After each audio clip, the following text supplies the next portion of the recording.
MERN is a JavaScript-based software stack for creating dynamic web pages and online applications.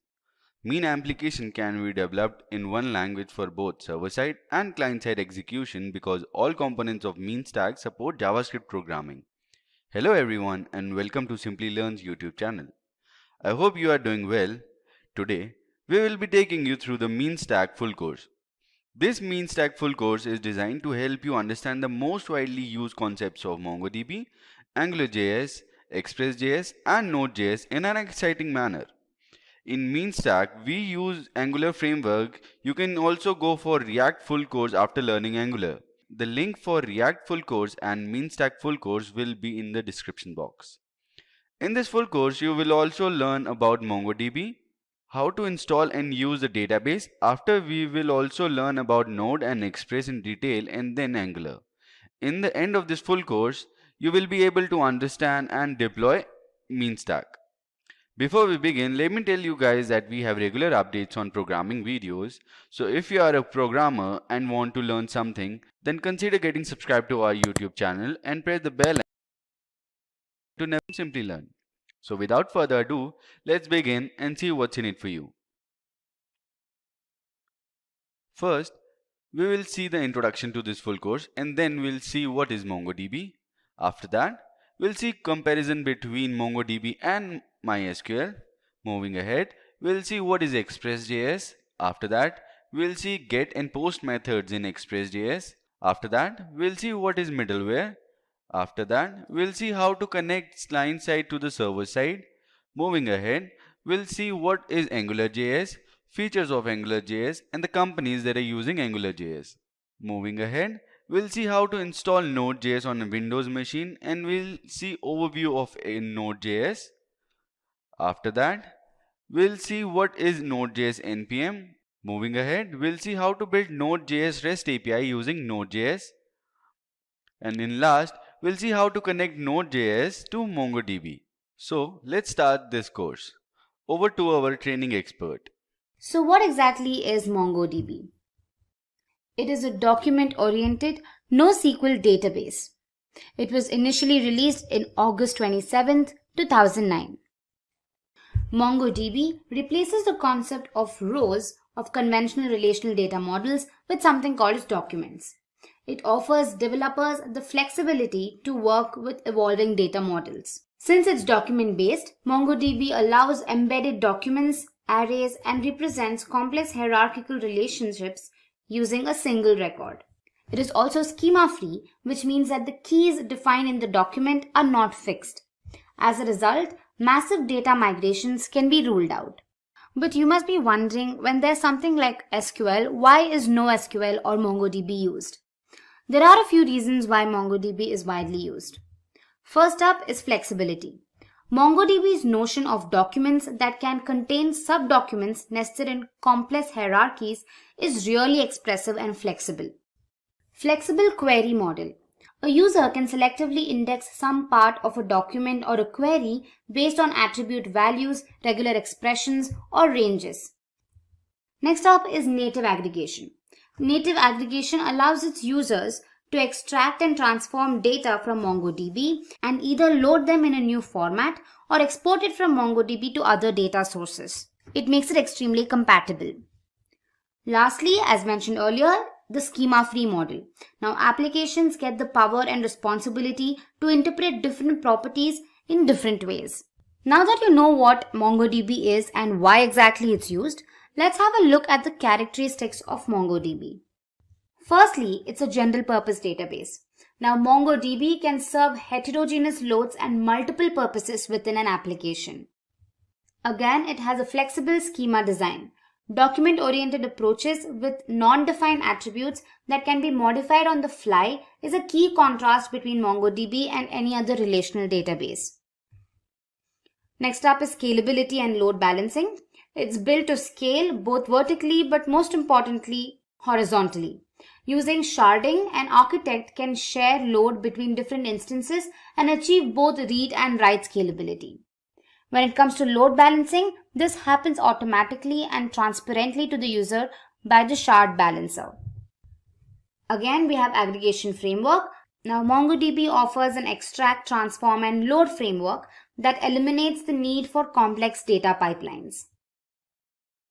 Native replication. Now, data will get replicated across a replica set without complicated setup. Security features, both authentication and authorization are taken into account in MongoDB.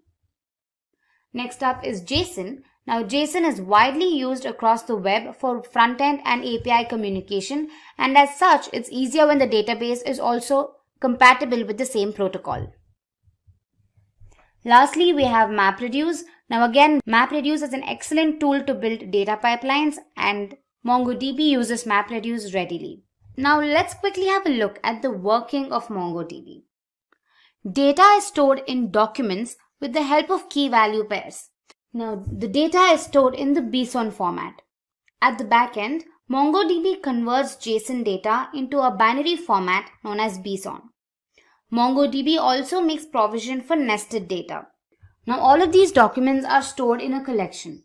These collections hold multiple documents, and since MongoDB is schema-less, the documents in one collection need not be similar. Now again, these collections are stored in the entire MongoDB database. As mentioned earlier, MongoDB makes provision for nested data. This makes fetching of data extremely efficient when compared to other databases. Now you must be wondering where exactly MongoDB can be applied or used. So let me help you with that. Several areas of technologies use MongoDB as their DBMS currently. Some of them are Internet of Things, mobile applications, real-time analysis, personalization, catalog management, and content management. Now all said and done, let's look at some of the companies that use MongoDB currently. Companies like Toyota, SAP, AstraZeneca, Adobe, Verizon, Cisco, Barclays, and Google, among others, readily deploy MongoDB as their database management system. In this video, I'm going to help you install and set up MongoDB on your Windows system. You will have to navigate to the official MongoDB website. And here you can see software. So go ahead and click on Community Server under Software. And you can see that the current version is 4.4.4 and the platform is Windows, and make sure that the package is MSI. Alright, now go ahead and press download. So this could take a while. Alright, so once it's downloaded, go ahead and install it. Now since it's already installed on my system, the installation process will be different, but you just need to follow the steps there and finally install it.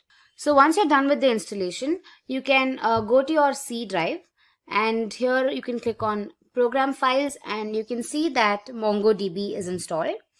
And inside of it, you have the server folder, and then you have the 4.4 folder, and then you have the bin folder.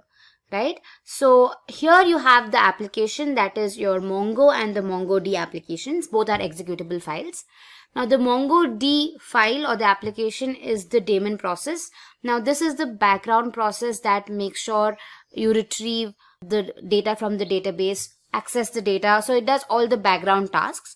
So after the installation, now you need to create a path to this file. By doing this, you don't have to always go to the bin folder and then execute the file. You can directly execute the file on your command prompt, right? So for that, let's just go to our environment variables. But before that, let's just copy this path, right? And here under the user variable section, click on path and say edit, and go ahead and just paste it, right? I've already pasted mine, so just go ahead and paste it and click on OK and say OK, right? So now you've created the path successfully. Now let's head to our command prompt and run the Mongo file. So here you can just directly type Mongo since the path has already been created. So just go ahead and say Mongo, and here you can see that your Mongo server has been generated. And with this, you know that your MongoDB has been successfully installed and your server is up and running, right? So just for confirmation, let's see if there are any databases and how much space they've occupied. So you can right now just type show dbs, and when you click on it, it says admin, config and localhost, and all of it is 0. So with that, you have successfully installed MongoDB on your system and it's up and running. All right. In this particular tutorial, we will be learning what MongoDB is all about and their advantages and some practical demonstrations. So let's get started now. So here in MongoDB, we would like to discuss about what is a MongoDB. So as we know, the MongoDB is known to be a traditional document-based database, okay, which stores the data in a document. Okay, NoSQL means it doesn't say like no to SQL. Instead, it says not only SQL. That means it is not only SQL, but it is supporting the other approaches too. Okay, so the document-based, when you talk about it, actually represents the typical hierarchical relationship using the single records. That means how the records are related with each other. So that's how exactly it represents. And it is a pure schema-free environment, so that you really do not need to have a schema before you go and develop this program. So it is a pure schema-less environment. Due to that, it is giving you far more better flexibility when you talk about completely unorganized environment. So what is NoSQL? So here's the idea about a NoSQL. So it is completely into the non-relational database. Like traditionally, if you see any non-relational database, you talk about typical NoSQL, it's purely into the document base. Here, NoSQL does not use any tables like in rows and columns. A traditional RDB based approach, if you see, there they are using a complete table structure, like they talk about columns, they talk about rows and all about. So here in NoSQL, it stores the relationship data in the documents. So the different type of NoSQL databases are available, like you talk about called document based, you talk about key value based, you talk about white column based and graph based. Different options are available for the NoSQL, but the one which we are using at MongoDB, it is a purely document based database. Now here we would like to go ahead with some demonstrations, like talking about like how MongoDB installation works and the other aspects. Okay everyone, so now we're going to start working on the first option called MongoDB installation. Okay, see, MongoDB installation is very simple. If you open on a website and go for this website name called MongoDB download. If we talk about MongoDB download, you're going to see the official website called MongoDB community download is available. When you click here, so you can see it is taking the current version to 4.4.6. Mac OS, it by default detected my platform. However, you can select, depends on which platform you have it. And after that, you will be clicking on this download. Okay, so it will get ready for. If you are from Windows, I would say in this Windows, you can select appropriate option. Like two options are available. You can talk about MSI or talk about zip. My recommendation is you can stick to the zip portion, because it won't start any MongoDB services behind the scene. That is really helpful, because you really do not want the MongoDB to be there running unnecessary, even if it is not required. My suggestion is to stick to the zip file. So here, once the MongoDB is there, so you will be seeing there are two files available inside the MongoDB folder inside the bin. So once you download the zip, you will find two different type of files are available. Let me mention those. So inside the bin folder, you will see two files. One is called MongoD. Okay, the other file which is available called Mongo. MongoD is to basically start the MongoD server. and the Mongo is actually the client which will connect with the MongoD. Clear? So if you are in Windows environment, so once you are inside this bin folder of your zip file, you will get the MongoD. So you have to double click on this. It'll start a new command prompt. So you do not need to do anything further. Just minimize this command prompt and go inside the bin folder again and click on the another binary file called Mongo. So it will get start as a client. Okay. Since I am using the MacBook, here the concept is little different about how MongoDB can be used. Okay, so this is just a basic way of how the Mongo is being used into your code.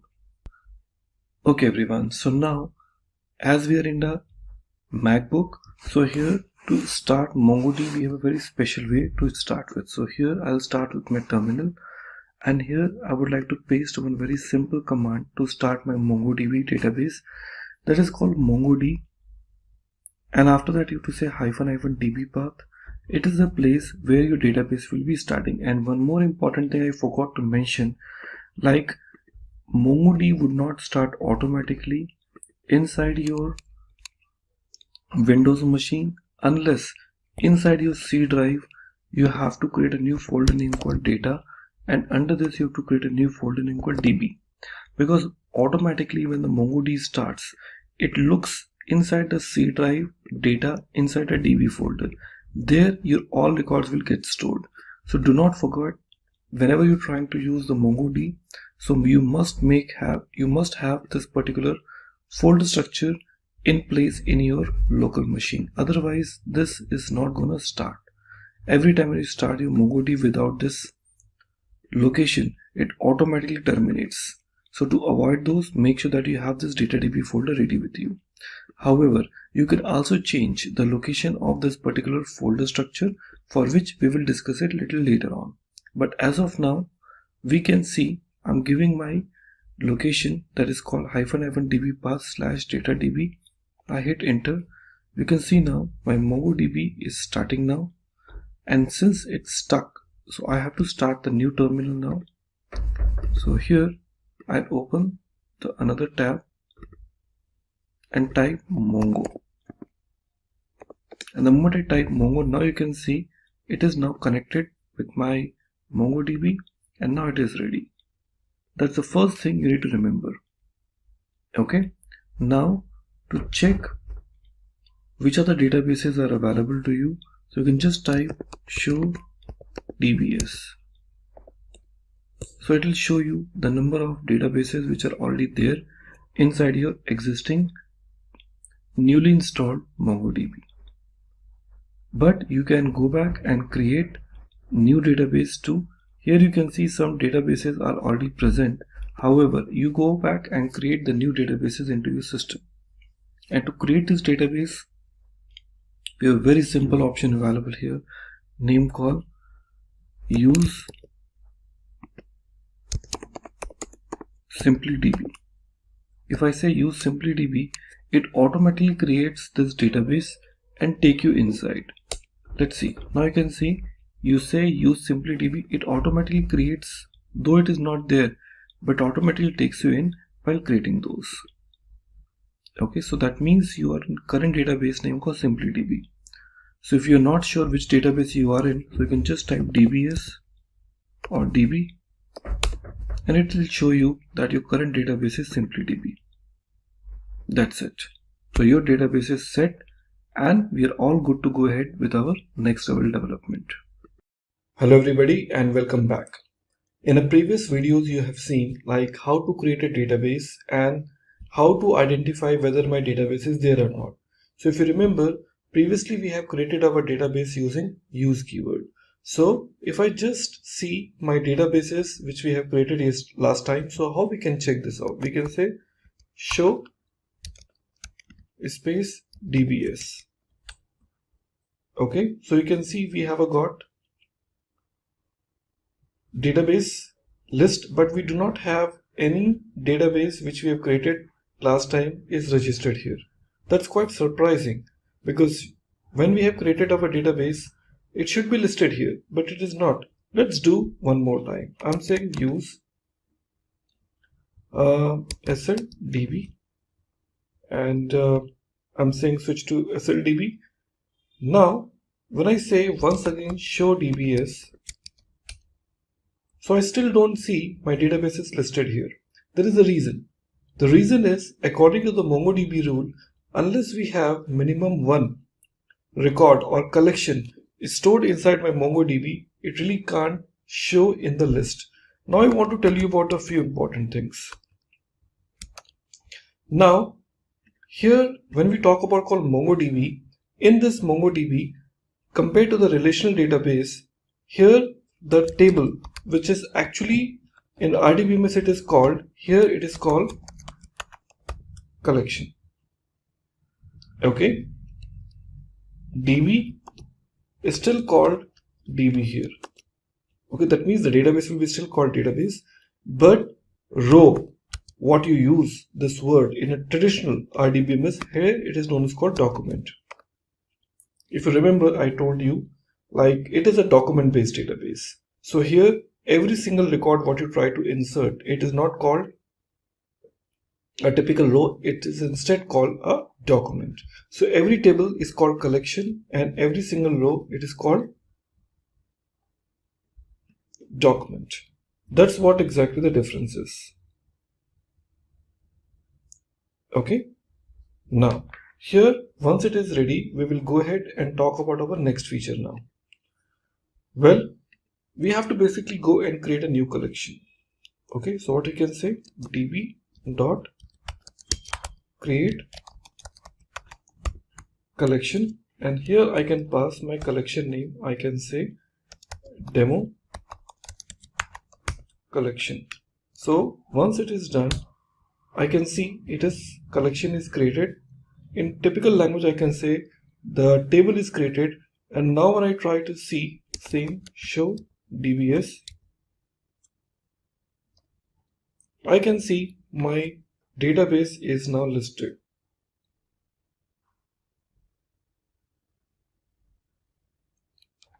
Okay, that's how exactly it works. So the very simplest way of how we use in my code. Well, in our previous examples we have seen like how we can create a collection, and we can give the name, and I can see the details are listed when I say show DBS. But there's again another alternative option available where you can just do that without even saying db.create collection. Well, if I want to create a collection, I really don't need this particular functionality called create collection. I can directly use this statement name called db.sl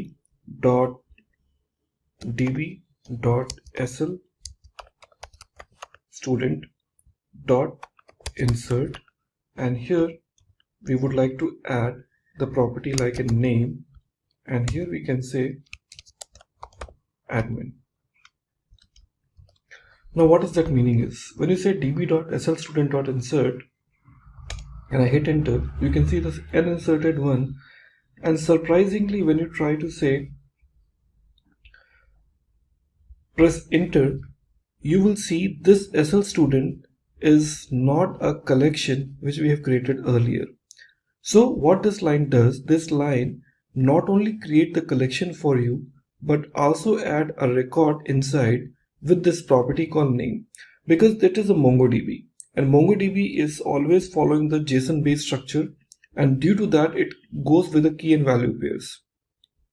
So DB is a predefined keyword, SL student is a collection name, insert is a command through which you are trying to insert a record.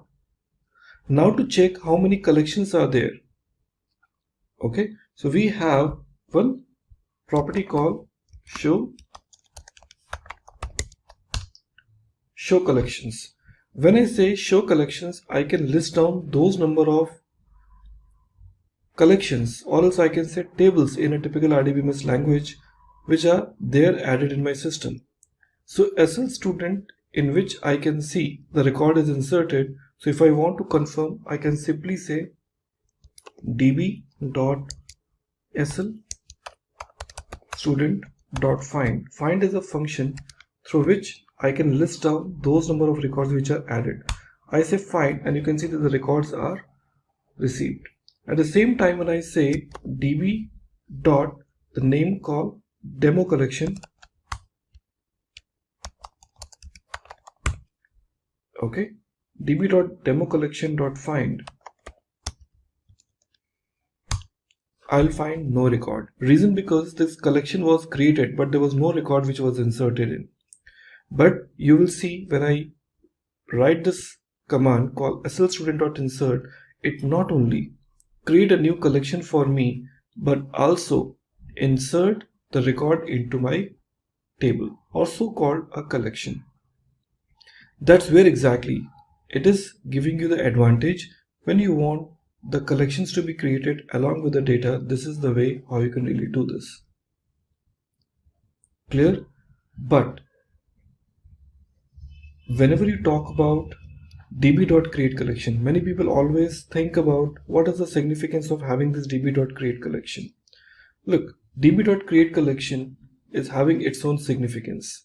We never recommend this technique, okay, to create a collection, because when you create a collection, you always bring some restrictions, some terminology which missed out whenever you talk about this line. So having this db.createCollection, you can also offer some additional capping which is not possible when you use db.collectionName.insert. So you might be thinking what those cappings you're talking about. Let me try to brief you. When I say db.createCollection, and here we are providing the first name call, suppose student. Okay, when I say student, so after this is student, additional parameters what we can pass is this. When I say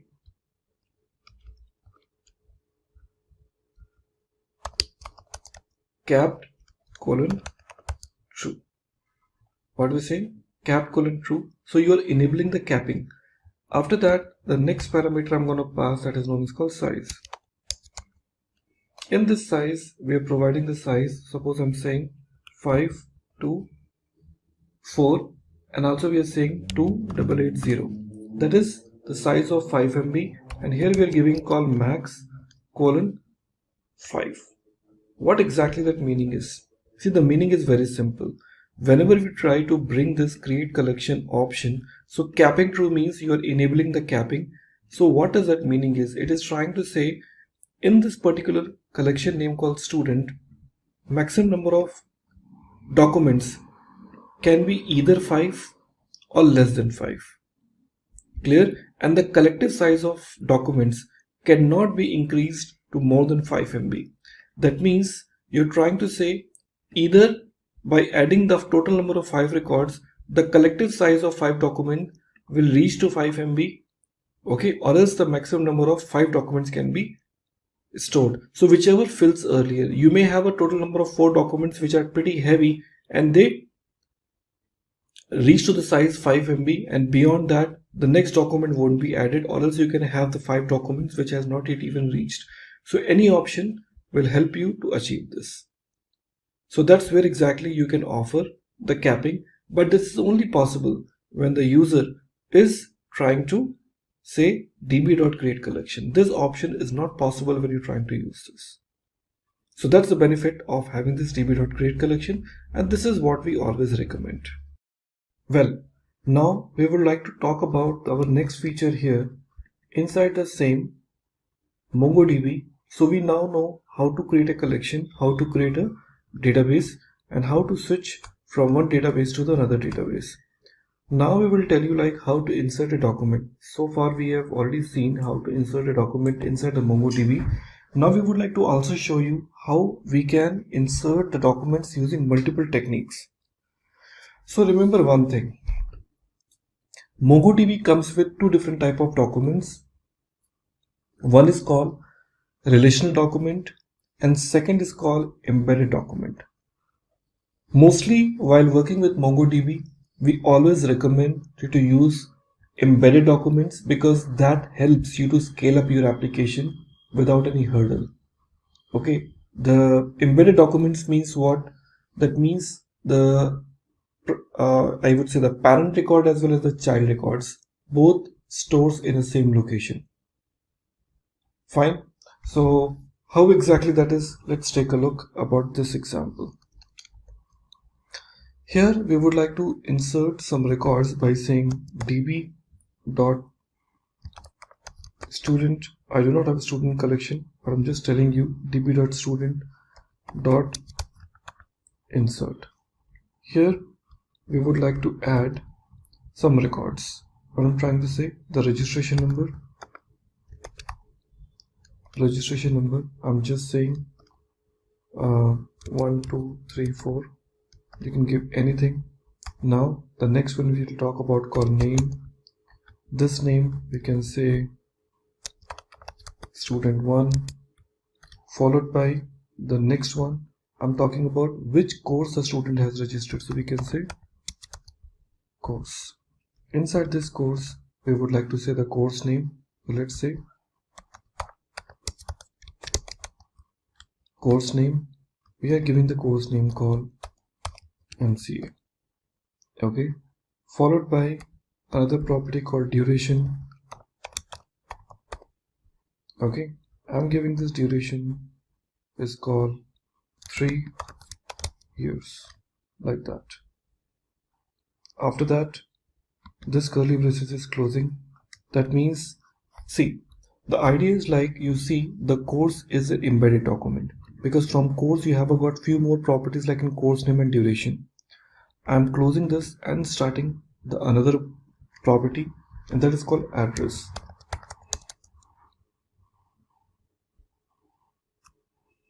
Okay, sorry, let me remove from here and from address. And address we can say one more curly braces, and inside this address we can say city.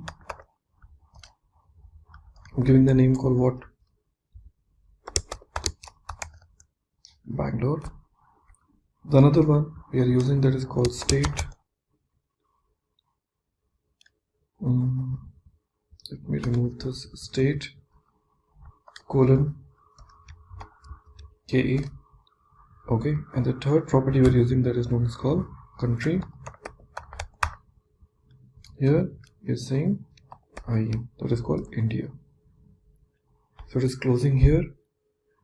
Okay, and it is closing here. So the inner document and outer document both are closed. Hit enter, and now you can see the records are inserted. One thing you might notice, the course and the address, these two are embedded documents and they do not have any primary key of its own. Instead, the course and address both are directly dependent on the student object or the student database. So I will say student have the registration number, fine, and the primary key. So the primary key will be associated with the most outer document, and the inner documents are directly associated with them. And now when I try to say db.student.find, you can see now the records are fetched. I can understand many of you are thinking every time while adding the record we do not add any object ID, and here you might have observed, and there also you have observed. Then what exactly that ID is? Now let me brief you. This ID is nothing but a unique primary key your MongoDB has offered you. That means MongoDB says whichever data you are inserting it, so by default with every single document MongoDB will associate this by default property called underscore ID, which you can't even ignore. However, you can override. I haven't provided any underscore ID as a property because this is a predefined property associated with every single MongoDB document. If you want to override it, you can override from this value to any value, because if you do not pass any value, this value will be automatically provided. That is a typical hexadecimal value. However, if you want to override it, you can override the value of underscore ID, but you can't change the key name. Let's try with some another record. So same record, if I try to add, let's go I'm using call student2, and here I'm saying 1 2 3 4 5. Here if I want to override it, I can just say underscore id colon. Now I can give the value called what? 101. This you need to remember. So I'm overriding this value with 101. Now adding it, now the records are added. Now let me call find. Now you see this time the records when I fetched. So in this record, the first record contains a default underscore id. In the second record, it is the one which I have provided. And remember one thing, in MongoDB, you really can't offer any property other than underscore id as a primary key. Here there is no concept of having the like in composite key which you used to do in traditional IDBMS. Here you have only underscore id, and this is the only property which you can override it, else by default the new value will be given to you. So this is the first way of how the insert document has been done. We'll be telling you the another ways where the other documents are also added. Okay, so in the previous examples you have seen like how we can add the records, but I also tell you there is another alternative options are available if you want to insert the records in a bulk. That option is also possible in MongoDB. How we can do? Let's try to understand. Here we would like to use one very simple concept called var my emp equal to, now starting with a typical object like this, and after that I'm adding this, and within this I'm adding the first property called emp id colon 1. After this, okay, now you can see it is not understanding, because that is a challenge when we talk about call the logical part, because you go with multiple lines, it is not supporting. However, you have to follow the same lines now. emp id 1, and we just give the second property called emp name. So emp id, just remove this, I just say emp id, and I say emp name colon admin. Okay, adding it here. So first record here, again I'm adding another one that is called emp id colon 2. Okay, and now colon manager. Okay, again colon 3 and colon QA. Added. Okay, and this curly braces is closing. After this, your square bracket is also closing, and once it is done, you come down and say db dot new emp dot insert. Okay, and here you pass the name of the object called my emp, and you can see now it is telling you n inserted 3. That is known as called bulk insert, where you're inserting multiple records in a single shot. See how easy it is for you. Okay, now you simply use db dot, the collection name is what? Your new emp dot find, and you can see now all 3 records are inserted with its default object ID. Okay, so that is a really nice idea to have the ID to be provided. Okay, remember this statement. So you understood finally how we can add the records in a bulk. Going forward, we will also talk about which is related to your update as well as delete in your upcoming demos. Okay, but here that is the first thing which you realize it, how we can perform those kind of operations in very simple and straightforward manner. Okay everyone, so now we have got 3 records with us, and in case if I'm planning to perform update on any of my records, how will I do this now? So we have a predefined functions available name called update function. Let's see how this update function can really work.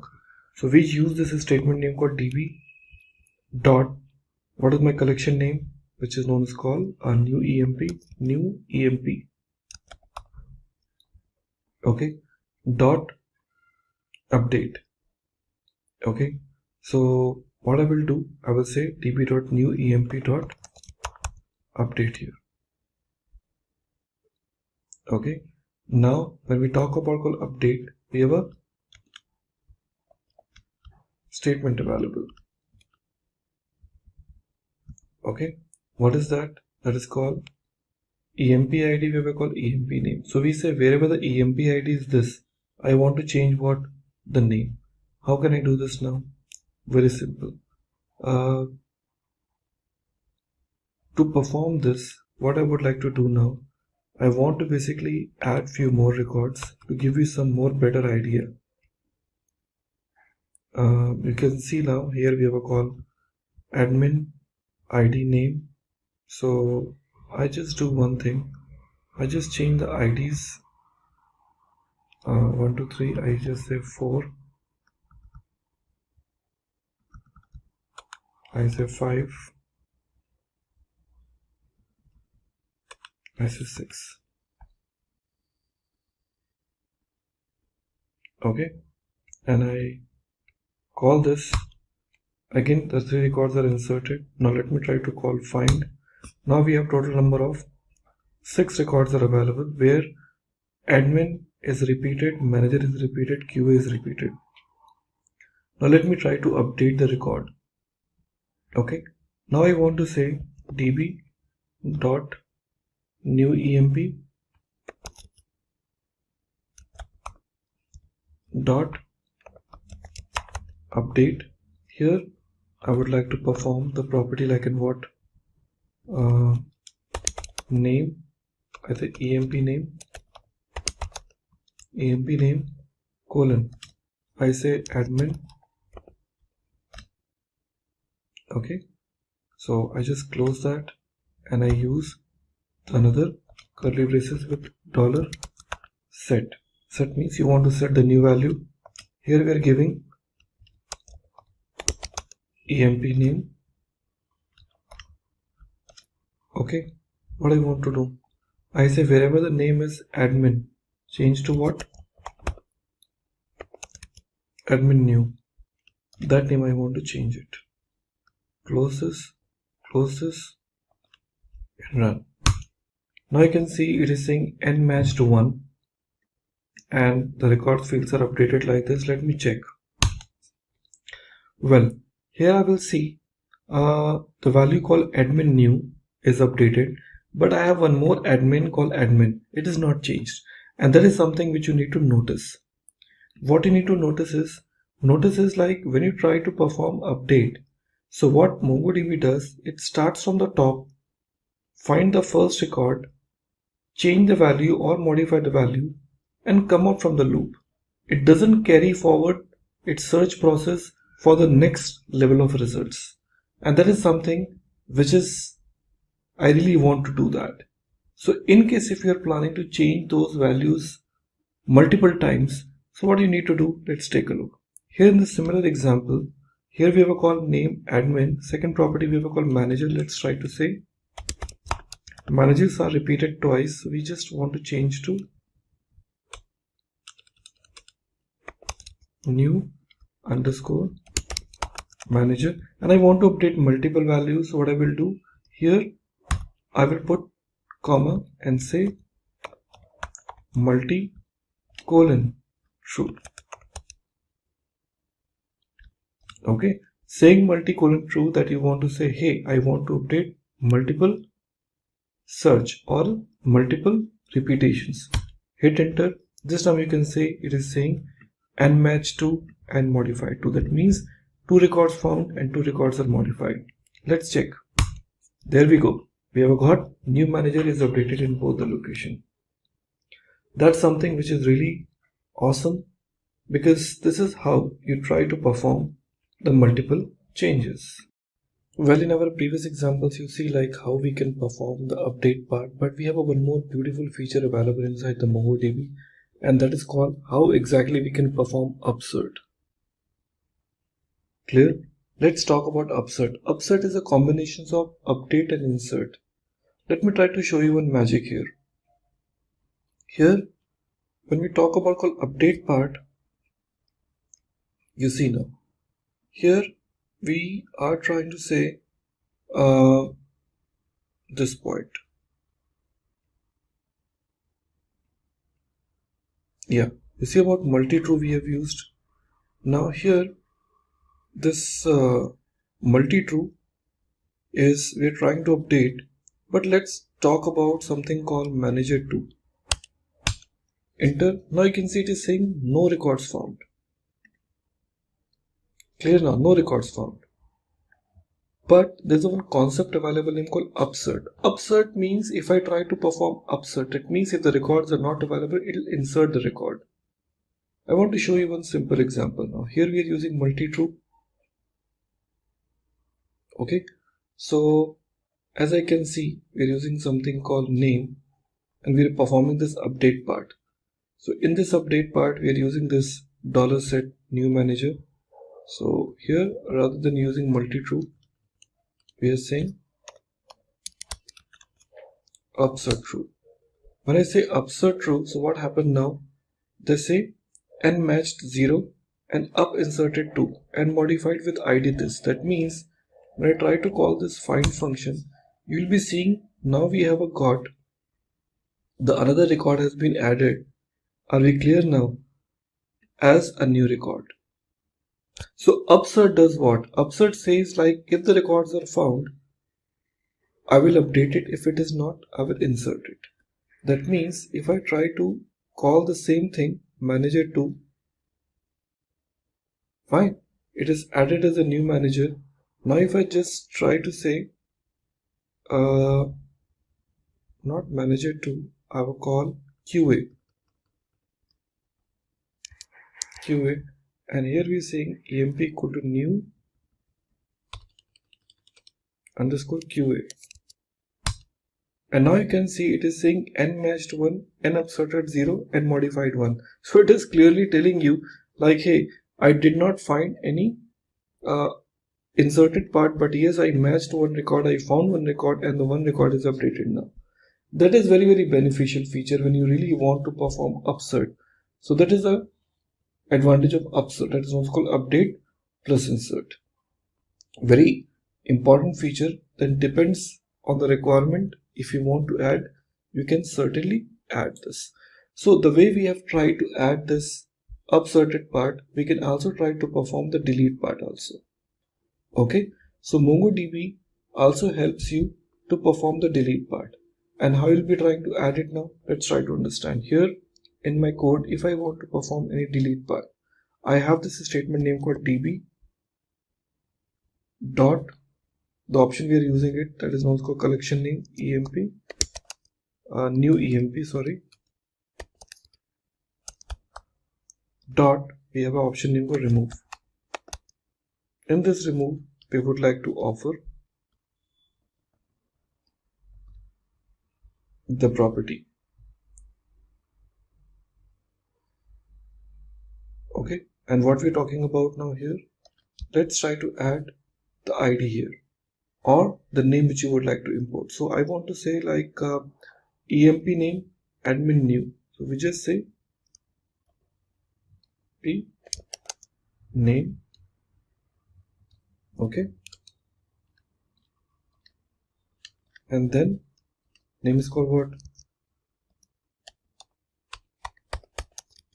Admin new. Okay, emp name admin new. When I say remove, you can see it is removing the first record. So you can see now the records are removed. Fine, because there is only one admin new is available.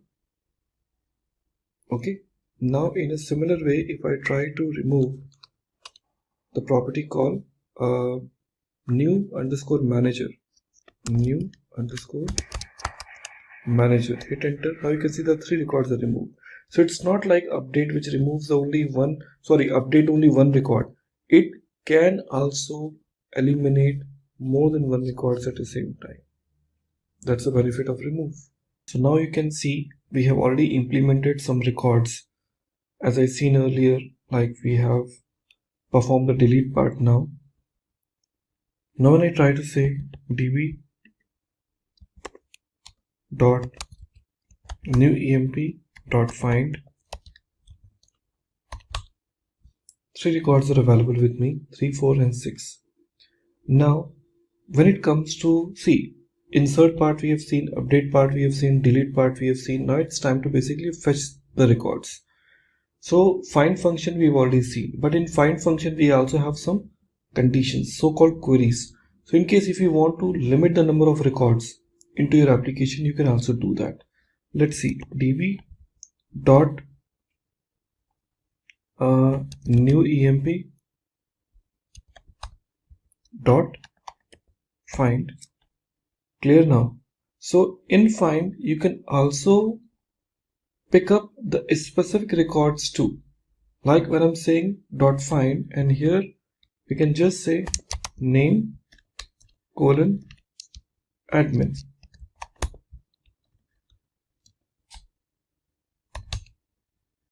Sorry,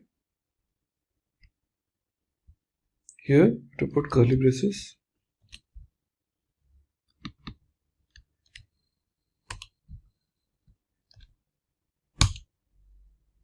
It says there is no record with a name called admin because it is an EMP name, not a name. So let me change back to.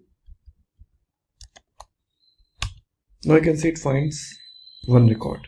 So like that, you can also apply a condition, okay, into your code.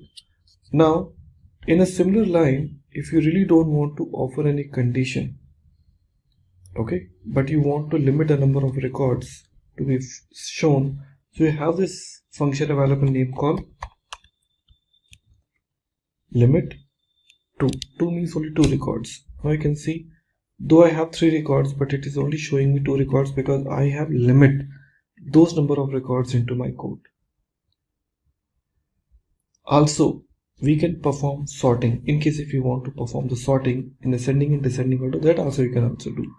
So here, rather than saying limit, we just put this option name called sort, and in this sort, on which property you want to sort it, that also you can mention.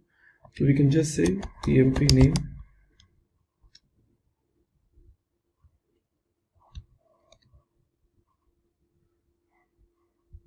okay, and using ascending order or descending order, so you can just say -1. That is called descending order. Hit. Now you can see it is showing in a descending order. Now if I just say -1, if I just say 1, now it is showing you in an ascending order. So you can pick up the specific property behalf on which you can tell it should be either on descending order or ascending order. So that option really works very fine. Okay. So that's like how you can perform the queries. But remember one thing, you can also search the records based on their embedded columns too. Because if you see in our previous records, we have some records added. Okay, that is, let me try to say show collections. I will call SL student and student. Okay, db dot find. Okay, you can see we have records which are embedded records.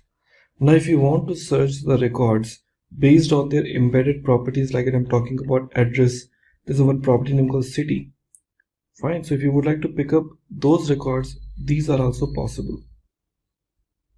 So how you can do this? Very simple.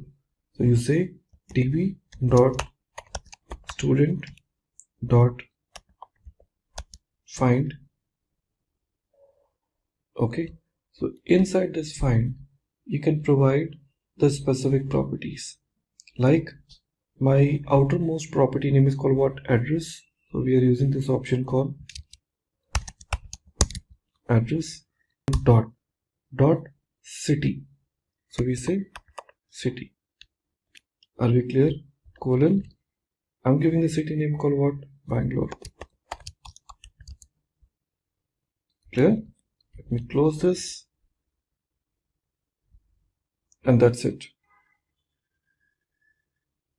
Okay. So we have to start passing another curly braces here. Hit enter and you can see now I find 2 records. Because both the records belong to what?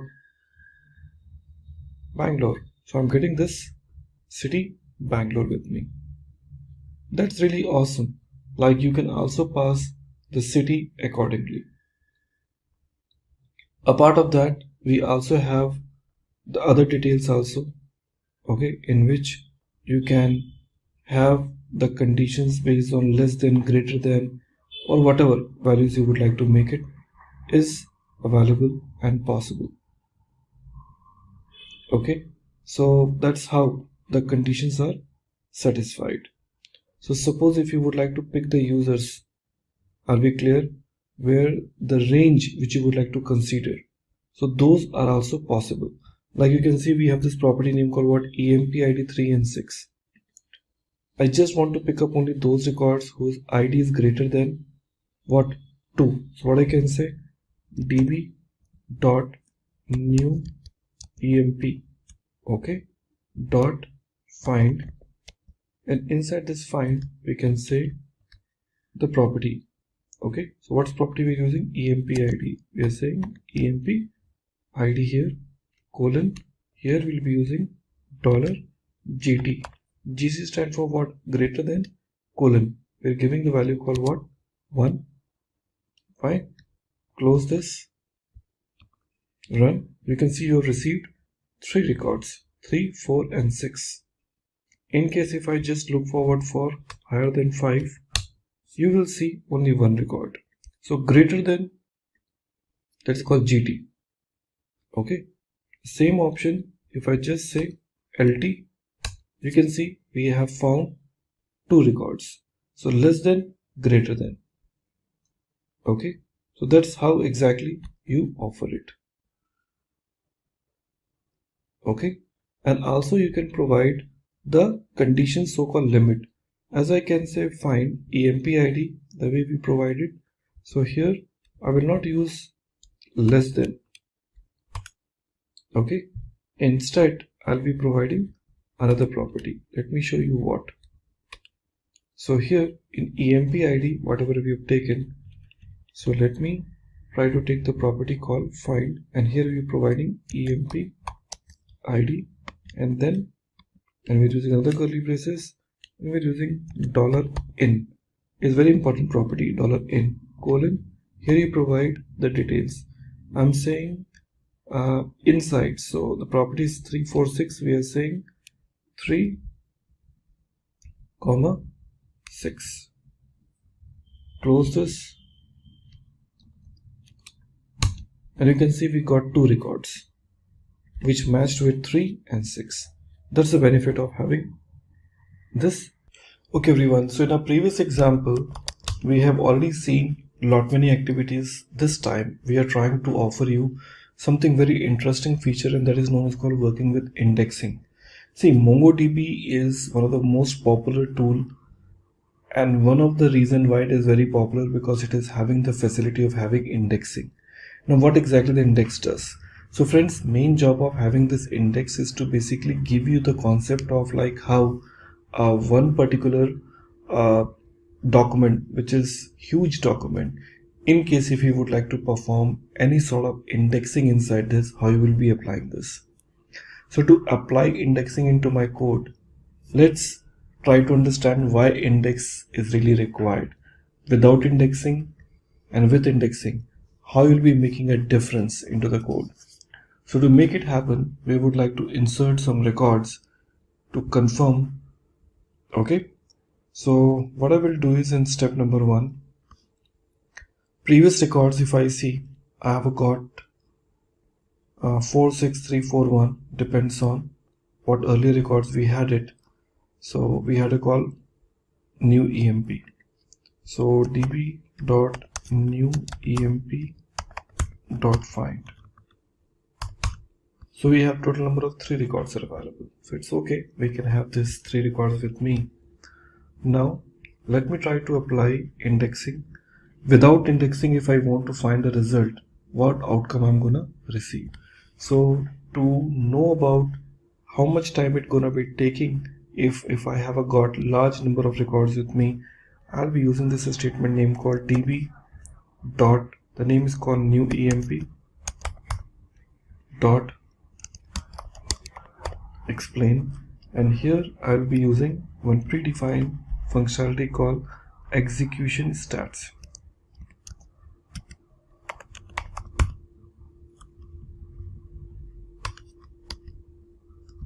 Execution stats.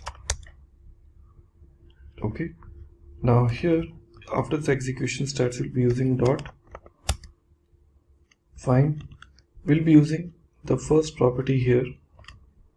Okay, and what user would like to find it, that you need to basically offer it. So we are giving the name called emp name colon, I'm giving the name called QA. Okay, let's close. Okay, now when I hit enter, execution stats is a predefined functionalities which will tell me when the query was executed, what exactly the query plan was. Hit enter, and now you can see a lot of details are available with me. Like you can see parse query, winning plan and everything. One thing you need to remember, by default here when I try to run, it says and return 1, advanced 1, need time, total, everything it is showing me. But one important thing which you will see here is total number of documents scanned. So it is telling me total number of document examined is 3. Clear now? And return 1, that means one result is returned and the total number of documents examines 3 in order to find this record. Just imagine a use case here. When I say total number of documents examined 3, in case if I have got millions of records with me, that means to search the record, it will examine all the millions number of records to search the result, which certainly gonna be taking huge amount of time. And that's where exactly when you try to search the record, fine, when you have no indexing is available. Okay, so you need to understand one important thing is by default index is applied on your underscore id, db dot new emp db.newemp dot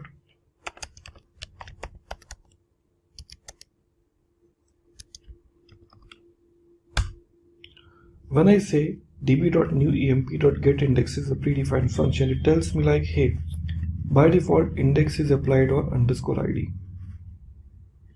That's the fact, because by default index is applied on underscore id, not on the other properties. So I need to identify which of the properties are required to be get indexes. MongoDB advantage is it is supporting multi-column indexes, and that's what exactly we would like to see. So let's see in our next demo. Now we will try to apply indexing on our own property. Okay, so to apply the index, what we need to do, we have to say db dot, certainly we will be talking about called collection name called new emp dot create index. Here you have to pass two things. Number one, on which property you would like to apply. Okay, and it has to be ascending or descending. So I'm trying to apply on emp name, and I want the index to be applied on ascending order. Okay, so here colon 1. hit enter, you can see now it is telling me like number of indexes before 1 and number of indexes after 2. That means earlier index was available only on one particular property, now it is applied on 2 properties. If you want, you can check. Now you can see there's another property is added called emp_1. Now if I try to execute a similar query which I executed earlier, QA, now you'll be seeing there's a different statistics altogether. Here if I see in my code, see it will tell you total document examined 1. See now earlier the number of document examined were 3, but since this index is applied, now it is telling me the total number of document examined is 1. So performance is certainly improved. So to search a document, it won't be searching the complete collections. Okay, rather it will search what? Only that particular column in which it is actually applied for. So that's the benefit, in fact I would say, when you will be using these kind of indexes into your code. Okay, so hope we all are clear and understood about this concept. So let's go ahead and get this implemented into our system. Well, this is the first way of how the index can be applied. So you can also apply index on multiple properties. Clear? So that we will show you one by one how it is. Okay everybody, so we have already seen in our previous example how we have applied indexes in our existing MongoDB application. So it is also a possibilities where we want to also apply the index on other number of properties too. As you can see in our existing database, okay, an existing collection. My collection name is new emp, which contains 2 different properties. One is called emp id and second is called emp name. Just now we have applied index on our emp name, but in case if I want to apply index on emp id, I'll be using the same technique. Okay, let's try to apply index on the same. So first of all, get indexes. I'm having this index applied on 2 different property. Now we would like to say db dot create index, and here in this db dot create index we can just, I will say db dot collection name. So our collection name is called new emp dot create index. First parameter is certainly the name of which property we are applying. So here we are saying emp id, and in this emp id we will just offer it has to be ascending or descending. Let me decide descending order. So we are saying -1. Okay, now let's press enter and check the status. Okay, now you can see earlier indexes which we have created, that was 2, and now it turns to 3. So it is very clear that index is improving. Now let's check this out. db dot new emp dot get indexes. Now we have a total number of 3 indexes are available. So you can apply index on n number of columns if you want.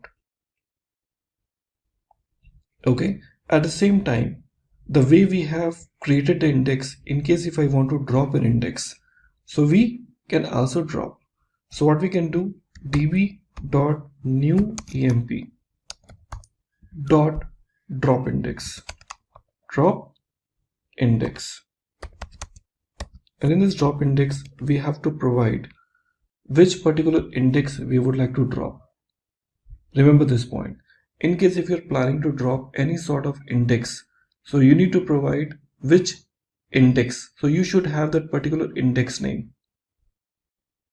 Okay, so here we are providing my index name. So it should not be I would say the traditional name called emp id. No, it has to be emp id underscore -1 or emp name underscore 1. So this should be the name.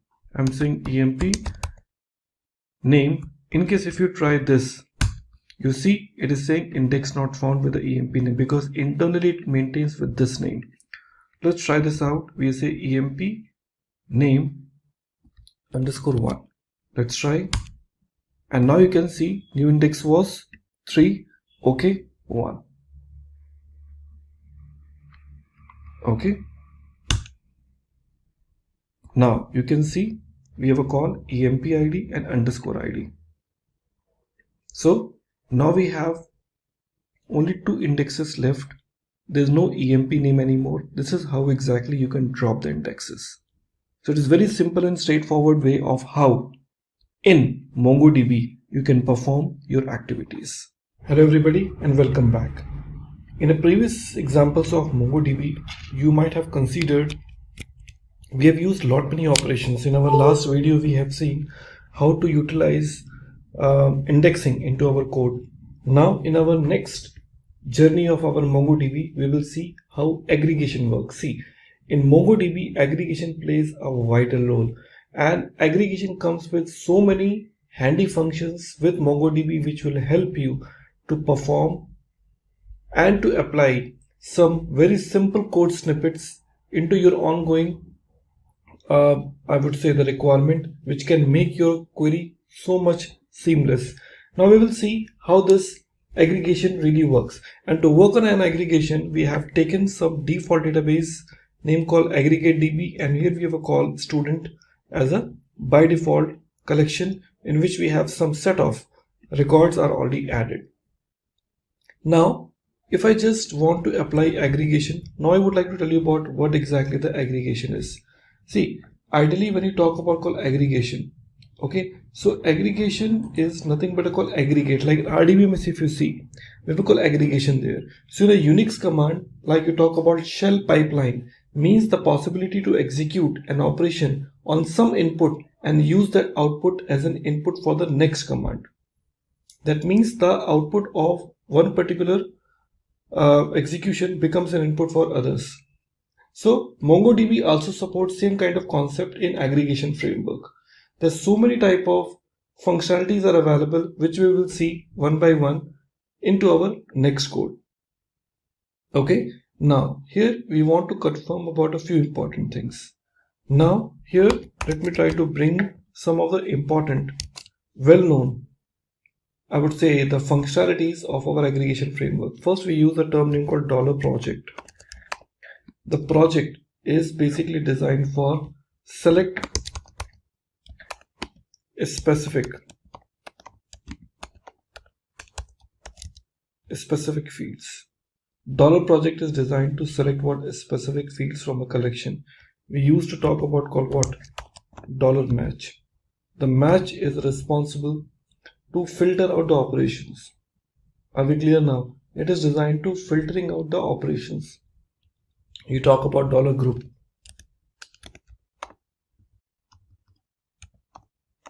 Talk about $group. So it does the actual aggregation. Fine. We talk about call $sort. Okay, it basically sort the document. Okay, like that there's so many operations are available which we will see one by one in our aggregation behavior. Now my first example, the one which I want to execute, I have a call student record with me which contains a student name, okay, the section and the marks and the subject, on which subject the person or the student is appeared. Now here my first requirement is we want to filter data based on a section A, because students belong to the different sections. As you can see now, they belong to the different sections, section A, B, C, D. So I just want to filter the data based on a section A. Okay, so for filter out I would like to use $match. Let's see how it works. So I just would like to filter out only those students who belong to the section A. So how we would like to use it now? I will say db dot student dot aggregate, and inside this we would like to use this square brackets and then curly braces and then use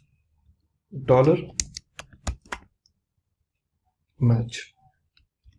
With this I would like to use another curly braces and I say section A. Okay, and I close this, close this, close the square bracket, close this. Okay, so db.student.aggregate, aggregate should be always associate, match is now the aggregate functionality is section A.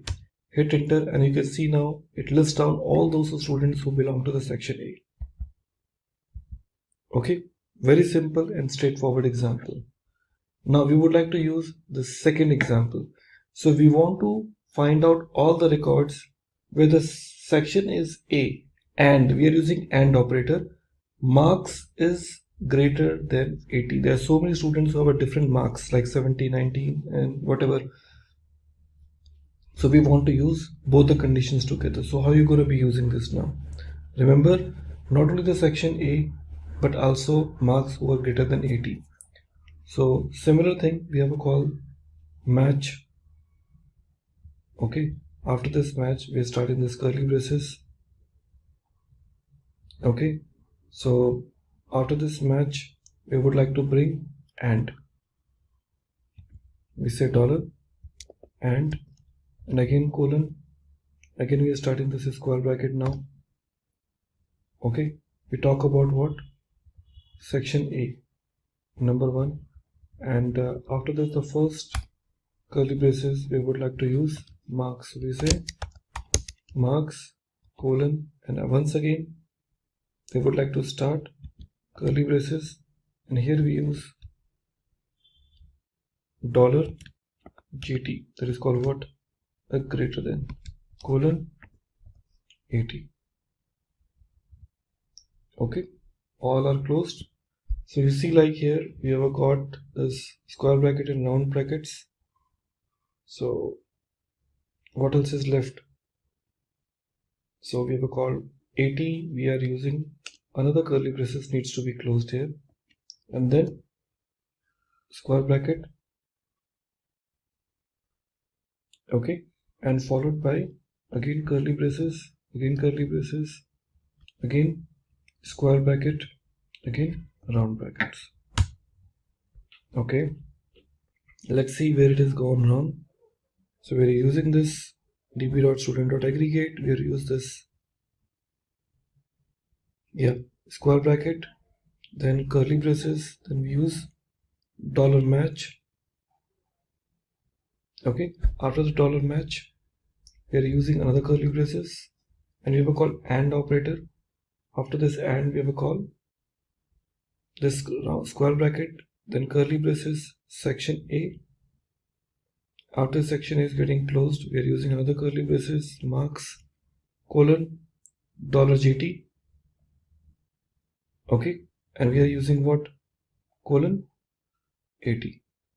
After that we are closing this and using two more curly braces, square bracket in this. Okay, so this where exactly you can utilize that. So db.student.aggregate and like this it will be able to get it now. Okay, so in a previous example that was the only missing point was after this this dollar match we didn't apply this curly braces. That was the only missing point which was there, and now we have applied. Another code is giving me this outcome and I have only one user who's scoring greater than 80. Well, that was the first thing which we have it now. Along with this I would like to go ahead and talk about few more things. Now I just would like to bring selective fields, not all the fields. Like as you can see we have a call student name, section, marks, everything I'm getting it. So I really don't want to bring all the properties from this document. I would like to selectively take specific property. So let's talk about how we can use this. So we'll be using project. You remember about project is responsible to select the specific record. So I just use this statement name called db dot student, okay, dot aggregate. We're using it now. After that, now square bracket, then curly braces.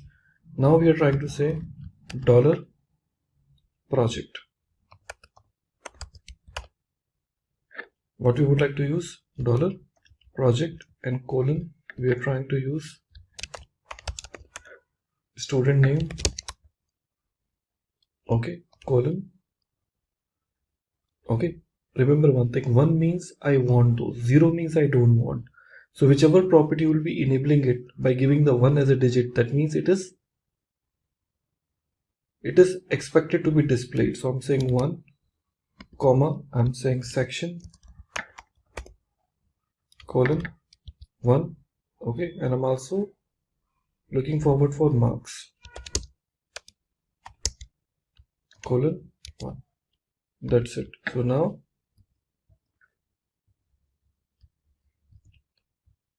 you can see now I am once again picking up only those like student, section and marks. Now if I go back and remove some properties, like I only want student and section, you can see I have only student and sections are used. Here if I just use this statement name call underscore id colon 0, now you can see only the names and sections are visible, id is not, because I really don't want id. By default id is shown, but if I say it's 0, that means the id will not be visible here. So like that you can select the columns or the properties accordingly. That was the one way. Now the other thing I would like to use, what if you want to find out the student name, section and marks from student? Once again, we want to find out the student name, section and marks from the student collection where the section is A. Okay, so here it will be the combinations of match as well as the project. How we can use this? Let's take a look towards my implementation. If you see the previous one, what we have used here, you remember about, we have used this statement called aggregate match. Okay, so now we would like to go back and utilize, after this $match, this is a curly braces, I'm giving section colon A. Okay, section colon A, and after this I'll close this. Okay, and close this again. Again I'm opening it up by using this option called project $project. We're picking up the project right now, and here with this colon symbol we can use again and say student name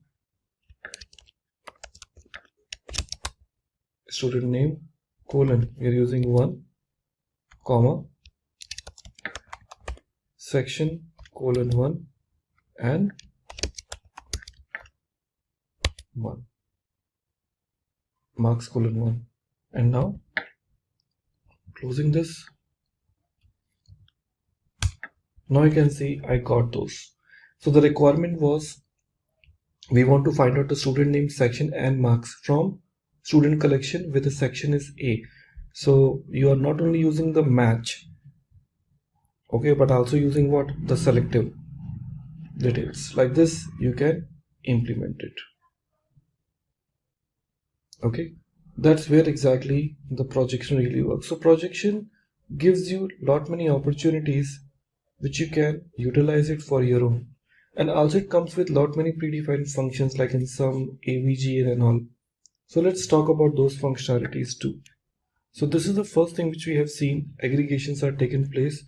Now in case if you would like to perform the group, like if I want to find out the total marks, group by, okay, section, like each and every section I would like to confirm the total marks in every section, then how will I basically do that? So let's try to get this example also. So here let me try to go back, and we will not be using match here because I would like to use the group part. So after this curly braces we want to use $group. Okay, that is called group by. In RDBM is how you use it. Here we use this curly braces again. Here we are passing this underscore ID. Okay, you have to provide underscore ID in a group because you cannot skip it. That part you need to be always remember. You really can't skip $ID whenever you're trying to talk about called group. This is a compulsory field, you need to have it. After that I'm using this section. In this section we are saying dollar section, because we would like to make it on a section basis. After this, closing, and here we are using what? Total marks, colon, here curly braces, again dollar sum, okay, colon, on which behalf I want to use in marks, so I can say dollar marks. Naming convention is very important because it is a JavaScript, so it is a case sensitive. Okay, then, and you can see now section wide I'm able to get all the marks. Isn't it amazing? That's where exactly the aggregations are playing very important role while retrieving such kind of records. So hope you are clear about how we utilize this together. So in a previous example we got it like how we are basically taking this marks in my application. Fine. So we are clear about how we are picking that up. But what in case if I would like to take marks for the specific section? So it is also possible. So we'll be using the same group, but the only thing is what we'll be bringing the match between, because here we are trying to get all the section marks. But if you would like to bring it only for the specific section, we know it very well what we need to do. So here, before I talk about called dollar group, we can use one more curly braces here. Okay, so we can use this option called dollar match. Okay, and here we are using this option called section A. Sorry, here in dollar match we are giving this call section colon, here we are giving A. So closing this, followed by the other areas like in group which you want to start now. So you can start with this curly braces. Hit enter, and you can see now only the specific section you're able to receive the records. And that's very simple now. Okay, so that's where exactly you would like to perform. And there's another option, like in case if you would like to perform an average. Suppose if you want to fetch the count of students in each section and total marks and average marks as well as. So total marks as well as the average marks we want to get it. So how are I able to take it now? So it is very simple, as you have seen earlier also into our code how we have taken called group underscore ID section. We're talking about section total marks with the sum. We are also using this. After that we can also use the average. Okay, so this is we have taken called group underscore ID sum. So here onwards we will start. So when we say sum marks, after that we can just put curly braces and we can just use count. Okay, and after this we'll be using this colon, curly braces, and use dollar sum. Okay, colon 1. Okay, and after that I'll put comma here and we use average, and inside this average I will use in curly braces we can say dollar avg. Okay, colon of what? Dollar marks.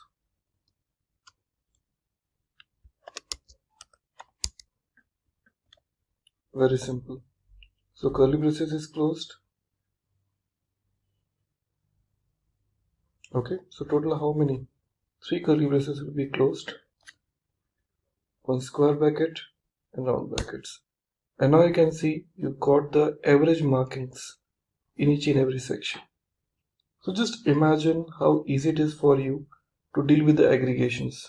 So aggregation seems to be a very simple approach provided by MongoDB that really create a difference of how the aggregation changes the way how you react to. Okay everybody, so after going through the idea of like how we can utilize the concept of aggregation, it's time to talk about like how when it works with MongoDB. MongoDB is properly known for, I will say, for replication, that is called high availability, and that feature comes by default with MongoDB. You really don't need to install any software for this because it is a built-in feature for the MongoDB. So when you download that, it comes along with this, so no additional configuration setup is really required when it comes to the MongoDB part. Okay, so let's get started and talk about how MongoDB can offer the replication. See, the idea behind the replication is what? The idea behind the replication is like you are replicating it.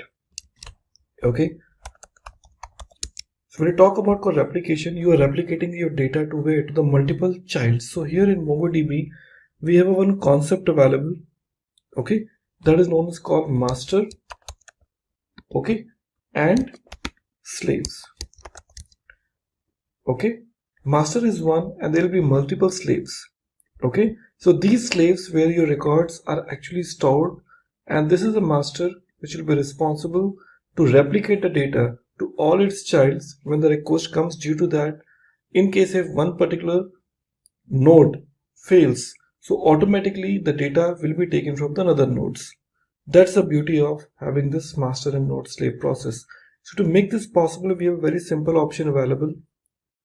In MongoDB, we have one concept like called MongoDB Atlas. So there we can go and get our cluster ready. So here we start with the concept name called MongoDB Atlas. Let's search for MongoDB Atlas, and here I see MongoDB Atlas Database as a Service. See, this is a free tool. It's a cloud environment where you really don't need to install MongoDB in your local machine. It is a cloud-based MongoDB support which is free to use with a limited amount of space, but yes, for the testing purpose it is the best suitable. So I can start with the start free, or else I can say the login here.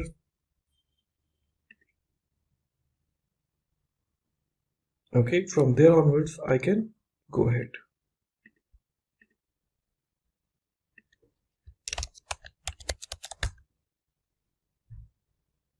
Now it is getting ready. Now, this is the place from where you can start working on your cluster. See, as I've told you, like initially when you will be working on this MongoDB, it will ask you to create a cluster initially.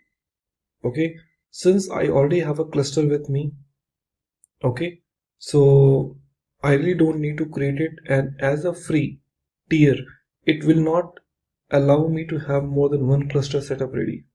So if I say create a new cluster,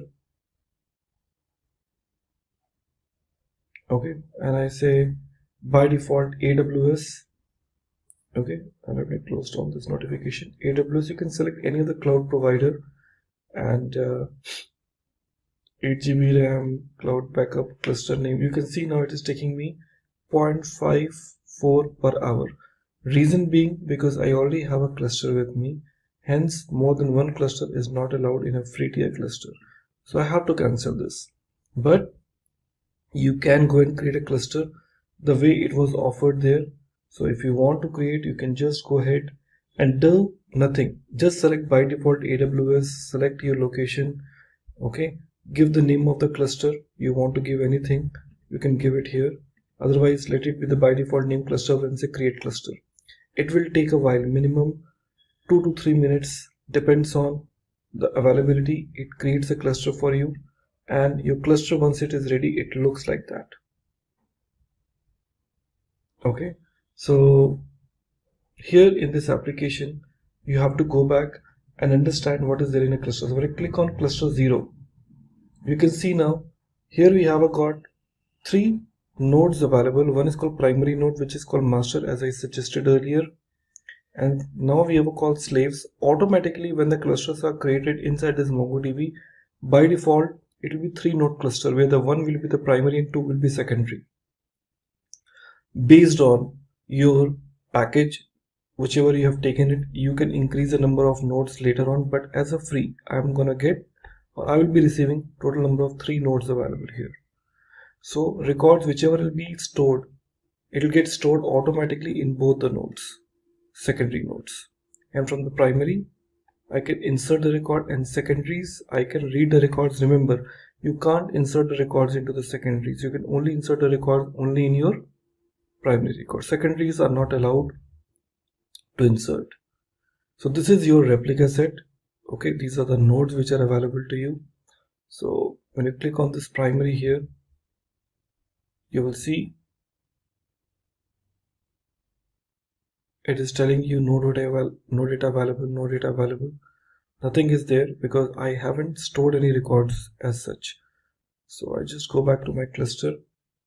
So initially I would like to go back and create few things now. Okay, I would like to go back and set up few initial things at a time of creating the cluster, because when a cluster is created, clear now, so in that point of time, no setting is configured. You have to do few settings now. First setting is you have to put it, remember the steps. First step will be your network access. So in network access, you have to go and you have to say add IP address, and in this add IP address, you have to select this option from which location you would like to accept. Only those IP addresses will be whitelisted. Otherwise, what you can do, you can see here in my options, I have given 0.0.0. That means all IP addresses are acceptable. So all IP addresses are used. Okay, so this you have to enable it, otherwise you won't be able to get this network access from any third-party locations. Next, you have to talk about call database access, which is required for you to create a new user. There are already some new users are created, but it is recommended that you to go and create a new users here. Okay, so you can go back and add a new user. So by default, it is username and password is given. So you can go back and create a new user. When I say add user, you can give the username as well as the password as per your own convenience. So new user, I'm going to create it, that is known as called SL. Okay, user, and here we're giving call admin 123. So SL user admin 123. Remember, this will be the username and password. I'm saying add user. New user is automatically added. SL user admin 123. So once you have provided this network access, database access, next you have to create a new data. So what you need to do, when you go back to your statement, okay, network access, database access, it will ask you like you want to create a new database.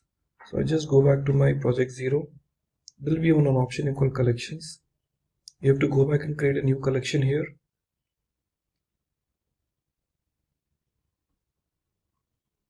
Now it is retrieving the list of databases. Now you can see there are already some collections are there. MongoDB is one of the database which is there. DemoDB is there. Lot many databases are there. So you can go back and create some new database and connect through. So if I just create database, I already have a Simplilearn DB with me. User app is already one collections I've created. So creating a database and collection is very easy. If I give you the quick demo, I say create database, give the collection name called SL demo, okay, and give the username called AMP SL demo and employee. I say create. Now you can see SL demo and create. It is there with me. So there is no record right now, and once it is there ready, so remember SL demo and employee. I'll go back to my code again, project 0, and from here I can say connect because I want to connect it. So to connect it from, because your MongoDB is already there, So you want to connect it through. So to connect it through, we have a very simple option available. You can just click on this connect option. Multiple options are there. Through Mongo Share, connect your third-party application with the MongoDB Compass. So since I already have a Mongo Share with me, so Mac OS, I have this Mac OS with me. So we can just use this line.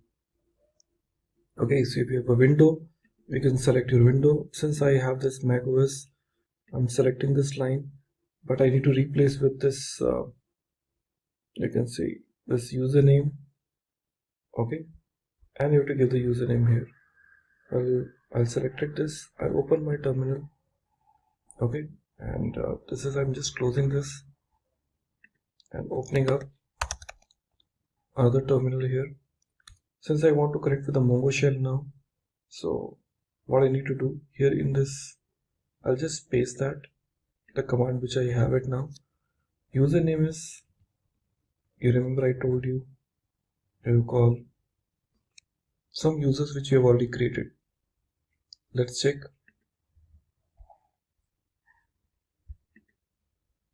Here, SL user, I say SL user, I hit enter. It will ask me the password, so I've given the password admin. And now you can see it is connecting with me to this particular, see, now see it is connecting me to this particular replica set. You can see in a logs it is telling you very clearly, okay, saying that it is a username 4.2, and you can see it is connecting with your shard cluster, the cluster which is created, and this is where exactly I have it with me. So I'm connecting with this environment. So primary is there. So if I just want to go back and say show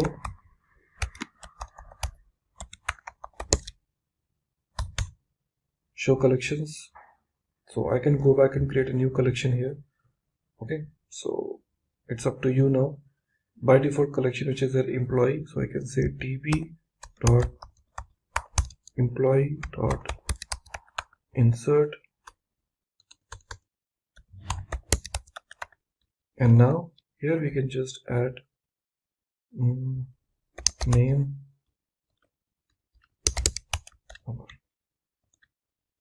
Okay, now you can see some exception is raised. So you understand.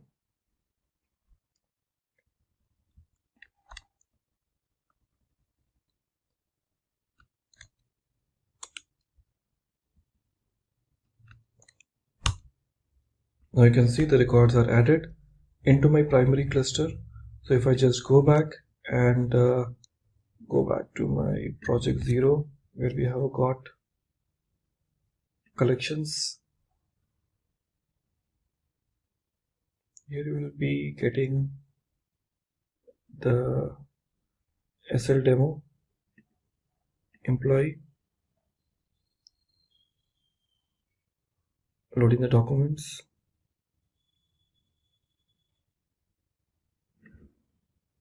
So it takes time to get this, but this is where exactly you see the records will be stored. Okay, so that's where exactly it works fine for all of you. So we have this record. Okay, so when I say show collection, so we have a call employee, and I say db dot employee dot find. So I can see we have got new collection name called. This is added right now. Okay, so like this you have got the first connection established and the records has been inserted. In this particular tutorial, We will help you to connect your MongoDB with the front end that is called Python. As we know it very well about the popularity of Python in last recent years, it is growing like anything. So we thought, why not to offer you this connectivity where you can have the MongoDB not in a local environment but in a cloud environment. So here we will tell you how to create the MongoDB complete environment of cluster in your cloud, and we can have this connectivity with our Python, which is running local to my system. So I show you about few important things one by one. So why Python? MongoDB? We understand MongoDB is one of the most important database, which is so-called document-based database available in market, and it is fantastic, phenomenal in terms of speed and the reliability. It is purely called NoSQL database, okay, and helps you to go schemaless. Now, Python is one of the most commonly user-friendly programming language for creating a complete web-based framework. So it offers you huge amount of libraries with flexibility of connecting wide variety of applications. So we would like to give you the idea of like how Python and MongoDB works together. Okay, so you can use both the products together to develop different varieties of applications which can suit to different type of ideas. Now here we have one of the very popular tool available named called PyMongo.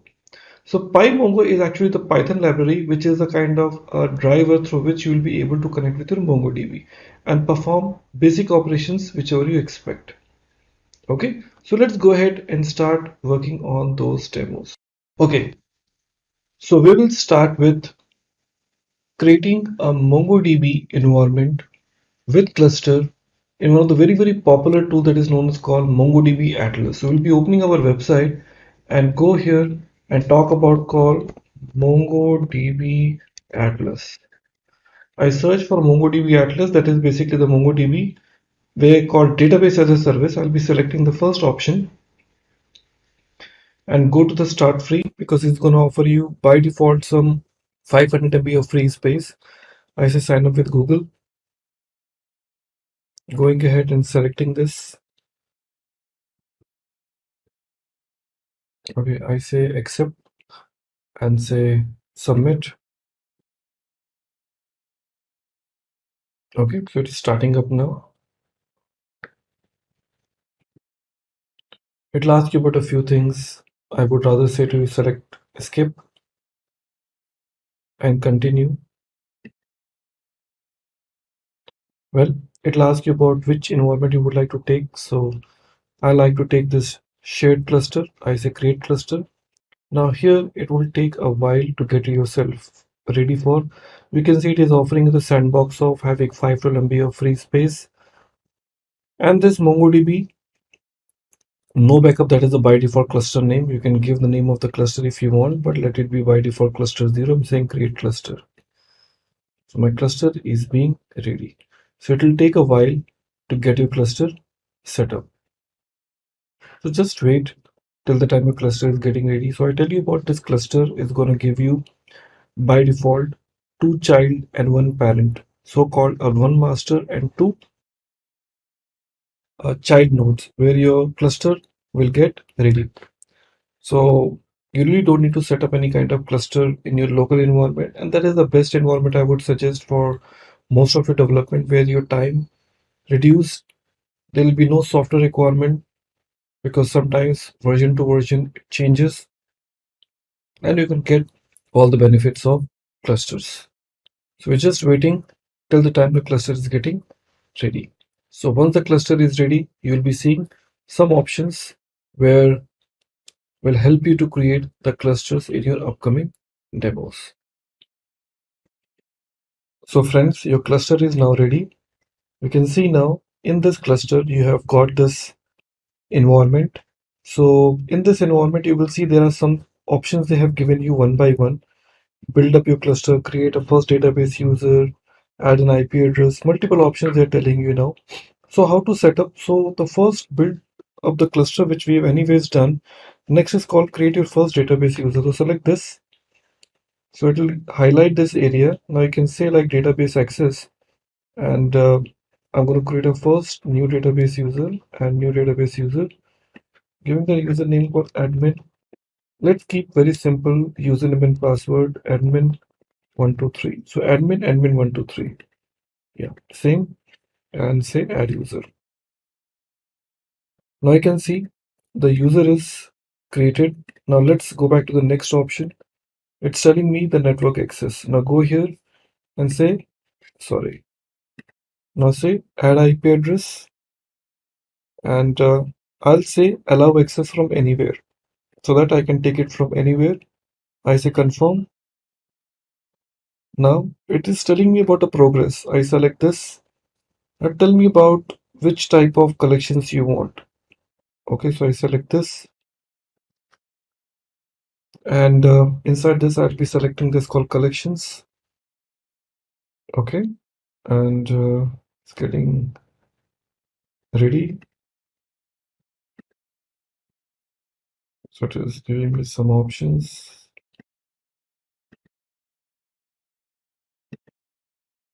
Well, two options it will give you: load sample dataset, add my own data. I'll say add my own data. Give the database name SL demo. Give the collection name EMP or employee.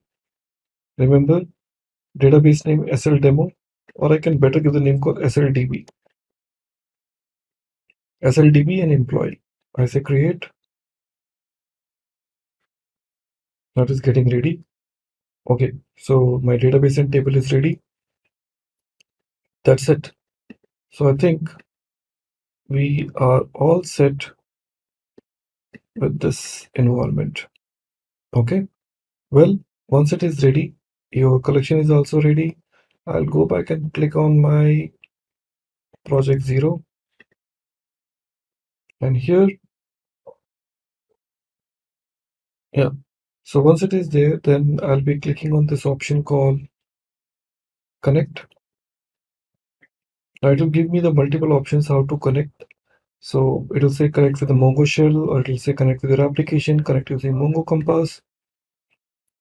I'll select the Python version 3.11 or later. So certainly I'll be using those version only.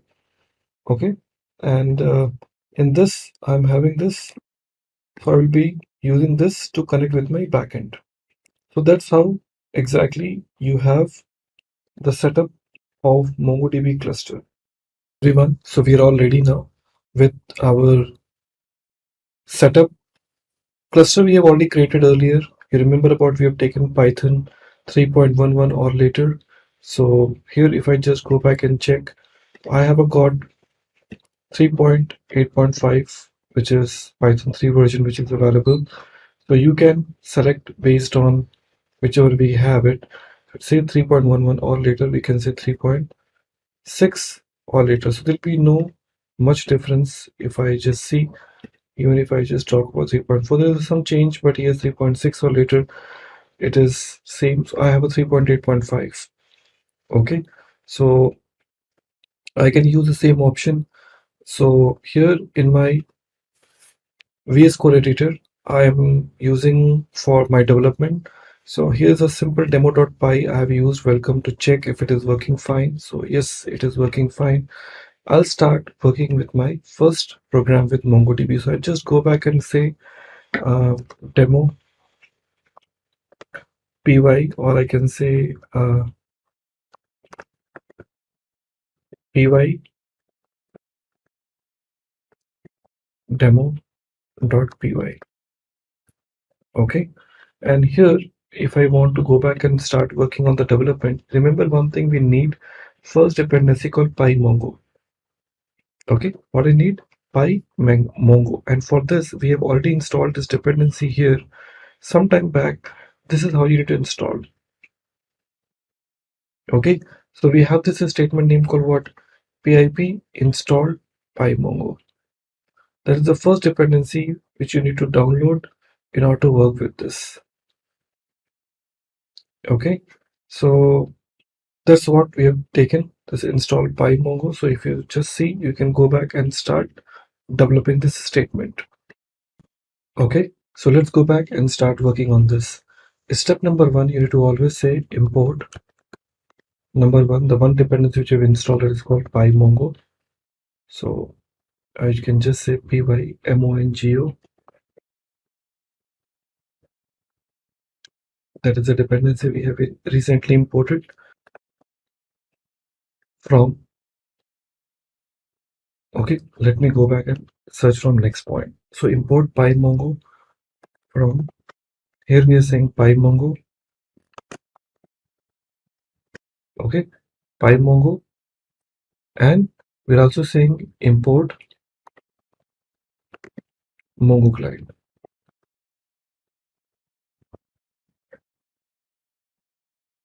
That's the first thing you need to remember. Okay, after that, we would like to go back and use the cluster. So we say cluster equal to Mongo client, and here I'll be passing the complete values, the one which we have taken. So this complete line, I just take it, go back, and here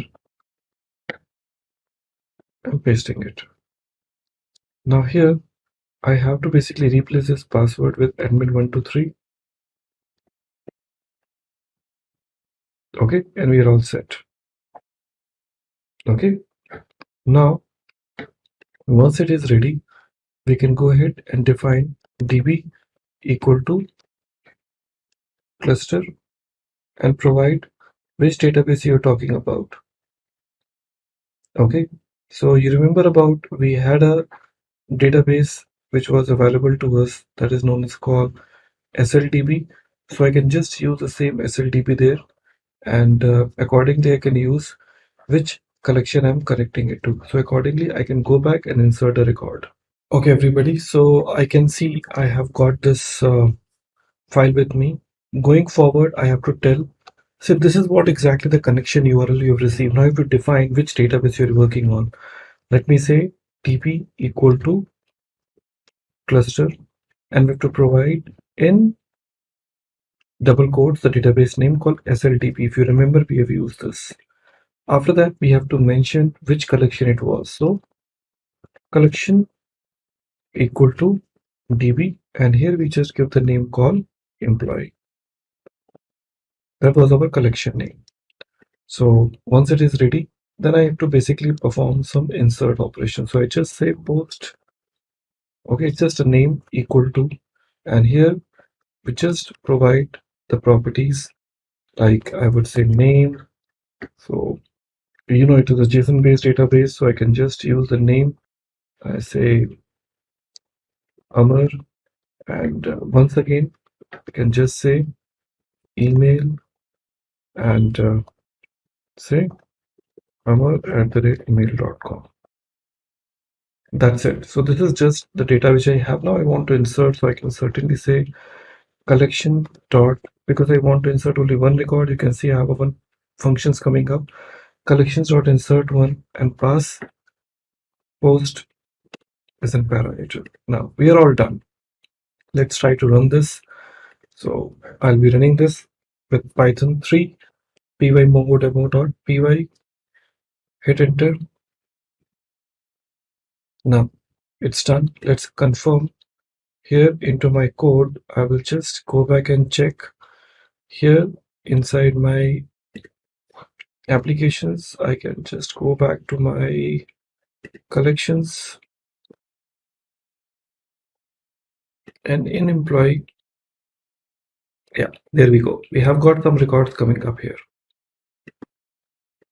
Okay, so these records are nothing but the one which we have recently inserted in our application.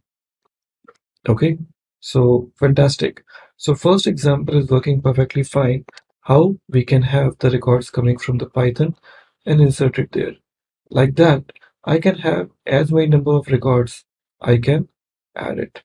So how we can basically add, if I want to add more than one records, let's see this now. Here, in case if I want to add more than one records, so I can just use called post one. I copy this URL and paste it below, and I say post two.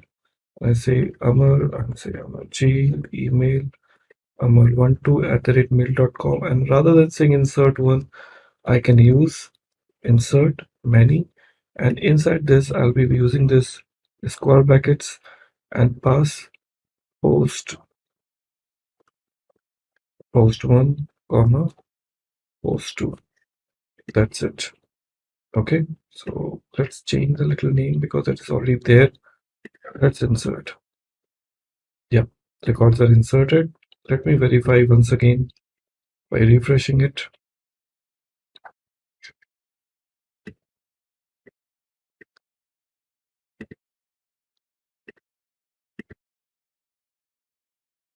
Well, now we have a total number of 3 records that are available.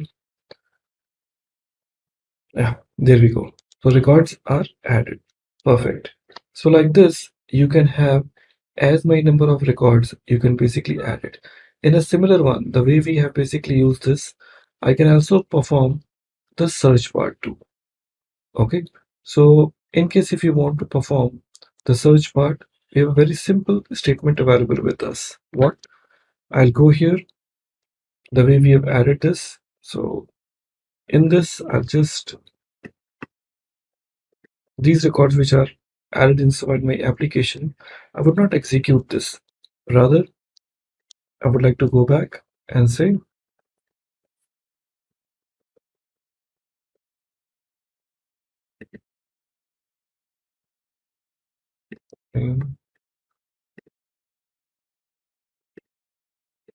no, they are basically commented now, and in fact I would like to use this also.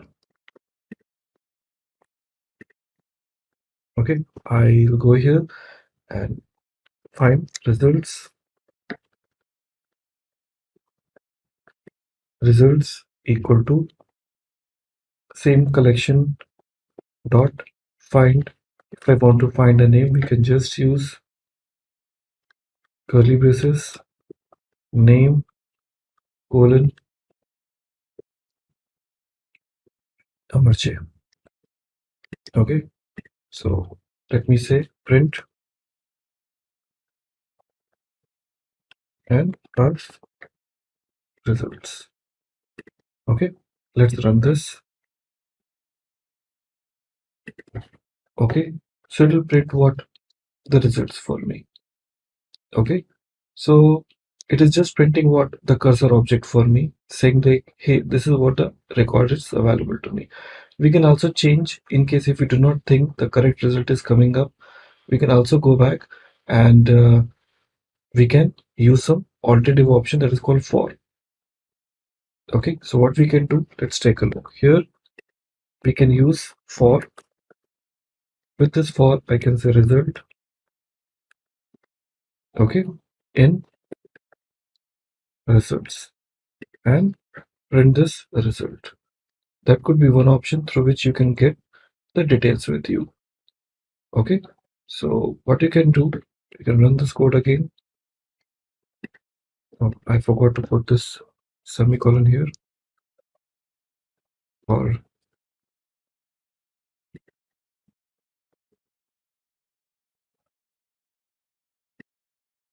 we need to check. Well, that was my requirement was, so I'm having this. Let's try to run this. Well, I got my result, and this is what the detail which I have available to me. So very simple how you can basically find a record and how you can basically retrieve the records. At the same time, if you want to have the specific field rather than all the fields, so here in my code, in this result, okay, you can just put a square bracket and tell which field you really want it now. Suppose if you just want ID, or else if you want name, you can basically pick that up. Okay, so if I just want that ID, only ID is printed. That's it. Okay everyone, so you have seen like in my previous code how we were basically trying to fetch all the records. We were using this find. Now in a similar line, you can also have the option available, because see, when we used to talk about called find, it gets me lot many records. Fine, and because of that we were using this loop. But in case if you want to fetch the individual records, are we clear? So in such cases you really do not want to use find. You can just use find one. So what we can do is, rather than using find, I can also use one more option called find one, and for which I can come back, just remove this all. Yeah, so here in this case, rather than using this find, I can use find underscore. You can see this option called find one.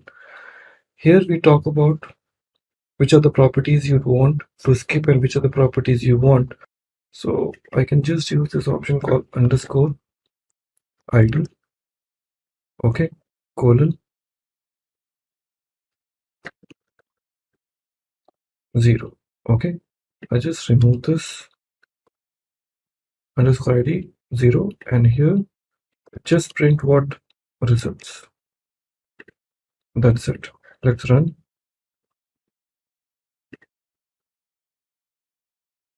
So that will try to fetch some of the records for you, because if you do not have that ID which you've overridden, it will certainly not found. That depends on what you would like to take. So if I just say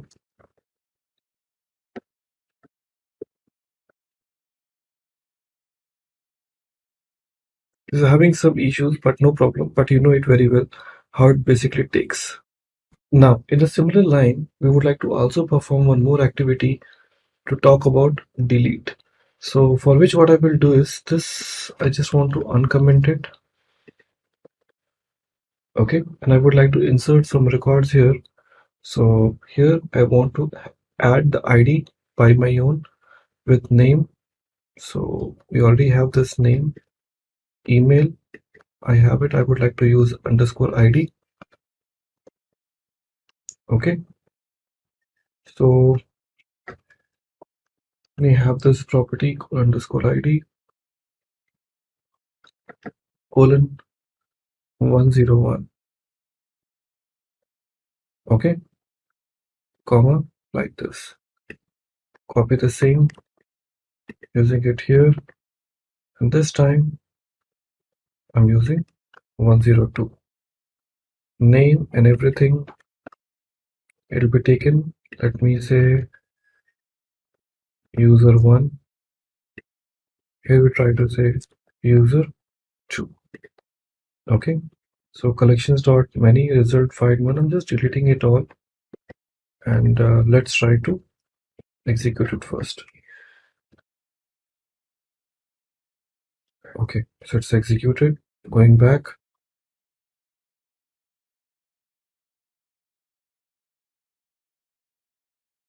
Okay, so I have some records with ID 101 and 102. Now here I just delete this and perform some actions here. Here we say results equal to collection dot delete. See, the options are available: delete one and delete many. It totally depends on what you really want. Okay, so if I just talk about called delete one, it will be only deleting one record. Delete many means where are the matching records are available, you delete it. Fine. So I'm just using this option called delete many. Okay, wherever the property names are matched, cause quite possible names sometimes match or whatever it is. So it's delete many. So the option is up to you now how you want. So the selected name you have to offer it, whether you want to match it with the name or whether you want to match it with the email or whatever it is. So that will be offering it. But there's also an option available where you would like to delete everything. Are we clear? So if you're planning to delete it everything, what you can do, you can just leave it as a blank and try to run this.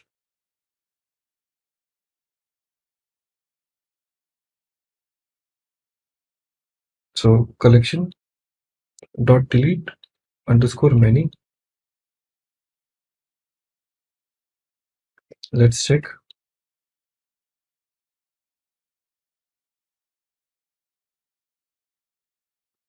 Great. All records are deleted. So as I told you earlier also. So delete many means what? It will delete all the records whichever are present in your code now. Clear? In a similar one, if I want to perform insert, so you remember about we have an option called what? Insert many, and here we would like to pass post 1, post 2. Let's execute.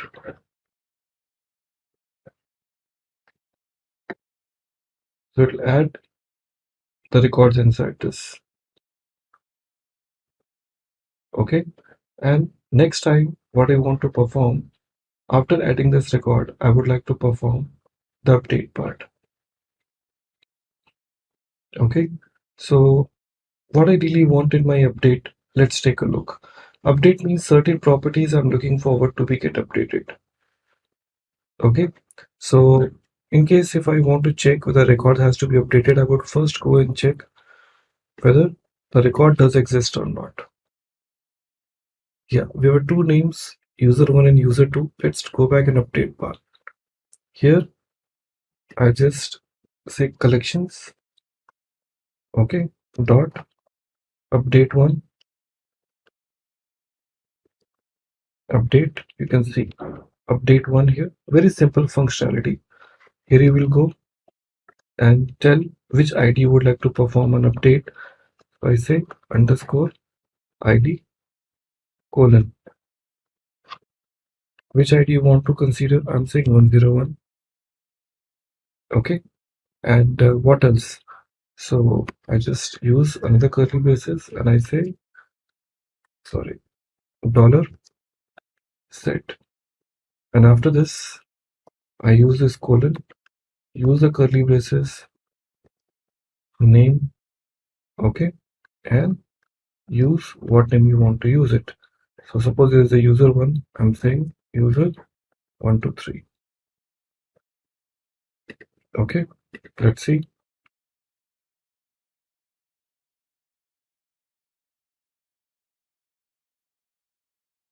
It is loading and you can see the record user 123 is updated. Perfect. So your code is absolutely working fine. So you talk about either insert, you talk about what update, you talk about anything, it works. So insert, update one, delete one, insert one, as the name suggests, they'll be taking care about inserting, updating and deleting one records. But the moment you use many, they'll be performing multiple records. So this is a very simple way like how the Python will connect with your MongoDB. In this video, we're going to learn about the differences between MySQL and MongoDB. Now, I'm sure you must have heard about these database management systems, but do you exactly know what set them apart? Don't worry, I'll help you in this video. First, let's look at what exactly is MongoDB. Now, as you all know, MongoDB is an open source, document-oriented NoSQL database. It is document-based, which means that the data stored is represented in a hierarchical relationship using a single record. And also, MongoDB is schema-free, which means there's no set schema to define how the data is being stored in the database. This causes lesser data migrations. But what exactly is MySQL then? Now, MySQL is an open source relational database management system. Unlike MongoDB, which is document-oriented, MySQL is a relational database system. Now, this uses something called as a structured query language, and this is used to access data which is stored in the form of rows and columns. Now, as mentioned earlier, data here is stored in the form of tables with rows and columns, and each data field comes with an index representing the data in the table. And SQL is developed and maintained by Oracle. So then what exactly sets them apart? So in the coming section, we'll look at some of the differences between MySQL and MongoDB depending on certain features. First up is the data structure. Now, MySQL requires you to define your tables and columns before you can store anything. And every row in a table must have the same columns. In MongoDB, you just drop the data in these documents. Also, the data in the MongoDB database is stored in a binary format called as BSON. Next up, we have schema. Now, as discussed earlier, MySQL requires a set schema to define the tables in the database. Now, the database administrator is requested to define a schema which defines how the different tables are being stored in the database. Now, this schema is crucial in case of MySQL. On the other hand, MongoDB doesn't require a prior definition of a schema.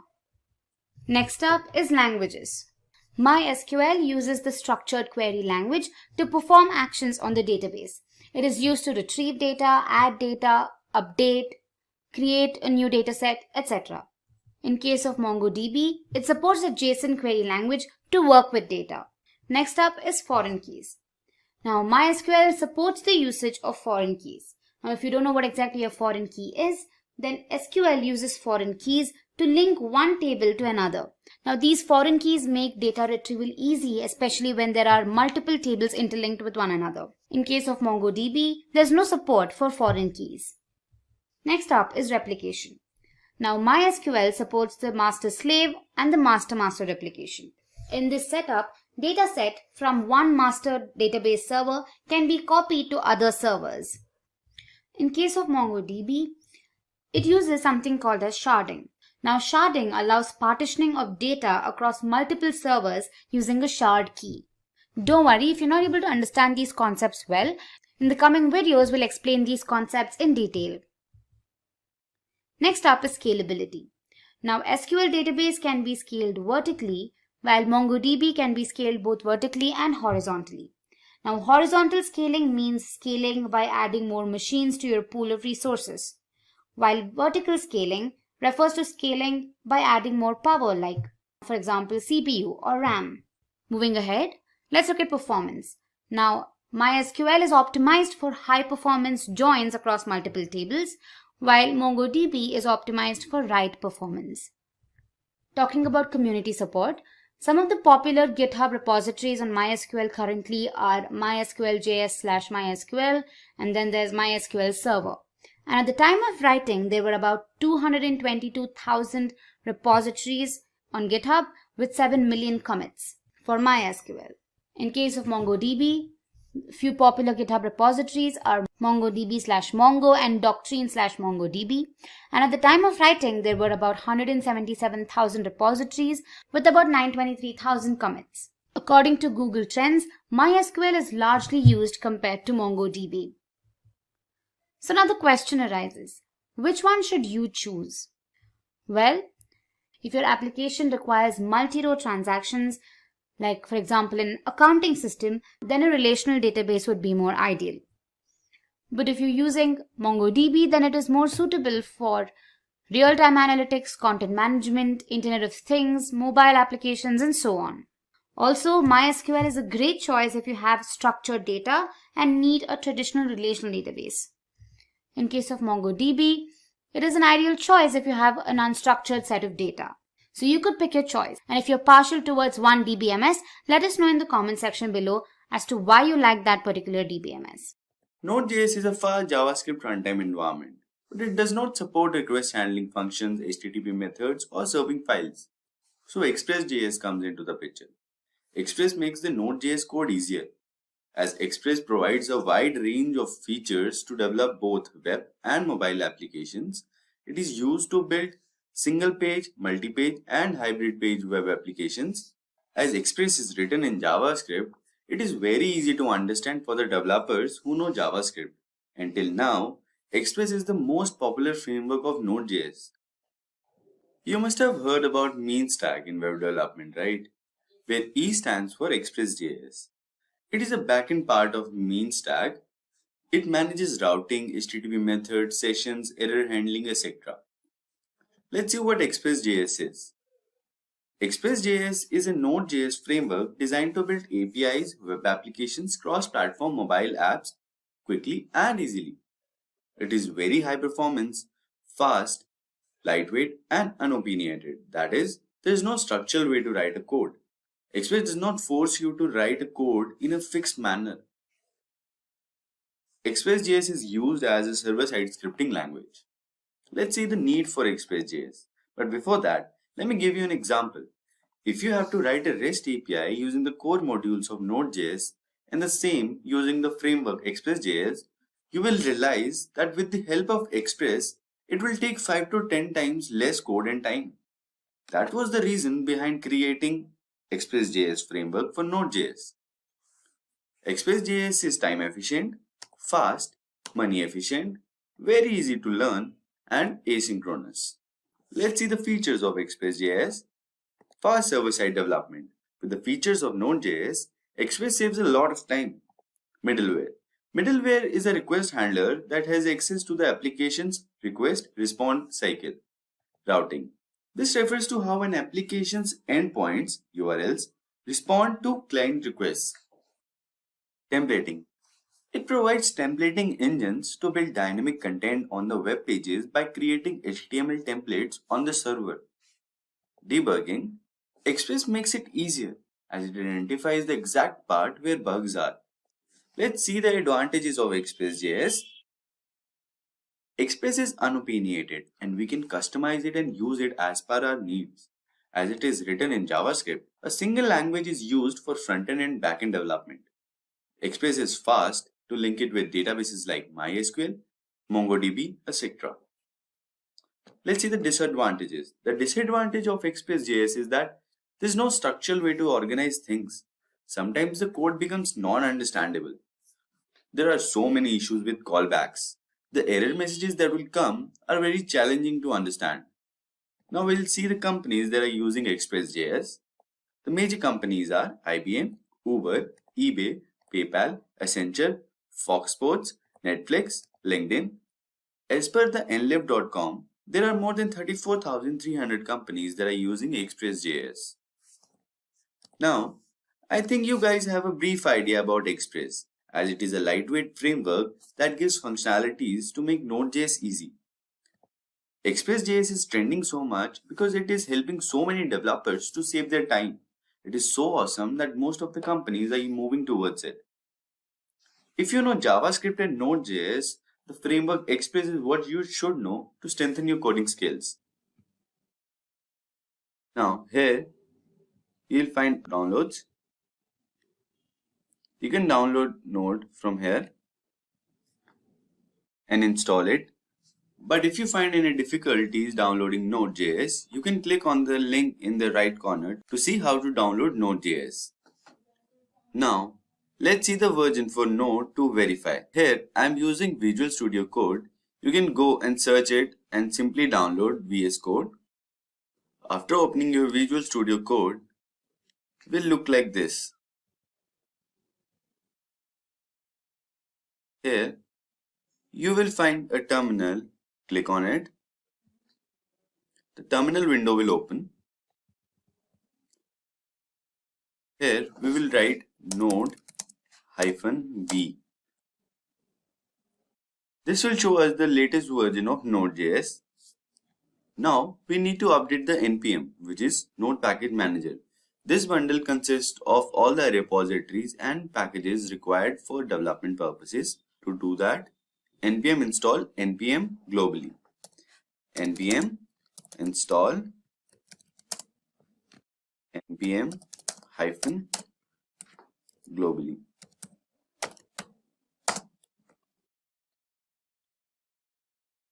This will download all the npm packages globally. Now, let's create Express. For that, first, we need to create a separate folder where we will keep all the modules and files of Express.js. Let's clean this. CLS.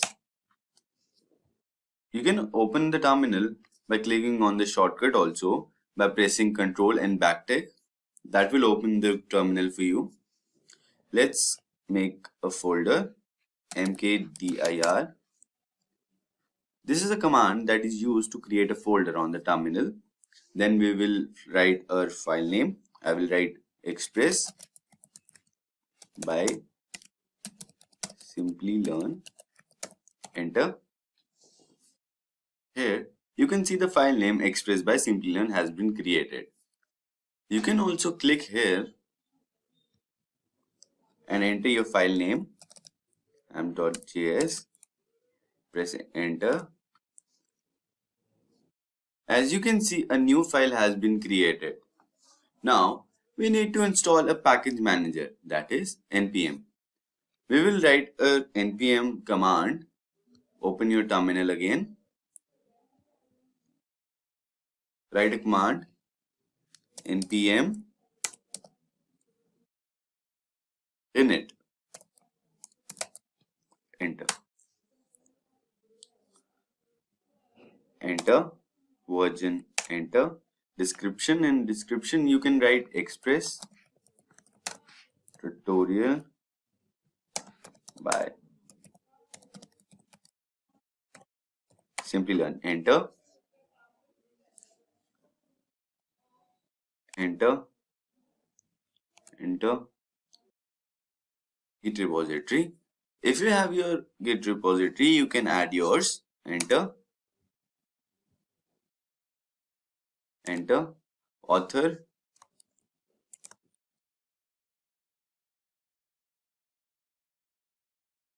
Learn. License. Enter. Press yes. After this, you can see npm created a JSON file. Now, we will finally install Express.js. We will write npm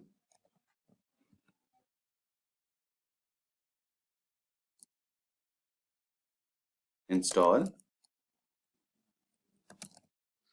Express. Enter. Now, as you can see, our Express is installed in our system. Let's open the app.js that we have created earlier. Now, we will create an Express application with the help of Express functions that we can do by requiring the Express modules. Let's create our first program. First, constant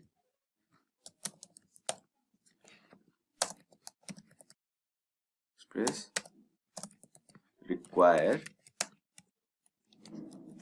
Express. In this line, we are requiring the Express module. Const file name equals to function Express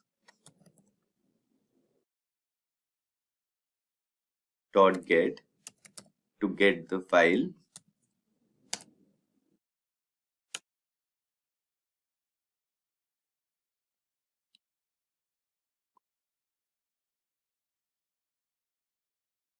Request response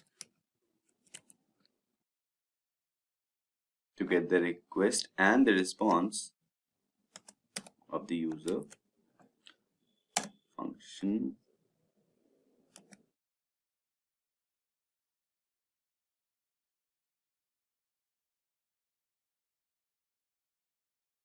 we will need to pass callback function here. Let's write response send. This message will be shown in the server. Welcome to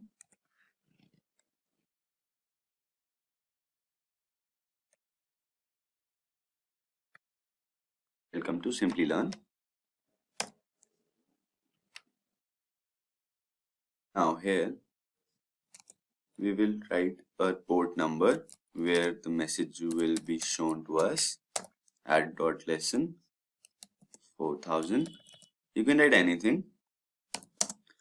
Here also we are passing the callback function.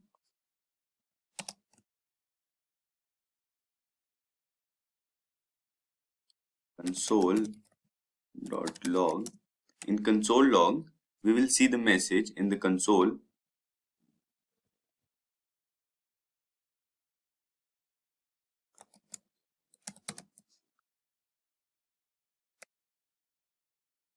Listening to port number 4000.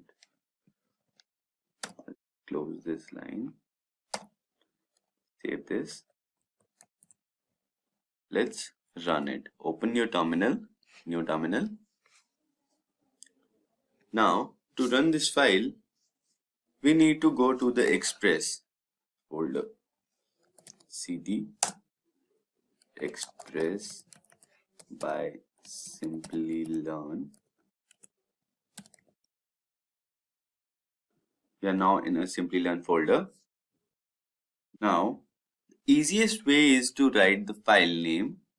Write node space the file name app.js.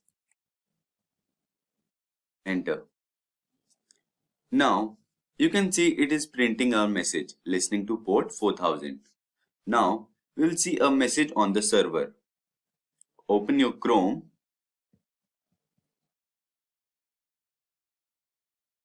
type localhost 4000, press enter, and here we go. A message is successfully displayed.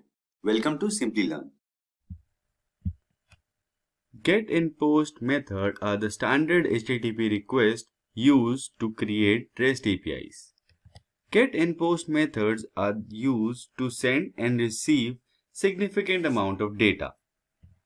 The client sends a request in the form of JSON file, and with the help of HTTP requests, which are get, post and other methods, it will go to the server, and then the server sends back the response to the client in the form of a message to tell what happened to the request that was sent to the server. Now, Express.js get method. Get is a method that is used to request data from the server, but mainly this method is used to read data. To handle GET request in Express is pretty straightforward.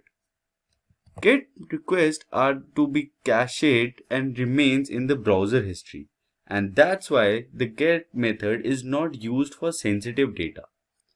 To get the data, we add parameters in the URL and get data in response. Get method is more efficient and popular than the post method. Now we'll see Express.js post method. Post method is used to create new or to edit already existing data. This method is used to communicate with large amount of data. The post method is secure because the data is passed in a request body and not visible in the URL, and the user is not able to bookmark it. Mostly we use get method only, but when we want to send a sensitive data, we use post method. Now we will see how to get the post and get methods work. Now open your Visual Studio Code. I have already installed Node and Express. If you haven't installed it, then you can click on the right corner of this video to get the setup done. Coming back to Express get and post methods. Now what I have done here is I have created a basic Express.js app. Const app require Express. This will install all our Express modules. Now first we will write our get method. So let's start. First we will write get method. Then we will initialize how it will be called. We'll write get request.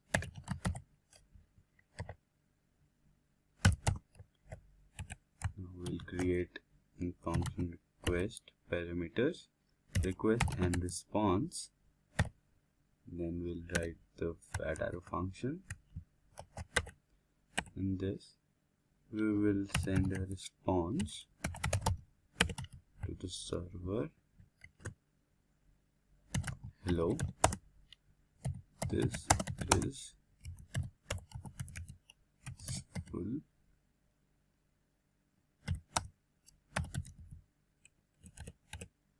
Get request.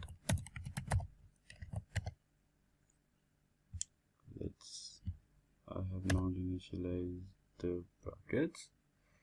Let's see what I have not done. Oh, I forgot to write this. Now let's just save this file. We will run this file.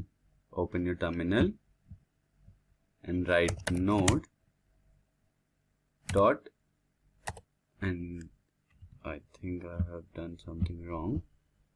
Let's again open the terminal, write node dot. So it is showing server is successfully running on port 4000. Now we'll open our Chrome and write localhost, enter. As I have told you earlier, this needs a parameter, so we'll initialize here get request. Hello, this is successful get request. So our request method is working fine. Now we'll go back to the post method and see how it goes. app.post.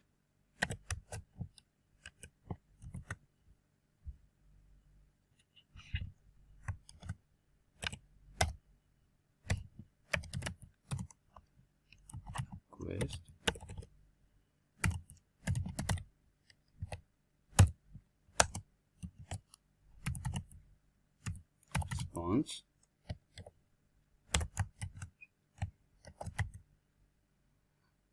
response send, just like this only, just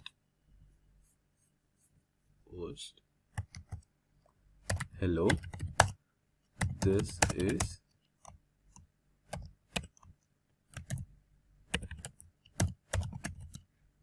successful post request. Now we'll save this first and then run it in the terminal. Yes, node dot server is running on 4000. We have to write this. So first copy from here only, open your terminal, and here we can write post request, enter. So what you can see here is it can't get post request. For this to see, we need to have the postman. I'm using postman here. Here I will write post method, and here I will write the localhost 4000 and the post request method. Then we'll press send. Here in the body part, we will see hello, this is successful post request. How this is working is because post method is secure and data is passed in the request body and it cannot be fetched in the URL. What is middleware? Middleware is a request handler that has access to the application's request response cycle. It is a function that contains the request objects, response object, and the next middleware function. Middleware can also send the response to the server before the request. The next middleware function is commonly denoted by the variable named next. Simply, middleware is a function that can only be applied using routers. With the help of middleware, we can access and modify request and response. Now, we'll see what are the functions of middleware. Middleware can execute any code. It can make changes to the request response objects. Middleware can also end the request response cycle. It can call the next middleware function in the stack. We use these functions to modify our middleware to perform many tasks. Like if you want to block our site from some country, or if you want to check the authentication of a user, etc. Choose from over 300 in-demand skills and get access to 1,000 plus hours of video content for free. Visit SkillUp by Simplilearn. Click on the link in the description to know more. Now, we are going to create a simple middleware. We can create a middleware in a router file, but the best way is to create a middleware file separately and then use it. Creating and using middleware is very easy. Now, we first need to create a basic Express application. But before that, you must have all the app packages to run Express. You can take the help of our video, What is Express.js? The link will be in the description. You need to install npm Express to run this. So coming back to our application, first we need const Express application. So we'll write constant Express require Express.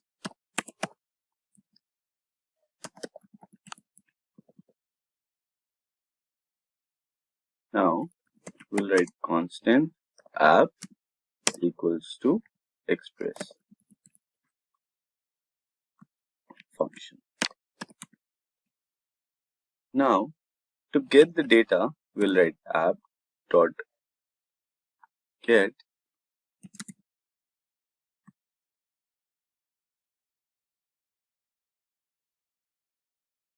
request response.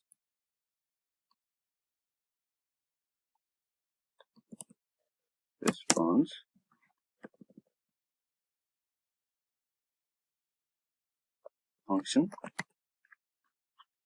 write response send.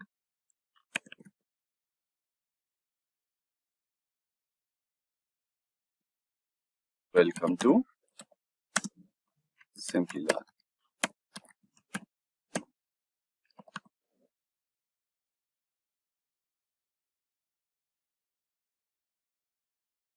Now we'll copy paste this to get the home page. The better way is to like copy paste it here. Here we'll write the extension of the next page. Home will say, and welcome to the Simplilearn's home page. This is a very basic middleware application we are going to create. Just home page.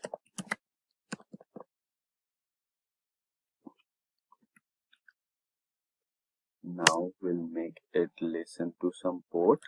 So we'll write r.listen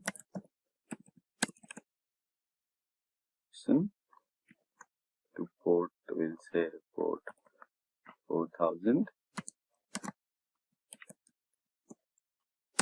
Again, that arrow function.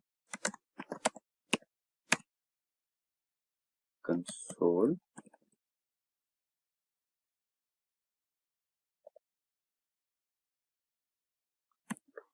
log, write listening.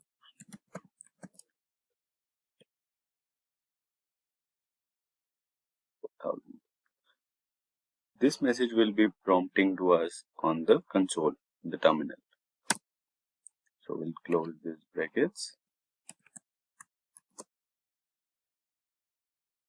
Now we'll save this file.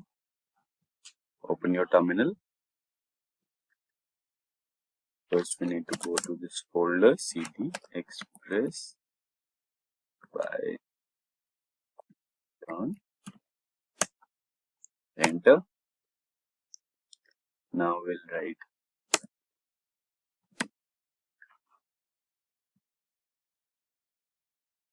file name app.js. Enter. So it's showing listening to port 4000. Now we'll open our Chrome local server. Type localhost 4000. Enter. So it is successfully showing us welcome to Simplilearn. Now we'll go to the next page. We have written there home. Enter. So it's successfully showing welcome to Simplilearn's home page. Now we'll create a middleware. Go back to that file.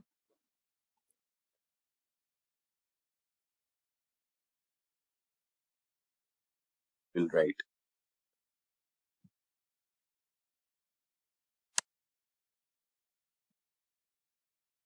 instant require filter.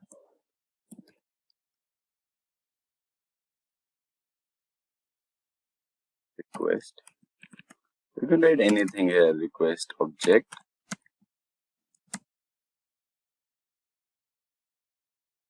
Response object.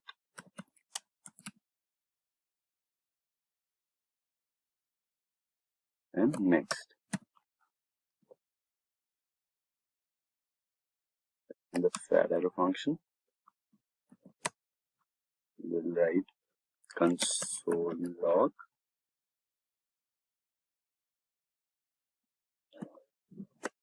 Here we have written request filter.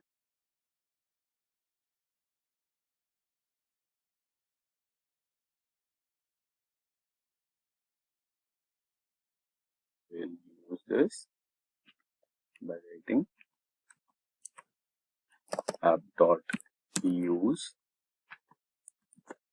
request filter. I'm going to save this file. Now, we haven't called our next parameter. In Express framework, next is a function.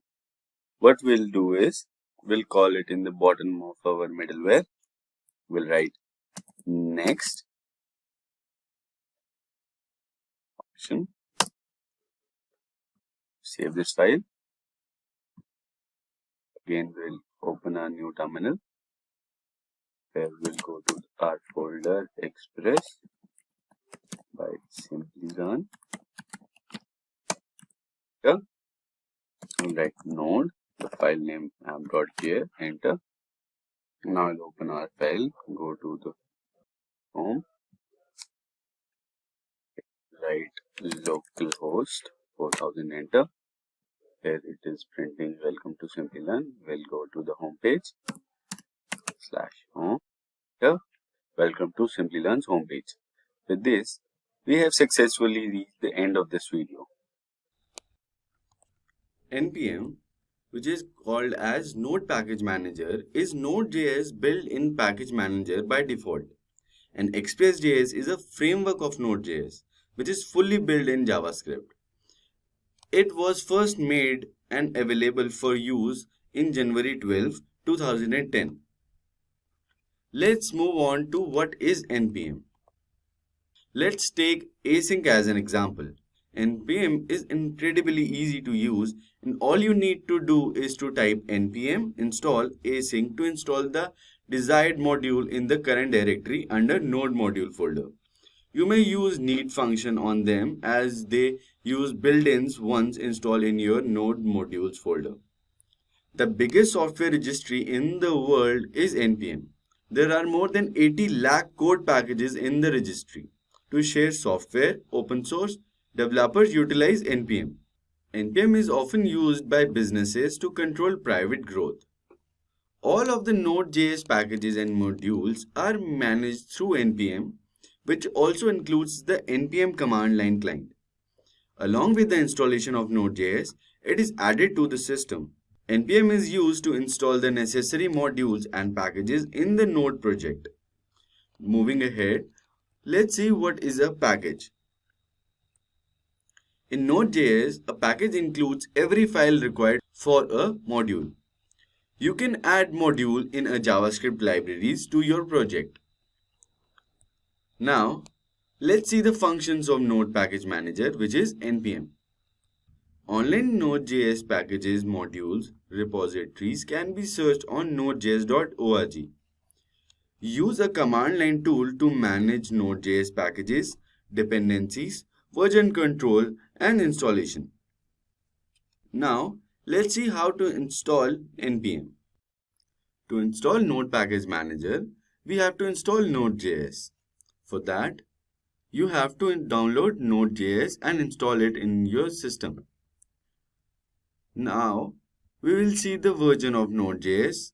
Go to Terminal, New Terminal, and search here for Node-v, which is denoted as version. Enter, and this is my version of Node. Now, we will verify the NPM version. To do that, we have to run a command, write npm --version. And you can clearly see my NPM version is 8.5.3. Now, we will see how we can install Node modules using NPM. There is a very simple syntax for that. We just have to write npm install and that module name. Now, we will install the famous web framework module of Node.js. We will simply write a command npm install Express. This is a very simple command you can write in your console or terminal and then press enter. You can clearly see the Express is installed in our system. What is error handling? Error handling is a process in which Express catches and processes the error that occurs synchronously and asynchronously. Express comes with its own default error handlers. Simply, in error handling, the tasks are to identify errors, report them to the users, and then develop some recovery strategies and implement them to handle the errors. This whole process should not slow the overall processing time of the program. Now, how does error handling works in Express.js? Express.js comes in with a built-in error handler. This default error handling middleware function is added at the end of the middleware function stack. It automatically catches all errors in router handlers and allows developers to extend router handling functionalities by middleware function. Error handling in Express is done using middleware. This middleware is defined in the same way as other middleware functions. The error handling functions have 4 arguments: error, request, response, and next. We have next function method that matches us to the next middleware handler in middleware. In error handling, we have the next error method. This function skips all middleware and matches us to the next error handler for the router. Now, let's set up our error handling with Express. Open your Visual Studio Code. Choose from over 300 in-demand skills and get access to 1,000 plus hours of video content for free. Visit SkillUp by Simplilearn. Click on the link in the description to know more. First, we will create a new directory. For that, open your terminal, new terminal. Let's write make directory. Now I will enter the directory name. I will write Simplilearn, or you can also write error. Press enter. You can see the error handling directory has been created. It's empty. Let's go inside that. cd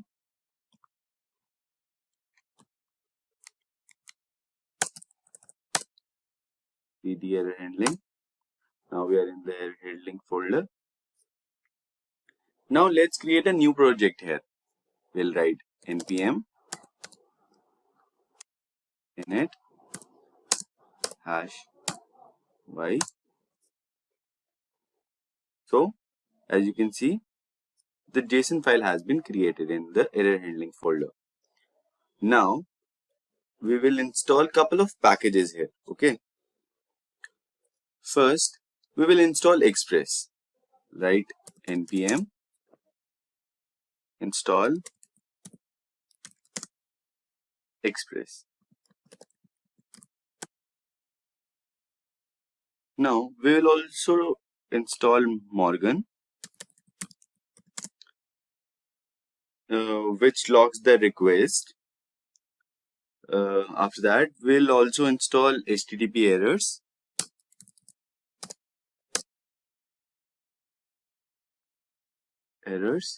This package makes it very easy to check the status code. And then last, we will install Node.env. Press enter. This will take a couple of seconds. Now, in the dependencies, you can see .env, Express, HTTP errors, and Morgan. Now, I will create a file in this error handling folder. Right, app.js, enter. Now, let's install NodeMon, which helps us not to reset our file again and again. For that, we'll write in the npm install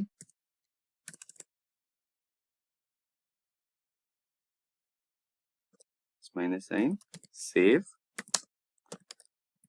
NodeMon. Enter. This will also take a couple of seconds. Now, here you can see the NodeMon has been successfully installed. Now, open your package.json file Here in package.json file, you can see here this line. I will rewrite this. You can also remove it. Let's write script, and in this I will write node app.js. Yes. Save this file by pressing Ctrl S. Yes. Now open the file app.js. Here we will be importing some packages. In Node.js we use require function, right? So we'll write const express require and express. Here we need express packages. Now we will be needing Morgan. We will write const Morgan require then Morgan.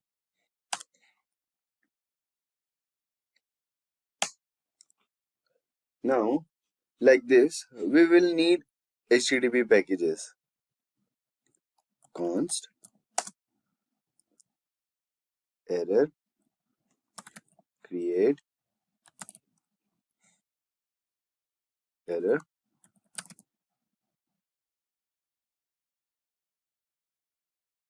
require HTTP errors. We also need .env packages to import our environment variables. For that, we will simply write require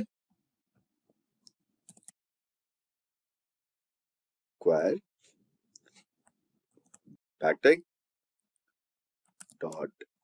.env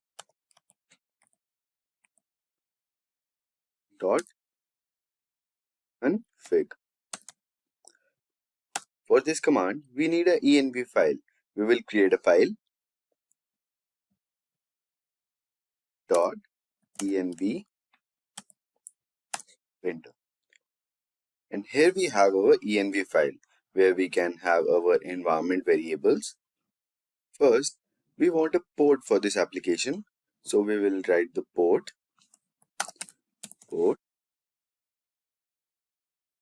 3000.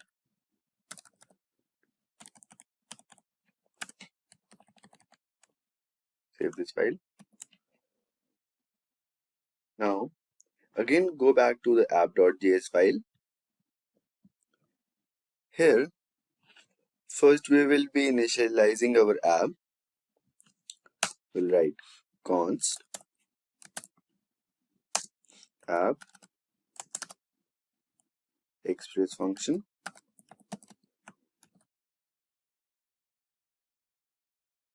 Now we will start the application. For this, we will write const port, to which it will be called process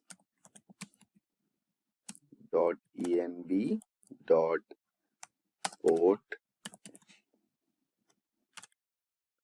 3000. Now we will make our application listen to port 3000.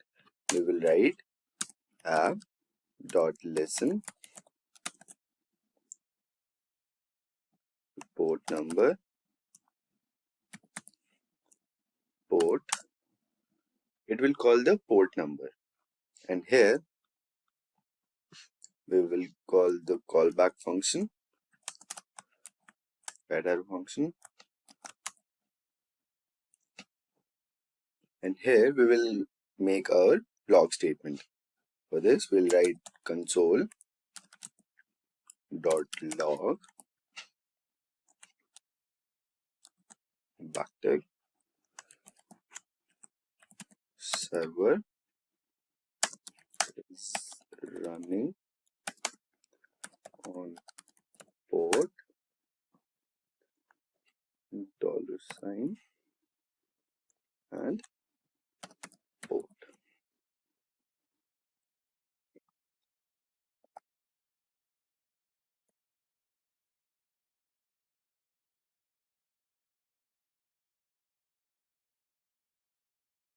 Now let me start the application. Before that, we'll save this file.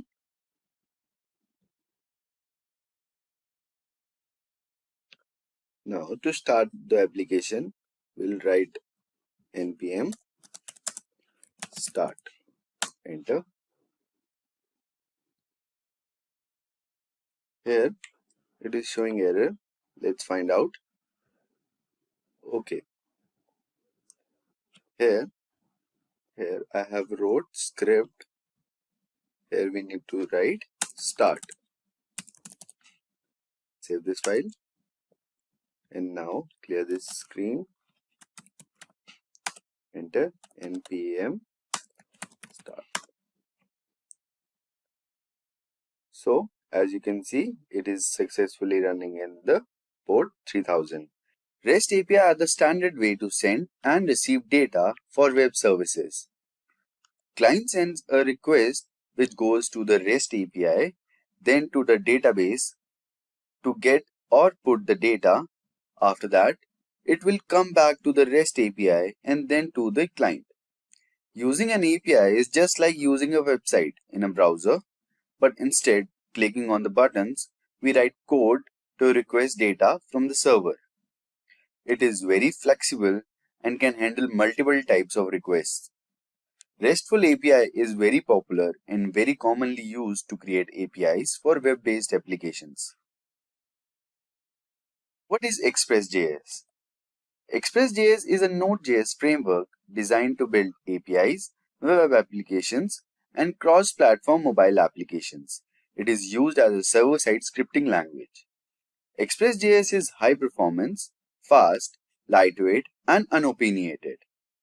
We'll see what is REST API. But before that, what is REST and what is API? REST means representational state transfer. REST is a popular architecture which is used to create web services. Now, API is an application programming interface. It is a code that allows two software programs to communicate with each other. REST API is a software that allows two applications to communicate with each other with the help of internet and various devices. Now, we will see the HTTP request types. First one is GET. It is used to request data from the server, but mainly this method is used to read data. Next one is PATH. It is used to update the data or to change or replace it. Next is POST. POST method is used to create new or to edit already existing data. After that, it is delete. Delete method is used to delete the data completely from the server. Now, we will see the complete architecture of HTTP request type. In this, client sends a request in the form of JSON file, and with the help of HTTP request, which are GET, PATCH, POST, and DELETE, it will go to the server and then sends back the response to the client in the form of message to tell what happened to the request. And now, we will create a simple RESTful API from scratch. Choose from over 300 in-demand skills and get access to 1,000 plus hours of video content for free. Visit SkillUp by Simplilearn. Click on the link in the description to know more. First, you need to open your editor. For this, I am using VS Code. For this, you need to open your folder. Created one folder in the C drive, Express.js. Open connect. For this, you need to have Node.js installed. First, open your terminal by clicking on Terminal, New Terminal. First, we'll write npm init -y. Press enter. This will create a JSON file for us. Now let's install Express.js. For that, we'll write npm install express. Press enter. This is installing Express.js. This will add all the dependencies. For now, we have only one Express installed.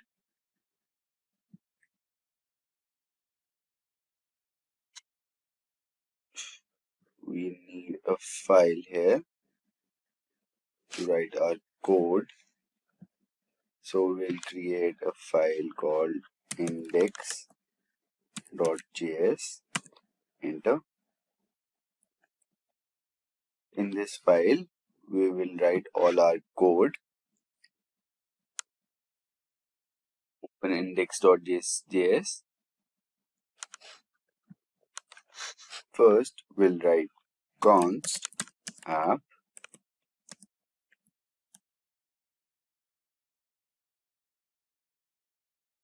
wire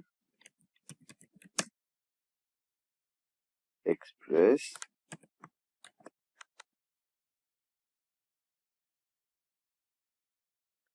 In this line, we have imported the Express package, which itself is a function. So we'll write parentheses here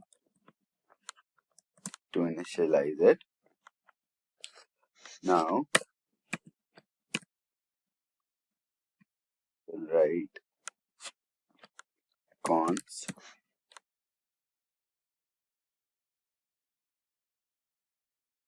port. We'll write the port number. I'm writing 4000 here. This will call a variable which is 4000. Now we'll write app.listen.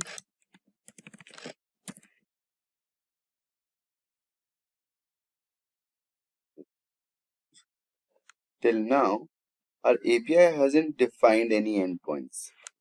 This app.listen tells the server to listen on specific port, which we have defined already as a variable 4000.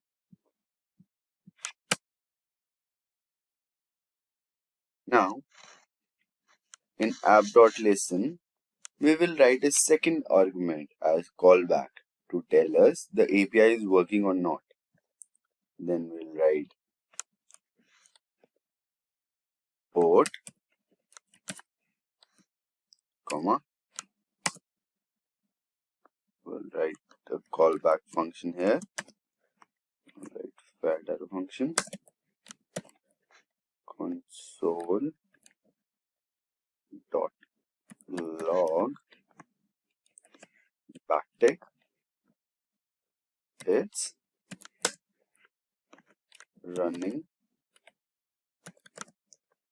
on HTTP localhost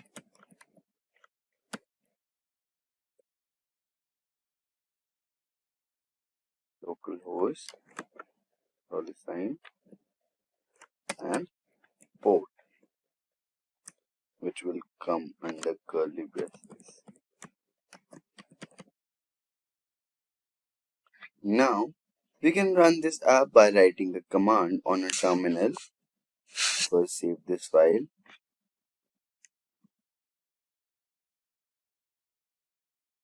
Terminal. Now we'll write a command to run this file, index node, file name index.js.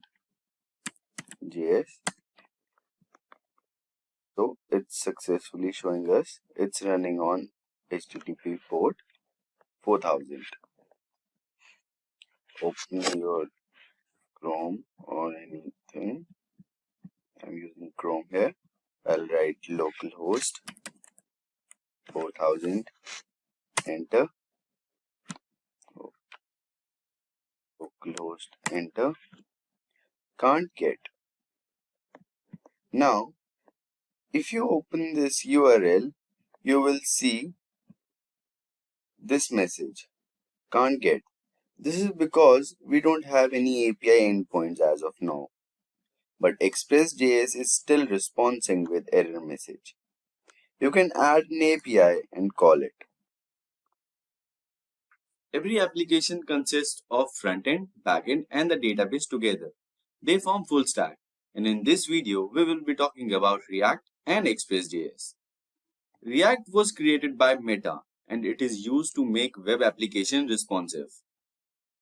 Express.js is unopinionated and it is used to make APIs. Express is maintained by Node.js. Let's see what is React.js. React is a JavaScript library which is used to build mobile and web applications fast and interactive. It is an open source, reusable components-based front-end library of JavaScript. Basically, with the help of React, we can create a client-side application or user interface. It is a combination of HTML and JavaScript. Let's see the features of React.js. First, JSX. It is a syntax extension of JavaScript. With the help of React.js, we can use the extension to see how the UI should look like. Virtual Document Object Model, DOM. It defines how documents are accessed and manipulated in the web page. Performance.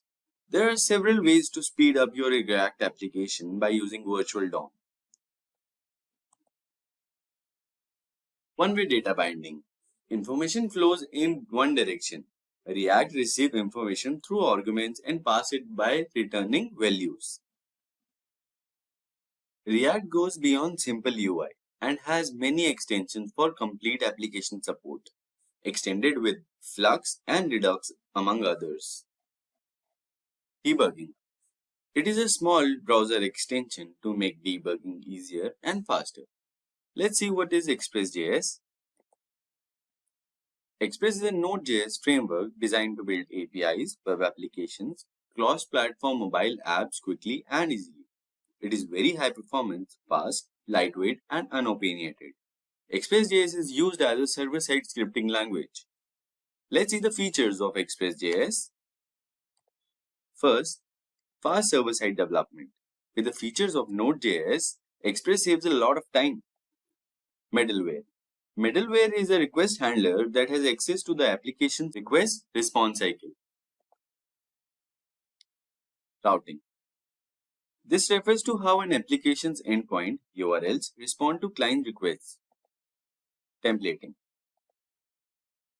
It provides templating engines to build dynamic content on the web pages by creating HTML templates on the server. Debugging. Express makes it easier as it identifies the exact part where bugs are. Now, we'll see how to connect client side to the server side. First, we need to create a folder. I have created a folder named React Express. Let's see. Go to your C file. Here, I have created React Express folder. Now, we will be using a text editor. In this video, I will be using Visual Studio Code. Let's open it. Then, we will add all the npm packages and create a React application called client. Open terminal, new terminal. Let's write some command. npx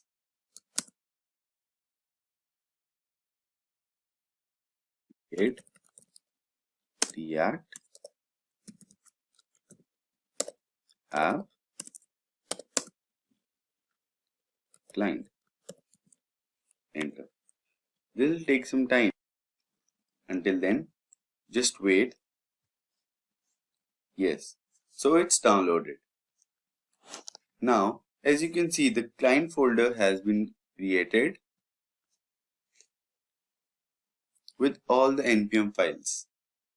In this client folder, you will see all the npm files, node modules, JSON file also. Yeah. Now, we'll go to this folder, cd client.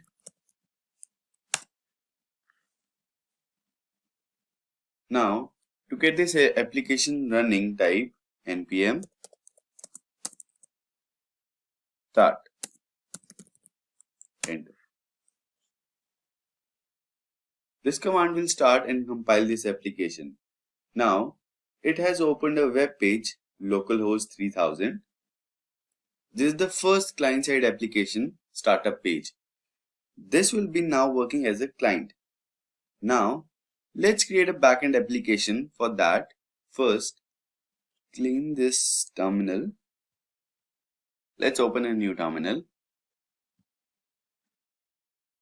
Type npx express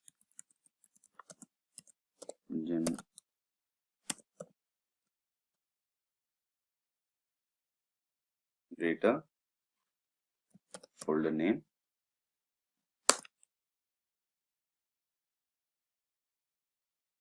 Press enter. Okay. Now, this will take some time to install. Press yes. Why?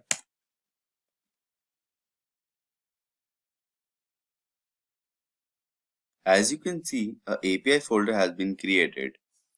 Now, we'll go to that API folder, cd API, enter. Now, we are in the API folder. Let's install all the packages. npm install, press enter. This will again download all the packages. So npm has installed all the packages required to run this. As you can see in the packages.json file, there are all the repositories and files that I used. Now, let's terminate this terminal.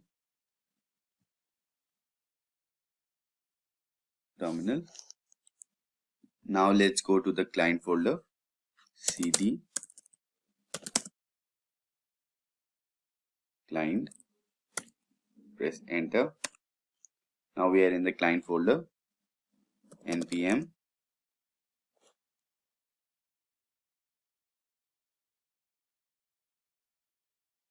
this command will start and compile this application. Now we'll see the standard Express application that has got installed. We'll again go to the terminal, delete this terminal, create a new terminal. In this, we'll go to the API folder, npm start. This will start the terminal. Press enter. Now, we'll go to the Chrome, localhost 3000, refresh it. You will see the standard Express application that has got installed. What is TypeScript? TypeScript is an object-oriented programming language. It is a strongly typed superset of JavaScript, and all the code of TypeScript is compiled with JavaScript only. It is developed and maintained by Microsoft. TypeScript was created to develop large applications.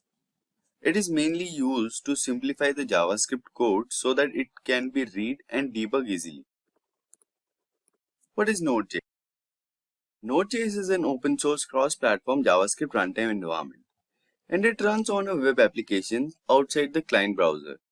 Node.js is used by the developers to build server-side web applications. Node.js is perfect for data-intensive applications since it uses an asynchronous event-driven model. What is Express.js? Express.js is a Node.js framework designed to build APIs, web applications, cross-platform mobile apps quickly and easily. Express.js is unopinionated.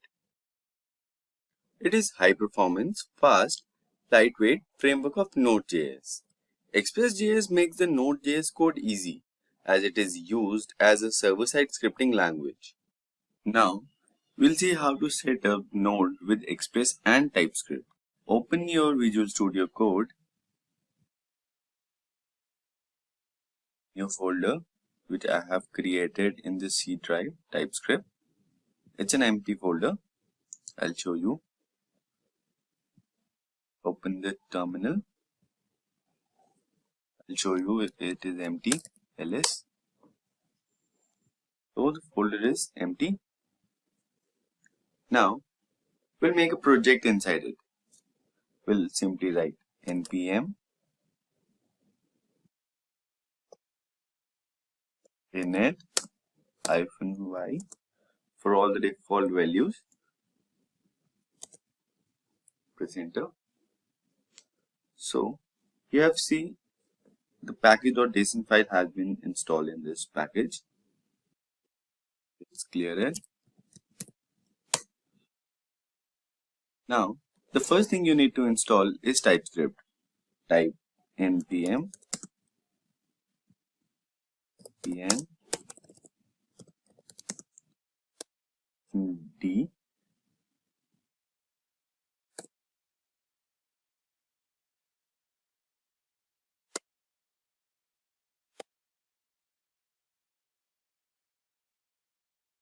This will install the TypeScript dependencies.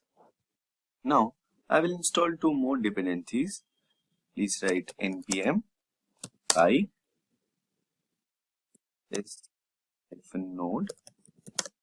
I will also install nodemon.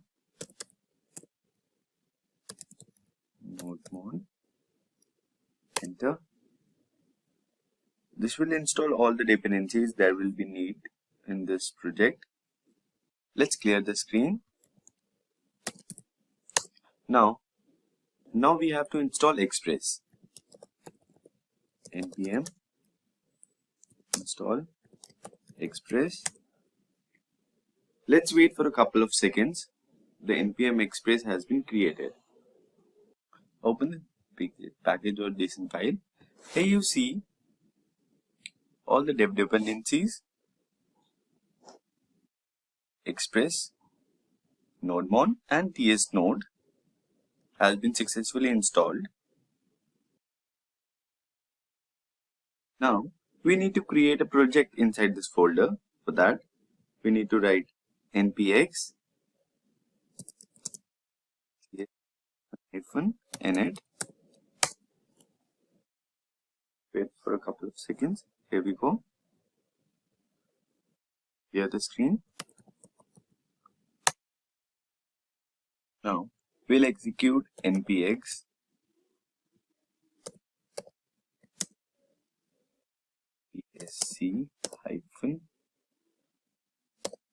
-init.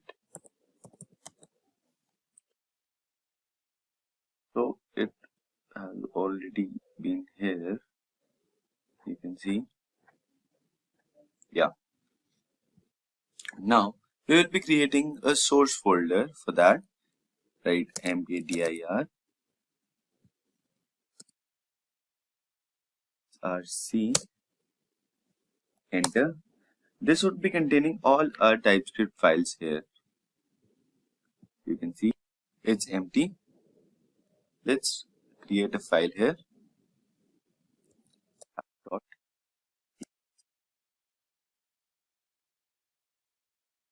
Everything we are going to write is inside this file only. So your setup for TypeScript with Express and Node is ready.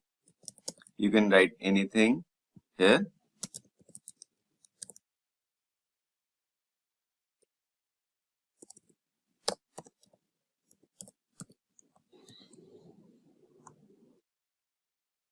The first thing you need is Node.js. Let's see. I have created one for me. You can create it by just entering a command make directory in the terminal and entering your folder name. It can be ABC or something you need, and like this it will be created, but I don't need it, so I'm going to delete it. And this, I will open the terminal again.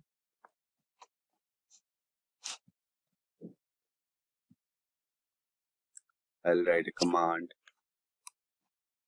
npm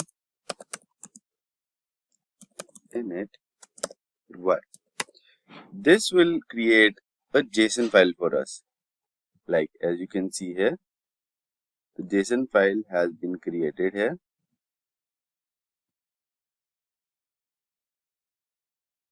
Let's clear the screen. Now we will install Express.js in this folder. For that, write a command npm install Express and press enter. This will install Express.js for us. You can also see here in the dependencies, Express has been successfully installed and all other modules are here. So let's clear this screen now. Now we will create a server file here. Let's name it app.js. Here we'll write all our code. So let's create a simple Express folder. Write const express require keyword. All our modules will be here. Enter. In this, we are requiring Express.js. Now we will also be needing port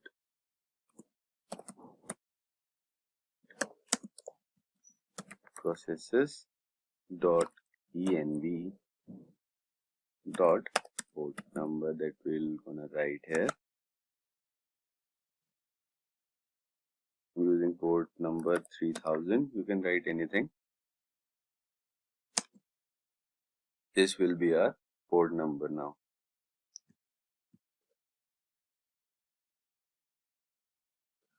Right. Create an app.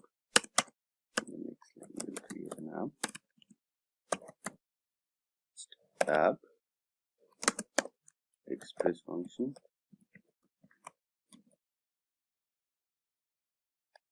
We have created an instance for Express. Now we'll create to make it listen to our port. Let's write app.listen. Port number it will read by its own. Arrow function. Console log. What we are gonna see back server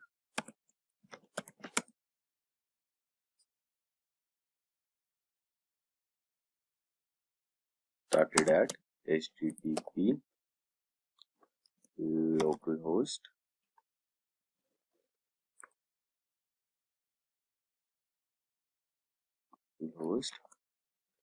$sign to get the data of the port, and we'll write the port. It will fetch the number of the port. Here it goes. Now we have created a front end of this. I repeat, now we will create a front end of this registration form. So let's create it.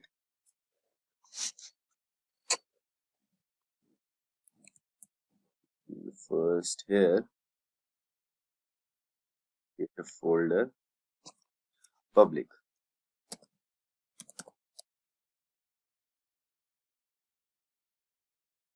in this folder, let's create two files, index.html and the second one will name as style.css.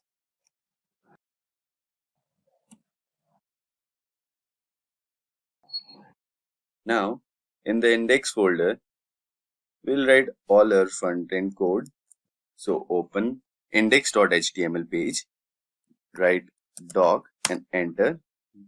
This will create a HTML template for you. In the title, here we'll write registration form.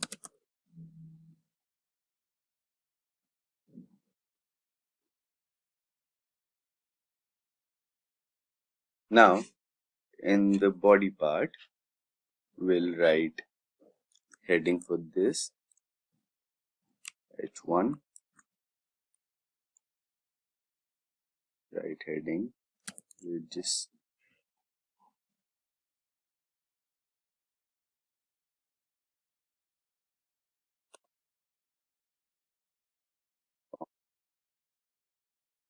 here the action will be class, this will be heading, so we can style it afterwards.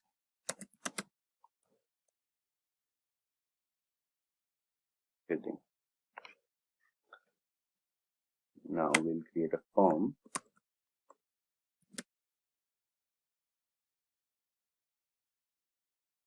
Action.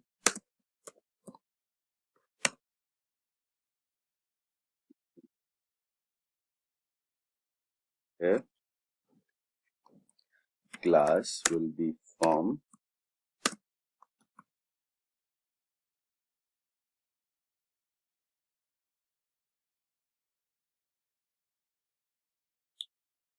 Now we'll create an input types. First we'll create input type will be text, name will be write first name,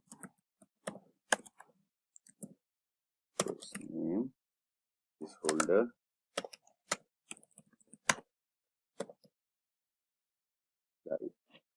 this username will become inside the text box, this first name.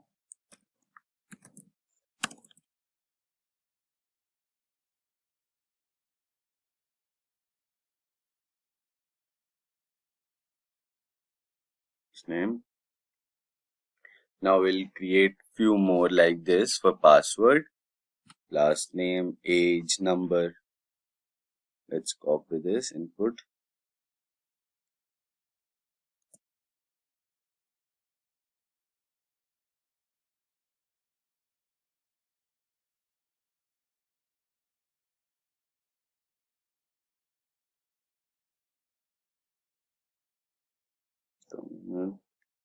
First one will be first name, second one will be last name,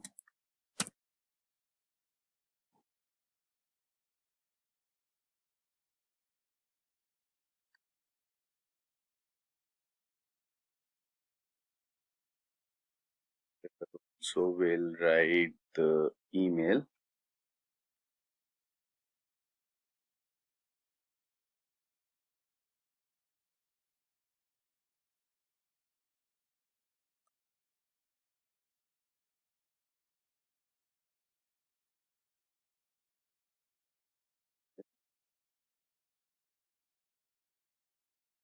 for this.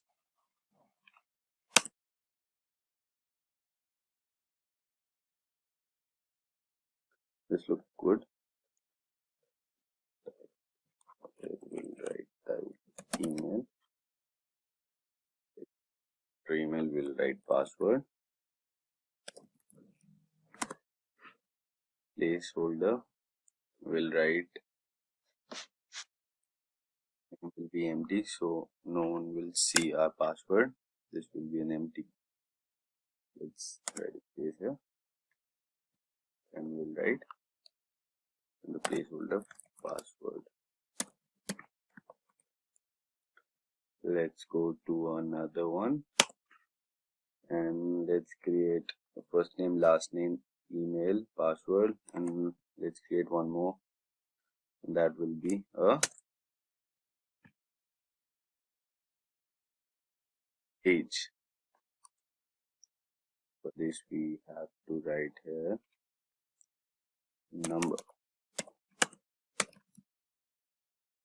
Name, we don't need name, I guess. Well, let's write age here. Age. Placeholder, what will we see inside the box in the front end? Here. Let's create a submit button.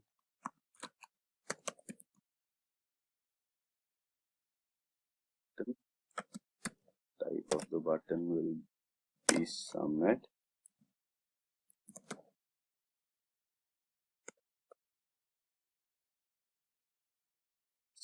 So we can give it style in this part. Here, submit. So our form is ready. Yeah, we'll write require here. So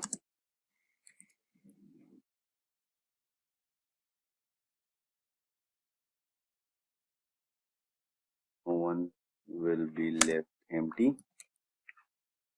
This will help us to require every field, because everything is important. We cannot make it empty, so we are writing require.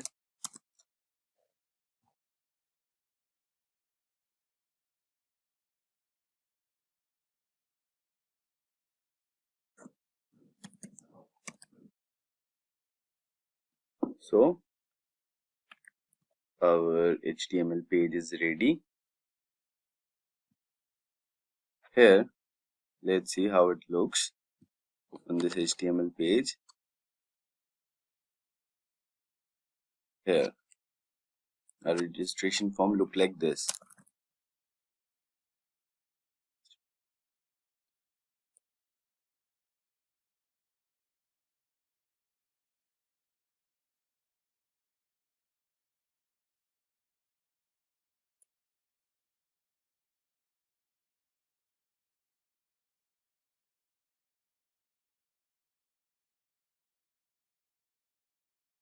Let me show you what require is doing.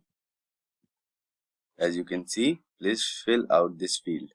This is what required function do.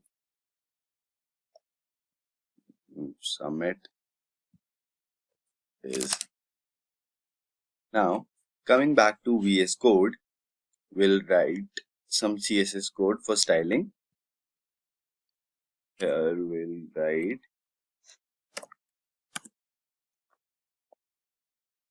padding for the page will be 0. You don't have to write %. Margin will also write 0 for the overall page. Now we'll go to the body part.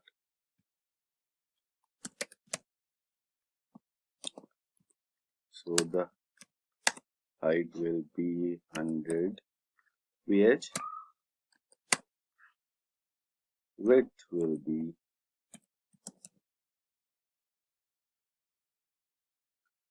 100 VH. Display size will be flex. Direction of the flex will be bottom.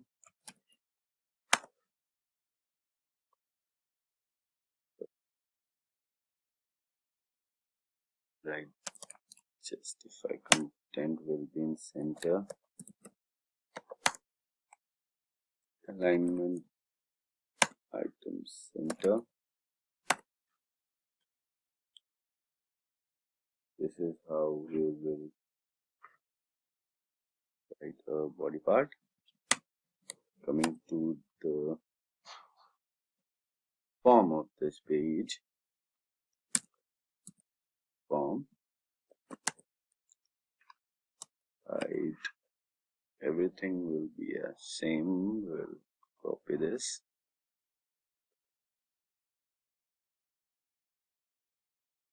let's paste it here.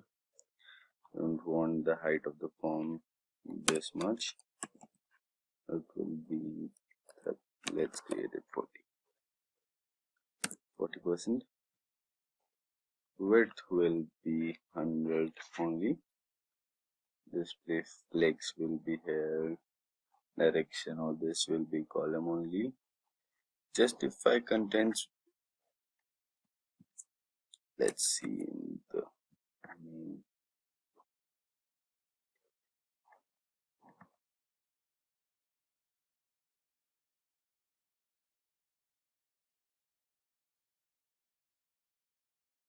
to our code. Let's make it not center. Let's make it as space. Round space. Let's make it space between. You can style it as your own, as you want. Heading. With the heading.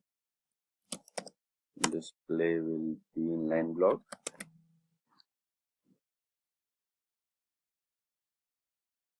This will make our page, registration page, look more clean. Back to the form.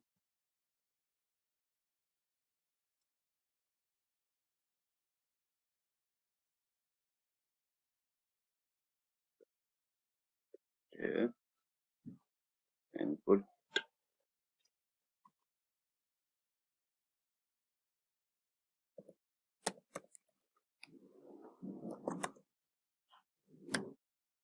Put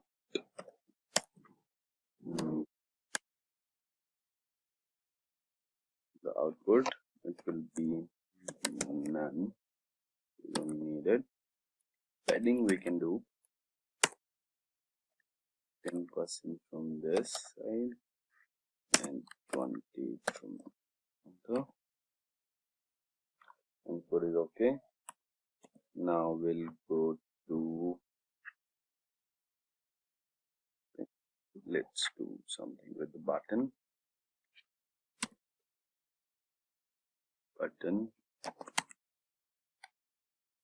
Height will be T.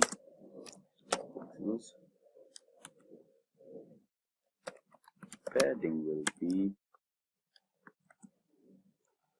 10% from this and 25 from the other side. The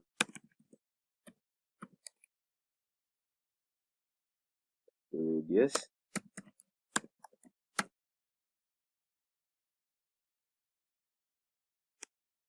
see,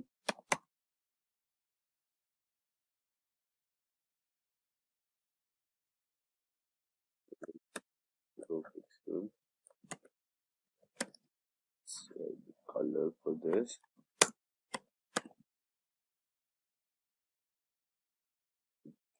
GB 44. The color will look like this. It's not an issue. Using the submit button. Sizing will be the border box. This will look cool. Background color of the submit button will be black, and the text which is inside it will be white. So it looks clean as a registration form. It's done. You can also first save this file. Go to the file. A registration form look like this. Isn't it cool? Let's make this a little up. The heading part will give a padding for 40%.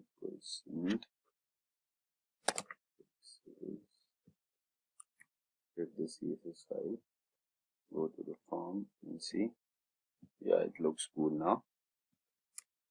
Let's see, everything is working fine. Yeah. Coming back to our VS Code. Now, so our front part is ready. If there will be any changes, we'll do it later. Now, coming back to our backend part of this registration form, we'll make our first API routes. Here,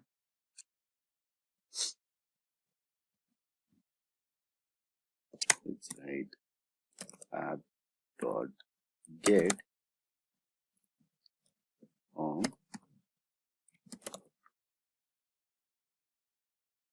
added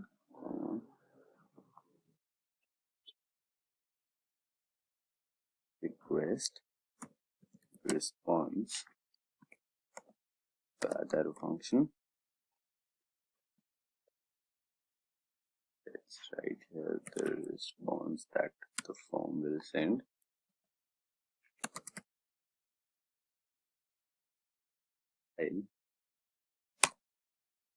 We will write the directory name of this HTML.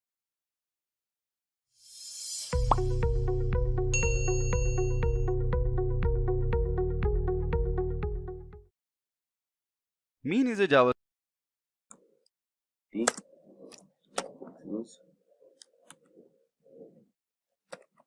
Padding will be 10% from this and 25 from the other side. The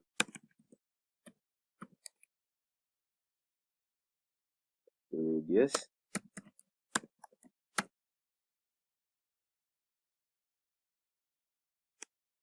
actually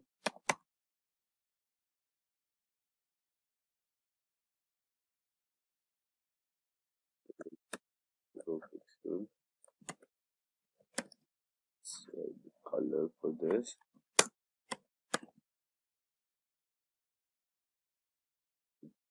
GB 44. The color will look like this.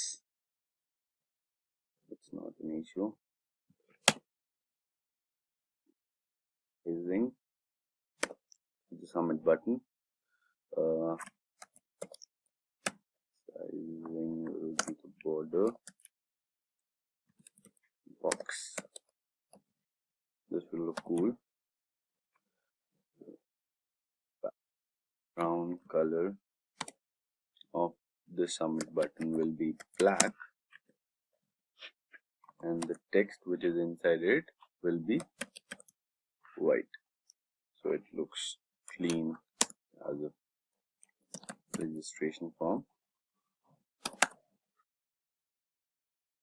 It's done. You can also first save this file. Go to the file. A registration form look like this. Isn't it cool? Let's make this a little up. The heading part will give a padding for 40%.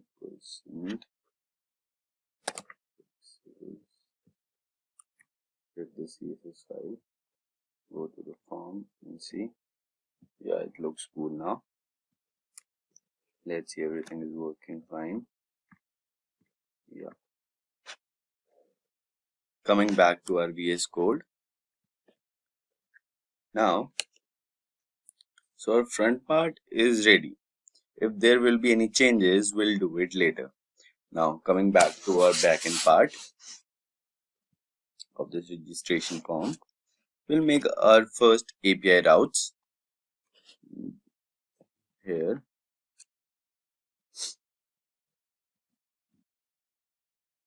Let's write app.get form.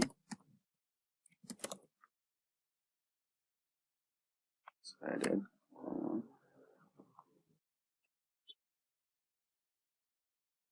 request response arrow function. Let's write here the response that the form will send.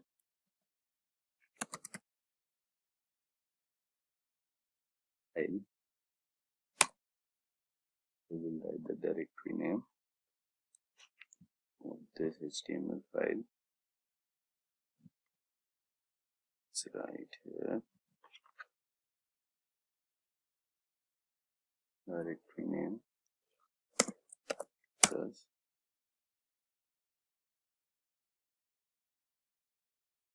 public x.html. Let's save it.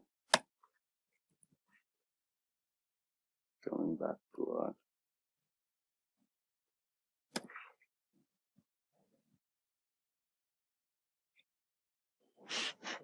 create post method also here.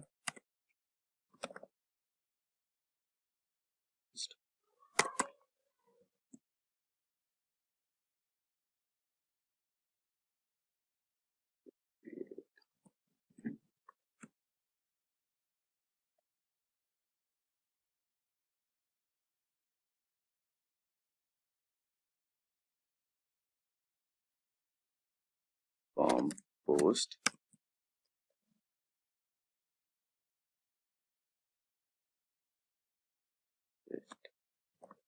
and response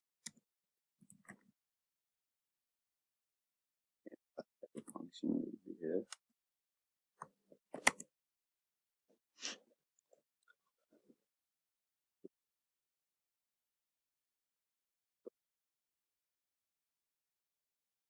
Request body. Here in this part, it will fetch the data in the body of the HTML page. Now let's create an API middleware. For that,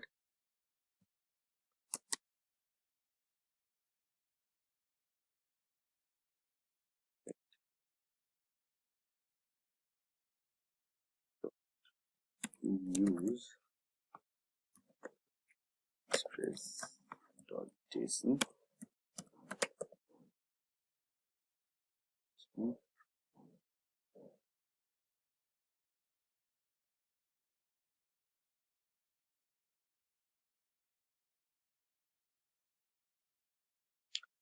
.json. Here we are accepting the data in JSON format. After this, we'll use it again. I'm going to use express.url encoded function.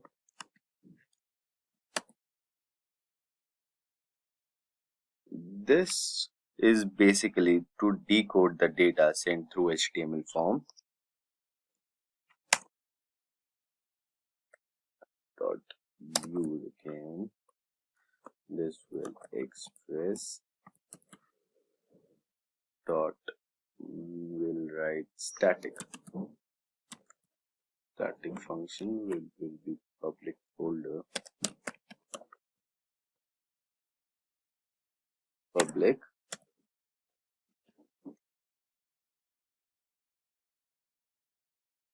This will use the public folder for us.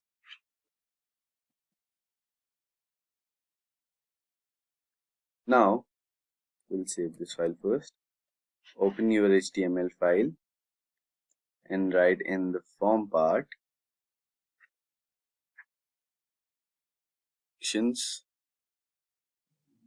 here we'll declare the file name app.js form class form, and we'll write method which will be post here.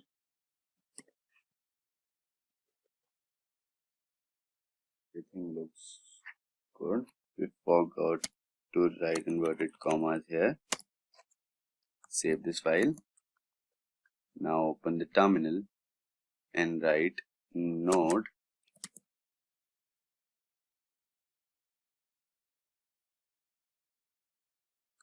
app.js.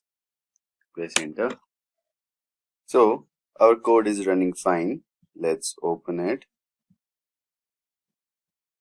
Yeah, everything looks fine. Why Angular? Now, JavaScript is the most commonly used client-side scripting language.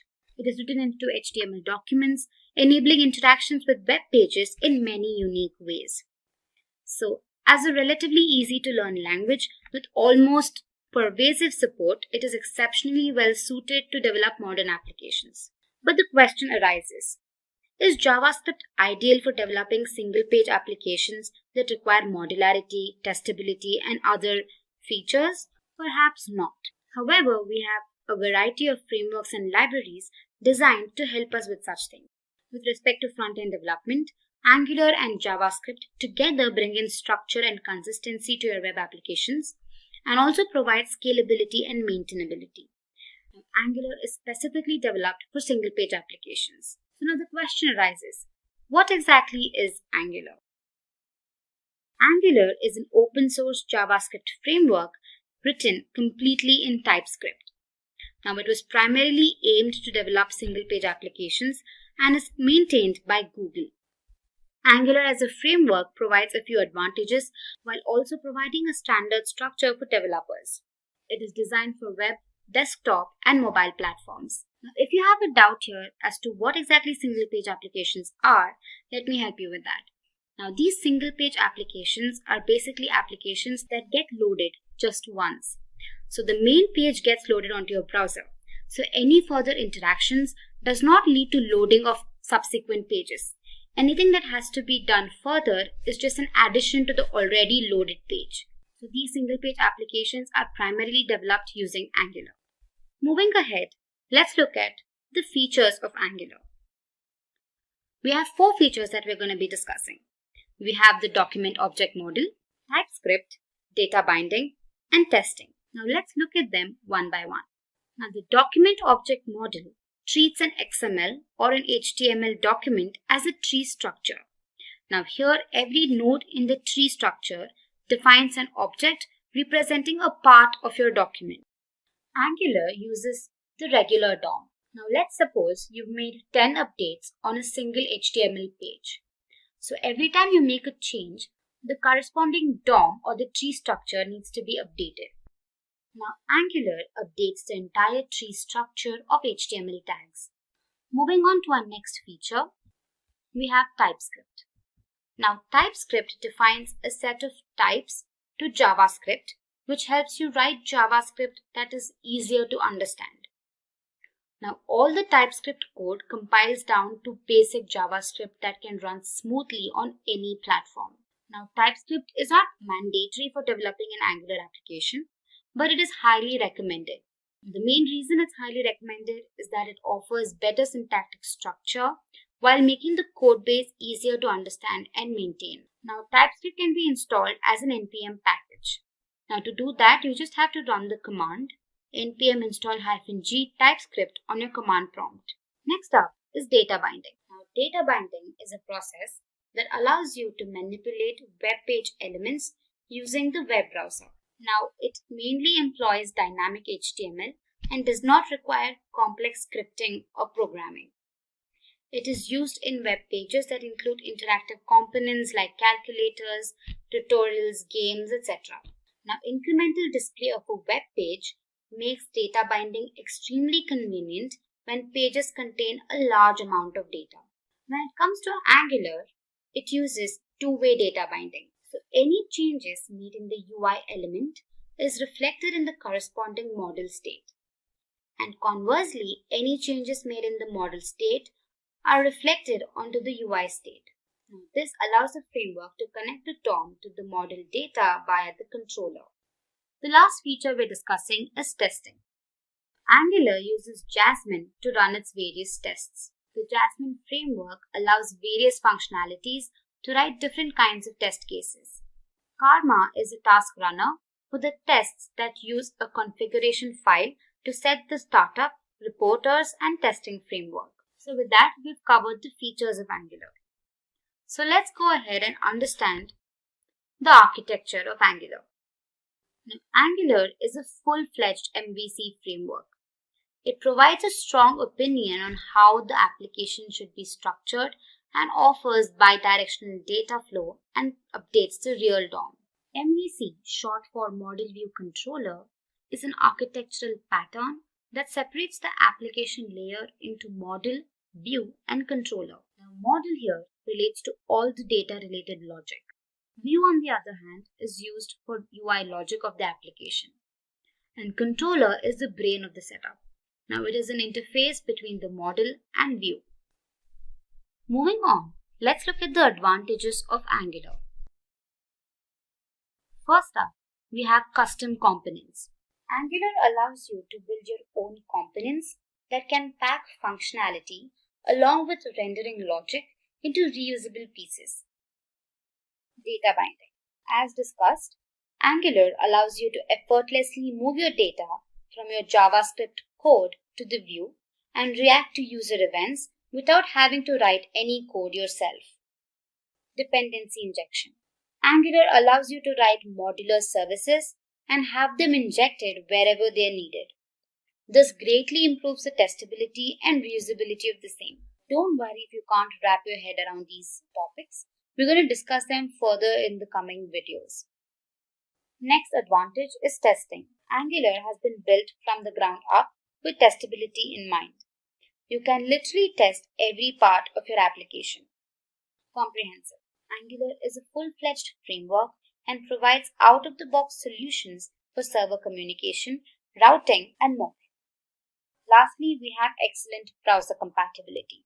Angular is cross-platform and browser compatible.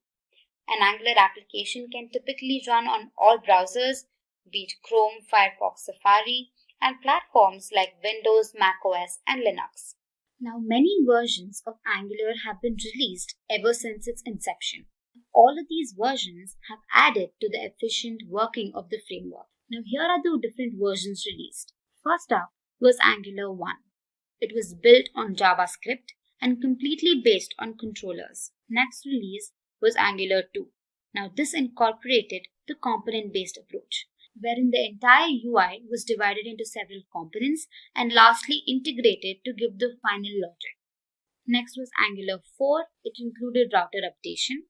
Angular CLI or Command Line Interface 1.0 was introduced, however not deployed. In this release, the Angular CLI was optimized and commands like ng-update and ng-add were added. In the Angular 7 release, prompts were introduced which provided tips in CLI about the functions being used. In Angular 8, IV renderer and Bazel were introduced. And finally, the most recent release was Angular 9. Now this came with the better framework and Angular material. Now this completely switched to the IV renderer as a default compiler. Now that we've learnt about the pros of using Angular, let's look at some of the limitations of Angular. First up is a steep learning curve. Now since Angular is a complete full-fledged framework, it becomes difficult for learners to begin with. You need to be acquainted with simple topics and then move on to more advanced topics to become proficient in this language. Next up is limited SEO options. Now, Angular offers limited SEO options and poor accessibility to search engine crawlers. It's verbose and complex. Now, a common issue faced by the Angular community is the verbosity of the framework. It also poses to be complex compared to other front-end tools. And lastly, migration. Now, one of the drawbacks of Angular is poor migration. Now, it becomes difficult to port legacy code to Angular-style architecture.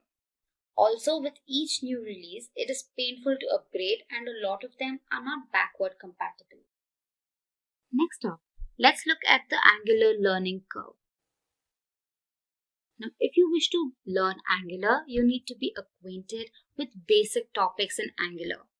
Some of them are directives, modules, decorators, components, services, dependency injection, pipes, and templates. Now, once you've mastered your basics, you will want to go and understand more advanced topics such as change detection, zones, AOT compilation, and RX.js. However, the learning curve of Angular is clear-cut. In the beginning, it could be a little intimidating, but once you start using the tool, it becomes way more easier to comprehend and understand what is going on. And lastly, let's look at some of the companies that use Angular today. Many top-tier companies like Nike, Forbes, Google, HBO, Sony, Upwork, among others, readily deploy Angular. So moving on, let's look at the prerequisites for Angular. First up, we have Node.js. Angular uses Node.js as its base for a large part of its build environment. So as a result, to get started with Angular, you will need to have Node.js installed on your environment. So head to their official website and download the latest release for your corresponding operating system. Next up is the Angular CLI. Now this command line interface is a tool that makes it easier to bootstrap and develop your Angular applications. Now to install the latest version, run the command npm install-g at angular/CLI. You gotta run this command on your command prompt. And finally, to confirm installation, check for its version. Now the next thing that you will need is an IDE or a text editor to type your code. Now there are several IDEs that you can choose from. But in this series, we've used VS Code throughout. So it is available on all platforms. So go ahead and download it if you haven't already. Now moving on to the final part is the demo. Now that you have a basic understanding of Angular and its prerequisites, I think you're ready to create your first Angular application. So let's head to our VS Code and begin. Here I've created a folder called Angular on my desktop and opened it on my Visual Studio Code.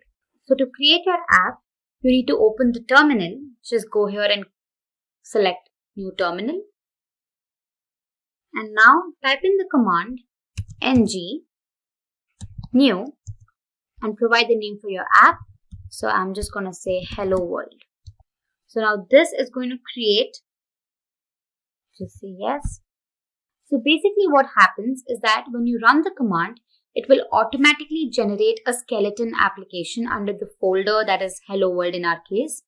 And it includes a bunch of files and installs all the necessary dependencies for the Angular application. So this could take a while. So once you've created your application, to run it, first change the directory. So let's say cd hello world. And now use the command ng serve. Now once it's compiled, you need to go to your browser and type in localhost 4200.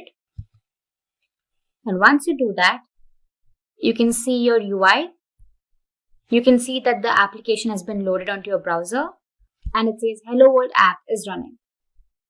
So this is how you create your application. So let's go back to our VS Code. Now as you can see here, there are many files and folders that are created, right? So let's look at a few of them. Of course, we can't explain everything, but I'll brush through a few of them. So the first main component is basically the root component. Now the root component here is the index.html. So here, if you open the file and see, it's a very small crisp code, right? But the most important thing in the file is this app root element. So what this does is it's basically the marker for loading your application code. So this is extremely important. So the next important file is the main.ts. Now this is the part of the bootstrapping piece. Alright, so the index.html file is responsible for deciding which files are to be loaded. Correct. The main.ts file, on the other hand, identifies which Angular module is to be loaded when the application starts. So this is just a brief explanation as to what they are doing. Next, we have the app folder. Now here, we have the app.module.ts file. Now this application module file can be thought of as the core configuration of your application. So here's where the source code starts from. And moving on, we have the app.component.ts. So these are all TypeScript files, hence the extension TS. Now this file basically is the root component of your application. And then we have the HTML file for the same, which defines the appearance of what you can see on your browser. So let me just change the message that is being displayed. So I'll say, hey, welcome to this Angular tutorial. So let's save this, and when we go back to our browser, we can see the message, hey, welcome to this Angular tutorial being displayed. So like this, we can make a simple change and then it gets rendered onto your browser.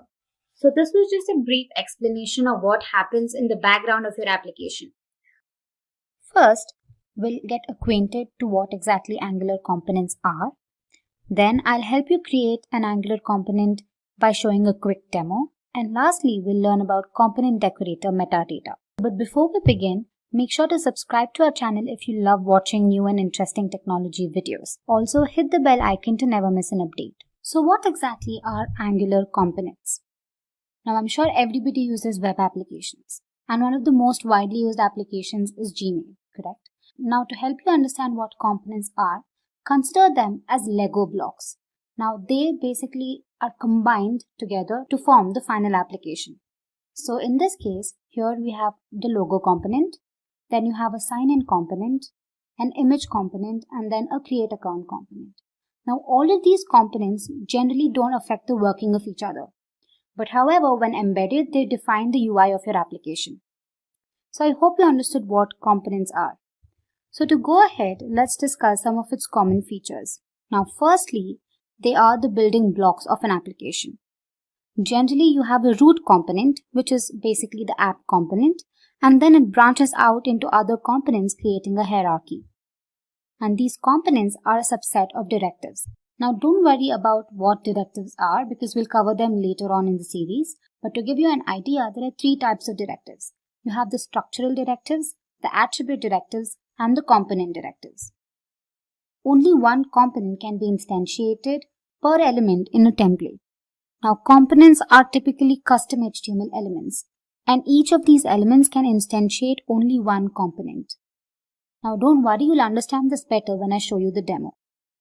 Nextly, a TypeScript class is used to create a component. Now, this class is then decorated with the @component decorator. Now, the decorator accepts a metadata object that gives information about the component. Now, a component must belong to the ng module in order for it to be usable by another component or application. And finally, components control their runtime behavior by implementing lifecycle hooks. So this was just a brief introduction to what Angular components are. Now, you will only be able to understand the working of components when I show it to you practically. So let's head over to our Visual Studio Code. Now here, back in my VS Code, I've created a folder called Angular Demo, within which I've created an Angular application called Demo Components. Once executed, the browser looks something like this. So if you haven't watched our previous video on getting started with Angular, that is Angular Hello World, I highly suggest you go through that video first. It helps you create your first Angular application. So now let's go ahead and create our first component. Now the command used to create our component is ng-gc and your component name. Once executed, it creates 4 different files. Now let's just see how this works on our VS Code. Now what you can do is head to your terminal and type in the command ng-gc and provide a name for your component. For example, I'm going to just call my component text component. Alright. So what it does is that it creates 4 different files. You can see you have 4 different files that have been created, and finally it updates the file that is app.module.ts, indicating that this new component has been created. So here in your source folder, within which there's an app folder, and again here you can see that your 4 different files have been created. First is the HTML file, wherein you can define all the code that you want for your component. Next you have the CSS file for your styling. Then you have the .ts file, which includes the component decorator. And finally you have spec.ts, which is basically a unit test file. Alright, and then in your app.module.ts, you can observe that the component that you've created, that is text component, has been imported. That is what the message conveys here. Alright, now let's go back to our app.component.html. Now this basically has all the code for your application, so let me just get rid of it. And I'm just gonna display a basic heading saying hello, welcome. Alright, so let me save it. And if you go ahead and look at your browser, hello, welcome message is displayed. Now let's go back to our component.html file, and here let me provide a message. Let me say H3, and let me display a message saying welcome to this tutorial on Angular components. Alright, now in your text component.ts file, which is your TypeScript file, the selector mentioned here is app-text component. Now go ahead and copy this, and in your final component.html, go ahead and create your custom HTML tag with the selector that you just copied. Now this indicates that the component that you just created, that is the text component, is being incorporated in the final render. So what happens is that whatever is defined in the component.html file is also being rendered in your final output. So when I save this, let's go ahead and check our browser. You can see that the message welcome to this tutorial on Angular components is displayed. So this was a simple creation of a component. Now for this, let's give it some styling. So here, go to your .css file and provide some styling. Say for example here, I just say text align, and let me say center. And also in my app.component.cs, I'm going to give the same thing. I'll say h1 text align is center. Alright, so let me save this, and there we go. Now we can also create multiple components and define the tags in the app component. Now the components are executed sequentially. So now let's create another component just to give you a brief insight into it. Let's say ngGC image component. Now here I'm going to be adding the Simplilearn logo. So I'll show you how that works. Now you can see that a new component has been created with 4 files again. So in my assets folder here, I've added the logo. So what I can do is back in my HTML file, I can go ahead and create an image tag. So first, let me just display another message here just to avoid any confusion. And let me say this is the image component. And then let me say image source equals, so the source is basically assets / logo.png, and class equals center. Alright, so you can also head to your CSS file and provide any sort of styling that you need.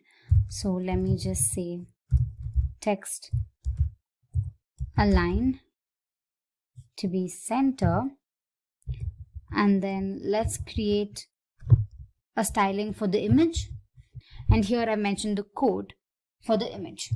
So let's save this, and from the .cs file, let's copy the selector and create a custom HTML tag in our final component.html file. So there we go. Let's save this and check the output. And there we go. First, the hello welcome message is displayed.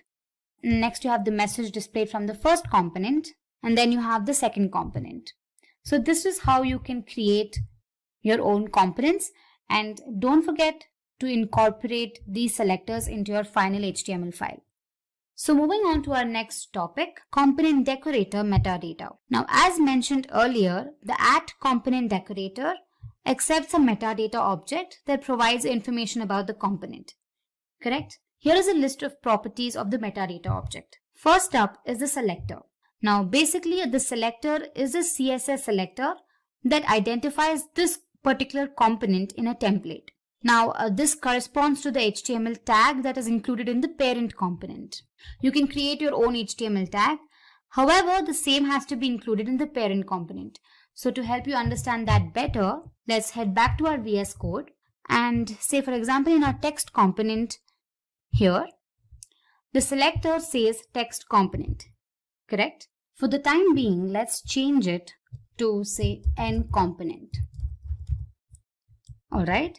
Now, when you save it and look at the browser, the message is not displayed. So what we can do is you can copy this selector and then include this here. And now you can see that the same component has been rendered onto your output. All right. So the selector plays a crucial role in that. Next up, we have the template. Now, a template is an inline defined template for the view. Now, the template can be used to provide some particular markup. The markup could typically include some headings or paragraphs that are displayed on the UI. Next up, we have template URL. Now, it is the URL for the external file containing the template for the view. So here you can see, this is basically the external file that contains the template for the view. Next up, you have styles. Now, these are also inline defined styles that can be applied to the components view. So any code that you provide in the .css file can also be included here. Next, you have the style URLs. Now, this is a list of URLs to your style sheets that are applied on your components view. Next up, you have providers. Now, this is again an array where certain services can be registered for your component. Lastly, we have animations. As the name suggests, these are animations that can be listed for your components. In today's session, we're going to learn all about Angular data binding. But before we begin, if you haven't subscribed to our channel already, make sure to hit the subscribe button and the bell icon to never miss an update. So now, without further ado, let's begin. So here's what's in store for you. First, we'll understand what exactly data binding is. Next, we'll understand the types of data binding, that is interpolation and property binding, event binding, and two-way data binding. So let's begin. What exactly is data binding? Now, I'm sure you must have heard the term data binding quite often. Now, data binding is what is responsible to ensure consistency between the view and your component. So it allows an internet user to manipulate all the web page elements in the web browser. And it employs dynamic HTML and does not require any sort of complex scripting or programming.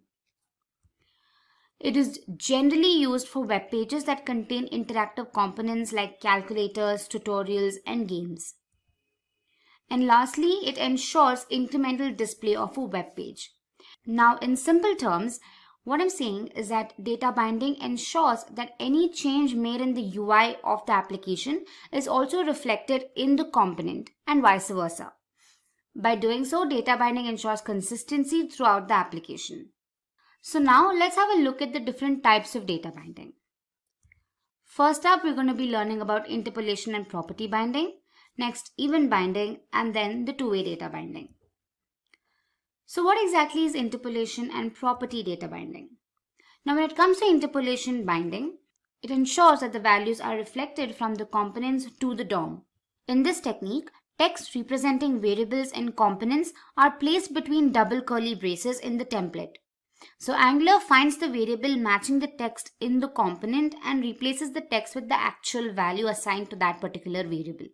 So this could be numbers, strings, etc. So to understand this better, let's look at a simple demo. Back in my VS Code, I've created a simple Angular project and then created a folder called binding.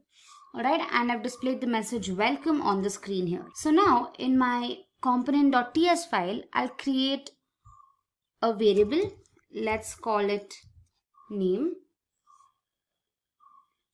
Say public name equals, and I'm going to assign the value Simplilearn to it. Alright, and here in my HTML, for interpolation, what I'm going to do is, as mentioned earlier, I'll have to include the variable name within curly braces, right? So I'll say welcome to, and within curly braces, I'm just going to say name. Alright, and to just beautify the code, I'll just center align everything. I'll just say style.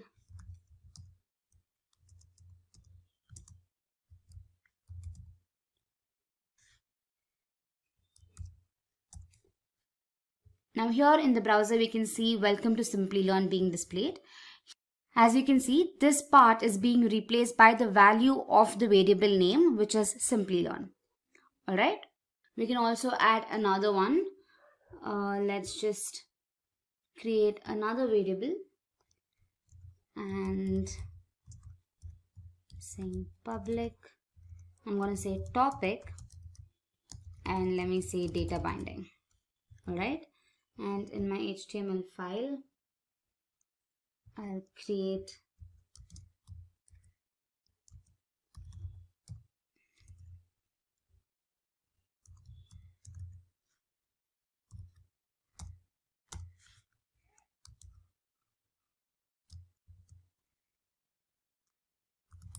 and I'm going to display another message saying welcome to the topic tutorial.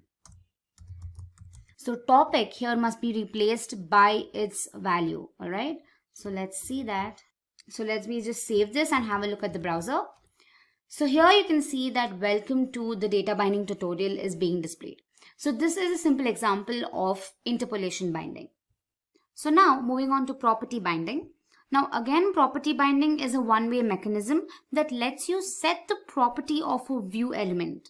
Now it involves updating the value of a property in the component and binding it to an element in the view template. And property binding uses the square braces syntax for data binding. So now let's have a look at the simple demo. So now I'm going to be creating an image variable and I'm going to provide the path to my logo.png in my assets folder. So let me just say /assets/logo.png. Alright, and now back in my HTML file, I will create a simple image tag, image, and then I'm going to use property binding for the source property, and source equals image. Alright, and now just to beautify the code, I'm just going to provide some styling.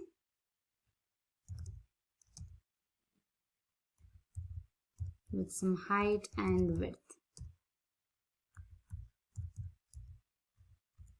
And I've also provided the CSS styling for center. So now once you save the file and have a look at the browser, you can see that the image is being displayed with the help of property data binding. Now you could argue that instead of using property binding, you could have just used interpolation binding. Now however, there is one drawback using interpolation binding. Interpolation binding can only be used for string values. When you want to bind Boolean values, property binding is a better option. Next up, we have event binding. So this data binding type is used when information flows from the view to the component when an event is triggered. So what happens is that the view sends the data from an event like the click of a button to be used to update the component. It is the exact opposite of property binding where the data goes from the component to the view. So again, the event could be a mouse click or a key press.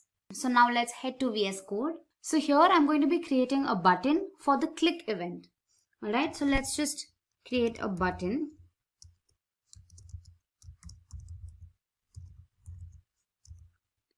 Okay, and I'm going to display the message subscribe to Simplilearn on it. Alright, and the event is going to be a click event. So let me say click, and I'm going to pass a function called onClick. Alright, so what happens is that when the button is clicked, this particular method is called. So now let's define the method in our component.ts file. So here I'll say onClick. I'm going to just display a console message saying thank you for subscribing. Okay. So what happens is that I'm binding the click event to the onClick method, and every time the user clicks on this button, the message is displayed. So now let's have a look at the browser. Let's just inspect this first. Alright, in my console. Now when I click on the button, you can see the message thank you for subscribing is displayed. So this is how event binding is achieved. And lastly, let's have a look at two-way data binding.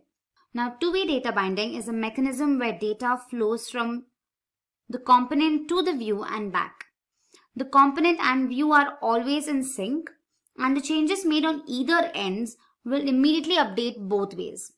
Now, two-way data binding is typically used when dealing with forms where the user input is used to update the component's state and vice versa. So let's have a look at the demo. Let me just center align this. First, let's say div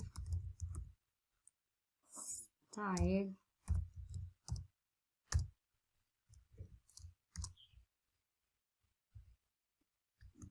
okay. Alright, so first I'm going to be creating a property, and let's just call it public value, and I'm going to just initialize it to nothing. Alright, and back in my HTML, I'm going to create an input tag of type text, and I'm going to bind the value using interpolation.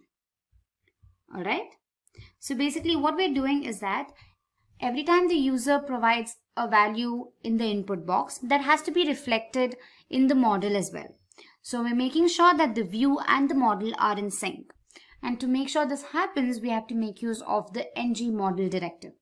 So for that, I'm just going to provide ng model. Now one thing to remember is that we'll have to make use of banana in a box styling for it. So first, I'm going to make use of parentheses and then square brackets. And this needs to be initialized to value. Alright, so let's save this. So in the browser, when I provide a text in my input box, you can see that nothing below is being displayed. Whatever in the text box, whatever I provide in the text box needs to be displayed. But although we've used the ng model directive here, it still does not display the message. That is because ng model directive is a part of the forms module. So you'll have to go ahead and import that in your module.ts file. So here just say import forms module from Angular forms, and just provide it in your imports array. Say forms module. Save this. Alright, and now let's have a look at the browser. So when I provide anything, the same is being displayed down, which means that our model and our view are in complete sync. This is how two-way data binding is achieved. First, we'll have a look at what's in store for us. First, we'll understand what exactly dependency injection is. Then we'll understand the demerit or the drawback of not using dependency injection. Then we'll understand dependency injection as a design pattern, And finally, I'll help you understand the entire concept with the help of a demo. So let's begin. What exactly is dependency injection? So let's consider this. I'm sure you're aware that Angular uses the concept of components. The entire UI of the application is divided into several components. Now, what if all of these components perform similar tasks, be it accessing the database, rendering images, etc.? Now, instead of writing the same piece of code for every component, you could write the code once and then perhaps inject the same code into every component. Now, this is supported by dependency injection. Now, to give you a better example, consider two classes A and B. Now, let's assume that A uses the objects of class B, and normally in object-oriented programming, an instance of class B is created so that A can access its objects. But using dependency injection, we move the creation and binding of dependent objects outside of the class that depend on them. So dependency injection or DI keeps the code more flexible, testable, and mutable. Also, classes can inherit external logic without having to create on its own. And lastly, DI benefits directives, pipes, and components. Next up, let's have a look at the drawback of not using dependency injection. Now let's consider class postal details that is dependent on the number and the address class. In the postal details class, the constructor creates copies of the number and address. So when you instantiate a new postal details class, the constructor instantiates a unique number and address. Now, although this looks simple, there's a problem with this code. Let's assume that the number and address class constructors now accept parameters. When we change the numbers class, the postal details class gets broken. Now to overcome this, what we need to do is we need to pass parameter to the number constructor. So this applies to address as well. The first drawback of using this traditional method is that the code is not very flexible. Anytime the dependencies change, the postal details class needs to be changed as well. And the second drawback is that the code is not suitable for testing. Once you instantiate the new postal details class, you get the same number and address. Even if you change the number and address classes every time, what if these classes are in turn dependent on other classes? Then it's going to be a chain reaction. So to overcome this, we make use of dependency injection. Now let's look at DI as a pattern. Dependency injection, as you all know, is a coding pattern where a class receives its dependencies from an external source rather than creating them on its own. So here in the above example, we have moved the definition of dependencies from inside the constructor to the constructor's parameters. So the postal details class doesn't create the dependencies anymore. It just consumes them. So the postal dependencies class doesn't create the dependencies anymore. So with that, we overcome the drawbacks of not using DI. So now that you know what exactly dependency injection is and how vital it is, let's look at a simple demonstration to understand the concept better. Now, services, classes, modules, components, all of these are benefactors of dependency injection. So in the demo, I'm going to be showing how dependency injection can be used with the help of services and injecting these services into classes. So the main thought behind this is normally components are used to ensure just a good user experience. These components do not generally execute tasks. So to execute these tasks, we make use of services. So a component can delegate tasks like fetching data from the server, any network related issues, etc. to a particular service. And these services can be made available to components. With the same thought, what I'm going to be doing is I'll be creating a service that performs the task of displaying an employee list. Later, we're going to inject this service into the class using dependency injection. So let's head to our Visual Studio Code for the demonstration. Alright, so as discussed, I'll have to first create a component that displays a button for the employee, and then I have to create a service class and inject it into my component. Now this service holds the employee details such as name, employee ID, email ID, etc. So first, let's go ahead and create a component. So here, let me just type ngGC, and the name of the component I'm providing is emp info. If getting your learning started is half the battle, what if you could do that for free? Visit SkillUp by Simplilearn. Click on the link in the description to know more. Alright, so as you can see here in my app folder, I have the component with 4 different files. Alright, so the next thing we have to do is we have to create a service. So to create that, we make use of the command nggs. You can either give s or service, and the service name I'm providing is records. So let me just say records here. Alright, here you can see 2 files are created. There is a spec.ts file and the .ts file. Alright, so now the service contains all the employee data that needs to be displayed. Right, so let's go ahead and write the data. So first we're going to make use of 3 arrays. I'm going to be displaying employee records for 3 employees. So I'll have to create 3 arrays and provide certain information. So let's go ahead and do that. Alright, so the array I'm creating is called info1 for the first employee. And I'm going to be passing information like name, employee ID, and the email ID. So the array is of type string, and within which, let me just mention the details. I'm giving random information. I'm just saying Adam Taylor and some random employee ID, and let's say at@abc.net. Alright, so I'm going to be creating 3 records, so I'll just copy the same thing and paste for the rest too.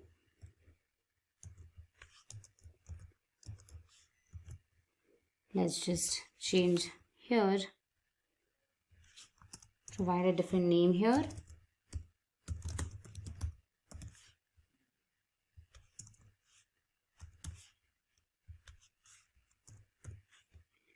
And same for the last one.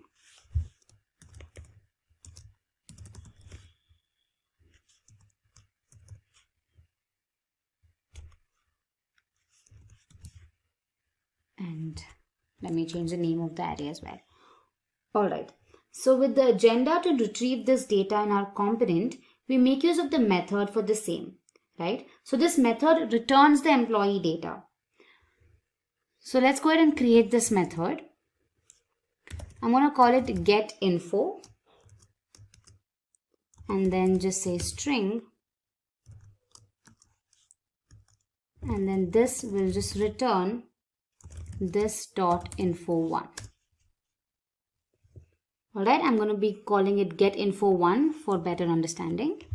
Same for the rest too as well.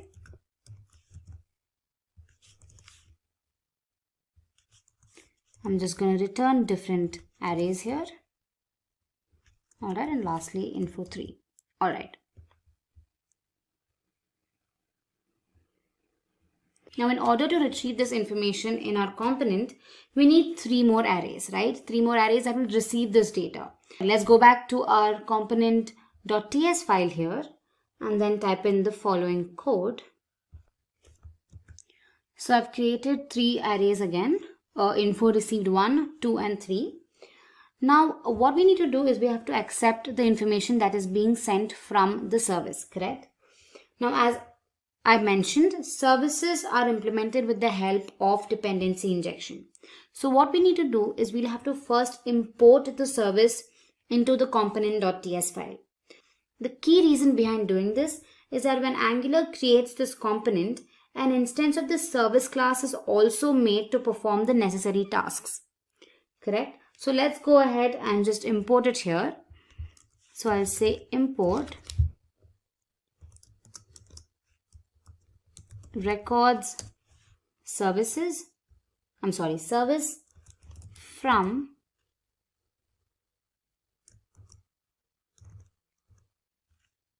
and let's say records.service.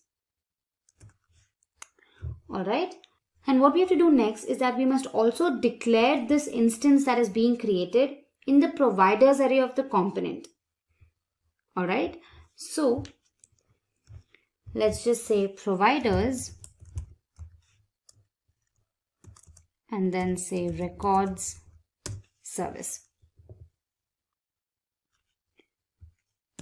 Alright, now we've created the instance of this class, right? However, to access this instance, an object is also created. So this object will in turn access the methods and variables of the service class. So for that, we have to create another object. So let's do that here in our constructor method. Let's say constructor private, and the object I'm creating is called our service. You can give a name of your choice, and then I'm going to just say records service. Alright, now this object will help me retrieve data from the service. So let's go ahead and use this in order to get the employee details. Alright, so I've created 3 different methods here: get info from service class 2, 1 and 3. And these methods will retrieve the data and add it to our array here, that is info received. Alright. And lastly, we'll have to create an unordered list in our HTML file here. We haven't added anything, so let me get rid of this. So now I have to create 3 different buttons for 3 different employees, and when the user clicks on the button, the data is retrieved from the service and then displayed on the UI, right? So as you can see, I've created buttons for 3 different employees, and then I've made use of a Bootstrap class called list group info, and then I've interpolated info which displays the contents of the info variable. Alright, now in order to call the methods in the .ts file, we have to bind them with the button. So since it is bound with the click event, every time you click on the button, the information is displayed.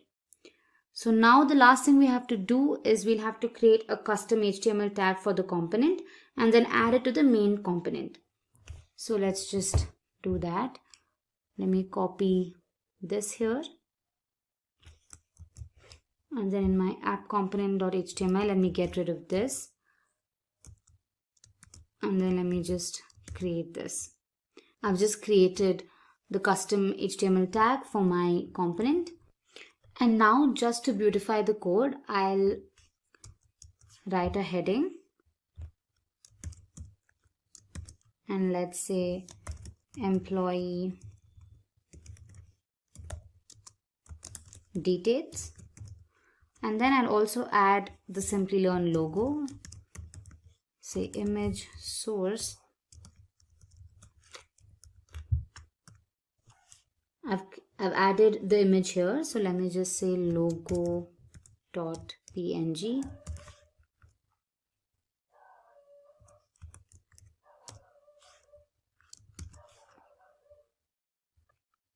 I've also added some styling to it. Alright. So now let me just save this and have a look at the browser. So here we go. We have the logo here and then employee details heading. And then we have 3 different buttons created, that is employee 1, 2 and 3. And when I click on it, the information of the employee is displayed, the name, the ID and their email address. So yeah, so this is how you can make use of dependency injection and inject a service class into a component. So dependency injection plays a crucial role in Angular. I'm sure you all know that an Angular app is divided into several components. For example, you have the logo component, you have the sign-in component, an image component, and say a create account component. Now these components are standalone, and each of them represents a part of the user interface. Now imagine if all of these components performed common tasks, for example, accessing the database or rendering images on the view, tasks like those.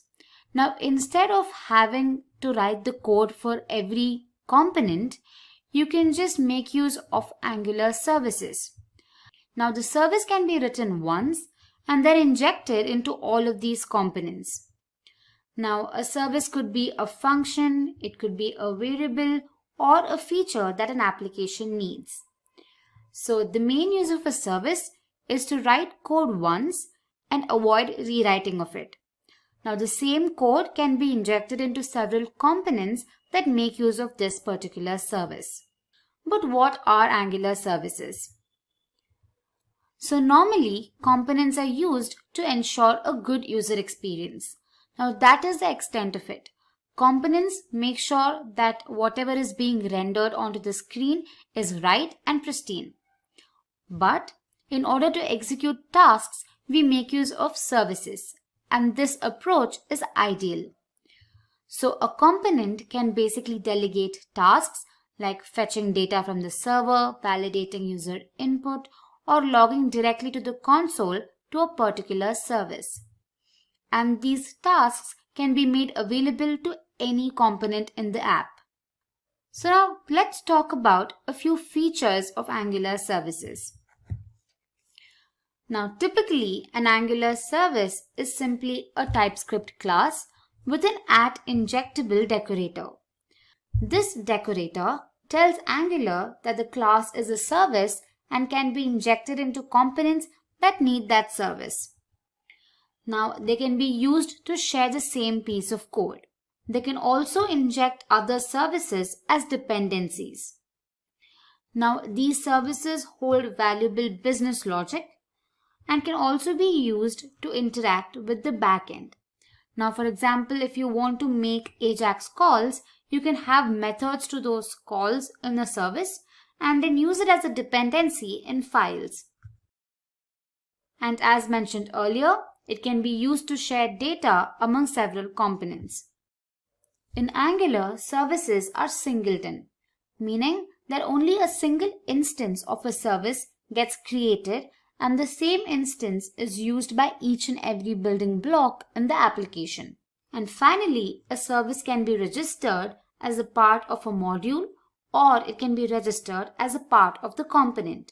Now to register it as a part of the component, you'll have to specify it in the provider's array of the module.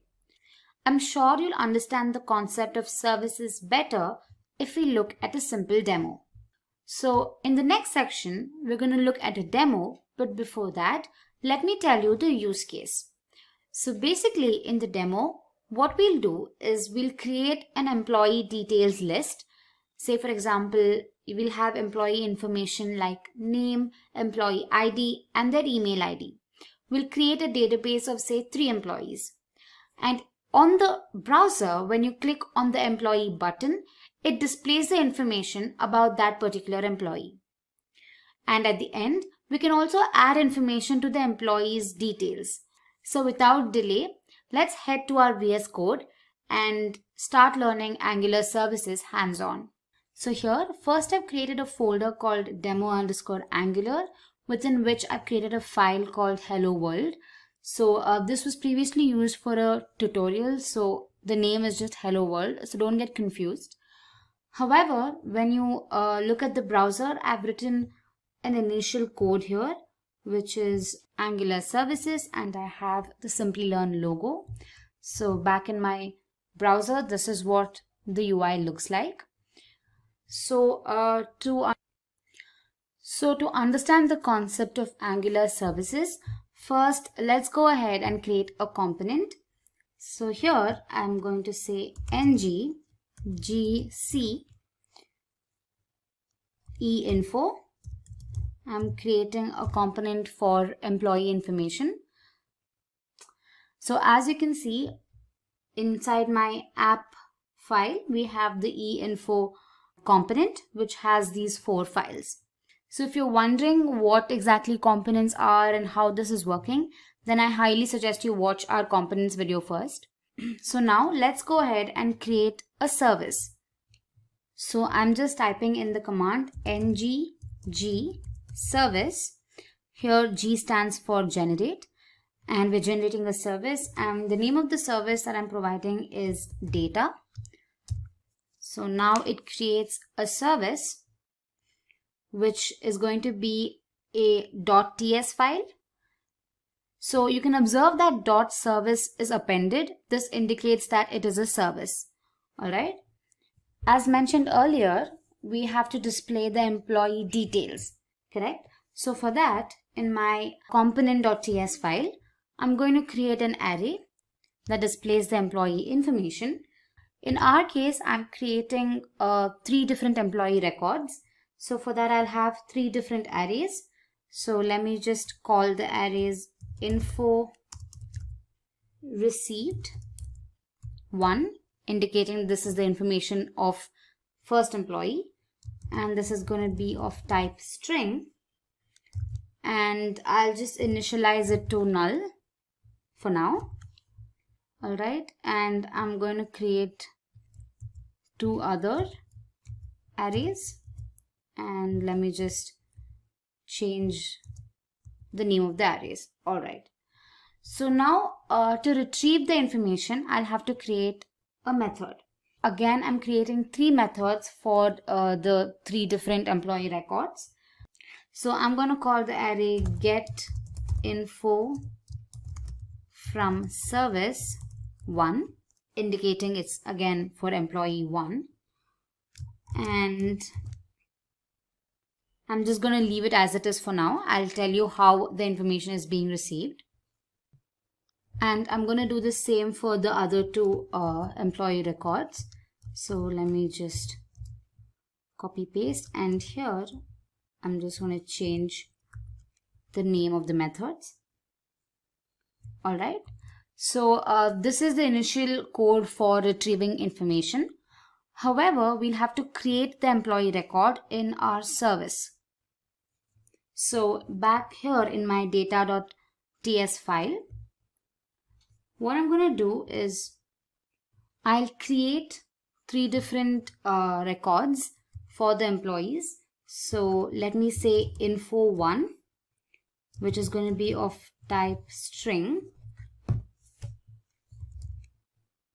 Alright, and let me just give random names. Say for example, I say John Matthew. Alright, and employee ID say E354, and let me just give a random email ID and say jm@abc.net. Alright, so I'm going to do the same for the other 2 records.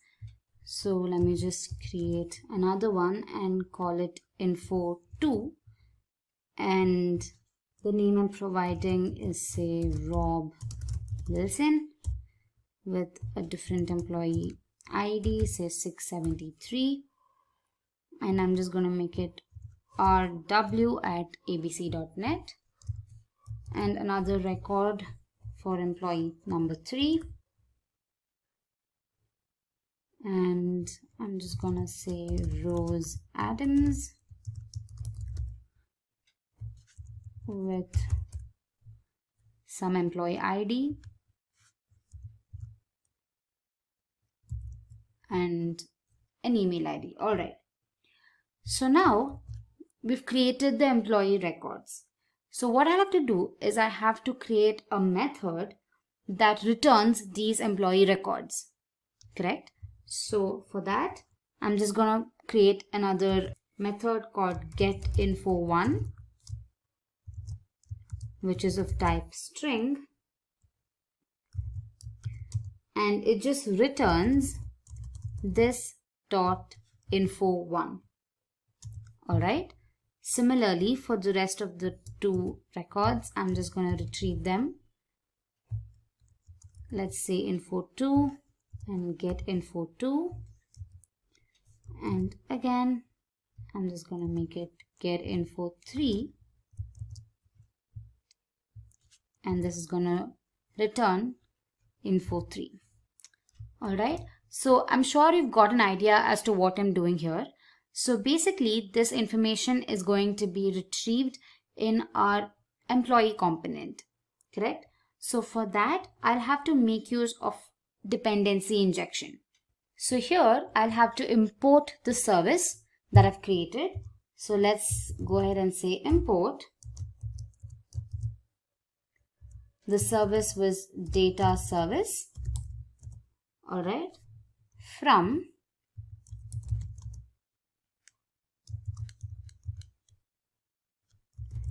/data.service. Alright. Now, the main reason we're doing this is to tell Angular that when the component is created, the service instance is also created. And this instance is being used to perform particular tasks. And for that, we'll also have to include this in our providers array. So here, let me just say providers. And let's say data service. Now, to access this instance of service that is created, we make use of a property. So this property basically allows us to access all the methods that are defined in the service class. Alright, so here in my constructor method, I'm just going to say private, and you can give any name for your property, and here I'm just giving the name dService. Alright, and which is of type data service. Alright. So now with the help of this property, I can retrieve information from the service class. So here I'm just going to say this dot info received equals this dot dService dot get info1. Alright. So what it basically does is that it calls the getInfo1 method in our service, which returns the information of the first employee. And this information is being stored in the array that is info received 1. So similarly for the next two methods, I'm just going to use the same piece of code. Let me just change it here.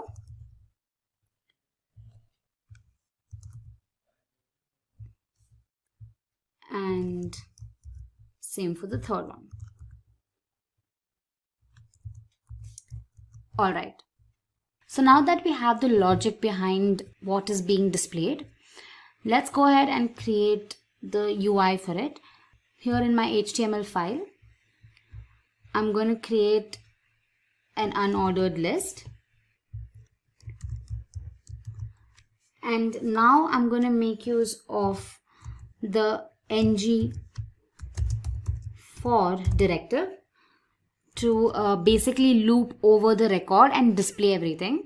So for that, I have to make use of a particular variable. So I'll just say let info of info received. So you can check here in our TS file, the array is info received, correct? So I'm going to make use of the same array here. And since it's displaying the first employee record, I'm just going to say info received 1. Alright, and let me just create a class, a Bootstrap class of list group item, of list group info. And we're just going to have to interpolate info. Alright, that is basically going to display what the information holds, what the info variable holds. Alright, and here as well, let me create a Bootstrap class called list group. Alright, I hope this was clear to you. So basically here, the information is being retrieved with the help of this method, right? That is get info from service 1. So in order to call this method, we'll have to bind it with a button. Alright, so that's what we're going to do. Let's just copy this, and here I'm going to create a button.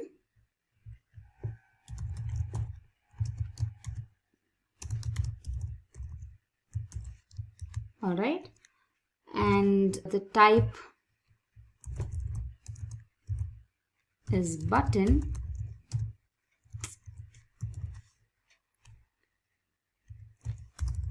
With name button again.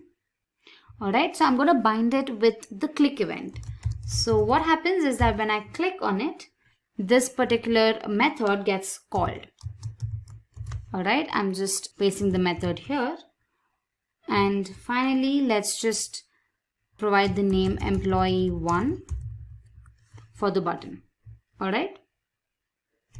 So similarly, we'll have to do the same for the other two records as well. Let me just make this look better. All right. So what I'm going to do is I'm just going to paste the same twice. And here I'm going to just change the names. I'll say 2 here. And this is again for employee 2. And I'm going to change this as well. It's going to be it's going to be info received 2. This is going to be info received 3. And finally employee 3. All right. And lastly, we'll have to include the selector, that is app-e-info, in our main component.html. So here, let me just create a custom tag. All right, and save this. So now let's go back to our browser and see what it looks like. So here you can see that 3 different buttons have been created for employee 1, 2, and 3. And when you click on it, it retrieves the information, that is the name, the employee ID, and their email IDs. So we've successfully created an Angular service and injected it into our component to retrieve information. All right, so now the last part of the use case that we discussed was to add another detail, that is the employee detail, in the record. All right, so for that we'll have to take input from the user, and in our case we're taking the location. Now we're also adding the same location for all 3 employees. So this is what services do. They can be used to update, modify, alter anything that happens in the backend. So you can tweak the code a little bit and you can change the entire view of your application. You can add information, you can delete, you can retrieve, you can alter, etc. All right. So for that, what we're going to do is, back in the HTML file, we'll create a form that basically takes the input. So I'm just going to say form.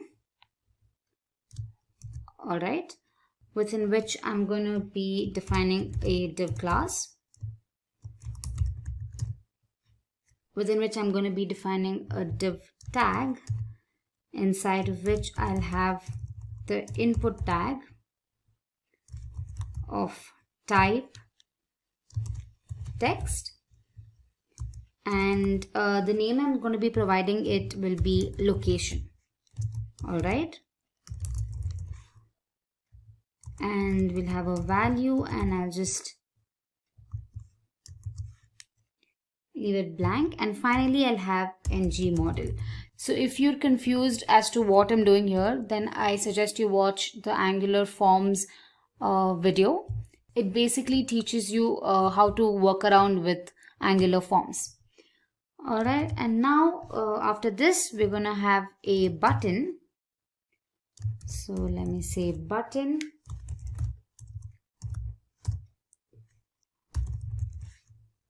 All right,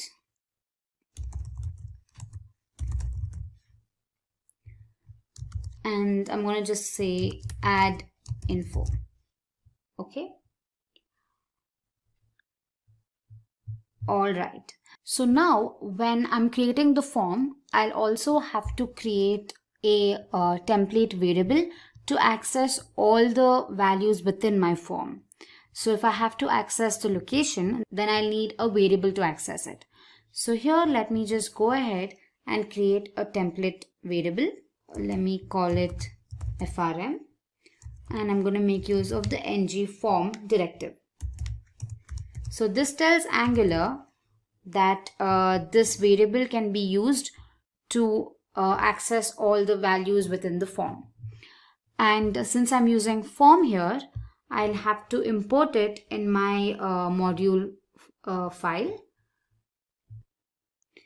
So here I just go ahead and say import forms module from Angular Forms And here in my imports, I'll just say forms module. Okay, so I've imported the forms module. So now back in my HTML file, what I'm going to do is that I'll have to make use of this template variable to update my information, correct? So I'll have to create another method that will update information into the records. So here in my component.ts file, I'll have to create another method, and I'm going to call this method update info method. All right. And this basically takes in the template variable, that is form. And let me just specify any. Okay. And what this is going to do is that it updates the record, correct? So I'm going to say this dot dservice dot add info. Now you must be wondering what add info is.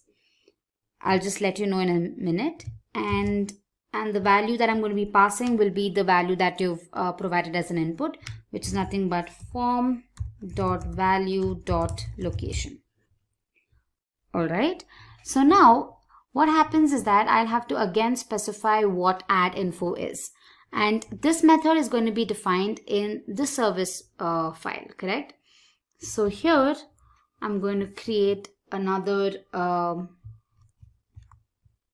method that's add info, and I'm going to pass info as a parameter. And what this method does is that it just pushes the information or the data into the arrays. So since I'm going to be pushing the same information into all of these arrays, that is info1, info2 and info3, I'm just going to say this dot info1 dot push of info. All right, and the same for the other two arrays as well. Let me just change these. All right. So what exactly I'm doing is that I have a method called add info, which gets information from the component. All right, and it basically pushes this information into the array. And also I'll have to return it. So I'll say return this dot info1. All right, and I'll save it. And here we have another method called update info, which basically calls the add info method in our service and passes the value to it. And in my HTML file, also note that the button type here is submit and not button. So what happens is that now the value that we've received as an input has to be passed on to the method, that is update info. So here I'll say ng submit, and I'm going to call the method update info, and I'm going to pass frm as the argument. And now let's save this and execute. So all right, here you can see that we have an input field and a button saying add info. So now I can just go ahead and say type USA, and when I say add info, and when I check on my employee 1 details, USA has been added to the list, and same goes with employee 2 and employee 3. So I hope this simple demo on Angular services helped you understand the concept better. I highly recommend you play around and explore other possibilities. First, we'll understand what Angular forms are. Then we'll look at the different types of form building supported by Angular. Next up, we'll get acquainted with features like form control and group control. And we'll learn all of this with the help of a simple demo. So without further ado, let's begin. So what exactly are Angular forms? Now I'm sure every application that you use comes with certain amount of form filling. correct? Be it your login credentials or your sign up forms or any sort of registration forms, etc. So forms are an integral part of a web application. You need forms to update your profile or to enter sensitive information, or also to perform any sort of data related tasks. So now let's look at the different types of form building supported by Angular. First up, Angular supports two types of form building. First, you have the template driven approach, and second, you have the reactive approach. Now let's look at them one by one. So talking about template driven approach, in this method, the conventional form tag is used to create forms. So Angular automatically interprets and creates a form object with the help of the directives. Now controls can be added to the form using the ng-module tag. Now multiple controls can be grouped using the ng-control group module. So it basically uses several module classes to provide controls. Now if you don't get this, don't worry, you'll understand better when I'm showing you the demo. Next up is JSON values. So a form value can be generated using the form.value object. Form data is exported as JSON values when the submit method is called.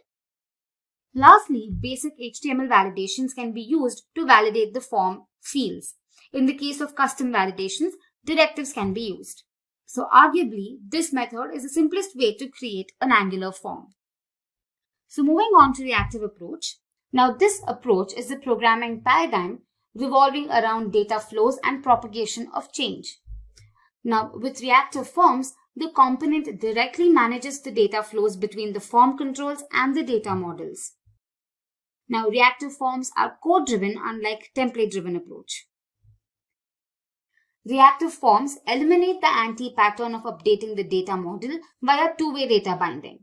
So it does not use two-way data binding. And typically a reactive form control creation is synchronous and can be unit tested with synchronous programming techniques. So now let's go ahead and look at form control and form group. So consider a typical form consisting of fields like name, age, and location.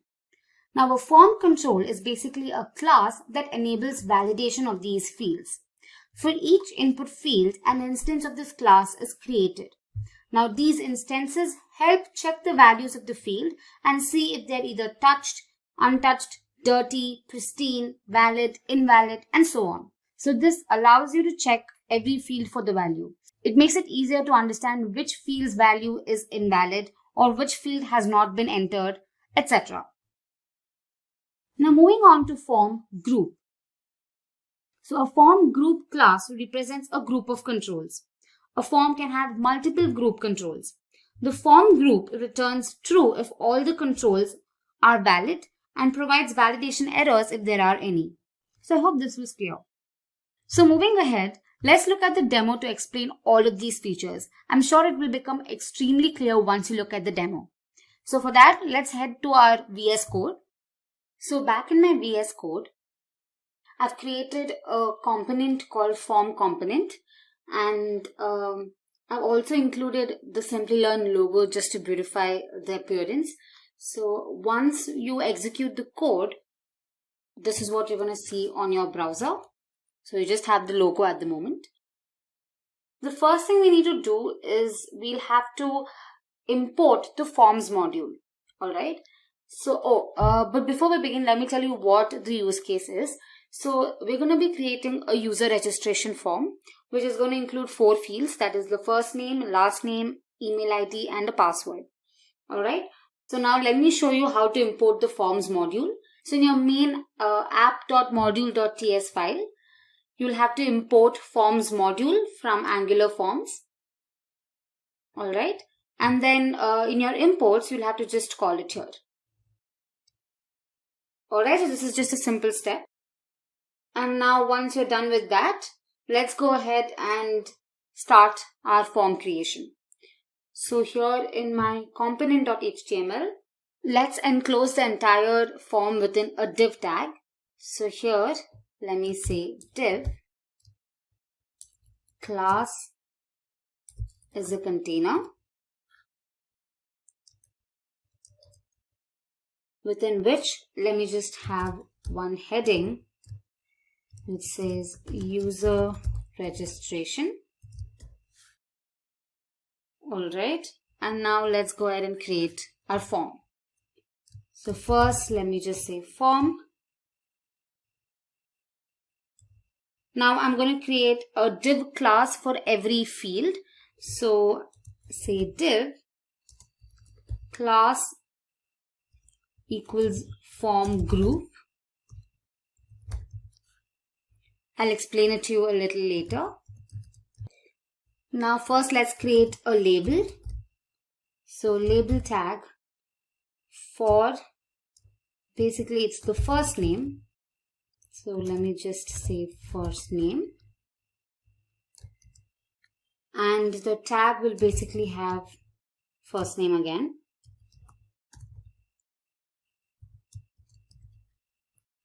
Alright, and let me just break the line. Next we have the field. So let's say input. Type is text. Name is first name. And we have a class which is the form control class. Alright. So this we'll have to do for all the other fields. So let me just copy this and paste it like 4 times. I'll also add the tag pre for spacing. Let's do that here. And finally, we'll have the button. So let's just add that here with a type submit. And let's just say submit on the button. So now let's go ahead and change these values here. So here let me just change it to last name. Here as well. And here as well. And in this case it is going to be email. So let me just change it here.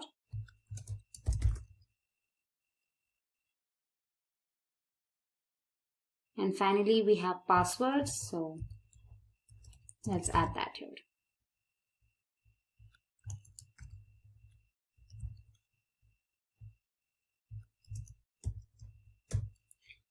Alright, so let's save this and just have a look at our browser. So there we go. We have our user registration form ready, but I would like to align it to the center. So let me just do that. So here in my CSS file, I'm just going to align all the div tags to the center and the label tag to the left.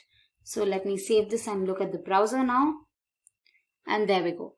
We have our registration form with a logo. So this is how you create a simple form. Now we'll have to add a directive called ngModel. Now this directive, when added into the input tag, will provide form controls to every input field. Alright, so here let's just go ahead and say ngModel. That is it. So let me just copy this and paste it for every other field. Alright, let me save this. And back in my browser, let me inspect. And here you can see different types of classes like ngUntouched, ngPristine, ngValid are added. Right? So this indicates that Angular has recognized the form tag and it has added these classes to the form as well as all the fields.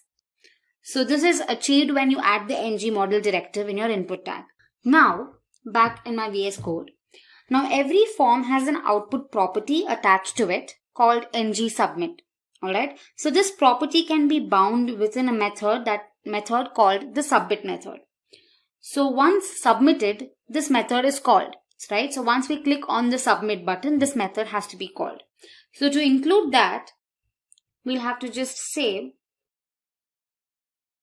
form ng submit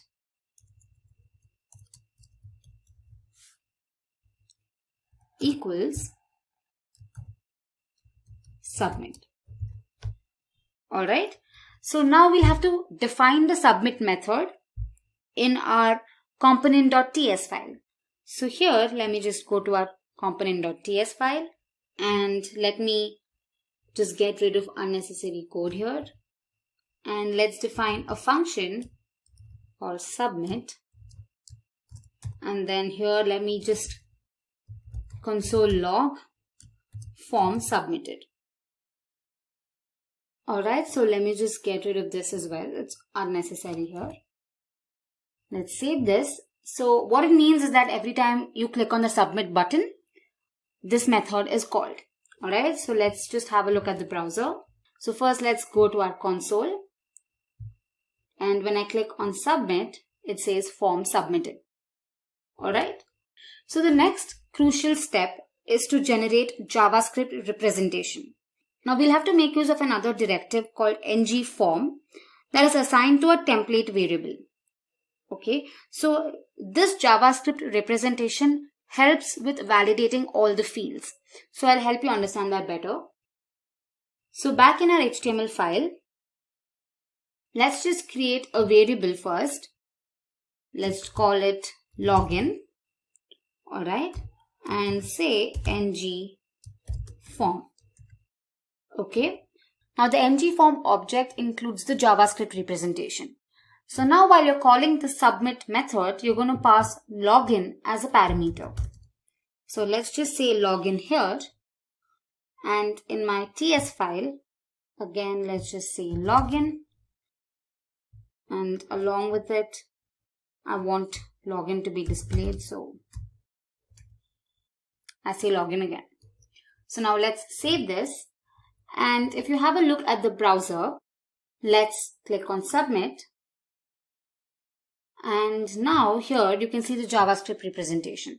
So within form, I can check for email or say first name. And here for this field first name, you can see different properties attached. You can see invalid. Is it invalid or is it untouched, which is true, or are there any errors? So this basically gives you all information about the particular field. So we can make use of this feature to validate the information. So we're going to learn about that in our next segment. Moving on to form validation, one way to ensure that incorrect fields are not submitted is by disabling the submit button. Correct?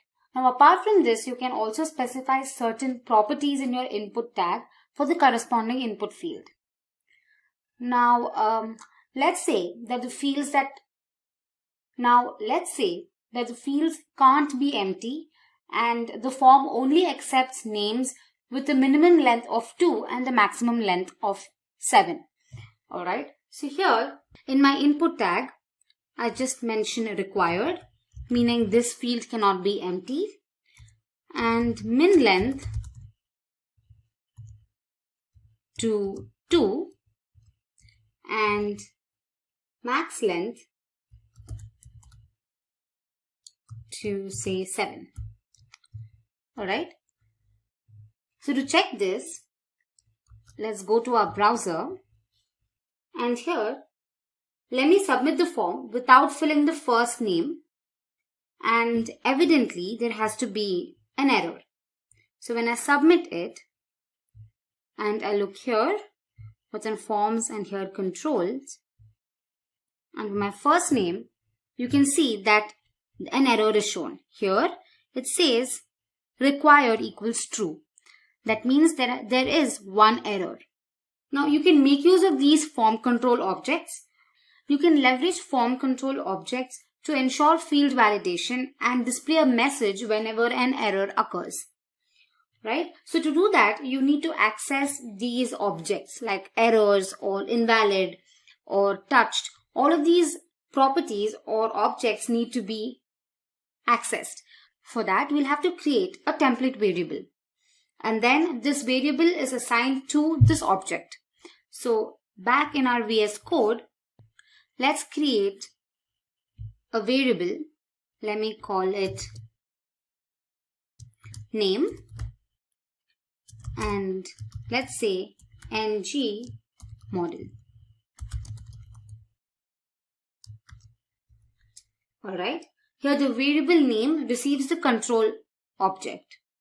So here back in my browser, when I submit again without the first name, you can see that the invalid property is set to true, correct? So this helps us use this property to alert the user with the help of a simple if logic. So back in my VS Code, let me create another div tag within which I mention ng if, within which I'm going to use a simple if logic. So let's say ng if name, which is our template variable, name dot touched and name dot invalid is true, right? Then I'm going to alert. So I'm going to make use of an alert here. Let's say alert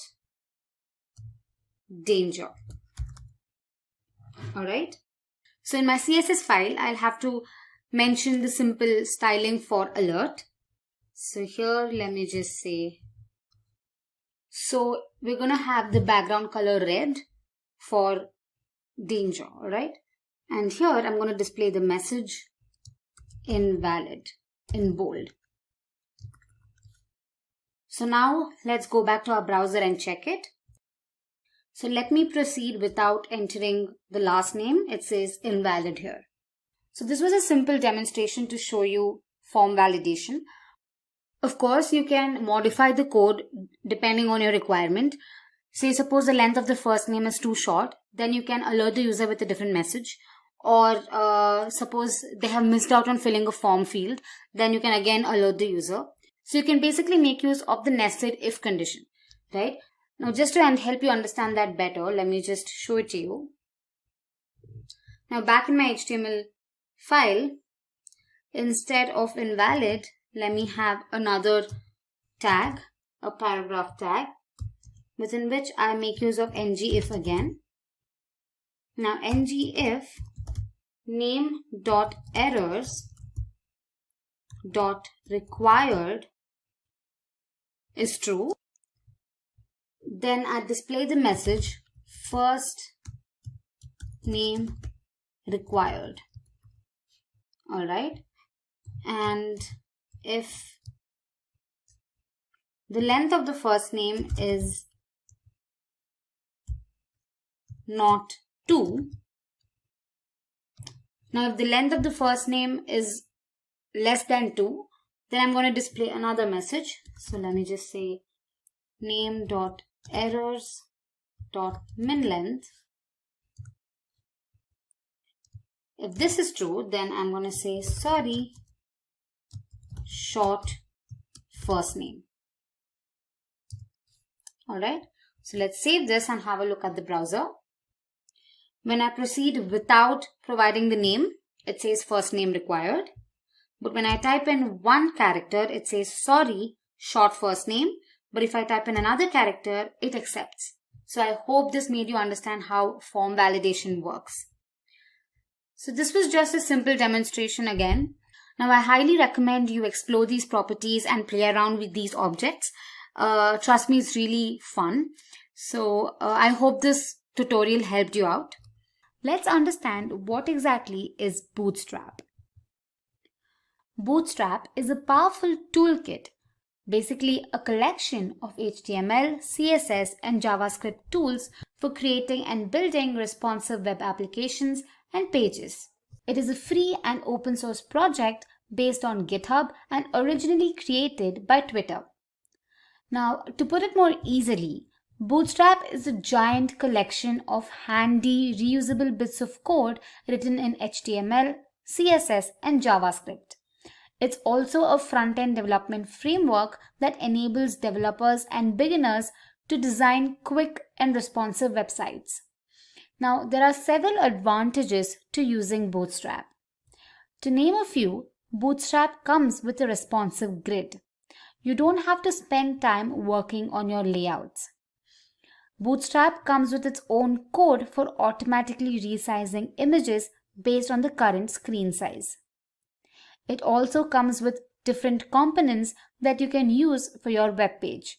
These components could be navigation bars, drop-downs, progress bars, thumbnails, etc. It also offers excellent documentation and is customizable. So Bootstrap comes in extremely handy to create responsive user interface. So now, before using Bootstrap, it needs to be embedded into your application. So let's see how to embed Bootstrap into Angular. Now there are two ways to do it. First up is by using the Bootstrap CDN or the Content Delivery Network. Now this enables users to load CSS, JavaScript and images remotely from its servers. The other method is to use Bootstrap NPM. Bootstrap, jQuery and other packages and frameworks can be installed via the command prompt. In the tutorial that I'm going to be showing you, I've embedded Bootstrap using NPM. Alright, so I'm sure you'll only understand the concept better when you look at a demo. So let's go ahead and create an application with the help of Angular Bootstrap. So in this tutorial, what I'm going to be showing is the creation of a blog post. So let me show you what we're going to be doing. So here I've created a simple blog for Simplilearn and I've added the Simplilearn logo. I've also written a few lines about Simplilearn and what they offer. I've also mentioned their tagline, and when you scroll down, you can see that I've mentioned the different courses they're offering.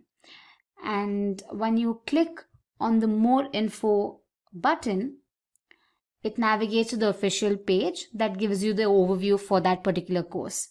So this is for Lean Six Sigma, the same for full stack web development as well.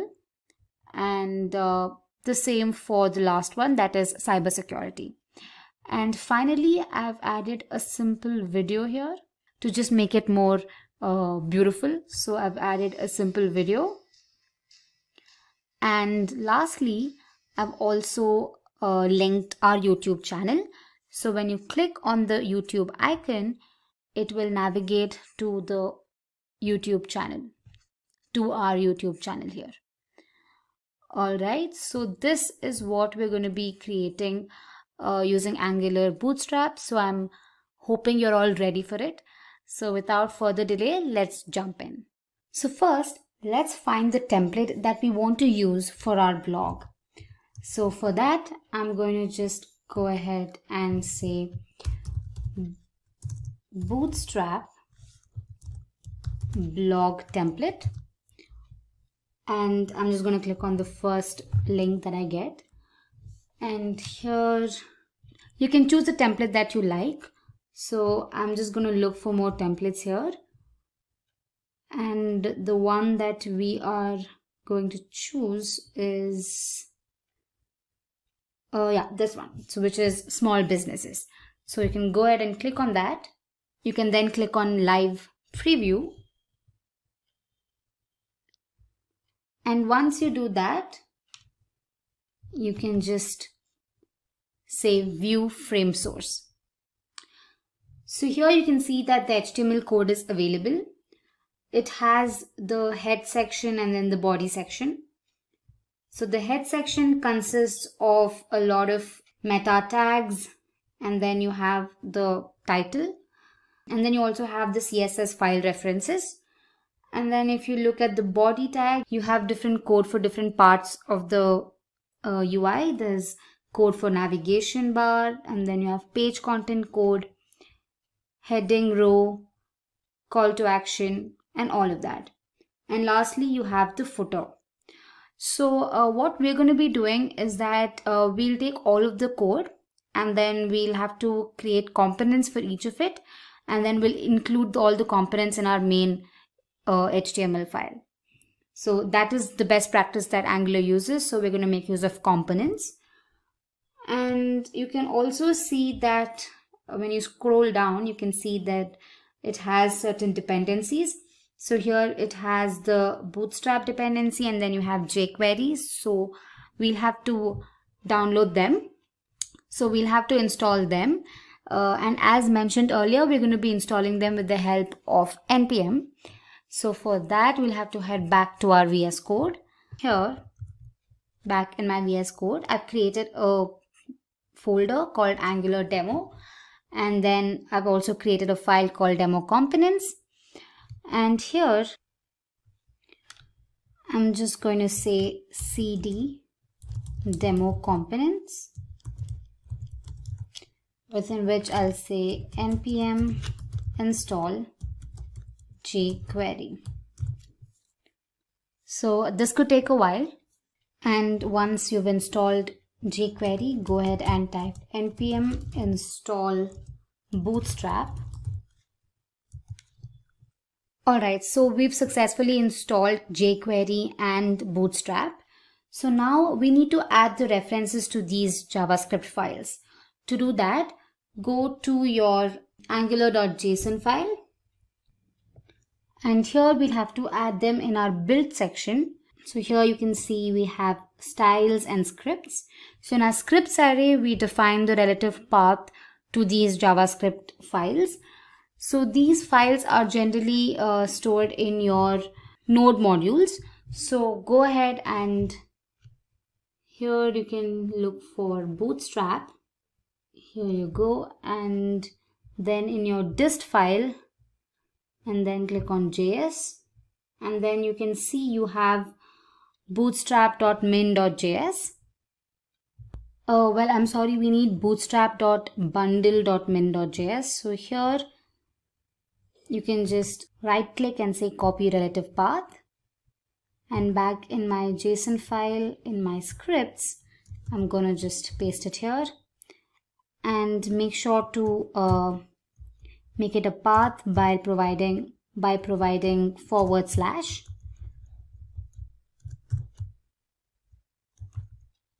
Alright, and then the next thing we need is the jQuery.min.js file. So for that, again, in our node modules, you'll have to look for jQuery. So here there's jQuery, and then click on dist, and then we have jQuery.min.js. So again, let me just copy the path and paste it here.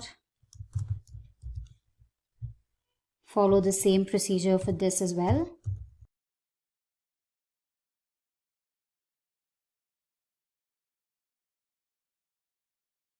Alright, so we've embedded both our files in our angular.json file.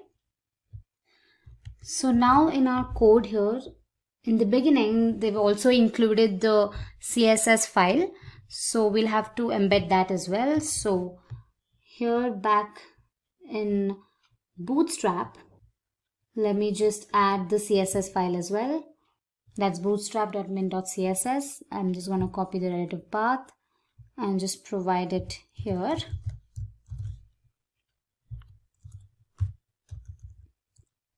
Let me just change these to /.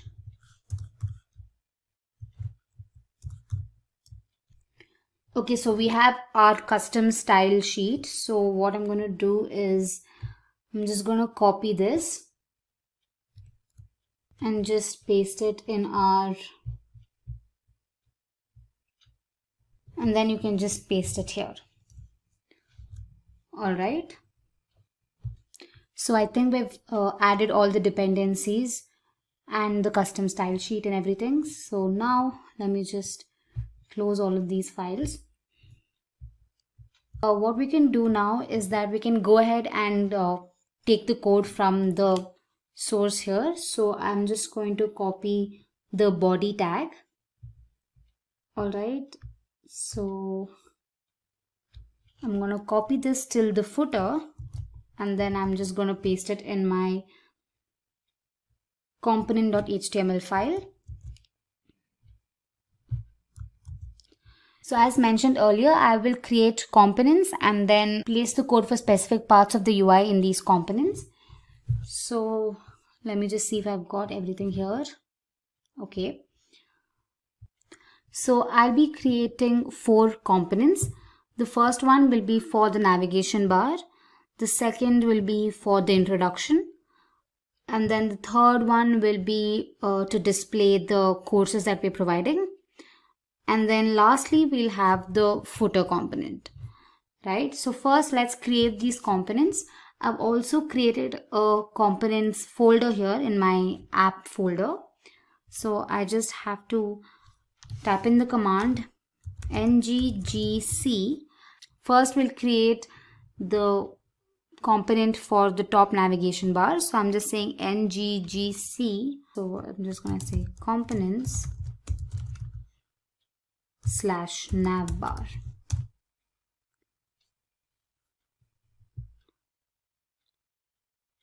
Alright, so the component has been created. So what I'm going to do is I'll just copy this and paste it here.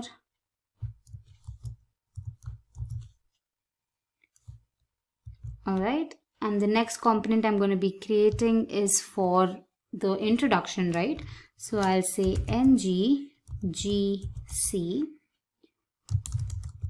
components /intro.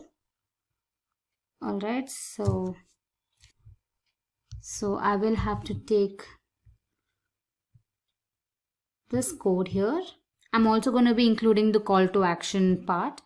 So I'll just copy paste this one in my intro.html file. So let me do that.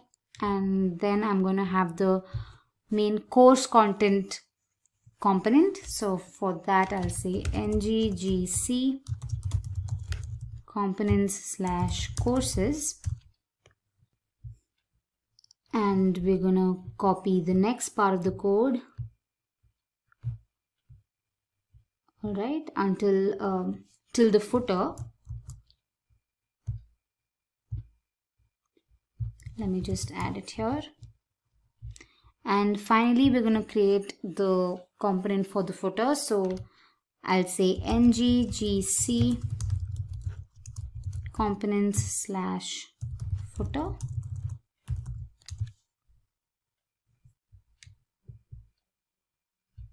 And the last part of the code, I'm just going to add it there.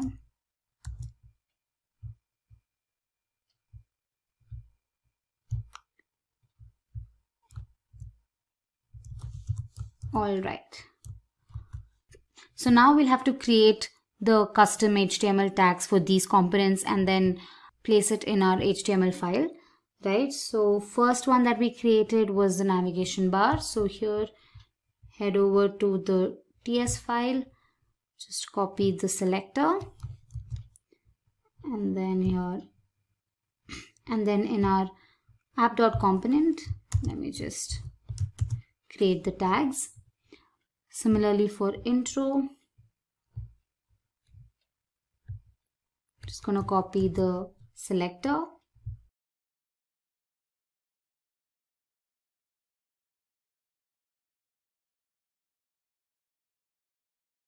And then for courses, so we have app-courses, that as well.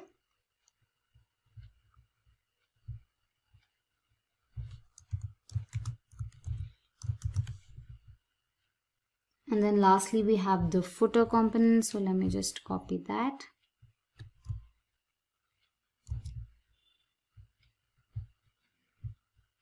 Paste it here. Alright, so we've included all the components. So let's just run this application and see if everything is displayed intact. So here, let me just say ng serve. So when you execute the command, you can see that the template is being displayed. So you have the navigation bar, you have the intro component, and then we have the courses component, and finally we have the footer component. right? Okay, so now that we have the template ready, we can go ahead and customize it according to our needs. So now I'm going to be making a few changes to the code. We're going to add the Simplilearn logo. We're going to change the tagline here. We're going to display something else over here. All right, so let's go back to our VS Code to customize and display the final output. So here, the first thing that I'm going to be doing is changing the message here. I'm going to display Simplilearn. For that, in our navbar component, let's go to the HTML code. And here, instead of start Bootstrap, let me just type in Simplilearn.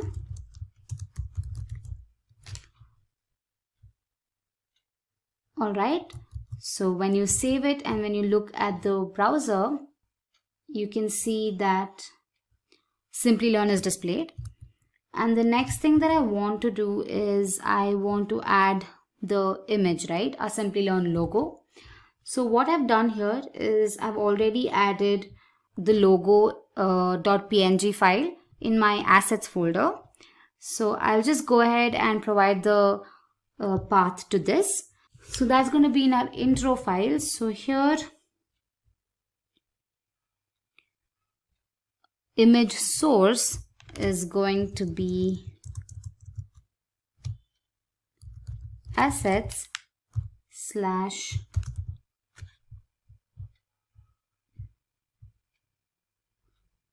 logo.png.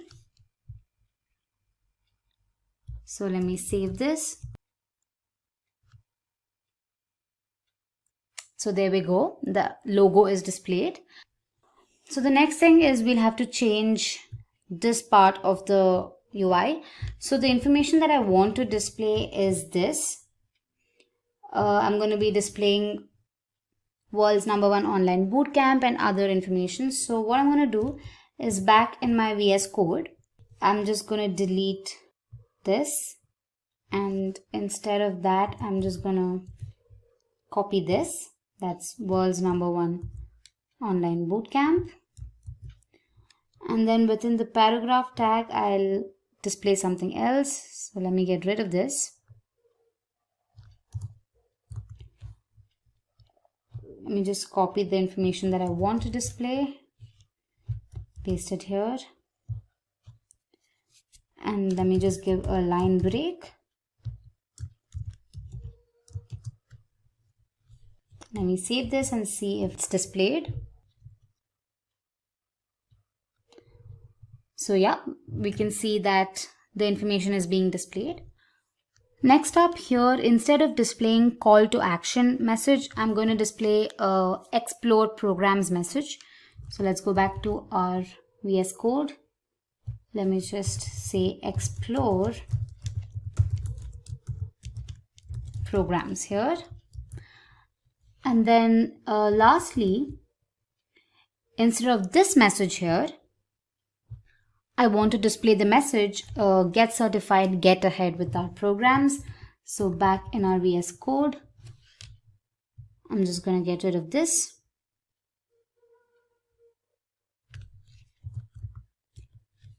And paste this instead.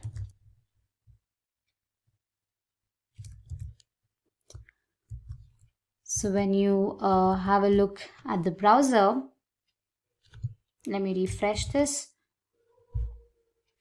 You can see it displays the message get certified, get ahead, and all of that.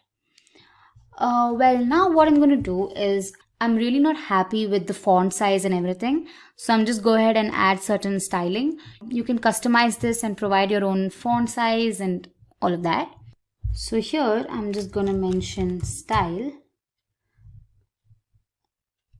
and then say font size, and I'm going to make it XX large. All right, so let's see. Yeah. All right, so it's the font size has increased, so I think I'm happy with this. All right, so the next thing we have to do is add information here for our courses.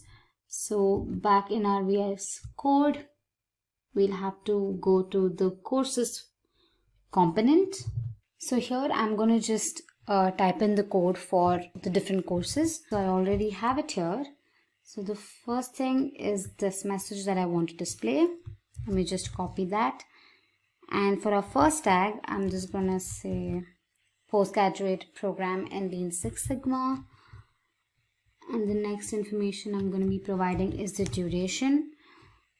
So here, let me just get rid of this, paste that here. Let me just break the line to beautify the code. And here for our reference link, I already have the link here. So I'm just going to paste that. So once you click on the more info button, it will automatically navigate to this page. Alright, so let me save this. Next up, I'm going to do the same for the other two courses as well. So it says postgraduate program in full stack development, and then we're going to mention the duration and the cohort. So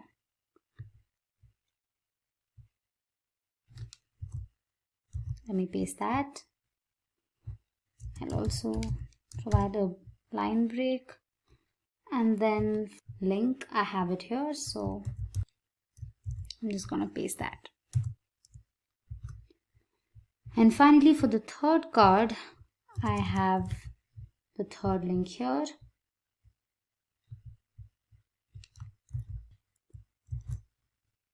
Let me get rid of this extra code and paste this instead.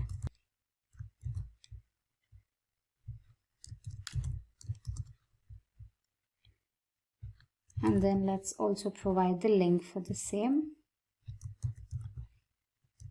Alright, so let me save this and have a look at the browser.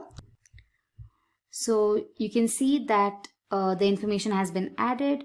You can see it displays postgraduate program in Lean Six Sigma, full stack development, and cybersecurity. So once I click on more info, it leads you to that page that shows the overview. All right. So now the next thing on the agenda was to display a short video and then the link to our YouTube channel. So let's go ahead and add that in our courses component. So what I'm going to do is I'm just going to get the code to add a video from Google, and then I'm going to provide the source, which is going to be the video that I would want to display. So I've received the code. I'm just going to paste it here. So you can get the code on Google. So go ahead and just paste that. Also for the source, I have a video in my assets folder, which I have provided here. So when I save it and look at the browser, here we go. You can see the video here. All right. And once clicked, it starts playing. All right. And lastly, we'll have to provide the logo for YouTube and then the link to navigate to the YouTube page. So let's go ahead and do that. So here again, I've pasted the code for the YouTube logo. So here you can see that I've added the image that is youtube.png in my assets folder, and I've provided the source. And accordingly, I've also added the styling. I've provided a white background and I've also aligned the text to the center of the page. Alright, and I've also displayed the message saying check out our YouTube channel for technical videos and tutorials. And then I provided the link to our channel on YouTube. So let me just save this and head back to the browser. And here you can see that we have the YouTube logo and we have the message displayed. So once you click on the logo, it navigates to the Simplilearn channel on YouTube. Alright, so if you want, you can also change the message here for the footer. So here in footer.html, I can just remove this and paste this. I say Simplilearn Solutions and all rights reserved. When I save it and look at the browser, it must get updated. So yeah, there we go. So with the help of Bootstrap, we have successfully created a website which is basically a blog, and we've also added the reference links and images and logos to customize it according to our requirements. So yeah, this is it. This is how you make use of Bootstrap and embed it into your Angular for more responsive and better user interface. Let's have a look at the basics of routing. Now I'm sure that you've observed that the URL changes every time you click on a particular link or on an icon on the user interface, correct? Now this basically indicates that you are navigating throughout the application. Now to achieve this navigation, we use a mechanism called routing. Routing is essentially used to navigate through a website or a web application. But how is it achieved in Angular? Especially in Angular, routing plays a major role. It is used to create single-page applications. Now these applications are loaded just once and new content is added dynamically. Applications like Google, Facebook, Twitter, and Gmail are a few examples of single-page applications. The best part of using single-page applications is that it provides an excellent user experience and you don't even have to wait for new pages to load, which by extension makes single-page applications extremely fast. But how is this new content loaded? Enter routing. Now routing is the mechanism that, as discussed earlier, that is used to navigate through the application and load new content.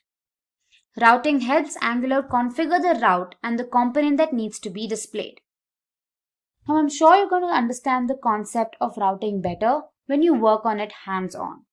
So in the demo, we're going to be navigating to the login and the home pages of a web application with the help of routing. So let's head to our Visual Studio Code. So basically, the objective of our application is to navigate to home and the login pages.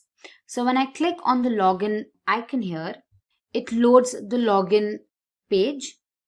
And here you can see the extension /login. And similarly with home, once you click on it, some new information gets added and the URL changes with a /home appended. Alright, so this is the main objective of our application. So to create it, let's head back to our VS Code. Alright, so here I've created a folder called demo_angular and I've created a file called demo routing. Now the first thing you want to do is open the index.html file and make sure that the base tag is added. Now although this is generally added when your app is created, if it is not, then add a base tag with href attribute which is set to a /. Alright, now this is generally done to tell Angular to construct the URL while navigating with a /. Alright, and the next thing you want to do is open your app.module.ts file and check if the app routing module has been imported. If not, go ahead and import it and then also mention it in your imports array. With that, the initial setup is done. Now to create the nav bar, the code that I'm going to be using is already explained in the previous video, that is Angular Bootstrap. I highly suggest you go through that video before watching this.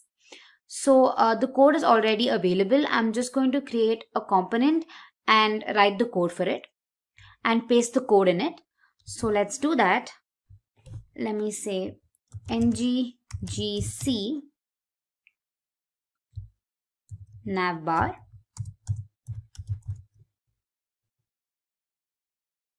Alright, so this component is now created. Now here in my HTML file, I'll just get rid of this and paste the code for the navbar. So here we go. I've pasted the code for the navigation bar. And back in my app.component.html file, I'll just remove all the unwanted code here and just specify the custom HTML tag for my navbar. So let me just create one here. Alright, let me save this. Let me just run the application and see if it's displaying correctly. Alright, so when I open the browser, the navigation bar has been created along with these different options, that's home, about, services and login. Alright, and we also have the Simplilearn icon here. Alright, now the next step is to generate the components to display the login page content and the home page content. Now again, I have used Bootstrap to define the user interface for these files. You can easily find the code online. Just search for Bootstrap login templates, and depending on your requirements, you can choose the appropriate one. So first, let's create the components for my two files, that is for the home component and the login component. So let's go ahead and do that. NGGC, I'm just going to call it login for my login component. Alright, and then I'm going to say NGGC home for the home component. Alright, so I'm just going to copy the code for the login component. So back in my login.html file,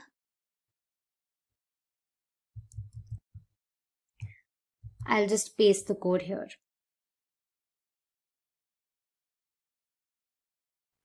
Okay.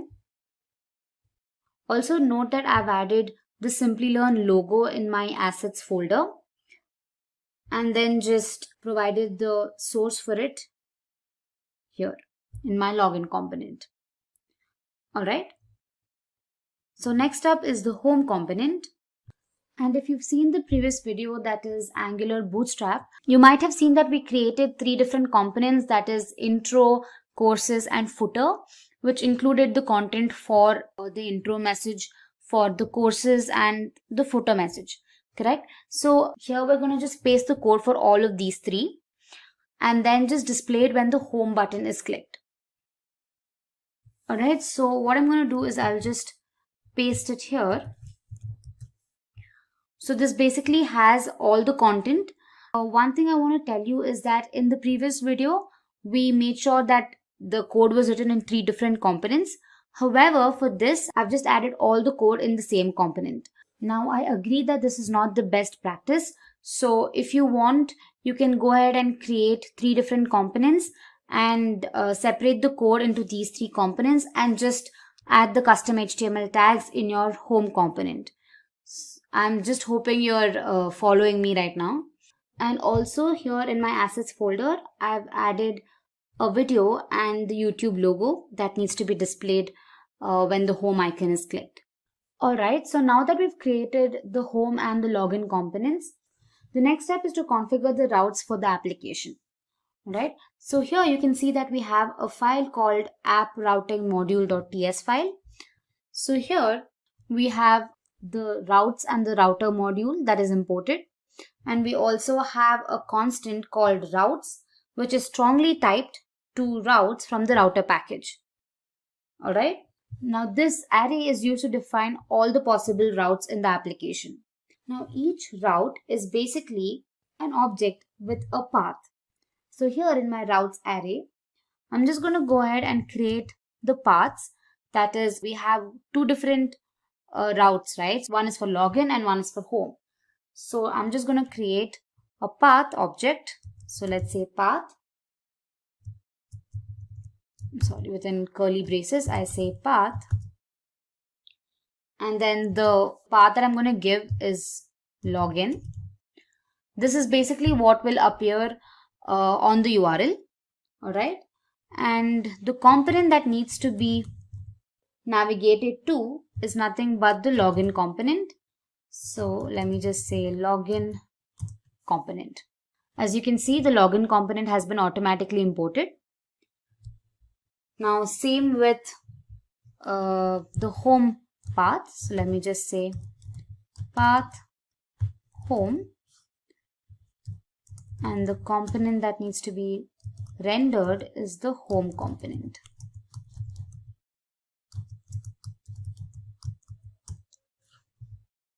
Alright. Now the next step is to link these routes to a button in the nav bar, that is the home and the login button, right? So we're going to make use of the nav tag and an anchor tag for this. You can see that we have a nav tag and an anchor tag which encloses the login and the home components. Alright. Now we're going to make use of two directives from the router package called router link and router link active. Now these are specified within the anchor tag. The router link basically holds the path to the page, and the latter, that is the router link active, specifies one or more CSS classes that will be applied when the router link is active. Alright, so to do that, let me just add router link. Alright, in our case it is home here, and we're going to have another directive called router link active, and we're just going to say active here. Alright, same for the login icon here.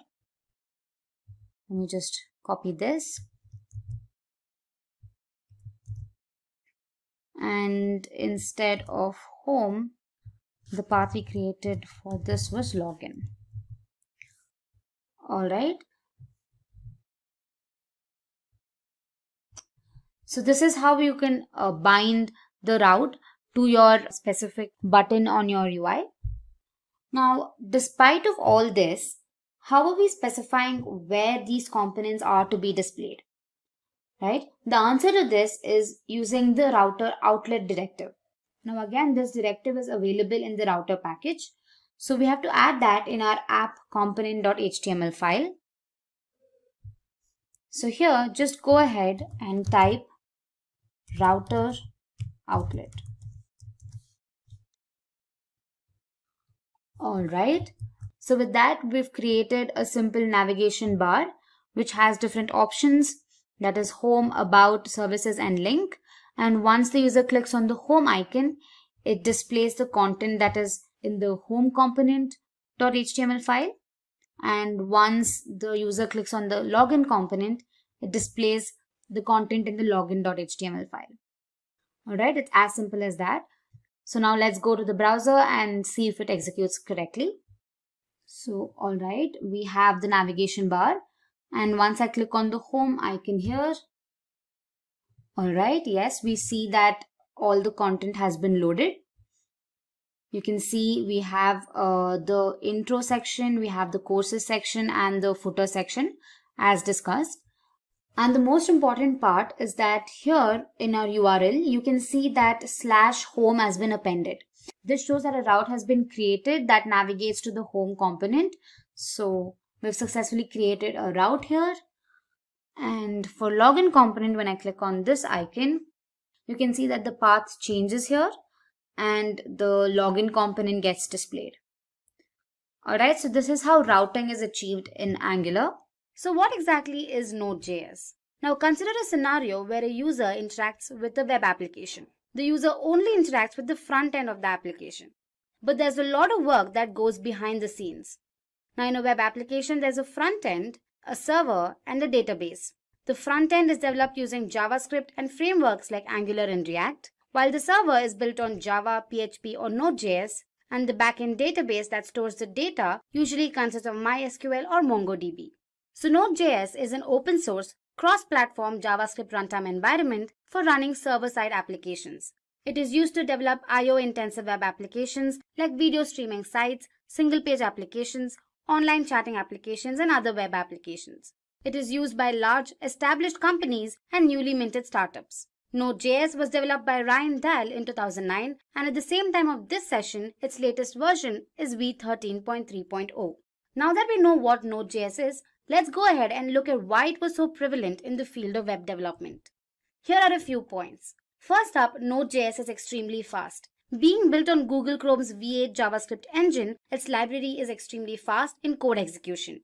Node Package Manager has around 50,000 bundles for developers, so whatever functionality is required for an application can be easily imported from NPM. All APIs of Node.js library are asynchronous, that is non-blocking. It means a Node.js based server never waits for an API to return data. Node.js dramatically reduces the processing time while uploading video and audio files. It is also an open source platform and is easy for beginners for web development. The above reasons more than justify the popularity of Node.js platform and why it is being adopted by a large number of organizations and businesses today. So now moving on, let's familiarize ourselves with the parts of Node.js. Node.js consists of several components. Now let's look at them one by one. First up, we have modules.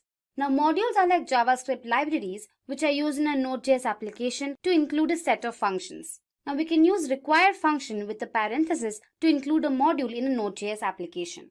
Node.js application has many modules to provide basic functionality needed for a web application. Some of them could be HTTP, util, fs, URL, query string, stream, and zlib. Next up, we have console. The console module provides a simple debugging console that is similar to the JavaScript console mechanism provided by web browsers. Now the console can print messages to stdout that print standard output messages and stderr to print the error messages. The next component is cluster. Now Node.js is built upon the concept of single threading programming. A single instance of Node.js runs in a single thread. To take advantage of multi-core systems, the user will sometimes want to launch a cluster of Node.js processes to handle the load. A cluster can be added to an application in this way. Here's a small code for you. The next component is global. Now global objects in Node.js are available in all modules.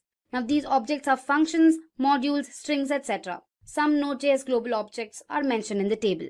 You have dir name, that is a directory name, file name, exports, module, and require. The next component is error handling. Now Node.js applications experience 4 types of errors. We have the standard JavaScript errors, system errors, user-specific errors, and assertion errors. Now errors in Node.js are handled through exceptions. Now for example, let's handle an error that would occur when we divide a number by 0. Now this error would crash the Node.js application, and so we should handle this error.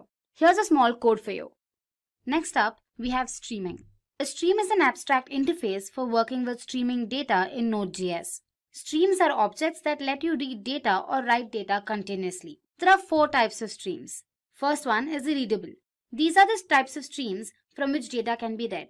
Writable, these are the types of streams to which data can be written. Duplex, these are both readable and writable streams. Lastly, we have transform. These streams can manipulate the data while it is being read or written. Moving on to the next component, buffer. The JavaScript language has no mechanism for reading or manipulating streams of binary data. Buffer is a module that allows handling streams that contain only binary data. An empty buffer of length 10 can be created by this method. Next up, we have domain. Domains provide a way to handle different I/O operations as a single group. Domain module intercepts errors that remain unhandled. There are 2 types of methods that are used for intercepting these errors. Firstly, we have internal binding. In this case, the error emitter executes its code inside the error method. Next up is the external binding. Now here, the error emitter is explicitly added to a domain via its add method. The next component is the DNS. The DNS module enables name resolution. For example, it is used to look up the IP addresses of host names. DNS module is used to connect to a DNS server and perform name resolution by using the method dns.resolve. The DNS module is also used for performing name resolution without a network communication by using the method dns.lookup. The next component is the debugger. Node.js includes an out-of-process debugging utility accessible via a V8 inspector and built-in debugging client. This Node.js debugger is not feature-packed but supports simple inspection of code. It can be used in the terminal by using the inspect keyword before the name of the JavaScript file. In order to inspect a file, say myscript.js, you can use the following method. Now that we are familiar with all the major parts of Node.js, let's go ahead and learn about the Node.js Express framework. Express is a flexible Node.js web application framework that provides a wide set of features to develop both web and mobile applications. You can assume Express as a layer built on top of the Node.js that helps manage the server and the routes. Now let's have a quick look at some of the core features of Express framework. It is used to design single-page, multi-page, and hybrid web applications. It allows setting up of middleware to respond to HTTP requests. It defines a routing table that is used to perform different actions based on the HTTP method and URL. It also allows dynamic rendering of HTML pages based on passing arguments to templates. Now moving on, let's take a quick example of a simple Hello World program. Now this is developed using Express framework to gain a better understanding.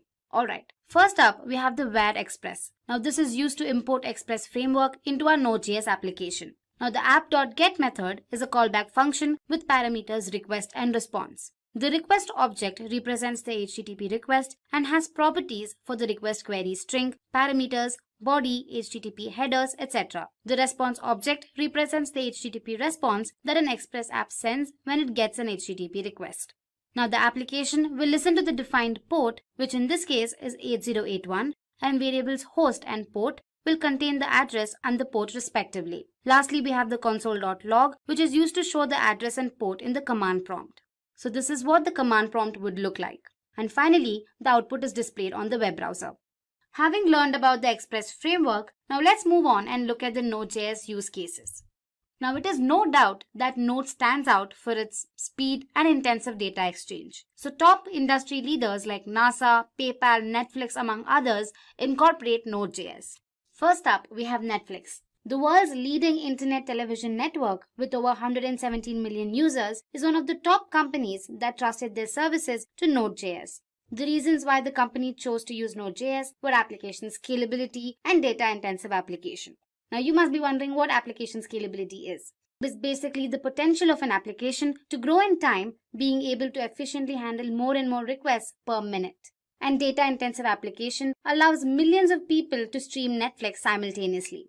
Next up is Walmart. Now Walmart is the world's largest company by revenue with around $514 billion according to the Fortune Global 500 list in 2019. Again, the reasons why the company chose Node.js were asynchronous I/O and efficient handling of concurrent requests. Now asynchronous I/O, which is a form of input-output processing, allows other processing to continue before the transmission has finished. Node.js is able to efficiently handle concurrent requests with the use of thread pool and event queues. Uber. Uber is an American multinational ride-hailing company offering services that include peer-to-peer ride-sharing, ride service hailing, and food delivery. The reasons why the company chose Node.js were asynchronous I/O, quick iterations, and active open source community. As mentioned earlier, asynchronous I/O permits other processing to continue before the transmission has finished. Now quick iterations. Now Node.js is continually being updated and added new features that help in further improvement in the performance of web servers.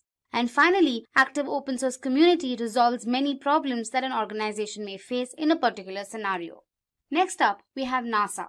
Now, NASA is an independent agency of the United States federal government responsible for the civilian space program as well as aeronautics and aerospace research. The reasons why the company chose Node.js were reduced access times, handling of data-intensive tasks, and the fact that the servers are active 24/7. Now, NASA has lots and lots of data, and using Node.js has really helped them in reducing the access times. It is also continuously handling and working with large streams of data. Node.js is highly stable, which helps in keeping the server active 24/7. Next up, we have PayPal. Now, PayPal is an American company operating a worldwide online payment system that supports online money transfers as opposed to traditional methods like checks and money orders. The reasons why the company chose to use Node.js were the fact that Node.js has extremely fast build times. It allows tasks to be carried out with fewer lines of code when compared to other server technologies like Java and PHP. And Node.js, being data intensive, efficiently handles a large amount of data. Next up is Medium. Medium is a popular online publishing platform developed by Evan Williams and launched in August 2012. The main reasons why the company chose to use Node.js were A. Data-driven applications. Now these applications are ideal for being interfaced with Node.js servers. B. To run A/B tests. Now A/B testing is essentially an experiment where two or more variants of a page are shown to users at random, and statistical analysis is used to determine which variation performs better. Lastly, Node.js server maintenance is simpler than its counterparts. Moving on to the last topic of this session, industry trends. Now, Node.js developers are in demand across the globe since many companies are adopting JavaScript libraries. According to Forbes, it is one of the top 10 most in-demand jobs. According to Node source, the total number of Node.js downloads increased by 40% in the last 1 year. The use of Node.js in production has increased dramatically since its release in 2010. With early adopters such as LinkedIn, PayPal, and Netflix, among others, Node.js has seen an exponential increase in its use in web development. The popularity of Node.js is also accounted to JavaScript. Now, since JavaScript is the most popular language, as evident from a survey conducted by Stack Overflow in 2019, many developers can start working on Node.js library with not much of a learning curve. Node.js developers are being offered better salary options than other web technology developers. According to PayScale, the average salary of a Node.js developer in India is around 6,13,000 rupees per year. The average salary of a Node.js developer across the United States is around $105,000 per year. In this video, we'll help you install Node.js on your Windows system. So without further ado, let's begin. The first thing you need to do is download Node.js from their official website.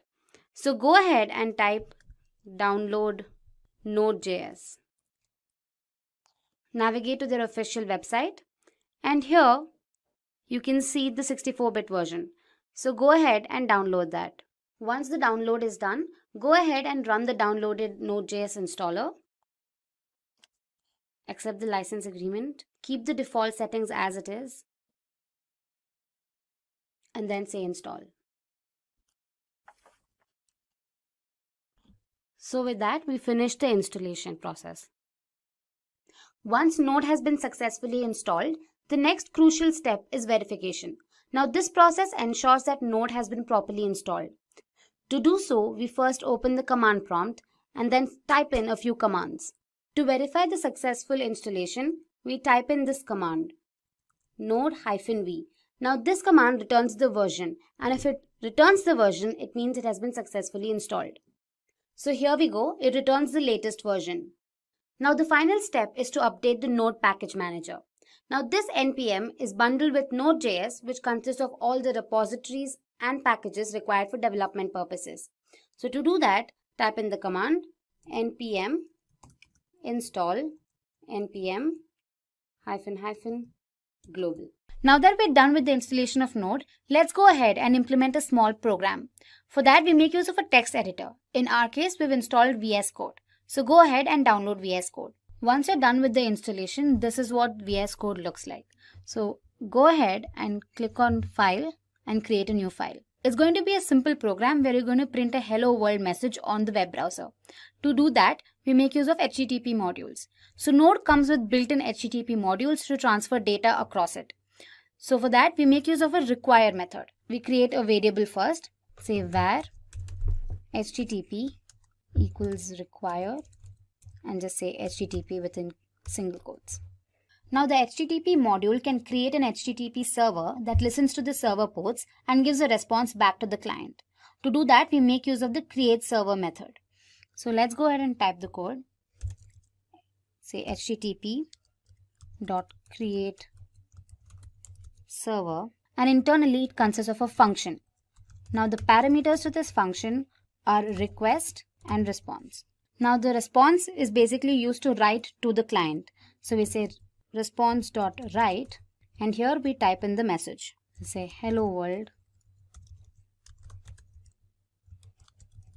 welcome to this tutorial. Once you're done with that, you end the response. So the server listens to a port number to display the message. By default, it listens to the port number 8080. So we keep that as it is and we end it. Save your file, say demo.js, maybe demo1.js, and say save. Now to run the program, you have to open the command prompt. So open your command prompt and mention the path to your file. So in our case, it's our saved on the desktop. So cd desktop. And now to run it, say node demo1.js. Now you navigate to your browser and say localhost 8080. And here we go. Our message is successfully displayed. So let's talk about the Node.js architecture and understand why it's so good. So to begin with, Node.js has what's called a single-threaded event loop architecture, and this allows you to be able to handle many concurrent clients at the same time. It's just a very flexible way of being able to scale up your support for many clients. And then in addition to that, we have the JavaScript event-based model along with the JavaScript callback mechanism that allows you to have this standard approach to being able to connect with and talk and discuss interactions between the client and the server. It's good to have these kind of standards where you're not using something that's unique to a specific framework or a specific technology. This just makes it so it's more accessible for everybody. So if we look at the actual Node.js server itself, everything centers around the concept of the event loop. And the event loop has an event queue, an operation completed via requests, threaded pull, and then it'll actually do the actual computation or the file system interaction. All of this interconnects in a nice seamless loop. The great thing again with Node.js is that it's not new technology. It's been around for almost a decade. It's very well tried out. Many of the largest websites out there are running Node.js. So let's now dig into each of the parts of the Node.js architecture. So let's talk about requests. So the way that the request works is that you have your framework such as Angular on the client, and that will then send a request to the web server. And there's many ways that those requests can happen through web workers, through forms, and through other interactions. But at some point, a request is sent to the server. And so these requests can be for data, they can be for deleting data, they can be for updating data, they can be for interacting with services as mentioned before, but the goal is to have some kind of request. Now once that request actually hits the server, and then we start actually getting into the queuing and threading process that centers around the event loop. And this is where Node.js really excels because it's able to use that single-threaded model to be able to manage from just even a few requests to tens of millions of requests. So it receives the actual request and starts the event queue. And this is where that single threading process starts, is by queuing everything up appropriately. And then it then maintains the threads within a pool. So you have the queuing process as one action, and then you have a threaded pool which manages those threads as well. And then we have an event loop which goes through and actually receives and processes those requests. And then finally, what we're doing is we're actually then going to be interacting with a system, and that could be a database, it could be a cloud system, it could be an API, file system, but we're interacting with something that's outside of the Node.js server. So the Node.js server itself is doing some actions on the server, but then it's also interact with things outside of its own server environment.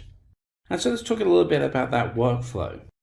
So requests come in, they go into the event queue, and they get spiraled through the event loop. And then we have non-blocking operators, which are going to be doing the input-output polling, such as KQ, ePoll, and other services.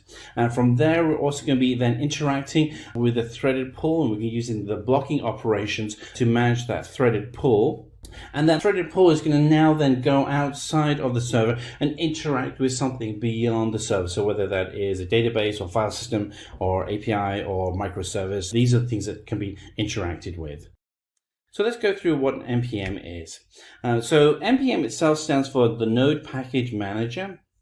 No great shakes there. As the name says, it's responsible for all the packages and modules that are bundled within Node.js. So the Node Package Manager itself really has two key functionalities. The first is that it is a central repository for all packages and modules, which you can then search through online. You can go to search.nodejs.org and you can find all of the packages and modules that are out there. The second is that it's also a command line or terminal line utility that allows you to install those packages. So you can actually go through and you can see the version management and dependencies within those packages, and you can control the packages themselves. So why would you use NPM? So NPM is really useful for being able to extend the project you're working on. So when you're building out a project, one of the concepts I like to use is the concept of Lego bricks. Big fan of Lego. And what's great about Lego bricks is that they're all individually by themselves, very small, very specific functionality. But if you actually get a whole collection of Lego bricks together, you can build like crazy cool things. So think of when you're working with the Node package manager itself, is that each of those individual pieces that you're working with, each of those individual packages are their own Lego bricks, and by themselves you can then edit and update and maintain that piece separately from the whole environment. As long as your inputs and outputs, really the piece where you snap the Lego in or when you connect the Lego to something else, are interacted and open and well documented, then you can actually then use those modules effectively throughout your project. So you can actually then be able to do that. You can do version control on your codes and dependencies. You can do testing very easily.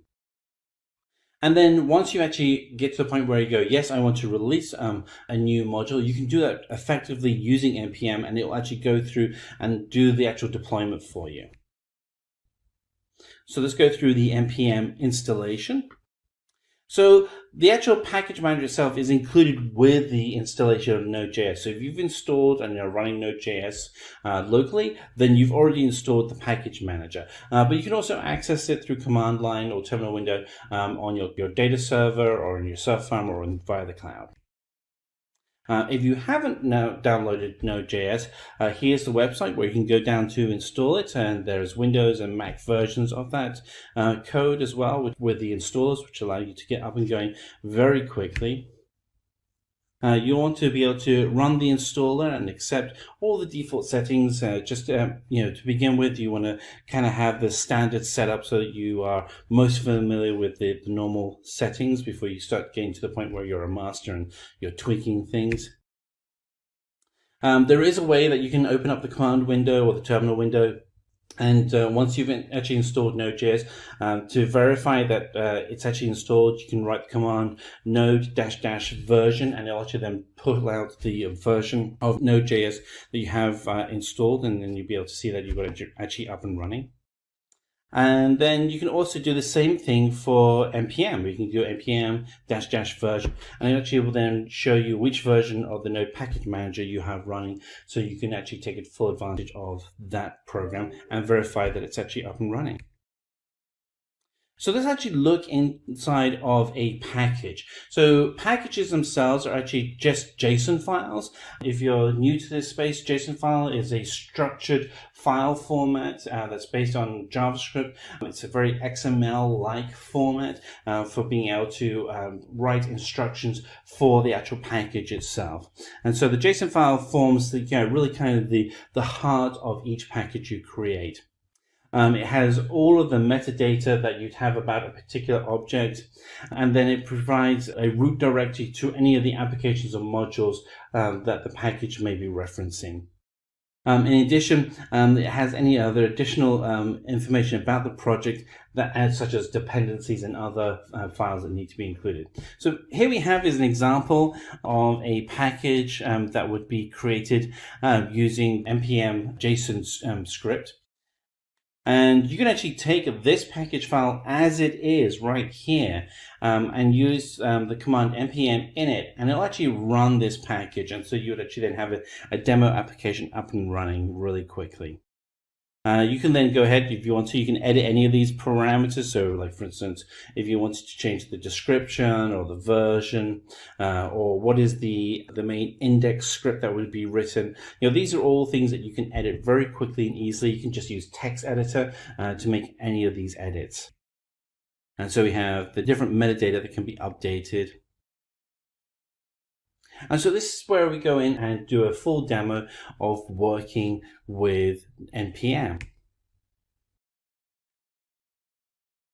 So what we're going to do now is we're actually going to go ahead and actually run a demo of using npm. And to do that, I've got 3 windows in front of me right now. So I have this window here, which is my terminal window, where I'll be doing all of my instructions. Then I also have a folder which shows where I'll be putting all of the files. And then finally, I'll actually have a text editor. In this case, I'm using VS Code because it's free, but you can use any text editor you like to be able to go in and show what the code that's been created by npm in the JSON file, so you can actually see what it looks like. And then we'll modify it a little bit. So first thing we want to do is we want to go ahead and create a new project folder. So I'm going to go in, I'm just going to move into, do change directory, and go into the project folder, and we'll see down here that we have an empty project folder, but for this one I'm actually going to go ahead and I'm going to create a new directory in this one, and I'm going to call this one Simplilearn. And there we are, we've created a new Simplilearn folder, and we are going to move into the Simplilearn folder. And so we're now in the Simplilearn folder. There's nothing in there right now. So the first thing we want to do is we want to go ahead and initialize this folder as a project folder for working with npm. Now to do this, you will have to have already installed npm. If you have Node.js, npm comes with it. And if you want to see whether or not you have npm installed, so you can just do npm-version. And that will actually tell you what the version of npm you have installed is. And it also verifies that npm is installed. So I've gone ahead and I've been able to validate that I have npm installed. So what I'm now going to go ahead and do is I'm going to initialize this folder. So to do that, just do npm init. And you'll see that the path is that we're already in the Simplilearn folder.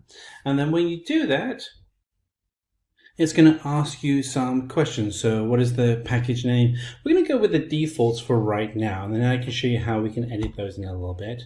We're going to go with, just say yes to all of these just by hitting return. And you'll see here that we're going to create a new folder called a package.json folder. This is the instructions that we have in the folder. Do we want to go ahead and create this? We want to. And it's going to go ahead and do that. And we can see now in our folder here that we actually have package.json. So we go ahead and open this up with VS Code. Here we are. We can actually see what all of the information is. We can go ahead and we can actually go and update this metadata if we want to. I'm going to leave it as is for right now because I want to show you a couple of other things. So a lot of times when you're actually working with npm, and the reason why you're using npm is that you want to take advantage of packages that are freely available in the open source community that are supported by Node.js. And one of those is a package called Express. And Express is a lightweight framework for building out web applications, similar in concept to Angular or React.js. I like using it, and it's also a great way to be able to show how we can install this using npm. So to install this, you just start with the command npm and then you type install. And then we type the name of the package. And we hit enter. And it goes ahead. And what you'll actually see is a couple of things. One is we have a dependency in our package above. We also have, so this is in our JSON package, that is now a dependency that's written in there. We can also go in and under our node modules, we actually see that we have, let me scroll down, we should see Express. There it is, Express. Now, if we decide that we don't want to use Express, we can actually just come in and we can write command npm uninstall. I can type Express. Oops, I did a typo there, so let's try that again. npm uninstall Express. And a couple of things are going to happen. One is in our JSON file, the dependency for the Express file has now been removed. And we can also see that under our node modules, there are no extensions there. So this is kind of cool. This allows us to be able to see that we can easily add and remove packages. So let's just go ahead and I'm going to install Express again. So install Express. Oops. npm install Express. All right, so it's gone ahead and it's installed Express. Now, one of the things that will often happen is that when you're working with a package, the actual JSON package, so you'll receive this file, and you want to be able to go ahead and install all of the sub-modules that come with it. So you can go through and you can manually install them like this, or you can actually run an install command so you can actually install all of them at once. I can just show you what that looks like, because we're going to actually go ahead and simulate as if we're going to install Bootstrap, which is another popular framework. Bootstrap. And we're actually going to go with, and then we'll save that. And what we'll see is under the packages that Bootstrap isn't listed in there. We do have Express. There it is right there. So we now come over to our new commands. We can actually write the command npm install. And now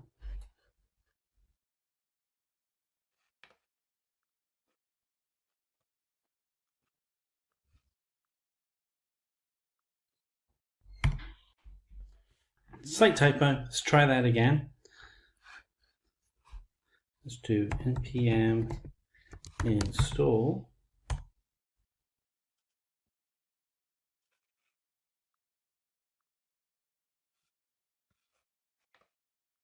Okay, it does help to save your file. So let's go ahead and let's run npm install. And when you do that, what we'll now actually have is not just Express, but we'll also see that Bootstrap has also been added. Now, I don't recommend that you use the star symbol, which will install the latest version of Bootstrap, because you obviously haven't tested your application against that, but it gives you an idea of what's happened here. Now, if we want to, we can actually go in here and we can say uninstall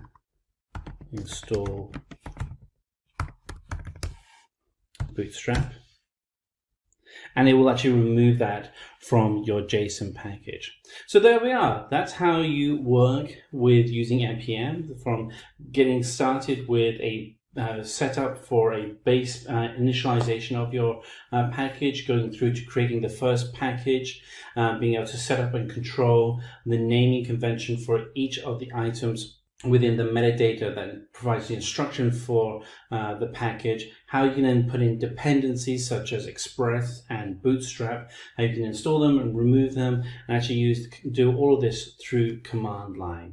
If you have any questions, please let us know. So let's kind of jump into the Express.js framework. So Express.js is a really flexible Node.js and web application framework. It is just something you can spin up very quickly and build both web and mobile applications. Just a really great tool. I use it all the time for building up my own applications. The thing that's so great about it is it's really simple, and so it's not going to be have all the functionality that you'd have in maybe a larger scale HTTP service. But with that said, it does come with a lot of functionality that allows you to not only create websites, but you can also do APIs and other routing calls. Very, very nice. So let's go through some of the features that Express.js have. So as I mentioned before, it allows you to build simple web applications, and that can be either a single page application or a multi-page application. It also allows you to do middleware requests and responses. So for instance, if you want to do an API and have that be part of your middleware, you can actually set that up real quickly. In fact, in the demo that we'll do later on, we'll actually be building out 4 different API calls that you'll be able to do, and you'll be able to see how you can use Express.js for that. And that in then turns allows you to be able to see how Express.js can help manage some of the routing of the different HTTP methods that you'd be using via URL.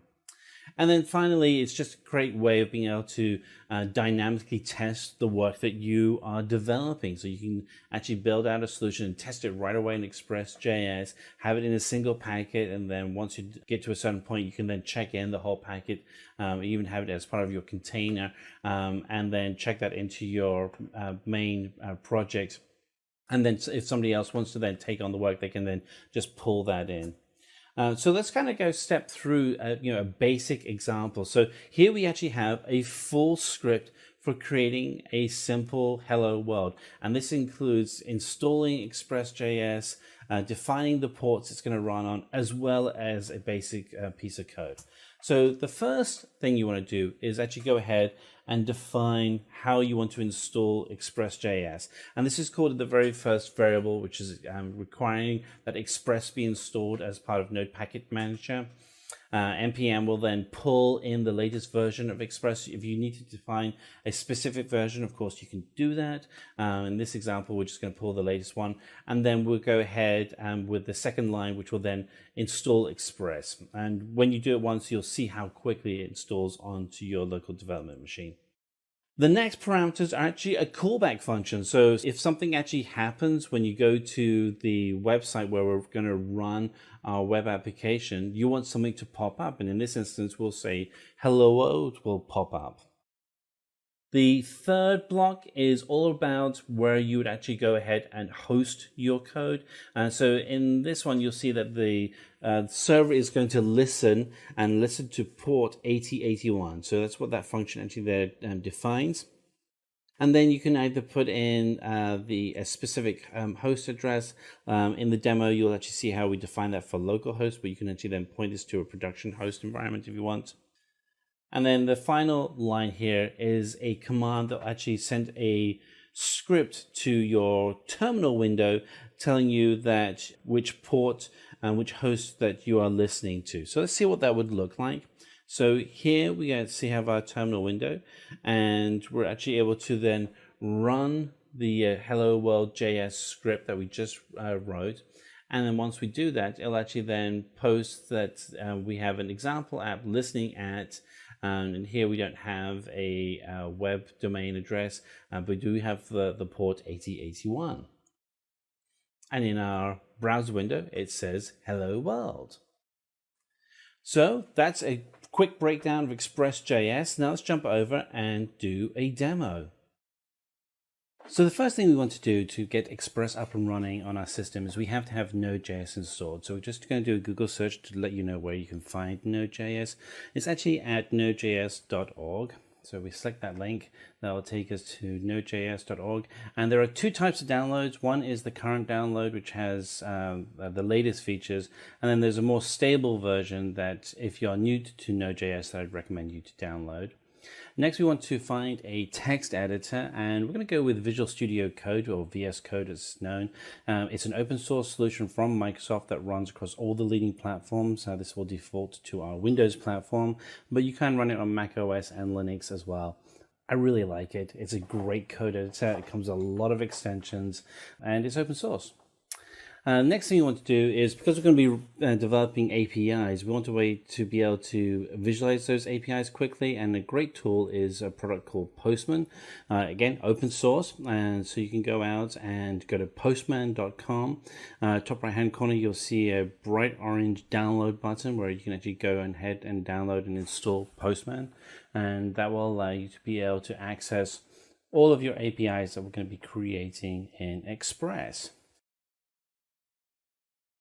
You can actually use other tools such as Apogee as well for visualizing your APIs, but this one's just great to get you started. So let's go ahead and open up VS Code, and we want to go ahead and open a new folder where we're going to have our project. We're going to, just for our demonstration here, we're going to put this on the desktop. You wouldn't normally do this, but it will work fine here. And we're going to create a folder, and we're going to title the folder Node Express, and we'll select that folder. And that now becomes the root folder for our project in Visual Studio. We don't really need the welcome screen anymore, so we're going to get rid of that. And one of the things that is great about working with VS Code is that you can actually have the terminal window up and running as well. So let's go ahead and open that so it's running at the bottom of our screen, and this gives us a little bit of space. And the first thing we want to do is actually convert the folder we're in actually into a project running Node.js. So we're going to use npm init, and that will actually initialize the project. We have another video that explains how to use npm or Node Package Manager, and you can go ahead and find that in our library here. But as we go ahead and we do that, you'll actually see that it will create the default package JSON file, which has the name of the folder is the default name of the package. But you can actually go in and edit any of these documents. We want to create a default file called index.js. This is where we're going to write most of our scripts that allow us to work with Node.js. And the first is writing a script that allows us to install Express, and we'll use the Node Package Manager to actually pull and install Express. You can default to specific versions of Express if you want. We're just going to go with the latest one, so we're just going to put in Express, and then we'll go down into terminal window and say npm install --save Express, and this will install Express so we can actually test out the code we're working on. And this will take just a moment to install. Great thing we're working with Node Package Manager is that once we've finished with our package here, we can actually wrap it all up and send it over to any other developer that we're working with, and then you can actually run the package and actually have exactly the same code installed. And there we are. We have everything installed and ready to go. We can see we actually have all of the modules installed. You see that we actually have Express installed as well. And we also want to then make this an app. And then we'll do app listen to port 3000. So this is by default, we're going to be running from our local host, which is HTTP server running on this test machine. And we're going to have Express for this project run on port 3000. And once we actually run the script, we'll actually post into the console window a piece of text saying server started on port 3000. So we're going to go ahead and save this file. A lot of Control S to save these files. So let's go into localhost in our web browser. So localhost localhost 3000, and you'll see nothing has been reached. That's because we actually haven't done anything to initialize the script. So we want to come in and we're going to go node index.js and hit return. And as you can see, now we have a message in our console window. That means that, yep, there we go. We actually have everything up and running. So we can actually see that the service is running. Not a very pleasant message, so let's go ahead and change that. So let's change that to app get and acquire res. And so if it uses the get message, let's change what we'll print, and we'll type hello there, exclamation mark. And we save that, and we refresh the screen. Oh, nothing happened again because we didn't run the script. So let's go back in and we'll run the script node index.js. And now what you'll see is if we refresh, there we are. We have our new hello there message. All right, well, let's actually start building some APIs in this environment. So to be able to build the APIs, we want to be able to pull content. So we're going to actually create a new file called users.js, and we're going to go ahead and create a users JSON packet. And a JSON packet is essentially an array. Consider it like a small database. And in this array, we're going to have 4 objects. Each object is going to have 3 pieces of metadata. We're going to have an ID, name, and email. And there'll be ID 1, 2, and 3. And then you'll see that the names will be John, Smith, and we'll make up a couple of others. Just kind of giving them arbitrary email addresses. It's just for our demo here. Let me grab this, copy it, and kind of speed up the script writing time. There we go. And let's just change what we need. One of the things that's nice with working with Visual Studio Code, VS Code, is there's lots of plugins, and so one of the default features is that if you select a variable, it'll actually look for the same variable in the script. So you can, if you need to, you can actually change them all at once. But we don't need to worry about that right now. We're just creating a JSON packet. So we have 4 items, ID 1, 2, 3, and 4 for John Smith and Jack and Chris. All right, so that's our array string, and we're going to then make sure that we can export that as users. So we can actually now, whenever we select the term users in our scripts, it'll actually pull in this packet. All right, looking good. Now let's go over to our main index.js file, and we're actually going to go ahead and we want to store where the API is going to be. So we're going to create a folder called routes, and then a subfolder called API. And then we'll call a file in there called users.js. So as we're updating our scripts, we know where to pull the data from. It's just a standard way of being able to pull out the values. So in here, we're going to say, in this instance, Express is required for our scripts. And we're going to also say that router within Express, router correct naming convention.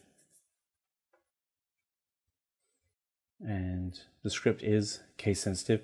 We'll also want to create a value later on that will have a unique ID. So we're actually going to pull in a UUID package that will actually then allow us to install unique identifiers. So we can use Node Package Manager to install UUID. Again, this is a great example of how you can go from nothing to something very quickly with Node.js, because we installed Express, we installed UUID, and we're off to the races. So let's have users require the path for where our API is going to be located.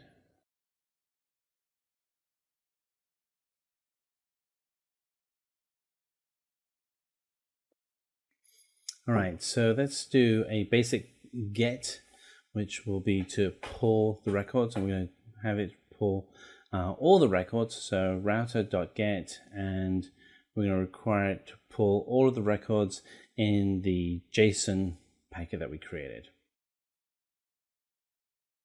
So there should be 4 items that come back. Save that. Looks good. Make sure that users is consistent. There's our JSON packet. And yep, everything looking pretty good. All right, let's go back to index. And we're going to switch out this function here from just a generic get with a generic statement to actually being able to pull in the users. So we have to go app use express.json app dot use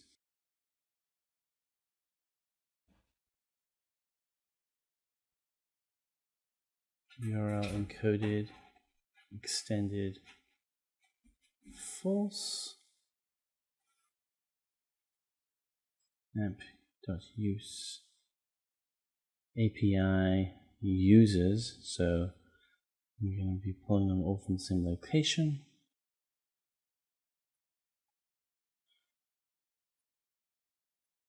Require,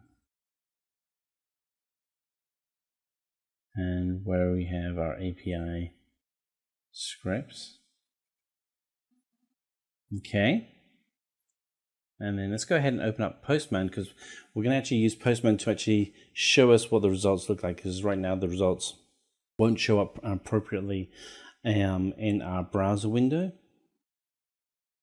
So Postman again is just a API management tool. If you used Apigee or other similar tools that are on the market, MuleSoft, you'll see it's very consistent. Again, this is open source, and what you want to be able to do is you can actually go to the path where the API is stored, and then you can use all the different types of commands within your environment to be able to, test out the scripts. So let's go ahead and create a new project, a new request, and we're going to go with the default get, but there's actually quite a lot of different commands we can use. And these are just HTTP commands. And we're going to type in the request, and in this instance, it's going to be, let's run our script first. Do we need to run our script? I think we're good.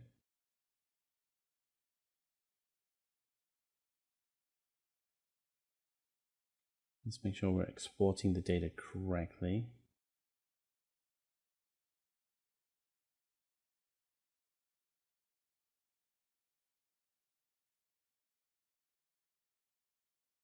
Okay, so we want to run our script, so let's do node index.js, and that will run the changes that we just created. So we can now come over to get, we can select API, localhost 3000 / API users. And when we do, that brings back the JSON package with our 4 entry points. There we go, there's all 4 of them.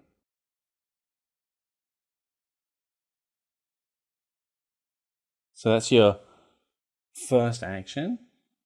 Now let's kind of get this a little bit tinier. Let's actually go in and see if we can filter by ID.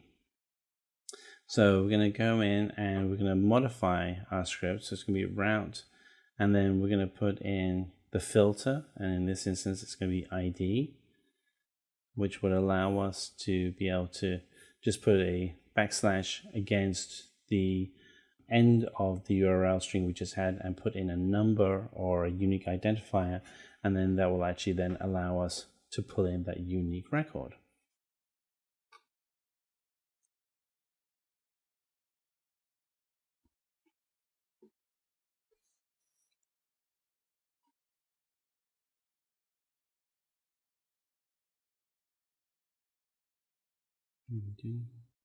Pass the data.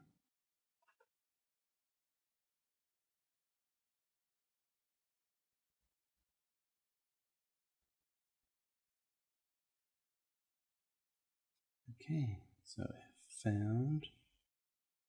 I want to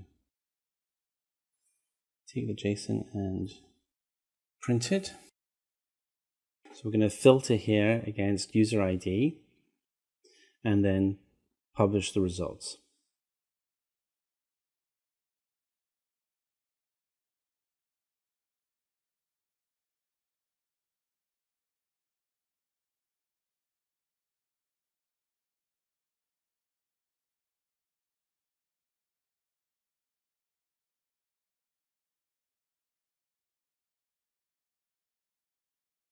Else, if it doesn't work, then we'll just have a generic error message.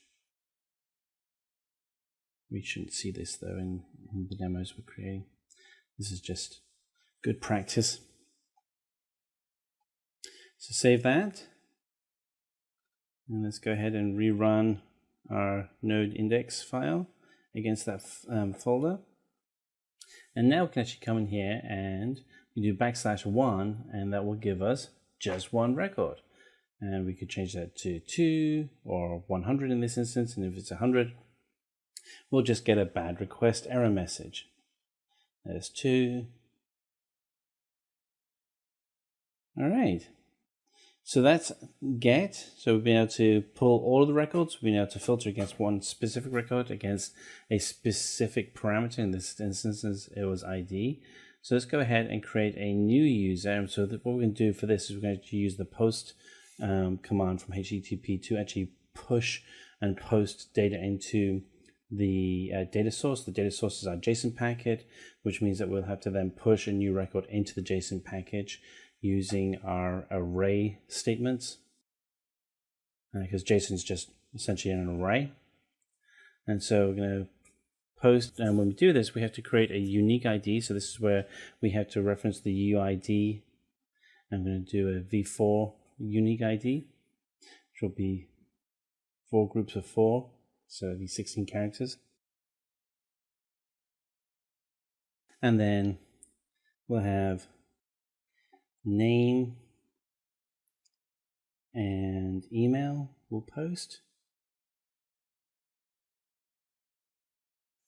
Okay, looks good. Okay, so if new user, and then put .name and new user .email, and then we want to return the results.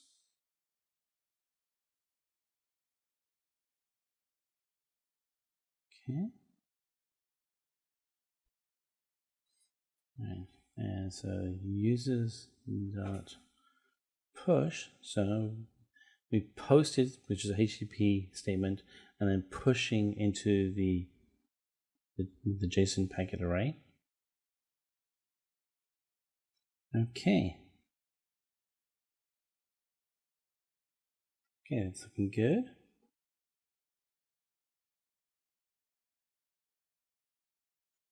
All right, so I think we're good. Let's go ahead and rerun our script, node index.js. Now allows us to do that. So let's go over to Postman so we can actually connect to the URL. And we're going to change the HTTP statement to post, and get rid of that. We'll go back to users. Now, if we just do this, nothing's going to happen. So we actually have to go in and we have to update the body. This would be the content that will be passed through, and we're going to go through with a raw statement here. And we're going to do JSON. This would be, that's the packet we're sending. So let's go ahead, and the records we want to update, we only have to update 2, which is one is name and the second is email. We don't have to do an ID because we're using UUID to generate an automatic one for us. And we're going to create records for Steph, and her email address is steph@gmail.com. Yep, looking good.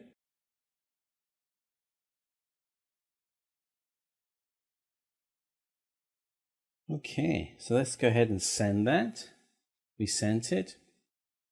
And if we look at the bottom, we can actually now see that we have 5 records. So a new one's been added. We have our unique ID at the top. And then we have name and email, which are the ones that we just created for Steph and steph@gmail.com. All right, so that's posting. Now the next thing we want to do is to update a record. So that means we need to select an ID and then be able to update the content. And for that, we're going to use the HTTP put command. So we'll use ID as our way to be able to filter. And then we'll be able to update against that filter. So construct found equals users, and then we'll have that going against users ID, so we know how to get the correct record and then pass the record back onto the screen so we know what we're editing.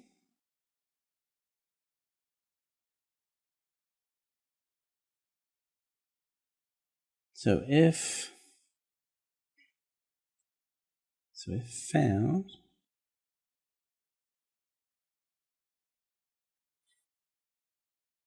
want to update the user,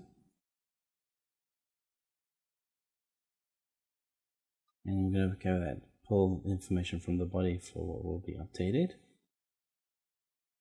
and for each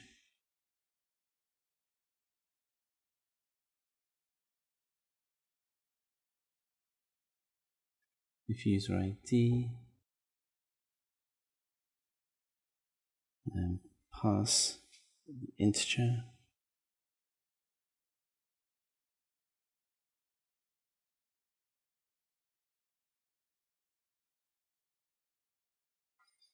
Okay. So this is our values to pass against the ID. And in this instance, we'll make sure that we're updating the values of username. So if we are updating user and we're just updating the username, we want to make sure that that's the value that gets updated.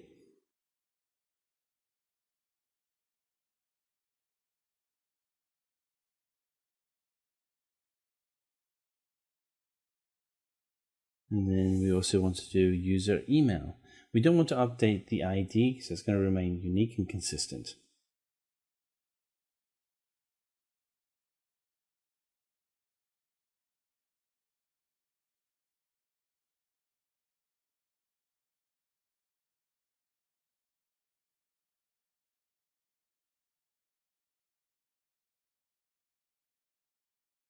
Okay, and we're going to make sure that everything is pushed to the JSON package. And then we'll also have a message saying that the field has been updated in the JSON package. Okay.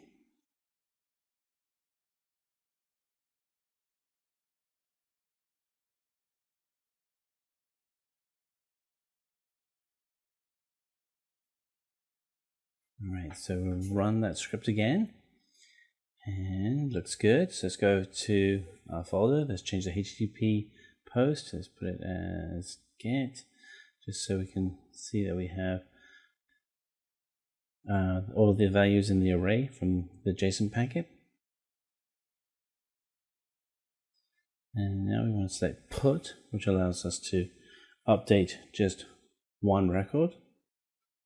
So let's go ahead and select one record. We'll select ID1. So we have one record. We can go ahead and for name, we can change this.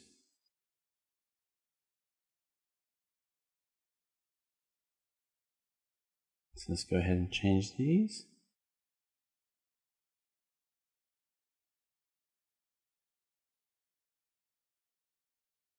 So now you see that the email has changed. So we have staff as the new account.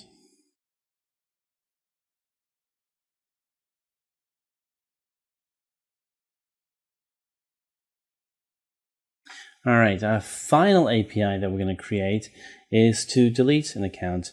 And in many ways, it's actually a very basic API because all we're doing is we're grabbing the ID and then we're saying that all the associated records with that ID within that row, as it were, in the table, just to delete the whole row.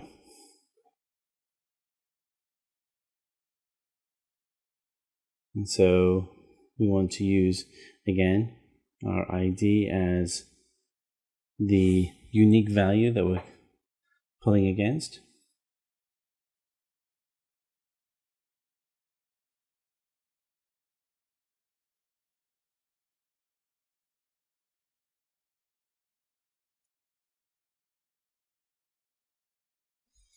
So we're going to, if users are found, and we're going to filter those users.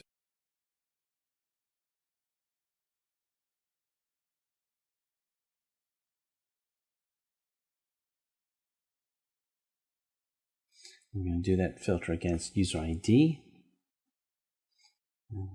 Pass that.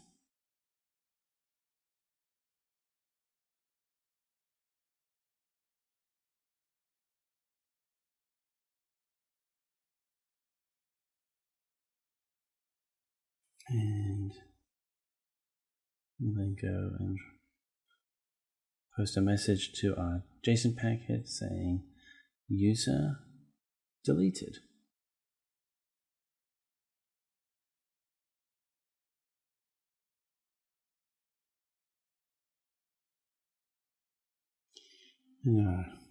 Generic message if things fail.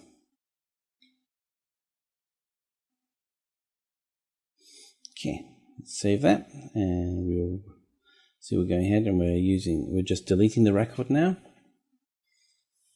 and we're going to do it by filtering against the unique ID, and then we'll then just eliminate that record, and we'll pass the message that it has been, the account has been deleted. Okay. So we save that. Let's go run our script.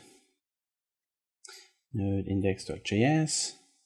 We're good. Okay, let's come over here and we're going to show that we can pull any of the accounts. So let's just take one of them. One, I think that's good. So let's go ahead and we're going to change the HTTP command to delete. And we actually have to select an account, so we just do one. When we do that, it'll actually delete that record. And here we are. It says that the user has been deleted, and we now only have 3 records in the JSON packet. And we can pull all the records, and you'll see that there's only 3. So we'll be able to pull all the records from a JSON package. We'll be able to create a record, update a record, and delete a record. And we can just step through. So here's our JSON package that we created originally. Again, this is just an array. It's just a different way of setting up the array. And then we have our index files, which identifies what are the apps that need to be installed and where are the APIs going to be serviced out of. And that we're going to be doing this on the port 3000. Again, these are additional tools that we need to make sure that we have up and running in our script.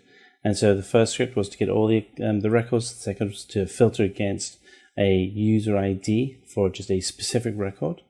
And then for creating a record, we actually went in and we used the UID tool to create a unique identifier, and then we posted in the data for the new records. We did something similar with updating the record. We didn't have to update the user ID. We just had to update the values in the 2 fields that we needed to be updated. In this case, name and email. And the final step was to go ahead and delete a record. So these are all APIs that you can now pull into your own applications. So you can use them in web applications, or you can actually go ahead and use them in other applications, such as mobile applications, local applications, other scripts. And this really allows your application to become more scalable and more useful. Hello, we're going to go through and do our demo of building a RESTful API with Node.js. So the first thing we want to do is go ahead and install all the correct pieces of software. We're going to start with Node.js. So let's do a Google search on Node.js, and you'll find that Node.js is at nodejs.org. So we select that link. And that's going to take us to the Node.js website. There are 2 versions of Node.js you can download. There's the stable version, and then there's the latest version. I'd go with the stable version. You'll find it available in Windows, Mac OS, and Linux as well. And if we go to the next piece of software, we want to go ahead and install the text editor of your choice. I'm going to use Visual Studio Code, VS Code. It's an open source solution. It works on all leading platforms. Works really well. I like it a lot. Microsoft did a good job with this. I also really like it that it's open source. But there's lots of extensions you can get for VS Code. So it's a great text editor.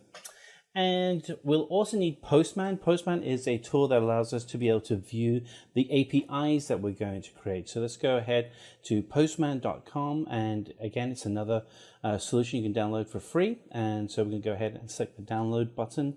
And it will automatically detect which OS you're on. So in this case, it's going to be Windows, but you can also get Mac and Linux as well. So we'll go ahead and download those. And once we have everything installed, what we're going to do is we're going to create a project in VS Code. And that's actually really easy to do. All you have to do is create a folder. And we're going to do this right off our desktop. And we're going to call the folder Node REST API. And we're going to select that folder.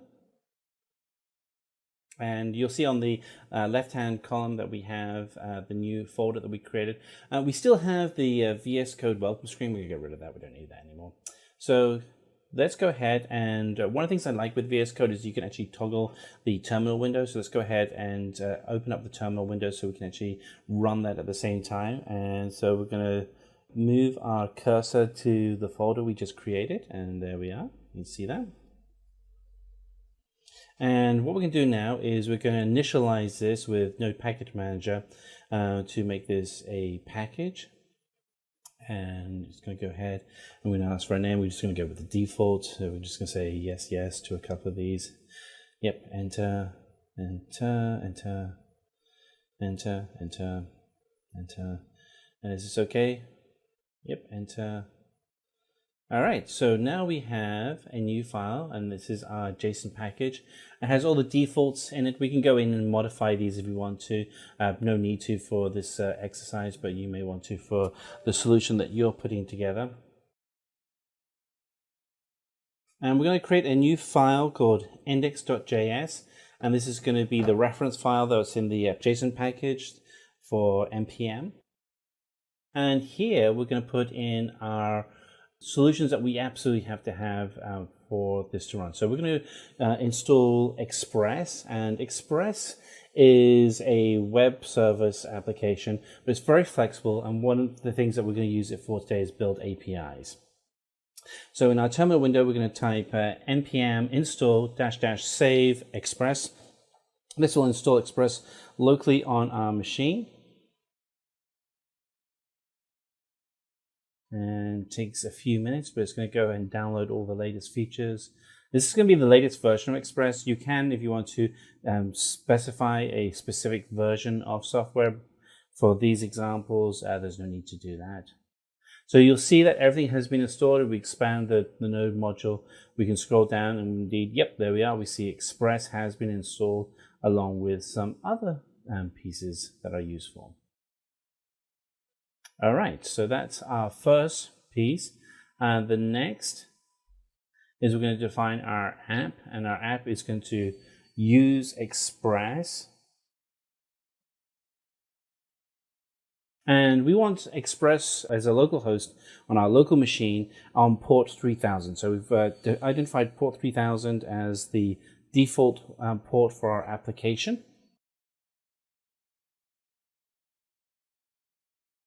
And we are going to now create an array for some movies. And we're going to have ID, title, director, and release date. Inception, great movie. And director, Christopher Nolan.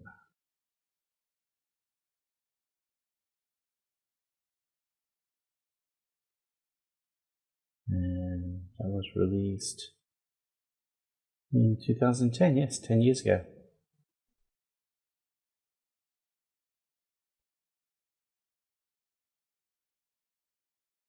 Okay, so we're going to do a couple of items here, just so that we have some more than one entry in our array. And array is a JavaScript. You can think of it as a very simple table, but it allows us to have structured data. You can also do a JSON file. You can also connect to a database, MongoDB or something like that. 2019.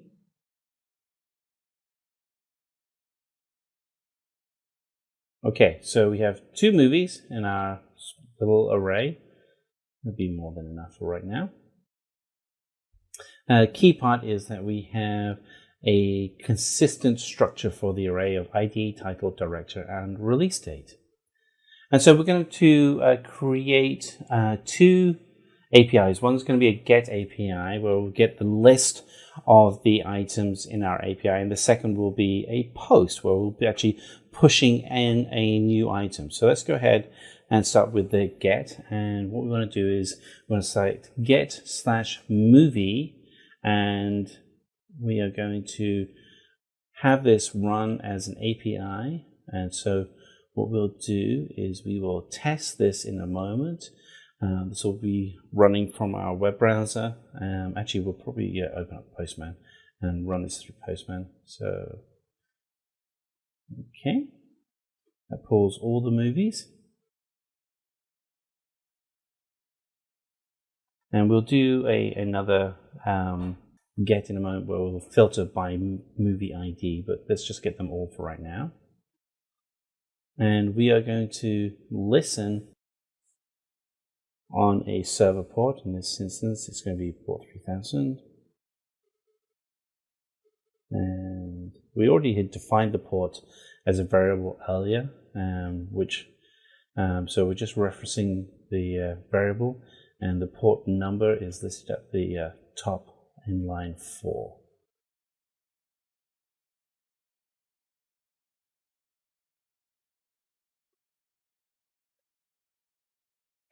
Just a text string that's going to get put to the terminal window,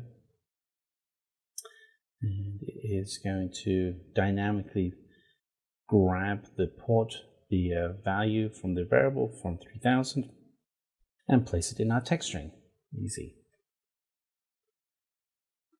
And we want to save the file, and now we're going to go ahead and run it. So we're going to do node index.js.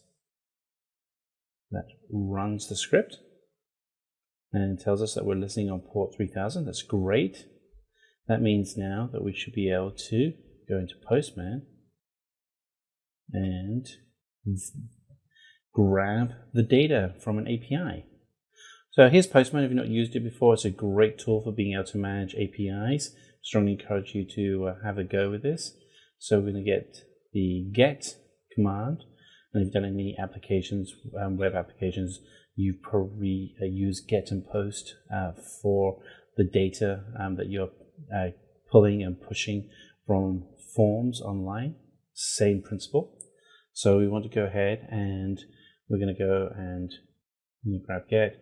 I'm going to type in localhost, and it's going to be :3000/movies, because that's the name of the file, and we're going to hit send, and what we get as a response is the data in our query. Sorry, in our array. Here we go. So there's our array, and the data values have been pulled back by Postman. That's great. So now we want to go ahead and add a movie to our array. And we're going to do that. We're going to use the post command, and get and post are HTTP commands. And so we're going to use movies, and in this instance, we're going to push the value into our list. So construction movie requires, we're going to need a structure here, and that structure is going to be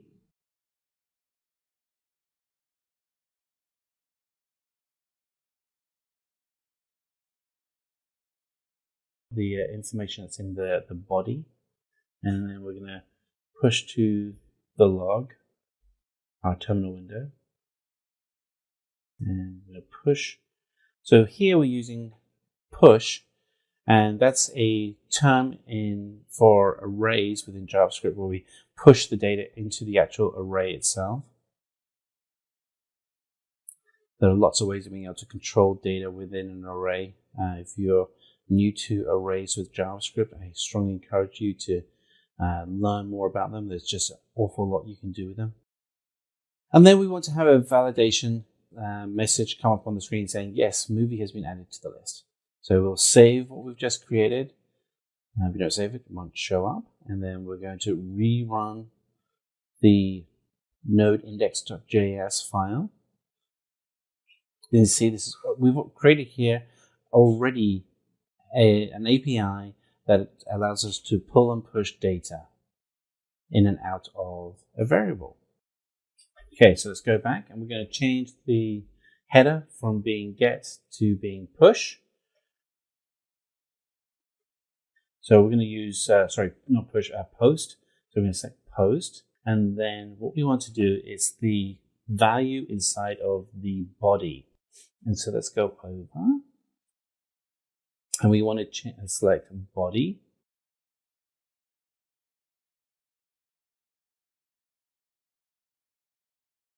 And we're going to put in text and select JSON. So it's going to be structured. And so here we will essentially copy the structure we have here. So let's go ahead and just copy these elements.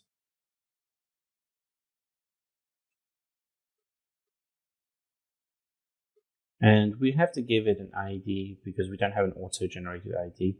So we're going to make this ID 3. And it's going to be a number 3. And then we want to put in title.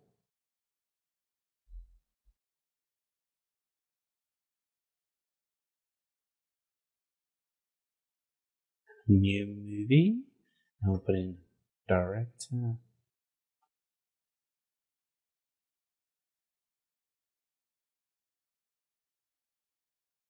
And we'll have this as, I don't know, new director. Not very creative here today. And then we need to put in a date. So release underscore date. And let's just put in a date. Today's date will be fine. Just so you know that we're not formatting the date column. So let's go ahead and we'll select send, and this will actually go, and we can see below, boom, movie's been added to our list. And we can go back and let's go ahead and validate that. So we're going to change from post to get, use the same, and now we go to below. Oh, looks like we put an error in our formatting. So let's go to parse the JSON. And we will parse it using Express. And this will clear up any formatting issues. So app.use Express.json.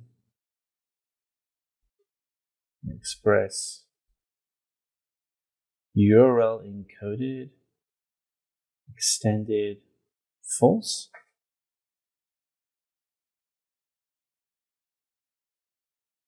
And this should help us pass our value. And then we'll rerun that script. Make sure you save the previous file, otherwise it won't run the new script. All right, looking good. So let's go back and let's go back to our localhost 3000/movies. And there's only 2 values here. So what we need to do now is change from get to post. We'll go to body. And what we're going to do is we want to have raw JSON, and what we want to do is capture the values that we have below and insert this file into this new JSON packet into our array. We can actually just copy that. It's a little bit cheating, but it's the main same. So let's go ahead and get everything consistent. And we're going to change the number to 3. We're creating a unique title. Actually, sorry, a new title. It doesn't need to be unique. Just the ID needs to be unique. So title will be new movie. New director. We'll change it to new director.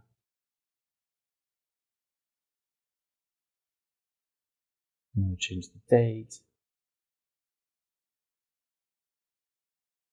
I'm not doing any formatting on the date, so it can be any date, any number really. Hit save. Movie's been added to our list. Woohoo! So it's been added. But now let's go back to get and let's see if we can actually see the third entry. And scroll down, and there we are. We've actually pushed that JSON package into our array. So we now have 3 items in that have been added via our API. Okay, so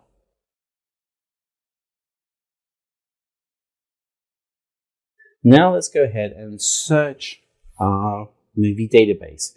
Yes, we only have 3 entries, but we want to be able to. So we can do that by using the get command. And what we'll be doing is we'll be validating against a specific ID number. So we have 3, and we're going to validate against just the ID number. In this instance, the way to do it is through the URL. So beforehand, we had localhost :3000/movie.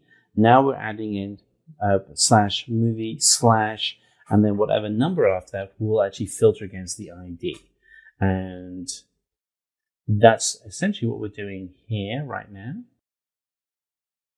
So we're going to go into if movies.id. Again, we're using the ID value to actually pull from our array list. With my variables and arrays mixed up here today.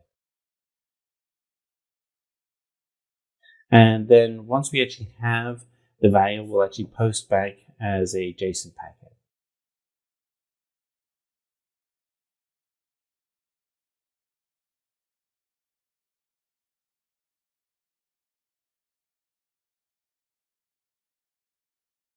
And if we have any errors, then what we'll do is we'll throw up a message movie not found. So there we are. We're going to pull against an ID.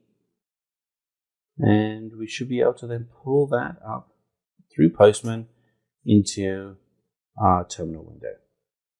Again, the reason why we're using Postman is that this is actually just showing the values going back and forth. We're not having to render a whole web page. It's extremely fast, very efficient.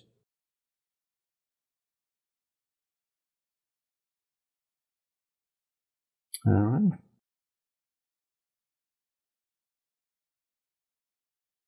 So we saved and reran our script.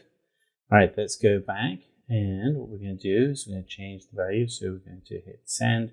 Here we are. We see all of our movies using the get command. Now what we're going to do is we're going to use a filter on just ID2, which is the Irishman. So do /2, and there we are. We have just the information on the Irishman. So now you can see how you can create a simple search. All right. So the final action we want to do is to delete a record in our array. And so we can go ahead and do that. And we're going to use the delete command to actually do that. So we'll be able to push in a record, we've been able to view records, filter against records. Now we're going to go ahead and do delete. And so we can do app delete, and then we're going to filter by specific ID number. And when we do this, we'll actually then, when we put in the URL path, which will be localhost:3000/movie/ and then the ID number. So in this instance, either 1 or 2, probably use 2. That will then delete from our array the record for the Irishman.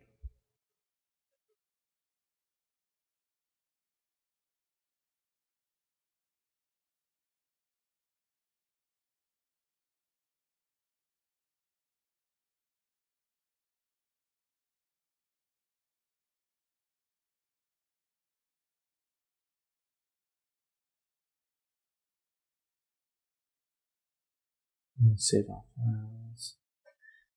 I do the shortcut, a keyboard shortcut of Control+S to save files on Windows, or Command+S on my Mac. And once we've deleted a record, we want to send a message saying that the movie has been deleted. Alright, so we want to go ahead and let's just check our code. Looking good. Save our file. And we want to rerun the index.js file. Yep. Rerun. Okay, let's go to Postman. And grab the delete. So again, we're filtering against a movie ID, and then we'll delete that ID.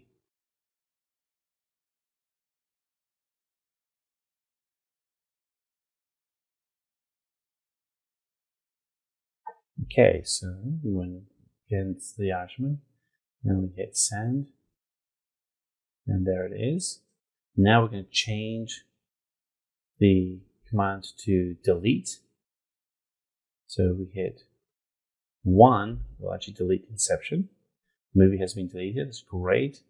And let's go ahead and grab use get to pull in all the movies that are listed. And it's not going to find movie number with the ID 1, it's not there anymore. And if we get all the movies, we see we only have one movie, and that's The Irishman. And so our delete function has worked. There we are. So we've installed Express. We're using Express to build all of our applications. We have our app running on port 3000. We are using Express to pass the JSON effectively back and forth. We have a simple array. That array is then being used to create an API to pull the details. And then we're being able to add a movie, then search for a movie, filtering against an ID. And then we can actually finally go ahead and delete a movie. All this using Express.js. Today we're going to be covering Node.js authentication using JWT, or JSON Web Tokens. So let's get started. So why are we going to go down this path? So let's cover the key things that you need to be asking yourself, such as what is a JSON Web Token? What is the value of using a JSON Web Token? And then what does the actual structure of the JWT look like? And then let's go through some use cases of where you'd actually use JWTs, both in the enterprise and in the real world. And then finally, we're actually going to go through a demo on how you can actually install a JWT using Express and Node.js. So let's dive into what actually is a JSON Web Token. So a JSON Web Token is actually based on an open standard. It's one that you can actually go ahead and research, and it allows a definition of a compact, self-contained way of being able to securely transmit information between parties using a JSON object. And a JSON object is a JavaScript array, and it's very compact. It's a very tight way of being able to send data back and forth. The thing that's great about using a JSON Web Token is that the information itself is encrypted, and it can only be verified and trusted through a public-private key pair. And we'll get into that about how you can actually get to those. So, why would you actually want to go ahead and use a JSON Web Token? Are there other formats that you can use? Well, yes, there are other formats you can use, but what's great about a JWT is that it is a great way to be able to pass data from HTTP servers. So if you're building a web application and you have a web application where you need to pass authentication over, using a JWT is a great way to be able to do that. So for instance, you may have a number of enterprise applications that run across your cloud environment. You may have some enterprise applications that run in your data center, and you want to have people come in, such as your employees or your customers, authenticate once and then be able to have their ID transition from one to the next. JWT is a great way to do that. The content is extremely secure, and we'll get more into that in a moment, but it is the highest level of security you can have right now. And the final great thing about working with JWT is that the actual tokens themselves are very well documented, and so there's actually a lot of parsers that you can use. So being able to add in JWT into your application is very, very easy to do, which makes it very easy for you to actually implement at a large scale authentication and authorization. And so authorization is a key word there. That's something that you're probably coming across a lot. Instead of just being able to identify who you are, we want to be able to authorize what you have access to. So let's have a look at the structure of a JWT. There are several key elements. The first is the header, and that's actually going to break down what kind of token it is. By default, it's going to be a JWT token. And what is the signing algorithm? So SHA-512 is a very complex and secure algorithm. Certainly the one that I would recommend that you use. You can even go higher than that, but SHA-512 is a great place to start. And then you have the payload, and the payload is the information that's been actually encrypted within the web token. So in this instance, we have a name, the admin type, subname. Just really, you can put whatever kind of information you want in there, as long as it's applicable to the service that you're passing the data into. And then you have your signature, which is encoded header and payload with the algorithm that you've sent. So in this instance, it's SHA-512 algorithm. So let's look at some of the use cases that you'd have for JWT. So a couple of use cases would be authorization. So say, for instance, you have a application and you want to be able to authorize somebody to have access to different parts of the application. JWT is a great way to be able to encrypt that data and be able to pass that data back and forth. Examples would be jumping from different parts of Office 365 and being able to have access to different features within the system. And then another area would be if you're doing information exchange. So if information is being securely exchanged from one person to another. So a blockchain scenario, a multi-distributed environment where you want to be able to have a way to be able to securely transmit data back and forth and know that that data is being encrypted is another good example. So with that, let's take a pivot and we'll go ahead and we'll look at creating a demo using our standard stack of Node.js, and we'll use Express and Postman. And these are tools that you may already be familiar with if you've seen other videos that we've created in this series. And we'll go ahead and create a JWT token.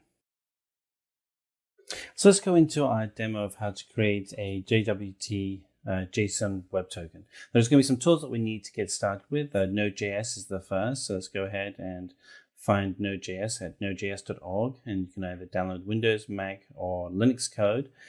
Obviously, you'd install the one that would be for your operating system. The next tool that we want to install is those installed and up and running. So we're going to go ahead and let's open up Visual Studio Code. And we're going to start by creating our project. So let's go full screen on this, get rid of the welcome screen. And let's go and open up a folder where we'll actually have our project. I'm going to put this on our desktop for right now. Let's go create a new folder, and we'll call this Node.js for JSON Web Token. Select that folder. And we're going to want to go ahead and use npm to initialize this folder for Node. And so let's get rid of the welcome screen again. And let's go ahead. And one of the things I love about VS Code is you can actually run the terminal window right from in here. So let's go ahead and select npm init, already knows to pull from the folder that we're in. And we're just going to select yes here in a second for our, let's go ahead and create that. And you'll see that the packet has been created. And there is a JSON packet with just default information about the npm package that we created for Node. And we're going to go ahead and create an index.js file. That's what we've been pulling from the package. And the index.js files, we're going to actually write all of our code. And what we want to do right now is install Express. And Express is going to be used to create the APIs that we'll be able to test our JWT against. And then we'll also want to install a JWT file. So let's call this JSON Web Token. And from our terminal window, we'll just go ahead and install both of those. And do that by typing npm install --save. And then we're going to put Express and JSON Web Token. Express and JSON Web Token. And we'll just go ahead and let those install.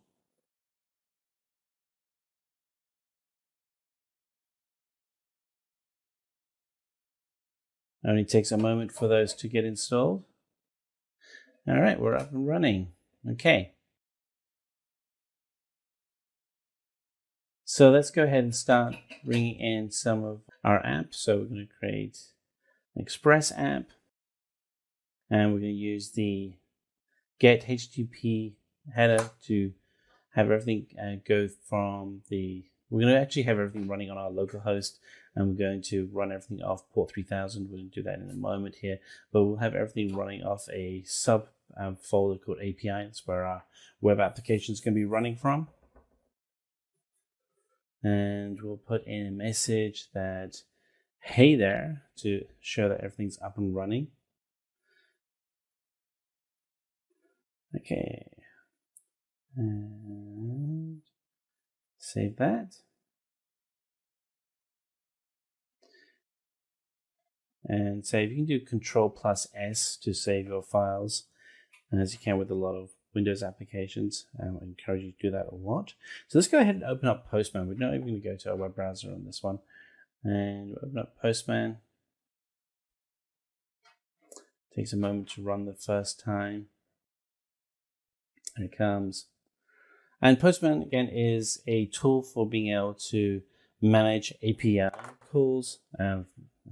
So you don't have to write a script. So here we are. And we can go in here and we can, that's where we're going to write our script, but we have to do a couple of things first. Let's get everything running. So we want to listen on for port 3000. That's where we're going to run everything off of.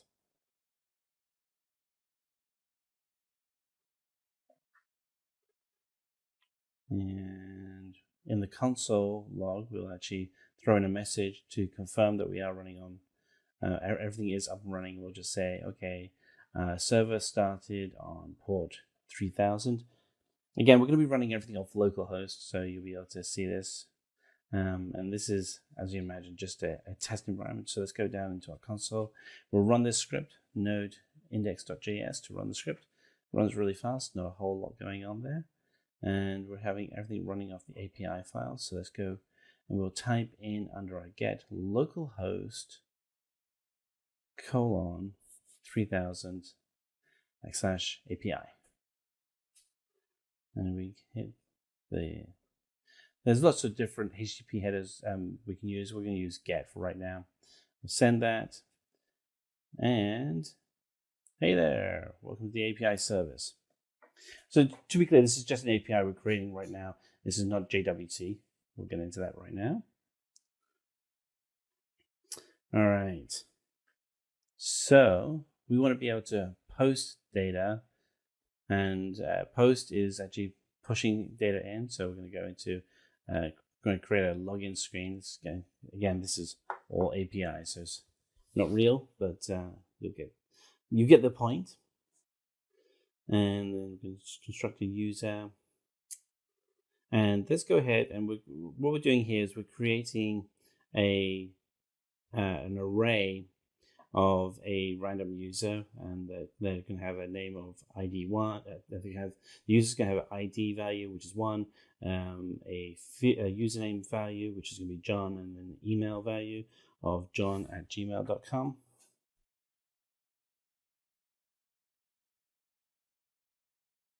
And then we'll make this a JSON Web Token JWT sign-in, and they'll have to sign with their user.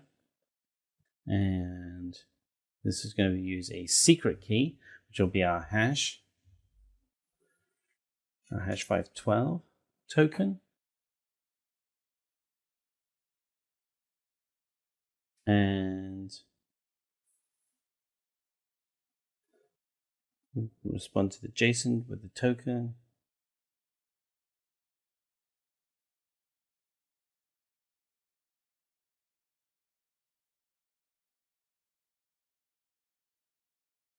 Okay, so let's see now. Okay, and we're going to and this will be our post API posts. And what we're going to be able to do is we're going to jump from one app to another app, and you'll be able to see how we can move the token with it.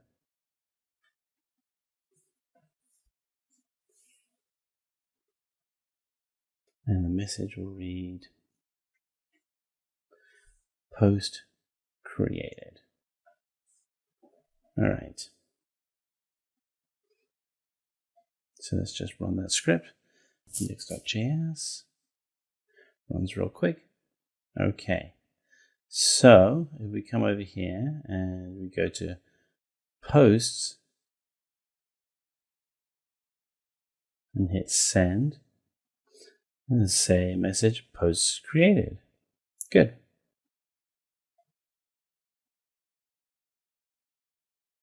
So let's go ahead and try that again. And we want to go to the login. So we're going from one app to another app. Select post. And here in the login, we should be able to request the token. This will be our JWT token. When we hit send, we should get our token. And here you can see the whole token is encrypted.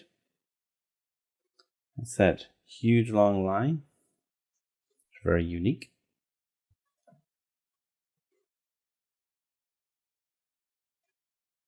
And now we want to be able to go in and say, okay, let's verify the token. So we've gone ahead and we've created the token, but now we need to, as we go from app to app, we need to actually verify the token.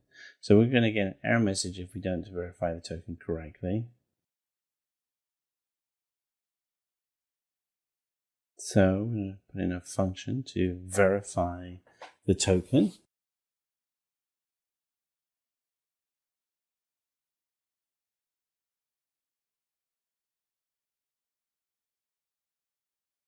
And we're going to create a bearer header value, which will be the headers and the authorization for that.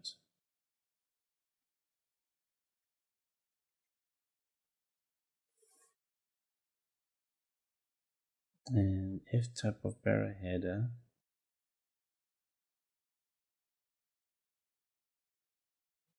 We're going to either have it, if it's not correct, it'll be undefined.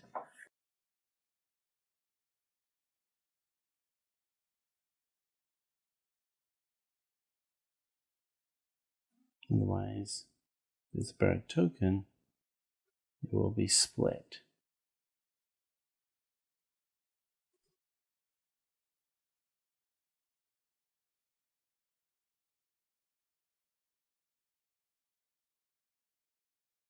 And we're going to require the token for our bearer token.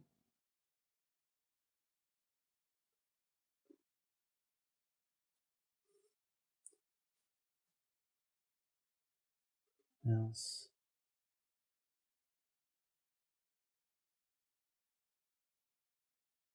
send status 403. Okay, so bearer token is what we're going to be calling against to verify our token. I'll show you how that works in just a moment. And this will be to authorize. And to authorize, we'll need to actually go ahead and use the token. So we can actually put in here.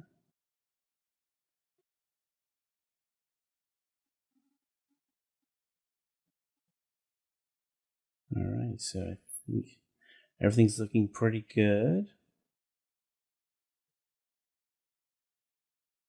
Oh, and if we get the error message, it means that we'll see the message forbidden if we don't put in the code correctly. So let's double check that everything is looking good. We're going to verify that the token is required.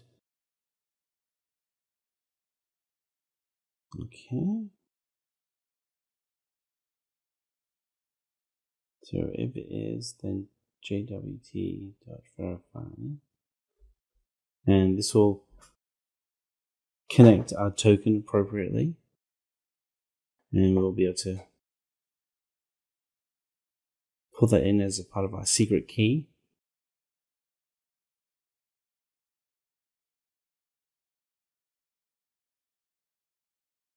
And if it is successful,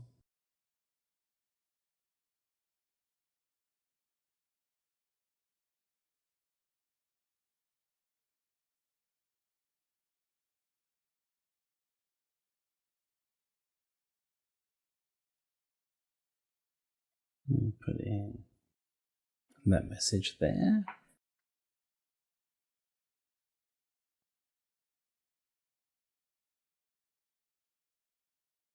And we're also going to put in the authorization data.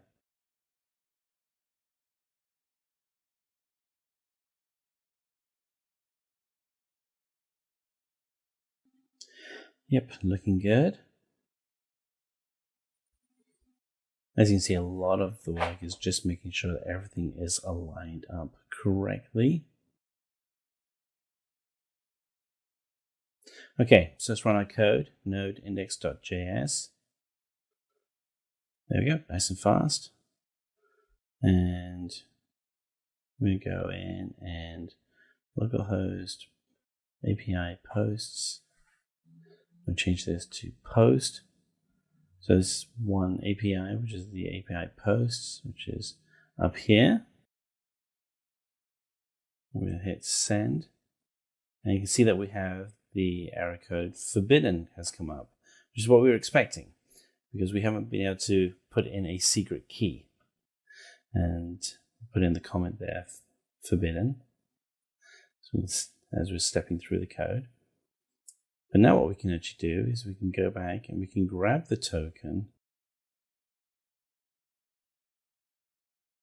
And here is our token below. And we just want the token itself, we don't need the wrappers. And copy that. Come over here. And if we write again, it's going to say forbidden, but if we go into our headers, we can put in authorization, and then the value, we'll do bearer, and then the key. And once we do this, we now get all of the data that we were asking for pulled back. which is exactly what we wanted. So you can see here how we can actually securely use a JWT to pass values back and forth across the application.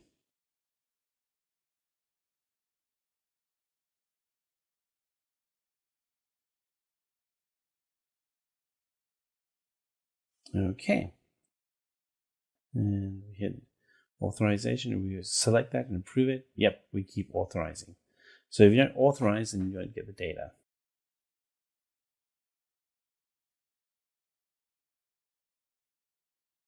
Okay, so we have everything against the API.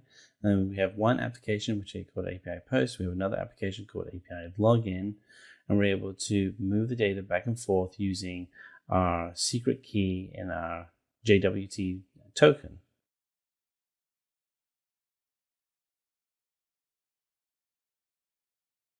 And we have everything running on port 3000 of our local host server. And that's our demo. So first of all, let's cover why you'd want to go through this tutorial. So we're going to cover what MySQL is. We're also going to tell you how we're going to connect with Node.js and why you'd want to do that with MySQL. And then finally, we're going to do a demo taking you through all the steps on how you can actually do that kind of connection. So what is MySQL? Well, basically, MySQL is probably the world's most popular relational database. So if you think of relational databases that are table-driven, MySQL is arguably the most popular database out there for RDBMS systems. It is by far the most popular open source relational database. The entire database is written in C and C++.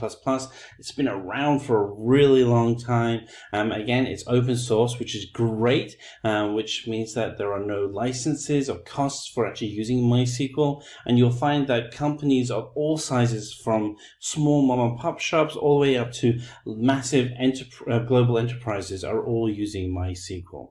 So, why would you want to then take that next step of connecting Node.js with MySQL? Well, fundamentally, it comes down to the basics of the differences between the two products. MySQL is a database, and Node.js is an architecture framework for building out web applications.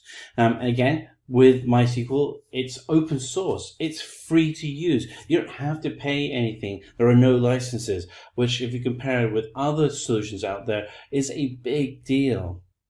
MySQL, even though it is open source, is incredibly powerful. It's one of the more mature open source programs out there. I think Apache is probably arguably more, Apache web server is probably more mature, but MySQL is very close behind it. So it has had a huge amount of investment. This is not a solution that's only a couple of years old. We're talking about a solution that's more than 15 years old, very, very structured, very powerful, and you can do a lot of really good things with it. You can actually then build solutions with it using PHP, Java, really any kind of database, even other systems and other frameworks will allow you to interact with MySQL. And it just allows you to work with just huge amounts of data very, very quickly. So let's go through a demo of how you'd actually use Node.js and MySQL. So we're going to go ahead and we're going to get started by putting our Node environment together. So let's start by selecting Node.js and downloading it. So we'll go to nodejs.org. And there you have your options for Windows, Mac, or if you want to go for the source code, you can go ahead and download and install that. The next is to install XAMPP. So we're going to go to XAMPP installers for a quick search, and that's on our ApacheFriends.org site. And here we have XAMPP available for Windows, Linux, and Mac OS 10. And then finally, we want to go ahead and install Visual Studio. So Visual Studio is going to be our IDE, our integrated development environment. In this instance, we're going to use Visual Studio Code. If you don't use Visual Studio Code, it's a great free open source solution for being able to build applications. I'm a big fan of it, so I encourage you to use it. Go ahead and download, install that. And we have Visual Studio code up and running. So go ahead and we're going to open up a new folder. And let's go ahead and create a new folder. We'll just put a stratified desktop here. And it's just for kicks and giggles. So we're just going to type in Node MySQL for our source code. And we'll open up that folder and select that. And so we now have this folder selected in our Visual Studio Code editor.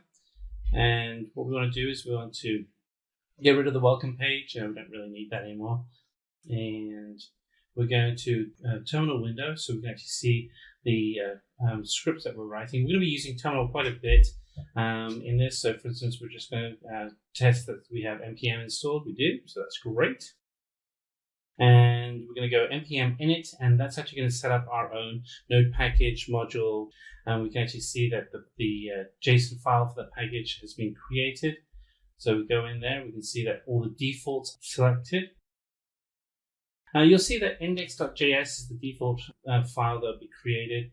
So we're actually going to go ahead and we're actually going to create our own index.js file, and we're going to add in some instructions into that file to actually install the correct software from the npm package. And the first thing we want to do is install Express, which is a package that's great for building lightweight web applications, not mobile applications. I suppose if you're doing a responsive design, then I guess it would be mobile. But in this, it's a web application environment. So we're going to put in the requirements for that, and then we're going to also go and require that MySQL gets installed. And you'll see that for both of them, we're just going to use npm's default commands for creating that, and we'll go down to the terminal window and we'll do npm install, and it's going to install the Express and MySQL environment. And as that installs, you'll actually see on the left-hand side under the folder, you'll actually see the files starting to be installed. So for instance, we have the node modules, and underneath that will be all the subsequent files that we need. And there we are. Everything is installed. All right, so let's go ahead and validate some of these commands to make sure everything is installed. So we're going to open up XAMPP, which allows us to go in and view and see that everything's installed. So we have MySQL installed, we have Apache installed.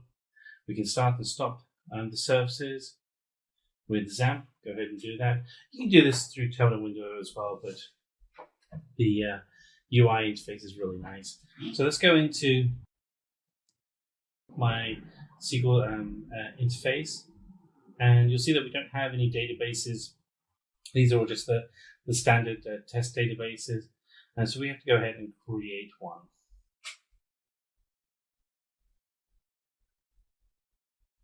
And so let's get our SQL database connection created. So we're going to write const db equals MySQL create connection, and we want to connect to the local host in this instance,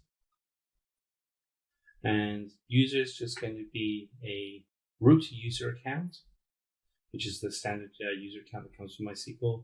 There is no password for the root user when you're running it locally, but I encourage you to change that as quickly as you can, because you don't really want to have a password-free environment. And now we want to be able to then connect to the MySQL environment. So we'll write db.connect, parentheses error, and we want to throw an error message if the connection isn't good. So if we do error, we'll throw the error message to the log window.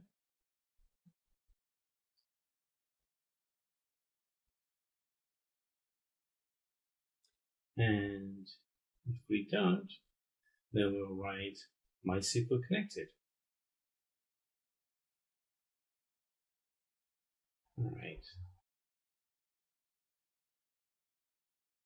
And then we want to connect that to our Express app.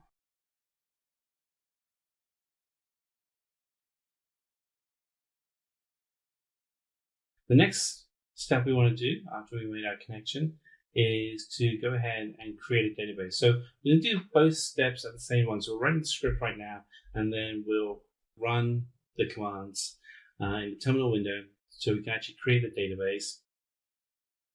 And so we're going to go ahead and we want to create a database.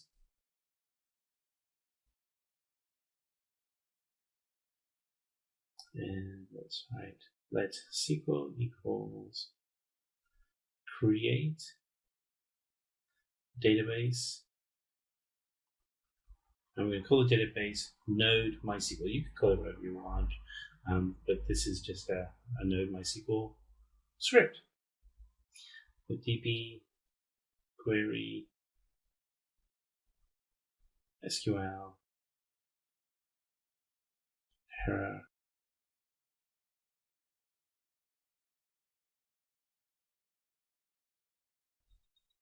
throw error message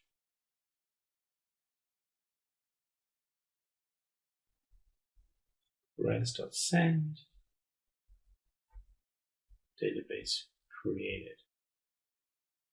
So we'll throw a message saying that database has been created. Let's go save that to demonstrate that we've connected and we've created a database. So let's go ahead and we'll do node index.js to run that, and we've connected to MySQL. That's great.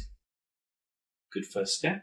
And then we'll go to the window and we'll go to localhost 3000, which is the default connection. But what you'll see is that we've actually created the name of the database has been changed to Node MySQL. So we've got an error message, which we expected. And so what we're going to do is we're actually going to go ahead and we're going to say we want to listen. And if the error message comes up to 3000, then in the console window, we want to put a message of server started on port 3000. So let's try that again. Node index.js. Yep, and server has started with port 3000. We'll refresh that. Nope, still getting an error message. And what we want to see is, let's go ahead and see our database hasn't been created. So let's go and connect to database. The database is, let's go ahead and click create DB on port 3000. All right, so by doing that, we write that command and that function, and that goes ahead and creates our database. And we'll actually see that we have now Node MySQL has been created, which is a great first start. Now we have to go in and create some tables because we have no tables in there.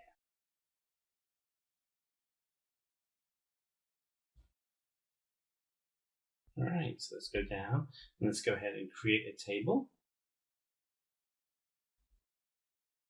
So what you're seeing right now is that we're using the index.js environment within a package on Node.js to actually create and control everything that we want to see in our windows. So all of the work that we're doing for creating a table, for creating the database, for initializing the core files, it's all being done through JS.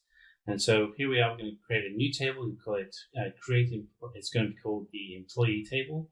And so once we run the command create employee, it's going to create a table, has the employee fields, which is going to have an ID, which will be an integer that will go into auto increment. It'll have a name field. We'll also put in a designation field.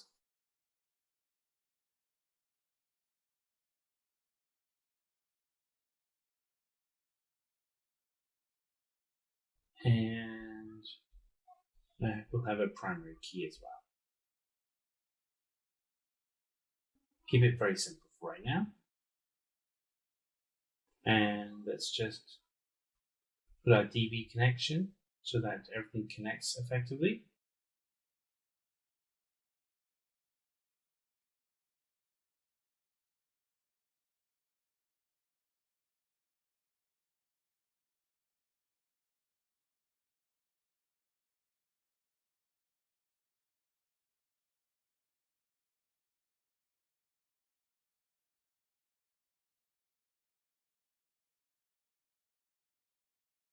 Okay, so if everything goes correctly, then we'll have the message employee table created. So let's test this out. And Node.index.js.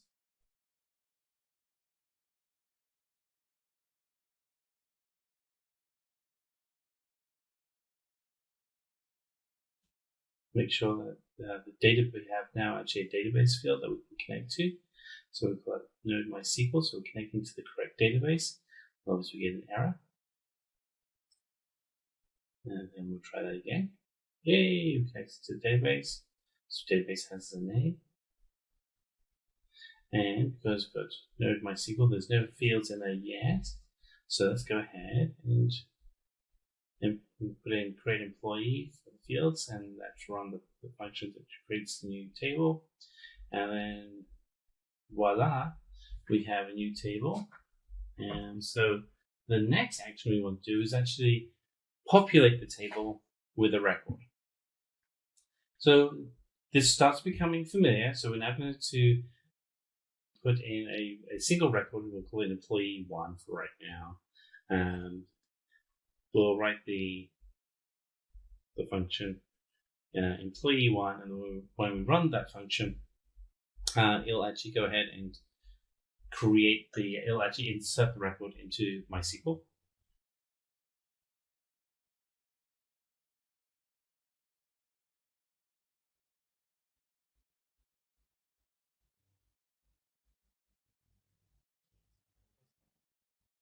And the name will be Jake Smith, and the designation will be a Chief Executive Officer. Certainly encourage you to put your own name into this. Make yourself your own CEO, because why not? And we're going to make this as an insert record. We're going to insert into the employee table. And we're just using some basic SQL scripting here.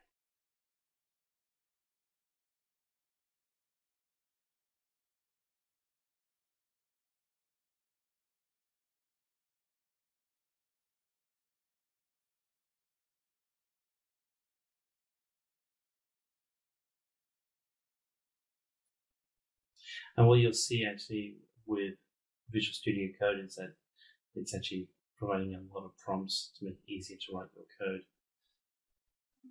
Microsoft is looking to actually add some AI to Visual Studio Code to actually start auto-completing scripts, which will make it even easier to write your code. All right, so let's go run node index.js. We see we've got everything connected, and we'll grab the function employee1, and let's go over to our Express site. And let's just go and we'll insert the command employee1. Employee has been added, and we will just validate this by going back to MySQL, and we'll refresh it, and you'll see if we click on the employee table, we should now have an employee in there. Yep, there we do. Jake Smith. Well done, Jake. First record.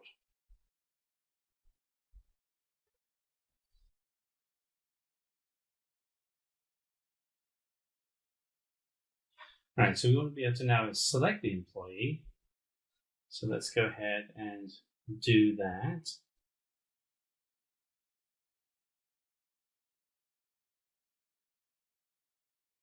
And we want to be able to easily get the employee list.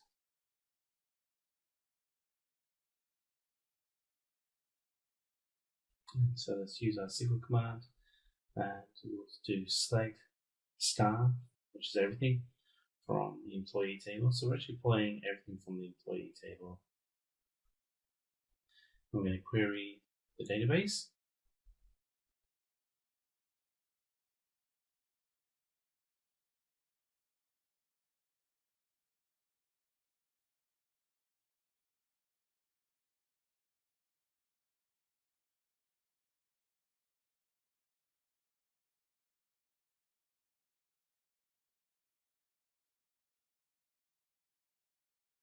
Let's throw a message to confirm that the query is successful. We'll put everything in the console log results.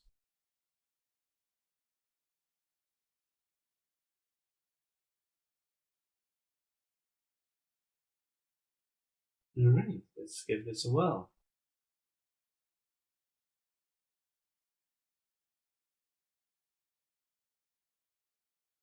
Okay, so let's go and run our command. For localhost 3000, we'll put get employee, and it says employee details fetched. Now we go to the console window in Visual Studio. Yep, there we go. We have now all the packet information, including the ID about Jake Smith.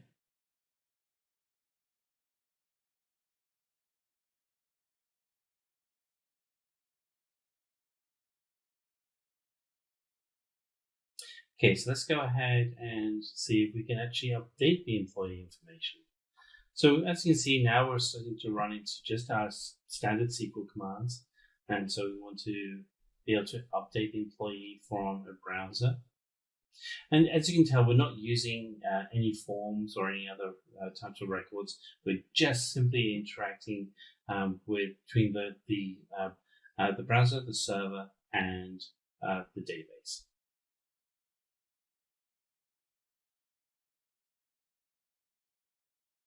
And the new name will be updated name.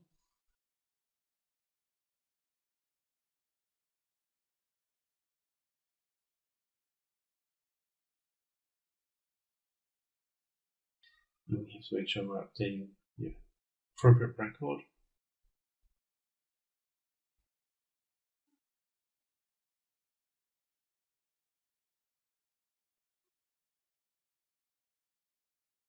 And we want to make sure that we're matching against ID 1.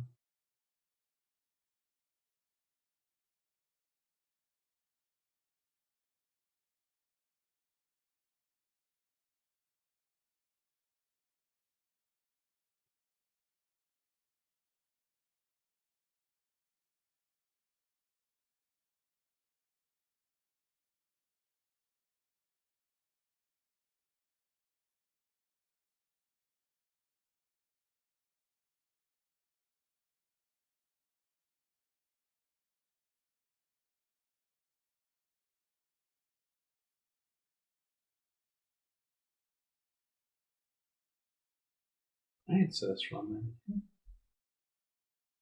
that. And Jake Smith is there. Now go and select Jake employee :/1. We've now gone ahead and updated the Jake Smith information. So let's click on employee table, and we now see it says updated name. I know, not very creative, but it allows you to see a change. And finally, we can go ahead and delete the record as well. So it's going to be similar to update, but deleting instead.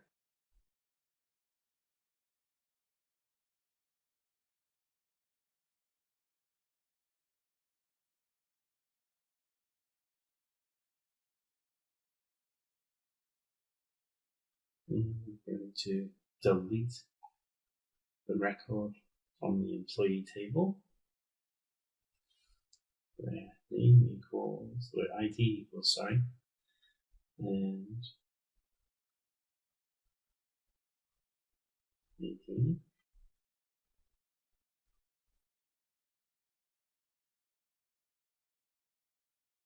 And then we want to be able to show that the record has been deleted.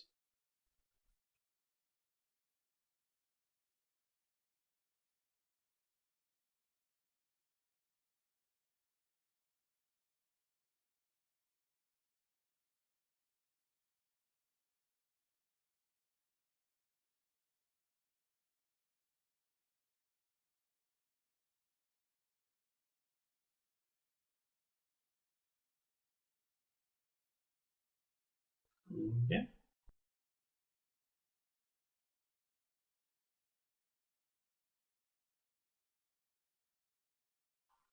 select delete employee. Employee deleted, and we go to database. We can actually see from the employee table that there are no entries. The one and only record that was there has been deleted.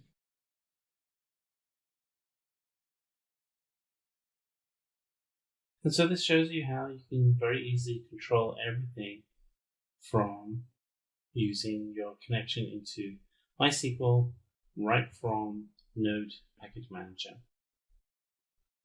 You can create a table, you can select your records, you can then update any record that you selected, and finally you can delete any record that you want to be able to delete. So what we're going to do is, so what's in it for you? So in this presentation, we're going to go through three key things. What is MongoDB? How do you connect to MongoDB with Node.js? And MongoDB is part of the MERN Stack. So we're going to cover what the MERN Stack is and how it applies to Node.js. So what is MongoDB? So MongoDB is probably the most popular NoSQL database out there. It's cross-platform and very easy to scale. It's available on all cloud systems. You can also run it locally, which is what we'll be doing later on in our demo. But it's just a very flexible database environment for modern applications. It works on the concept of collection and documents. What you'll find is MongoDB was originally written in C++, and it is what's referred to as a NoSQL database. So this is different to a relational database, which is built up of tables with rows and columns. This is a NoSQL database, and it's simply a lot faster and more powerful for the work that you're doing. And you're able to use MongoDB very easily. You can actually go ahead and download it. We'll actually do that as part of our demo. So, why connect Node.js with MongoDB? Well, the reason why you want to do this is that MongoDB is a modern database. It's not restricted by the challenges of scalability that older relational databases have. It's really designed for building mobile applications and websites that scale into the millions and millions of users. So MongoDB, probably the most important feature is scalability. The performance of the database is phenomenal, and it is extremely highly available for the solutions that you'll be creating. So when you push it out your solution to the cloud, you can almost guarantee it's always going to be running. You also have the ability to be able to scale to very large, complex, multi-site solutions. In fact, one of the very first MongoDB applications I built was a multi-tenant environment, and it just worked really well. And you'll be able to easily deploy your solutions across Microsoft Azure, AWS, Google Cloud, etc. So, why do you want to keep connecting to MongoDB? I think probably one of the other areas that probably is often forgotten with Mongo is just the concept around big data. And when you talk about big data, you're talking about absolutely massive databases, and MongoDB is front and center for all of that. You can do your effective content management and delivery. It has an effective mobile and social infrastructure. So by that, it allows you to be able to build out solutions that can go to all modern day types of applications. And the data is actually very easy to manage through your central data hub. And then finally, being able to connect to MongoDB is very easy, particularly as there is a client called Mongoose that makes the connection extremely easy. So, finally, let's kind of look into how MongoDB is part of the MERN Stack.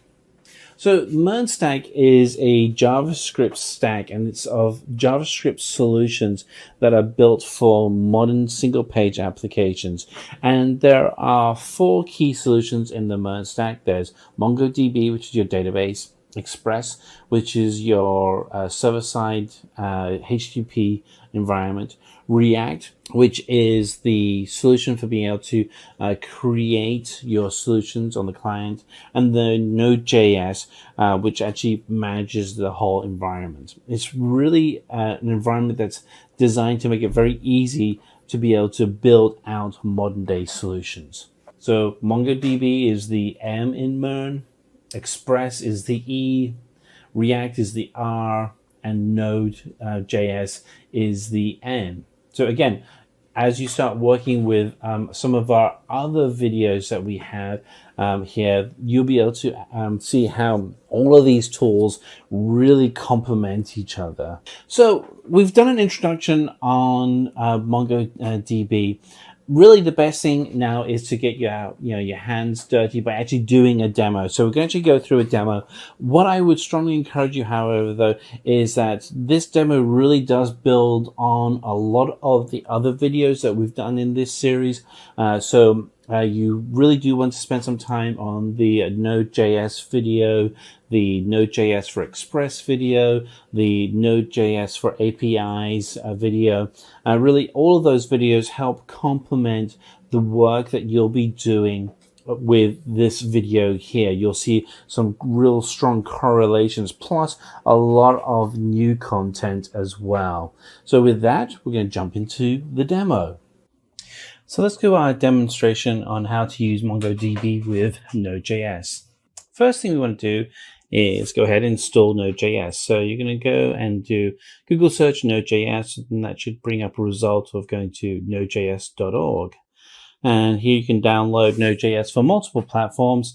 So Windows, Linux, Mac OS, they're all supported. You can also get the original source code and recompile your version of Node.js if you want to. Now we're just going to install the Windows version.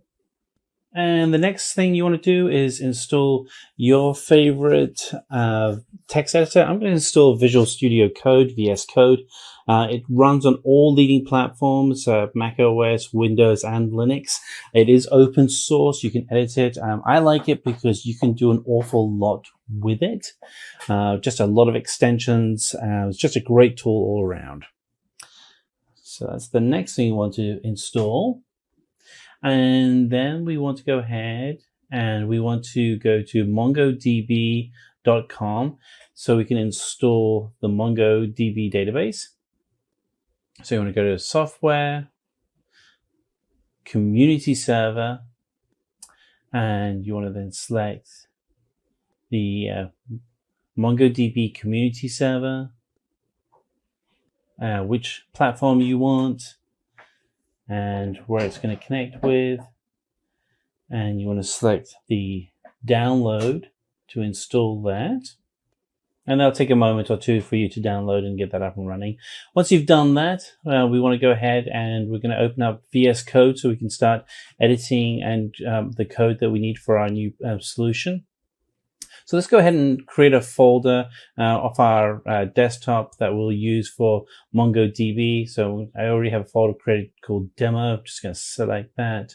And then inside of there, I'm going to put in node MongoDB and select that folder.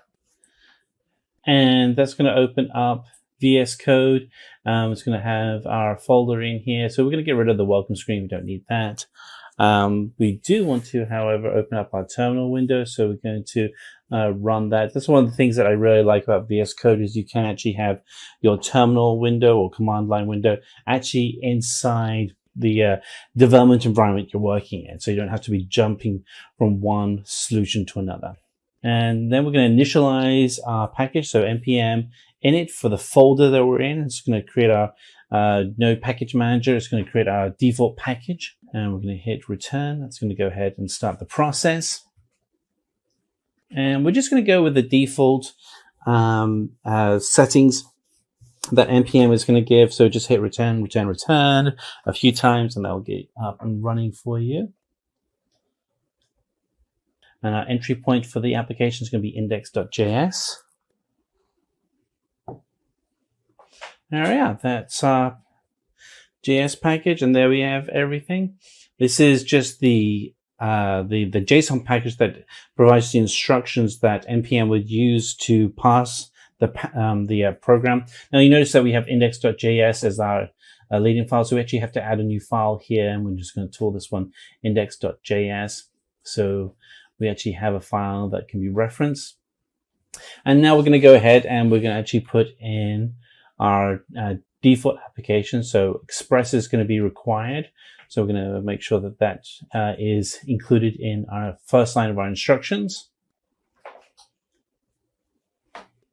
And then we're also going to have a path that's required.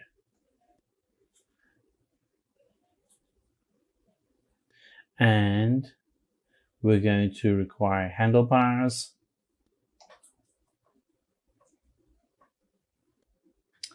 And these are all part of our Express environment. And don't forget to save your file as you're going along. And we're also going to have Express PHBS.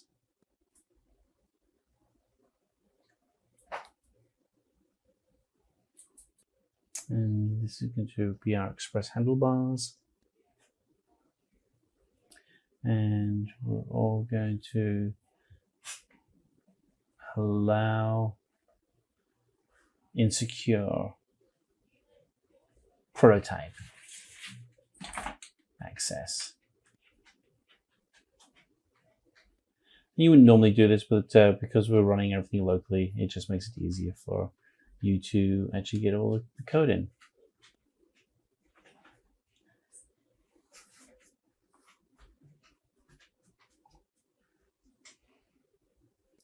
And then we're also going to add in our body parser.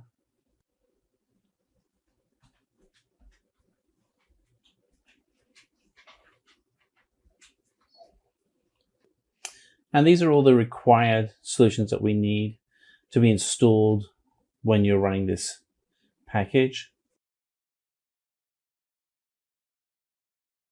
And so let's save the file and then let's go ahead and run it. So we're going to do npm install, and we do --save, and this will install Express.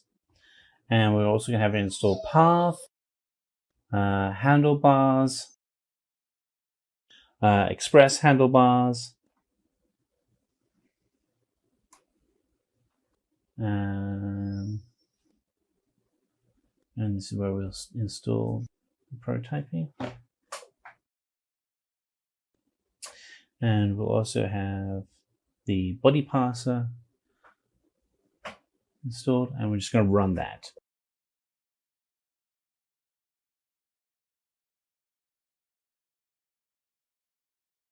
This will just take a moment or two to install. All right, there we go. So we have everything installed, which allows us to now start working with our scripts. So we're going to create an app in Express.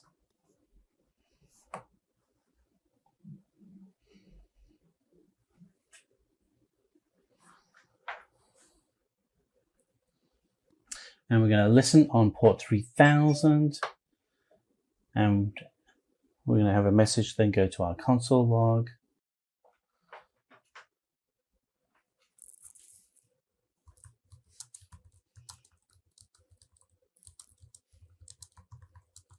And we're going to have everything running off our local host on port 3000. So let's go, and we're going to select node index.js, and it shows us everything's running, which is good. We can actually test this in our web browser if we wanted to. Okay, so let's start working on our app. So our app is going to use body parser. And we're going to encode our request.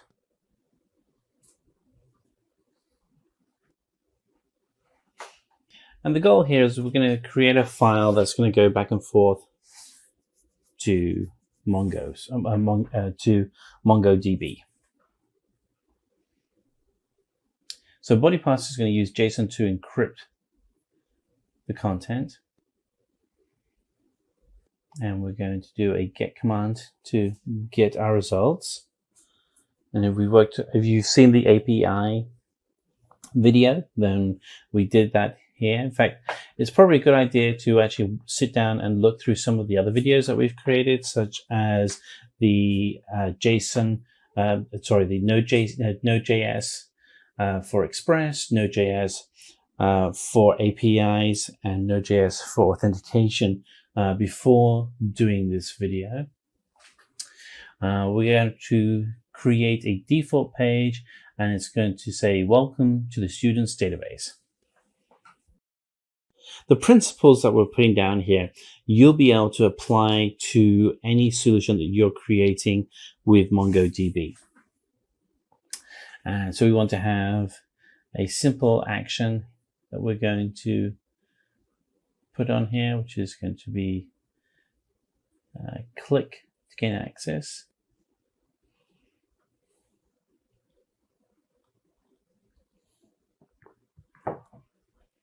Okay, we're going to put in the path and where to get the list from.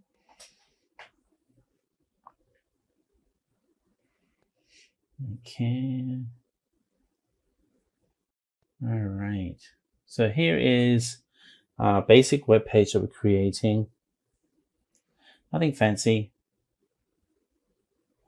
but it's going to take you to a place where you can actually get all the content.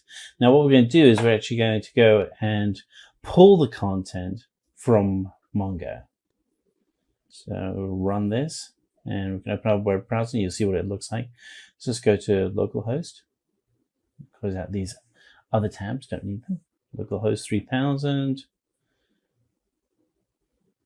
And there we see, welcome to the student database. Click on the database. And you click on, if we clicked on it now, nothing will happen. So, yep, nothing there.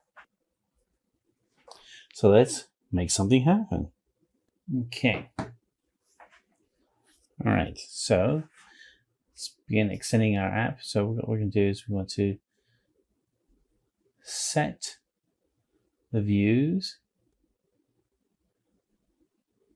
And we're going to do a join on our directory name.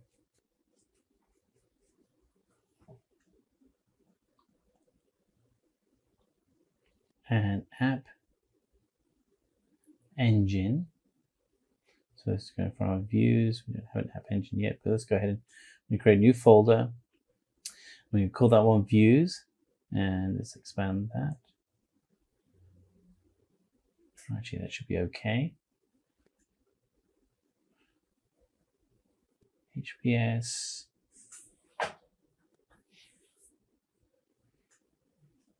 Express handlebars.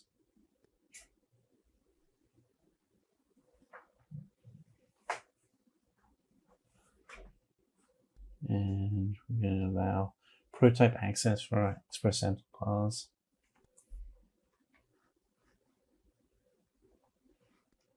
So with Express handlebars, if this is new to you, it allows you to separate your content from your layout, which if you have developed with Swift for a mobile application on the Mac using Xcode, it's the same principle there, but for a web application. So we're just putting out here some of our default environment settings.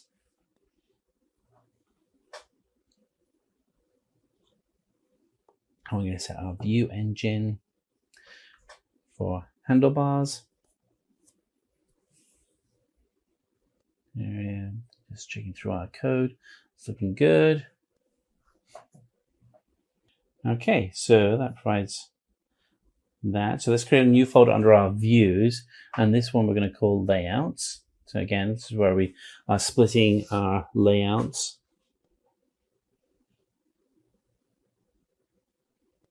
And we're going to have a folder called models at the root of our application, and under models we're going to put in db.js. So the db.js file is going to be where we put our instructions for our database. And so here we're going to go ahead and we're going to require to import Mongoose. And Mongoose is a tool in Node.js that allows you to connect to MongoDB. So we're going to require the use of Mongoose. And so we're going to do npm install save mongoose. And that's going to run and install on our local machine. So we can actually test this out. And once we've got this installed, what we're going to do is we're going to start connecting to a database that we're going to call StudentDB. Okay, we're already installed. So let's go mongoose.connect. And we're going to call it MongoDB. And we're going to run this off our local host. So we installed the community version that allows us to run off our local host. And it's going to run from the port 27017. And we're going to call this one StudentDB. So again, with our application, we're splitting out all the functionality. So if you want to reuse elements, you can. So we're going to have a user URL parser.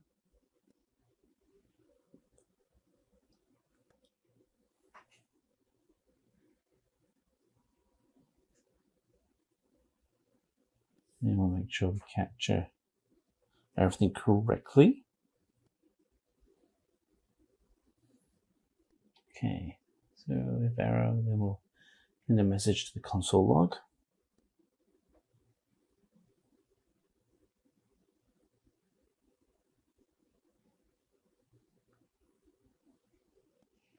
And we have either connection is successful, or if things go wrong, error in connection. And then if there is an error, then what we'll do is we'll have the error message posted. Okay. And then we're going to do require student.model. So this will actually pull the model we're going to create. And so what we need to do now is create under models, we're going to create student.model.js. And this is where we're going to do our instructions for our student model. So first thing we want to do is we want to import Mongoose, Express, and the student model. So we've got to let's make sure we have everything. Let's capture that. So let's go over to our student model. All right, so let's make sure that we have everything. So we want to have Mongoose. And we're going to create a new variable called student schema. This will allow us to structure what our model will look like. And this will be a new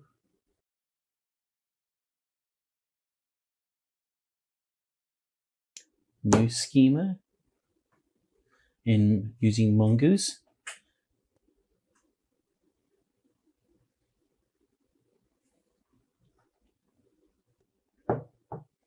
And our new schema is going to be full name.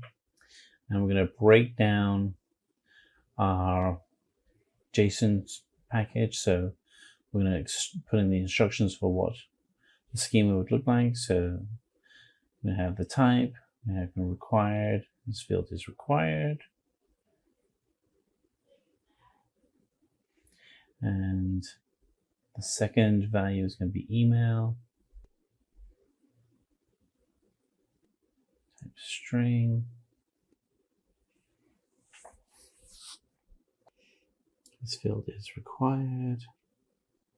That's the message, error message you want to send if the field isn't filled out. And our mobile phone number, this will be just a number.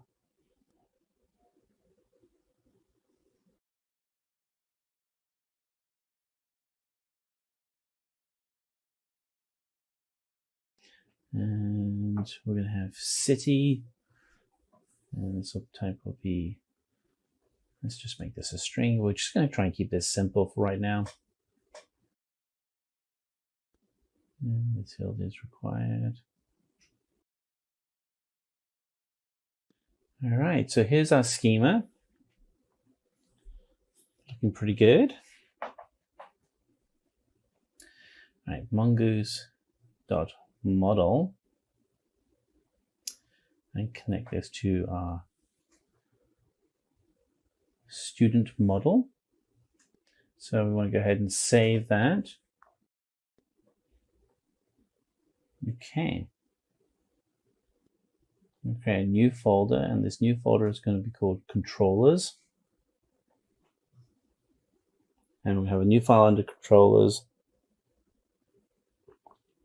And that new file is going to be called student controller.js.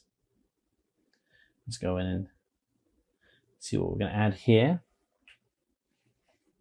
So we want to import, make sure that we're running Express. So Express is required for our controller. We also want to set up a variable for router. So router express.router.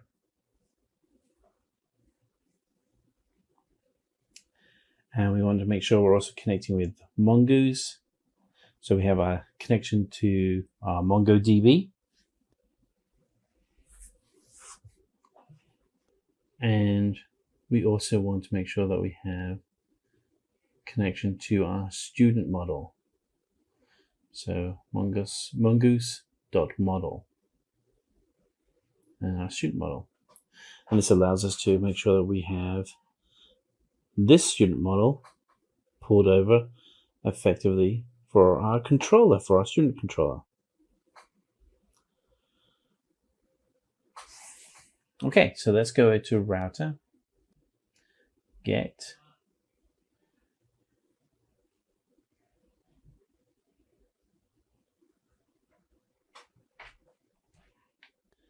I'm going to render this.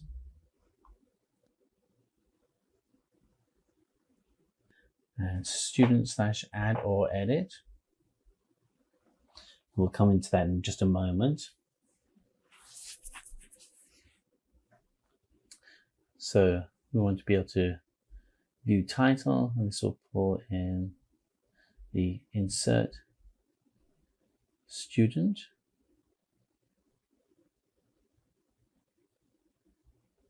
And we're going to use, under our views, we're going to create a new folder. And this one's going to be called student.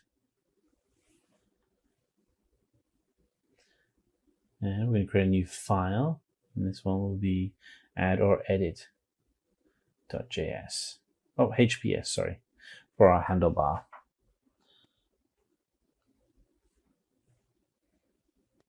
So you notice we don't have to put the file extension. Node.js manages all that for us. So router.post.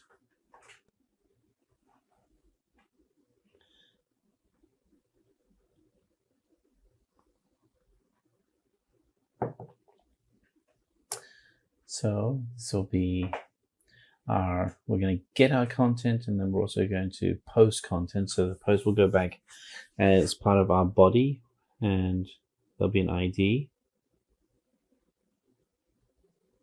So we want to then insert the record that we'll be creating.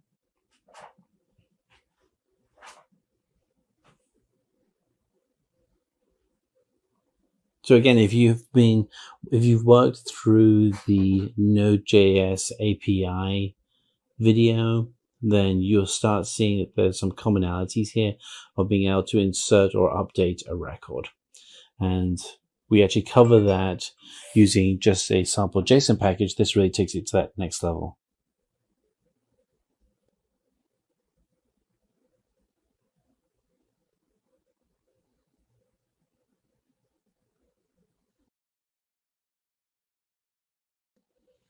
Okay.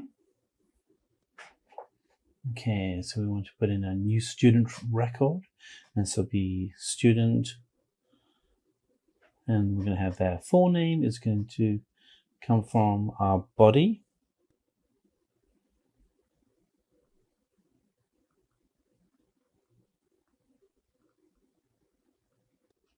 And we're going to also capture the email. Essentially, we're going to follow the model that we created.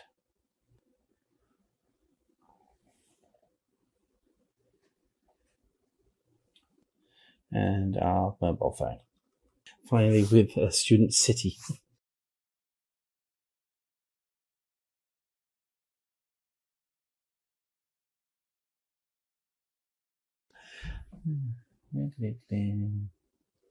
And then we want to save the record that we create. Okay. All right, so we're going to manage our error message. And we're going to put in similar messages that we've put in before.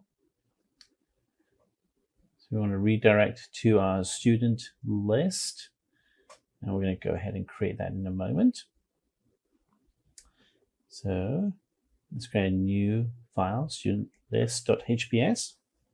So list.hps.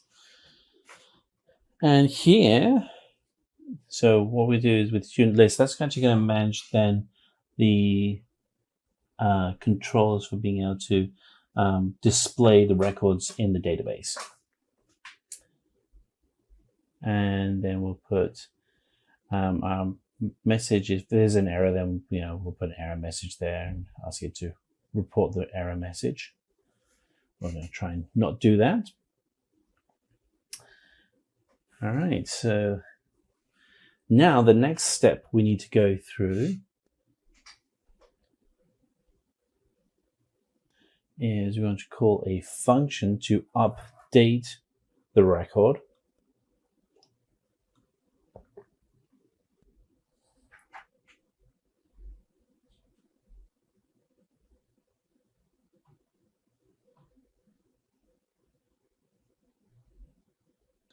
And let's go ahead and we're going to update the records.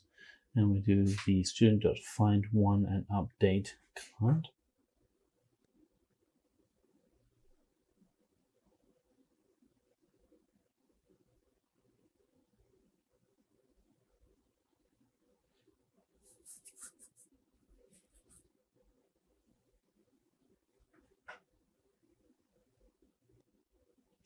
Okay.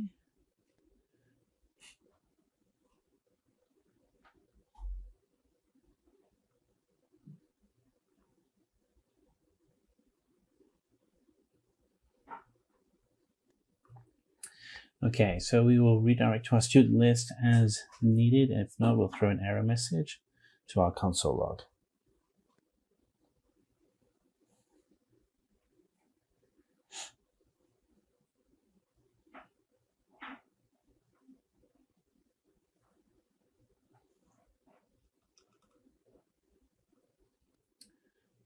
Yeah, looking good. And again, this is just an example, but something that you'll be able to do yourself with your own solution. And then we want to go back to our list to then render the records. All right. And here we want to put student, and then how we're going to find the record.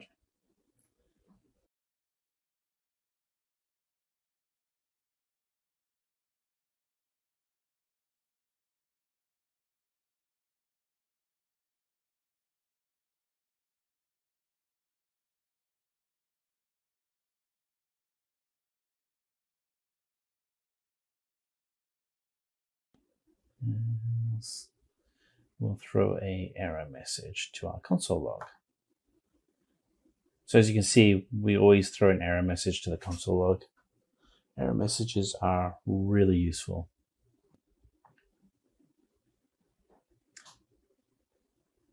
Okay. All right, looks good. Save that. Okay, let's do another router, and this is to, we're going to do the router against ID. This will allow us to get the content.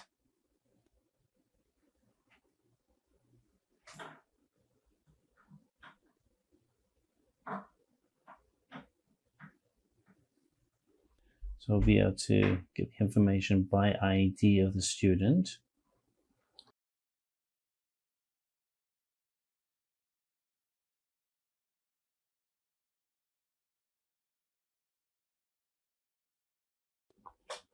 And what you can see is there's a lot of the work we're doing here is very repetitive, and you'll find as you create more modular code that it makes it easier for you to write your code and update and manage your code. Okay, so we're going to get our view title. We're going to put that into our document. Okay.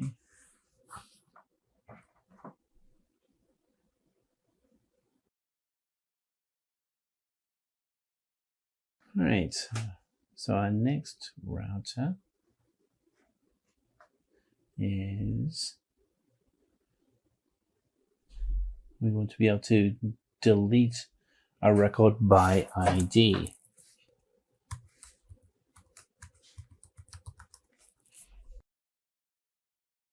And so what we're going to do is we're going to find our records, our student record, and we're going to find it by ID. And then we'll do find ID and remove.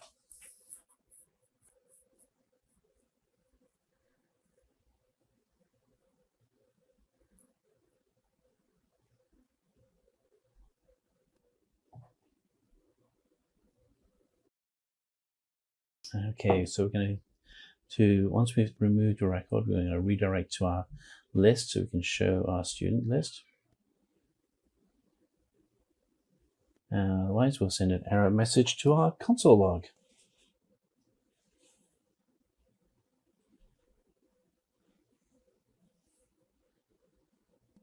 Okay, so I think we have what we need.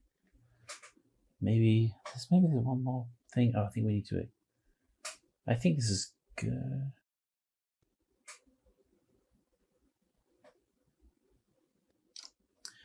Okay, so let's go to our layouts, add a new file there.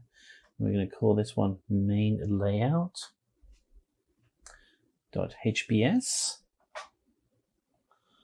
And here we're going to put the skeleton of our web page together.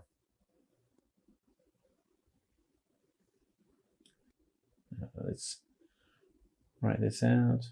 So we're going to put in our HTML code.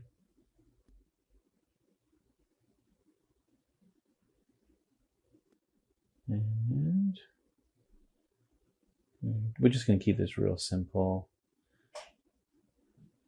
And our header, we want a title, and this is going to be students database. Oh, maybe we'll just call students.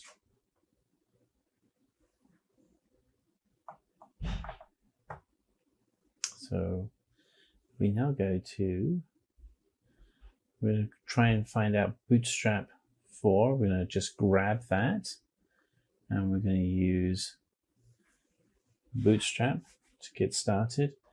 And there are a couple of components. There's the CSS component, and then there's the JavaScript component. So let's just go copy the CSS component.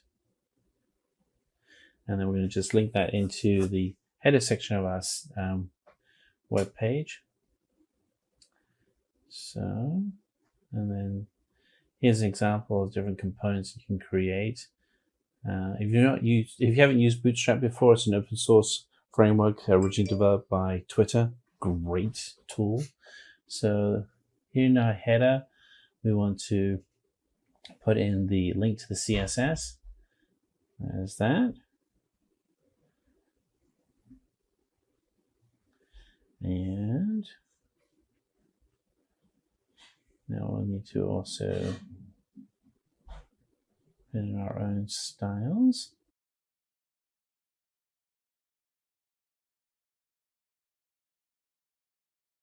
So we've got here some styles that we created earlier on for the work that we're doing. You can just paste those in. So we have a box style that we want to use that will extend the box style that you get with Bootstrap. All right, so we're going to start working on our body content. Class bg info. So this is actually bg info is a CSS class file from Bootstrap that you can use. And you have the ID of box. And again, we're going to do another class. This allows us for our table structure.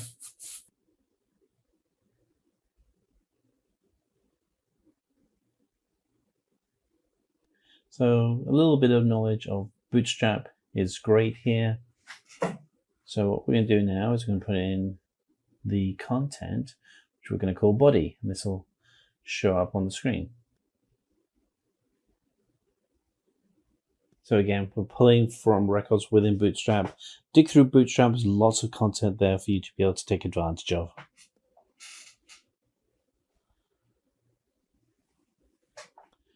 Okay. So now we want to be able to add or edit a record. View title. And the French brackets allow you to be able to pull records and content directly from the code that we're writing. So we're pulling title from insert record, and that's part of our router command.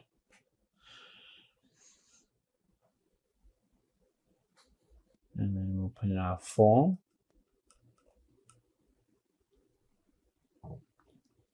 Which will be student post.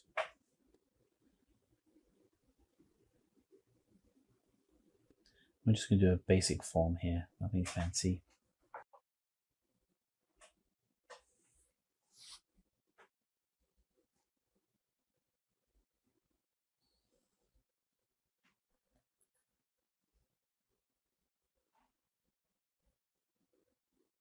And we will put in the first record will be a hidden field. And this will be for ID.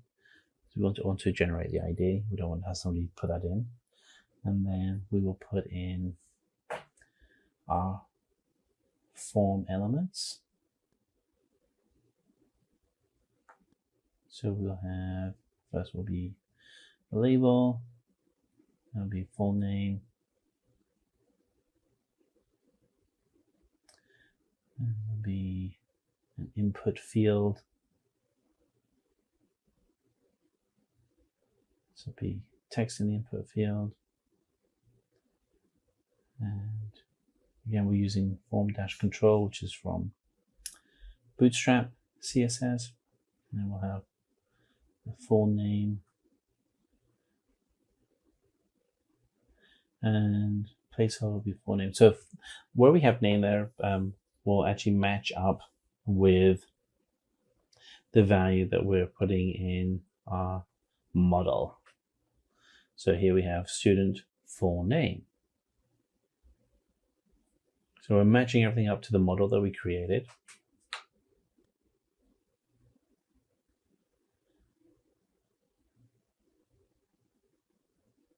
Okay, so let's do this for our remaining form elements.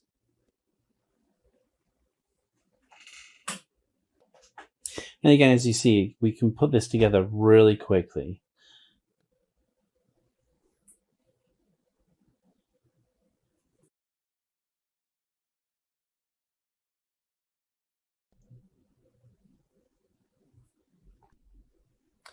So we're going to put in form, this one will be email, and then we'll do mobile and city.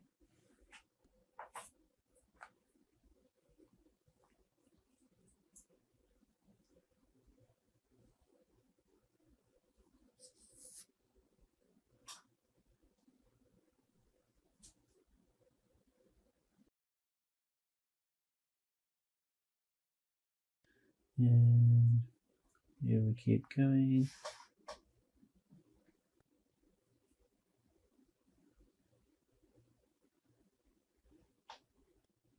Put in form group.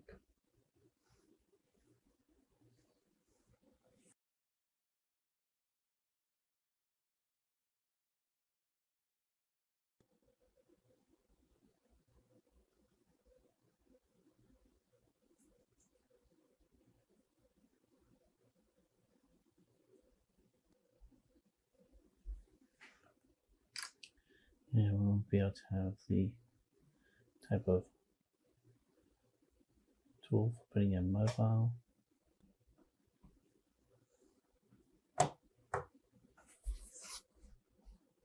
So as you can see, because we're using just standard HTML here, you can actually reference external libraries such as JavaScript libraries for formatting the field that you're in, regular expressions, things like that.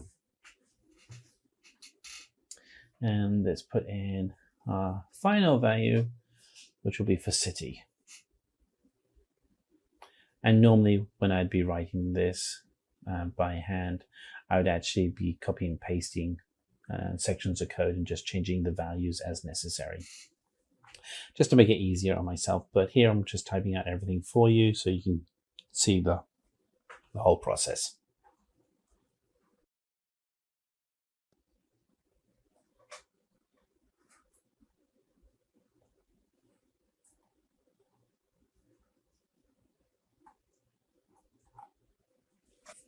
Okay. All right, so there are our values. Of course, remember, save your files as you're going along. Everything looks good. And we're matching up our values with our records.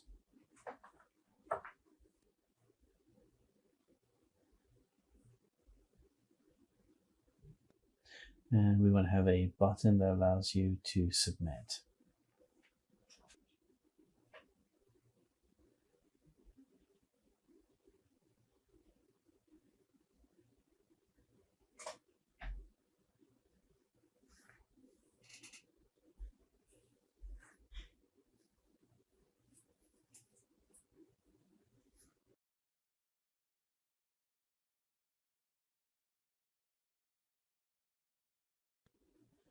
We also want to have a button to select view all if you want to be able to view all of the records.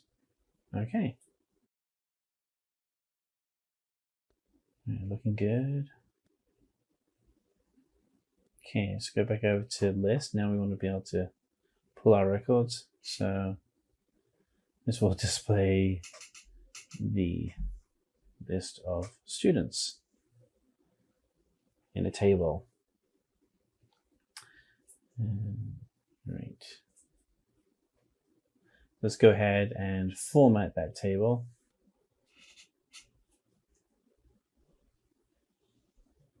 So we're going to put together our format here, but then we're also going to add buttons at the bottom so we can actually add a record to the database, or if we want to add or delete a particular record from the database.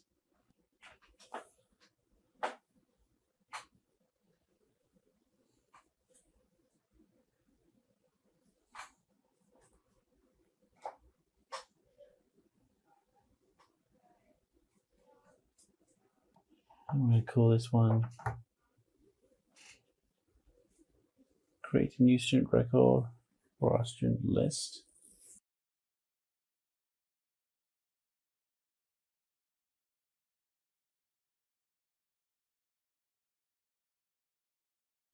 I'm just going to type all this in for you.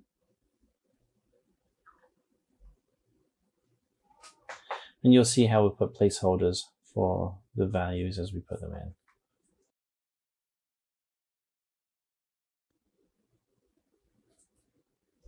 These are our table headers. Okay. Putting our body content.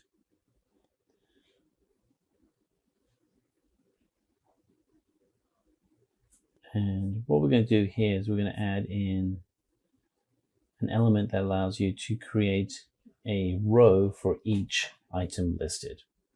So if you have 2 or more items, they'll appear as an individual row on here.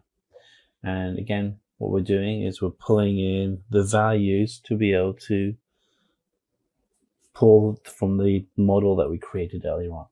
So this being the data that's been submitted, so we're going to have it pull in the value for the email, full name, and mobile and city. We're not going to show ID.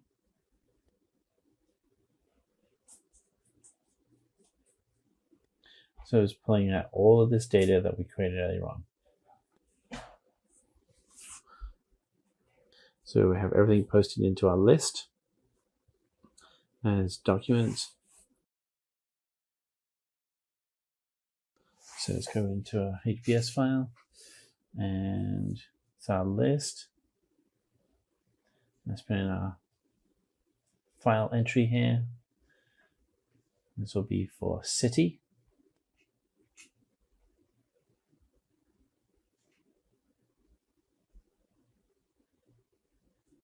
Then this is just a placeholder at the end of the list. Oh yeah, what we're going to do is we're going to add in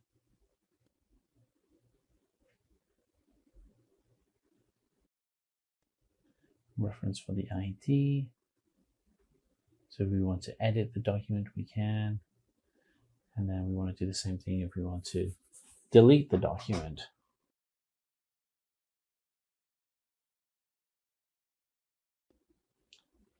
So href equals student, and then just delete. Now delete based on the ID. There we go. Passing that instruction over.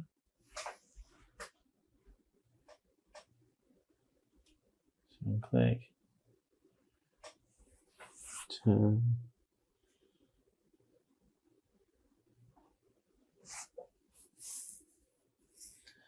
simple. I'm going to ask him, are you sure you want to delete? If somebody clicks on the record, they hit cancel, then it won't get deleted. If they hit OK, then it will get deleted.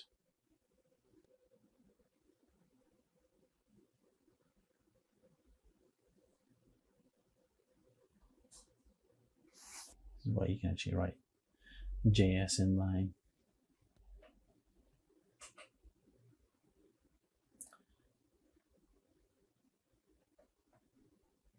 Okay. And then we want to close out where the row will end. So have each opens and closes the record. Just tidying up some of the HTML there. Save that. Okay, looking good. Back to our root index file. So let's see now. We want to also require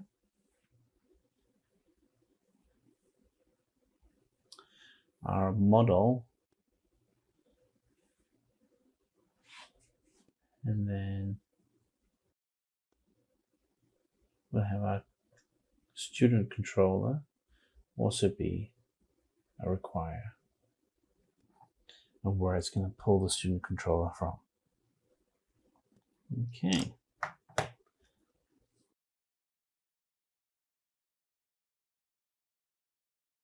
And this is just the instructions on where we can actually find content. Okay, looks good. So let's do Node, Node.js. Everything's saved. We're going to rerun everything. And we got an error. Let's go check out where our error came from.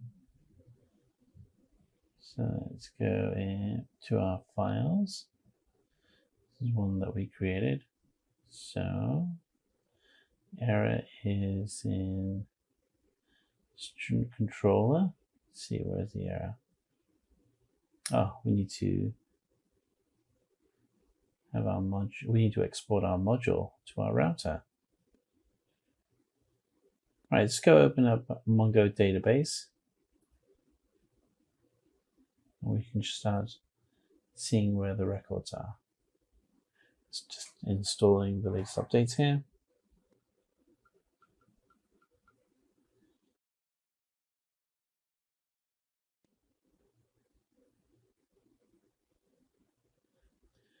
So we need to go ahead and put in our connection string. So it's on localhost.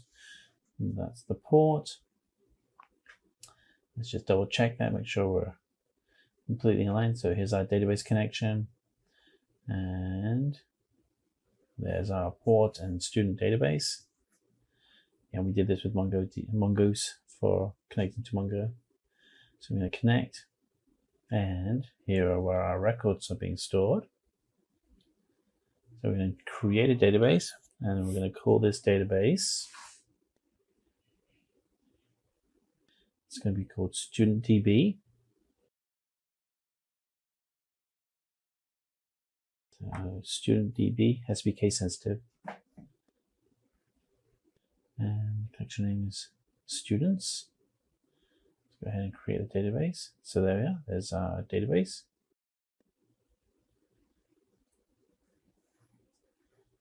And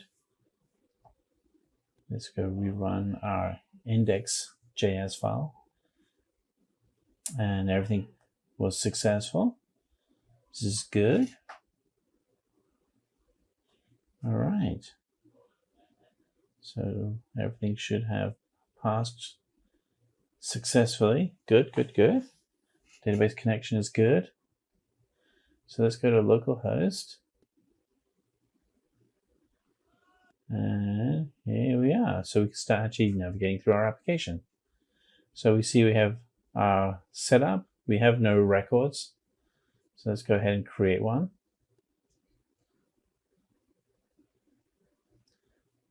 And we go through, you can actually start stepping through the different layouts that you've created. So here's our layouts, they're separate to our code. So there's some spacing we probably need to add there. So let's go ahead and just add that. And let's rerun our code.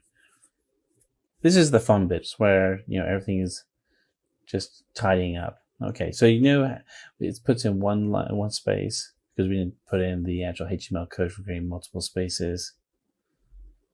So we're going to go in and select insert. So let's put in Smith, and we'll do Smith at gmail.com. And let's just put in, random phone number. There we go. We don't have any formatting, so we could put anything in there. And the city, where am I? I'm in Delhi, so submit that. Hit submit, and it takes us to a list, and voila, we actually have a list with a record in. And if we go back to our database, we can actually refresh it. And now we actually start seeing our records being created. And we see the ID is automatically created, and there's our records. Okay, let's go back. And now we can select edit. We can edit the record. So let's change our city to Bangalore. Hit submit. All right, city is now Bangalore. And if we want to, we can edit again. And so this is pulling in, if we do a delete, it's going to ask us, do we really want to delete?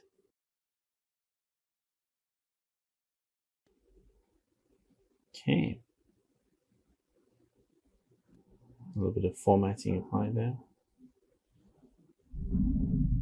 And the records are all good, so we can make that Smith Jones. But because we didn't hit submit, it wouldn't update the record. So we hit submit, it updates the record.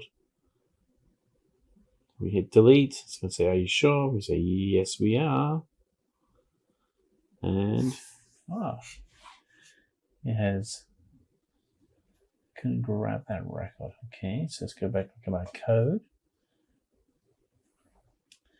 And because we have everything separated, we can actually now just go to our student controller and we'll find our delete.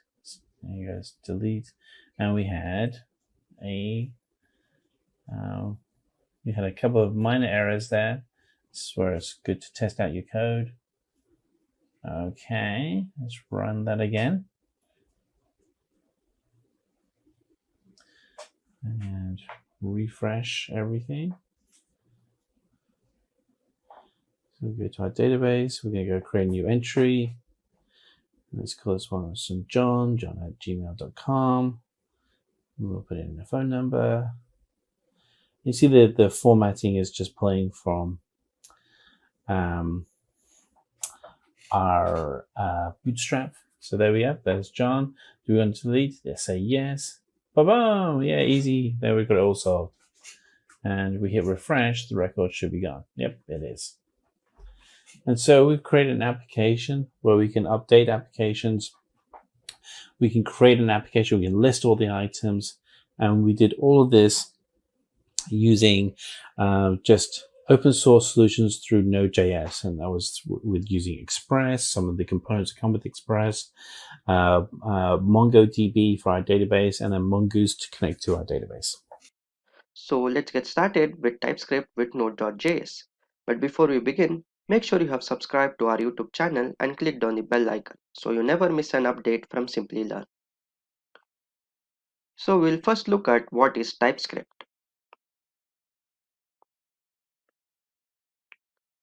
TypeScript is an object-oriented and strongly typed programming language, which is a superset of JavaScript. TypeScript was designed by Anders Hijelsberg at Microsoft. The limitations of JavaScript for developing large-scale applications at Microsoft and among its external customers led to the creation of TypeScript. Due to the difficulty of working with complicated JavaScript code, there was a demand for custom tooling to make development of JavaScript components easier. TypeScript code is converted to JavaScript, which can be executed anywhere. JavaScript is supported in a browser on Node.js or any other application. TypeScript is a JavaScript with some additional features. To support a more robust interaction with your editor, TypeScript adds additional syntax to JavaScript. TypeScript is a scripting language that understands JavaScript and uses type inference to provide powerful capabilities with additional code. What is Node.js?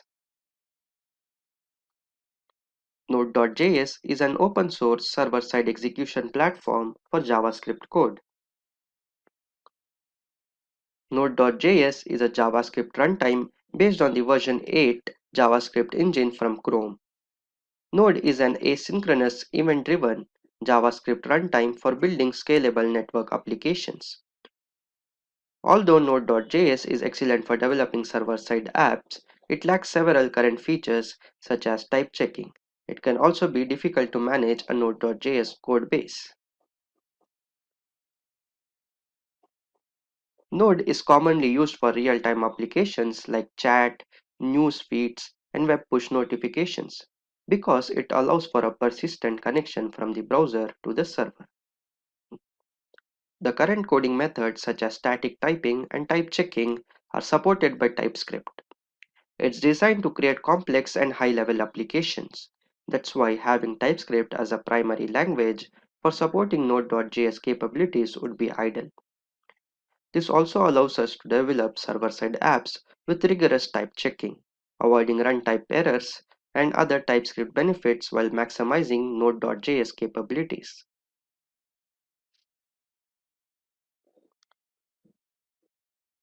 Now let us see how to set up the development environment for TypeScript with Node.js. The prerequisites are we need to have TypeScript installed in our device and Node.js. To install Node.js, go to the official website. Go to nodejs.org and go to downloads. So here you can see we have Node.js for different browsers, for Windows, Mac OS, and source code. So go to Windows if you have Windows PC and click on install.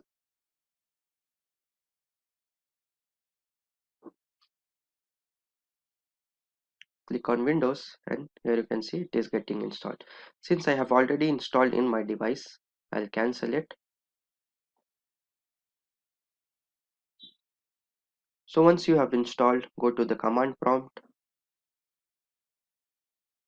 and just enter node.v to check if node is installed properly. So here you can see the node is installed in my system. To install TypeScript, just run the command npm node package manager install globally TypeScript. Just run this command and TypeScript will be installed. Since I have already installed TypeScript in my device, I'll cancel this. So once you have installed TypeScript, to check if TypeScript is installed or not, to see if the compiler is installed, just run the command TypeScript compiler space version. Here you can see it will show the version of TypeScript compiler. So now that we have installed both TypeScript and Node.js, let's see an example program for TypeScript with Node.js.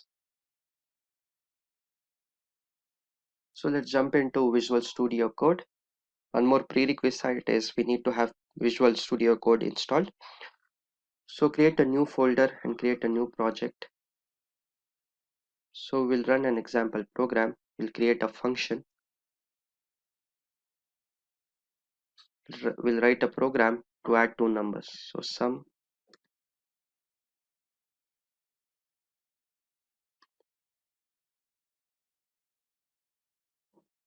number 1 comma number 2.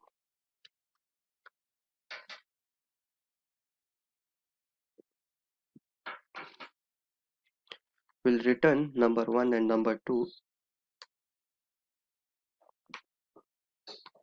console.log.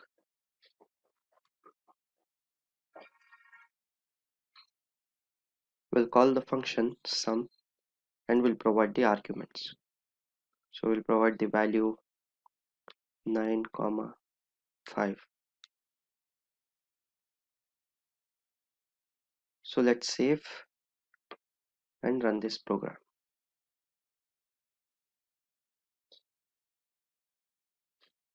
First we'll run typescript.cmd type.ts command.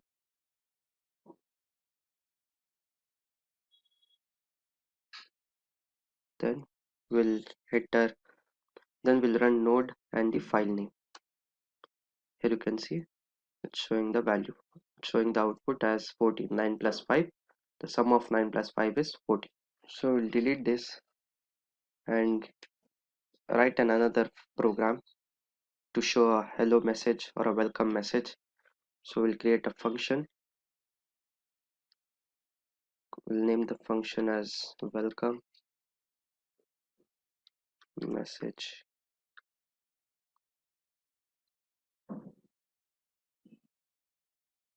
And we'll return that user is equal to Simplilearn.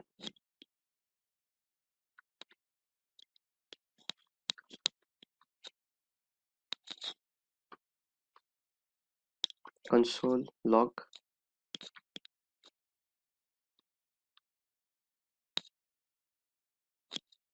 We'll call the function welcome and pass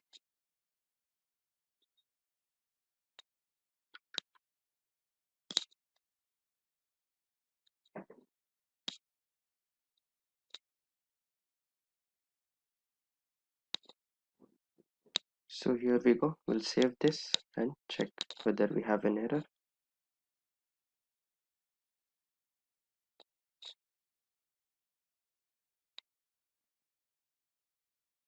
So here we go. It's showing welcome to Simplilearn. we're going to be going through some of the simple questions that you would be asked during a Node.js interview. So let's just get started. So the first question you're probably going to be asked is, what is Node.js? Do you know what it's for? And essentially, Node.js is one of the most popular, if not the most popular, open source cross-platform JavaScript programs. It allows you to build out web applications that run on the server. It's extremely flexible. It allows you to implement a lot of solutions outside of just the core programming runtime. And it allows you to build solutions extremely quickly in an open source mindset for DevOps. It is used essentially for creating client-side web applications. We'll see this later on, and you may want to talk a little bit about using Express.js and how you can build out APIs to work with Node.js and connecting to databases such as MongoDB. And that is also really good for being able to store data-intensive applications that are asynchronous and event-driven in their model. And this is important when you're talking about creating applications that can scale rapidly.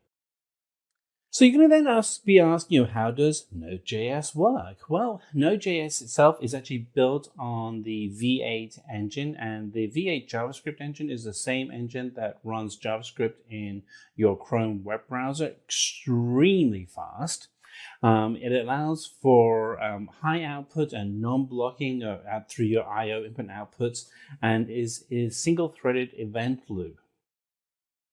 So you're going to be then asked, where can you use Node.js? And the reality is the applications for Node.js keep expanding, but there are some core applications that you can work with Node.js right now. Such as web applications, distributed system, and network applications. Probably referencing the web applications is a really good starting point, because here you can actually talk about maybe some examples that you've done where you're building out some of these web applications.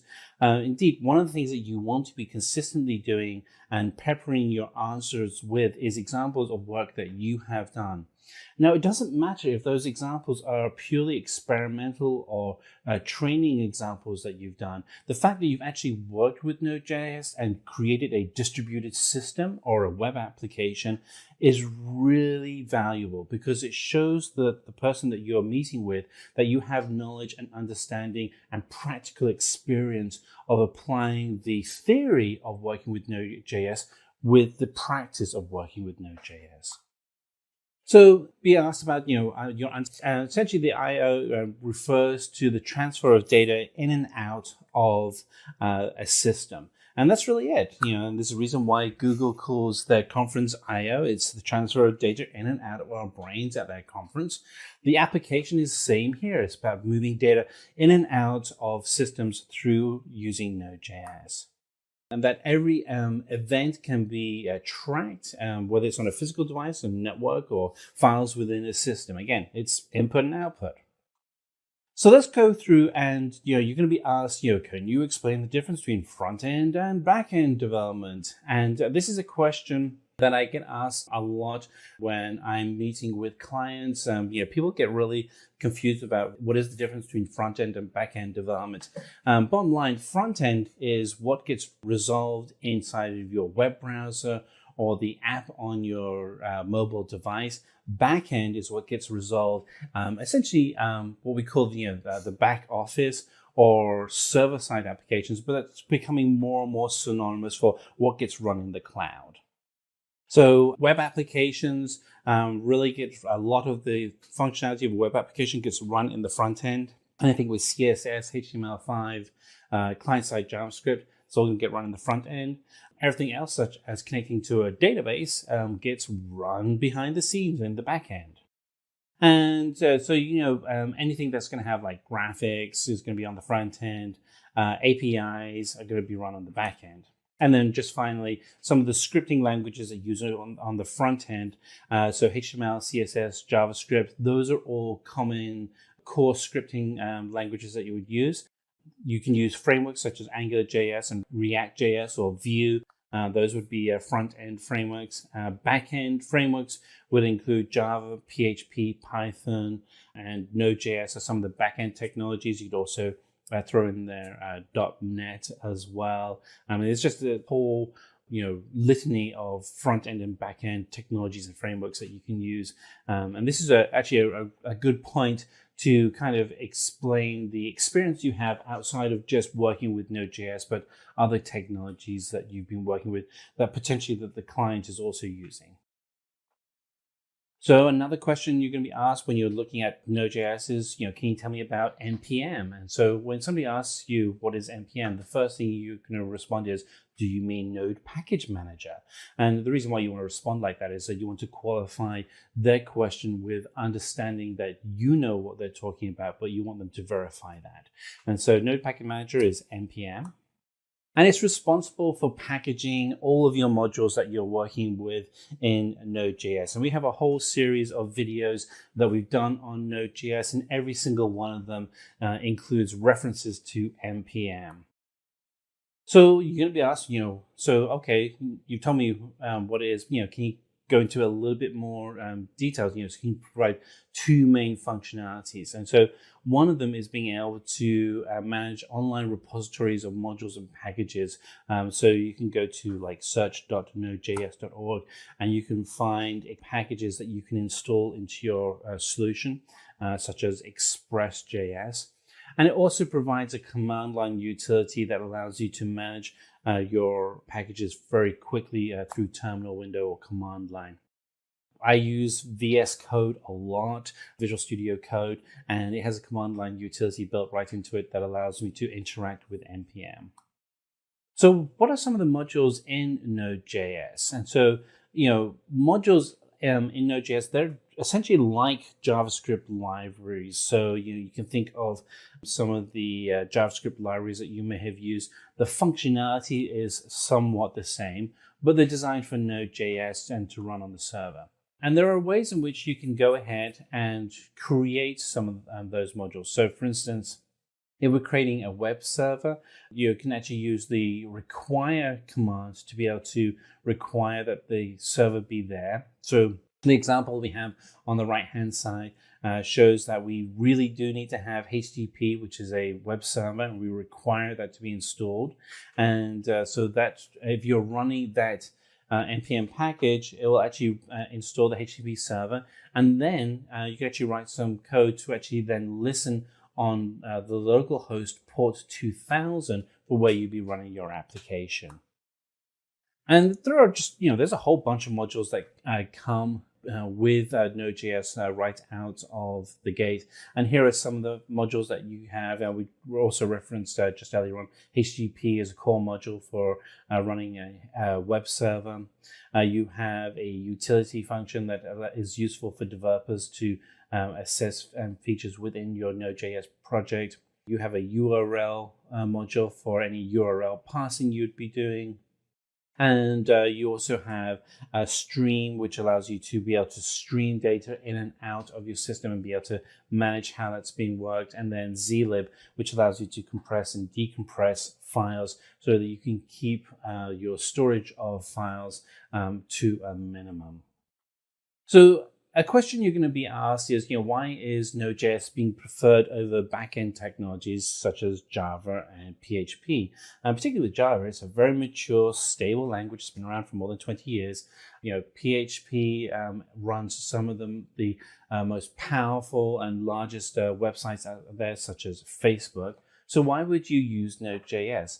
Well, the first response is kind of a gimme, but it is really fast. And if you watched any of the videos that we've done on Node.js, building out solutions and developing the solutions, you'll see just how fast it is. The second is the really kind of the secret sauce with Node.js is the Node Package Manager. And the Node Package Manager allows you to install additional functionality such as Express or Mongo as a database into your solution really quickly. And there's over 50,000 bundles available for Node Package Manager. If you're building out a real-time application that's data intensive and you need to have APIs quickly developed, then Node.js is really the great solution for you. It allows you to build out these solutions really quickly. And there is a easy synchronization between the server and the client due to the code base. And then finally, because the structure of Node.js is JavaScript, if you are making the pivot from being a front-end web developer to Node.js, it's just going to make it a lot easier for you to pick up Node.js because you have that common language of JavaScript. And on top of that, JavaScript is the world's most popular scripting language. So let's talk about some of the differences between Angular and Node.js. And so the reason why this question may come up is the person interviewing you is seeing whether or not you do know the difference between a front-end framework and a back-end framework. And this is one of those questions where you can go, well, there are differences, but the differences are because they complement each other. So Angular is a front-end development framework, whereas Node.js is a server-side framework. Other differences, though, between the actual frameworks themselves is that Angular is written in TypeScript, which is a modification of JavaScript. Node.js is written in C and C++. Angular is used for building out single-page client-side web applications. And so that's the key word there is client-side. Whereas Node.js is about building out fast and scalable server-side network applications. Again, the two complement each other. Angular splits web applications into the MVC and model view control components, whereas Node.js generates a lot of database queries. It does more than that as well, but you can think of Node.js as that glue to your database. So let's talk a little bit about when you're connecting to a database with Node.js. And so you're going to probably be asked, what is the most popular database used with Node.js? And there are a couple. MongoDB is largely the most popular NoSQL cross-platform database. MySQL is also very popular, and that's a more traditional relational database. You would go with MongoDB for really more modern solutions. When you're looking at creating an application that's going to really scale into just managing masses and masses of data that has to be created, read, updated, and deleted very, very quickly. For some of the other popular libraries that you use for Node.js, Express.js is a very popular one. I really like working with Express.js. It allows me to build out web applications really quickly. More importantly, it allows me to build out APIs very quickly, and which, APIs are essentially web applications themselves. But being able to do that very quickly with a framework like Express.js is very useful.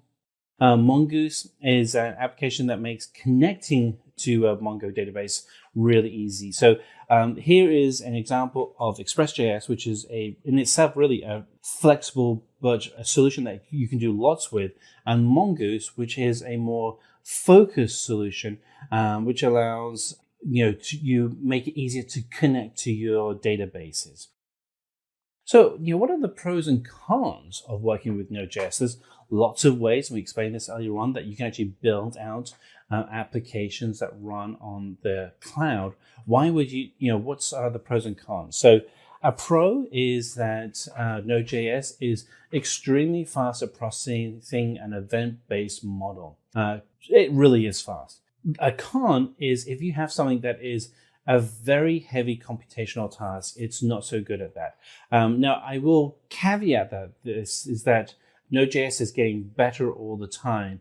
And so you might have to provide an example of what a very heavy computational task is. And that may be calculating a risk on an insurance application against many, many variables. That may be something that's seen as computationally very heavy. But what you can do in that example is you can then offload the task to another solution that's designed for it and use APIs to pass the data back and forth. Pro, JavaScript is used for building out your applications with Node.js. Great. Lots of people know JavaScript. A restriction, and again, this is evolving as JavaScript itself evolves, is that when you do a callback, you may end up doing lots of nested callbacks if you're doing something that's very complicated. Again, another way around the con, and so this is one of the things that I always look for, is if you have a blocker or a barrier, how do you get around that barrier? And so, for instance, when you're talking to your recruiter, you can say, look, the reason why I use Node.js is that it's fast, it's event-based driven, I can use JavaScript. There are some challenges, but what I do to get around those challenges are, and that's where you can say that, you may run the complex script off and you may write that in .NET or Java or PHP and then use an API to do the response back into Node.js. So you get the benefits of both worlds, but minimize the investment in having to manage a complex environment such as Java versus a relatively simple environment with Node.js. The Node Package Manager makes it extremely easy to access just an awful lot of functionality. With over 50,000 packages, there's a package for that. So from being able to have a tool that creates unique identifiers that you might need to have for generating content that gets posted into a database, through to being able to connect to databases, through to running so many different solutions. The NPM Package Manager, with its access to so many different packages, makes it great for getting access to all that content. Now, a con is working with relational databases with Node.js isn't as easy as a NoSQL database. Now, you can do it, and there are ways around that. And what I would do when this question comes up is always kind of pivot to say, hey, this is how you can actually then get around building out that application. Pro for Node.js, designed for streaming huge amounts of data in and out. A con is that Node.js is single-threaded, and so it can be CPU intensive.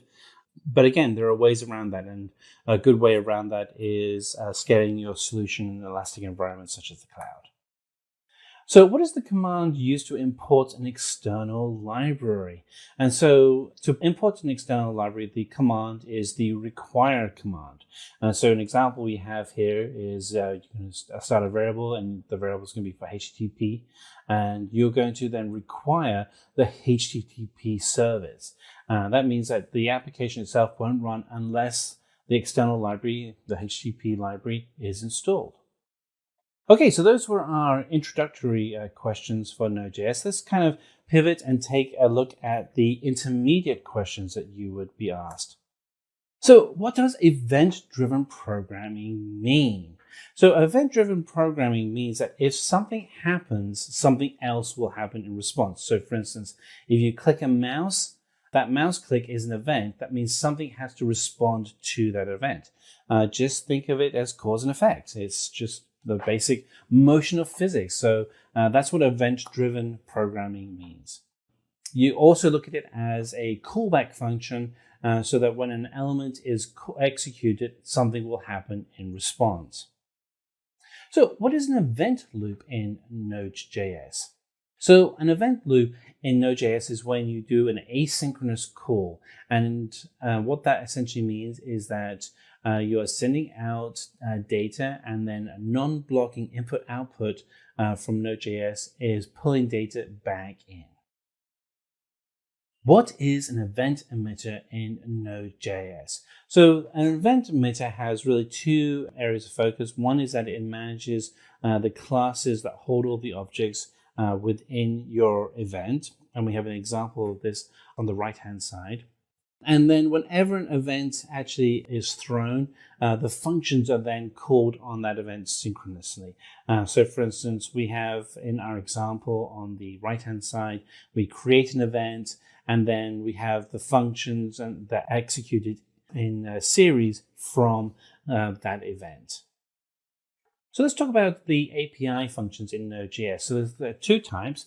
One is an asynchronous non-blocking function, and the second is a synchronous blocking function. And the difference between the two of them is asynchronous is that there is no structure to the order for how the API is resolved. Synchronous means that when the feedback from the API is received, you have to execute the response in a series for how the response is sent to you. So what is a package JSON file? So the package JSON file is at the heart of our Node.js package, when we actually will initialize a solution folder to be a Node.js package. You'll find that the package itself holds all of the metadata that's particular to the project you're working on, such as project name, version, requirements. You have to have it installed in the root of the directory for the project. And again, look at any of the videos that we have on Node.js. We do have demonstrations within those videos that actually then go through and break out how to create that root package. And you'll see how you can actually then go ahead and update the instructions or the metadata within the package. So here we have an example of what that metadata looks like. So again, this kind of continues that question of what is a package JSON file? And you may be asked, what is the metadata and why is it important? And the metadata is a basic JSON collection of pairing of key details such as name, version, description, and then the custom version that you put. So for instance, under name, you could create a name for your project. There can't be any spaces. What is the version and the description? What is the main or starting path for the solution? Typically, that would be index.js, but it could be anything.js. But index.js is typical simply because index.html is the starting point for a typical web application. So how would you use a URL module in Node.js? So with a URL module, what it allows you to do is really two things. One is that it provides the resolution and parsing of a URL for utilities in your application. And then it allows you to extend your module with built-in solutions and split up the web address into a readable format.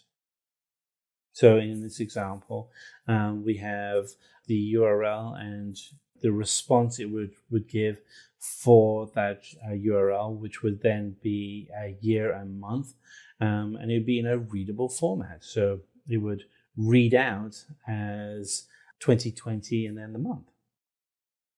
So what is Express.js? Now you've heard me mention this a couple of times in the video, and we actually have a separate video on Express.js. But Express.js is a web application framework that allows you to build out web solutions for both mobile and traditional desktop right inside of Node.js. So it's very easy to use. Being able to install Web.js is as simple as requiring Express to be installed. In the example that we have here on the screen, it's a full solution of showing how to actually build out a solution with Web.js. So in this example, you start off the first two lines, require Express to be installed, and the install comes from Node Package Manager. Then we have a simple application that will then send to the browser window a hello world message confirming that Express is up and running. And then the third block of content, starting with var server, actually will define the port where your application is going to run. So in this instance, the port is going to run on localhost, and the port will be port 8081. And so you can actually go to localhost 8081. And when you do that, that will trigger the application that will forward up the message, hello world. And it's all coming from Express.js.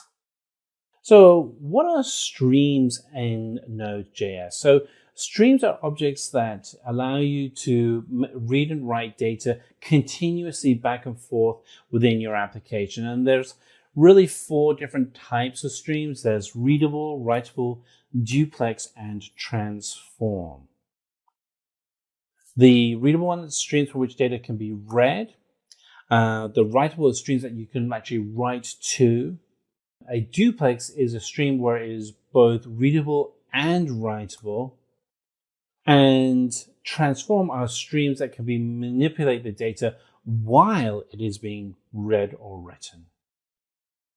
So how do you update and delete a dependency? So say, for instance, we want to install something like Express. So if you wanted to install Express, what you would do is you would just write inside of your project. You want to go to terminal window and write in the command npm install Express. If you want to update the dependencies within your Node package manager, to update all of them, all you have to do is write the command npm update all dependencies.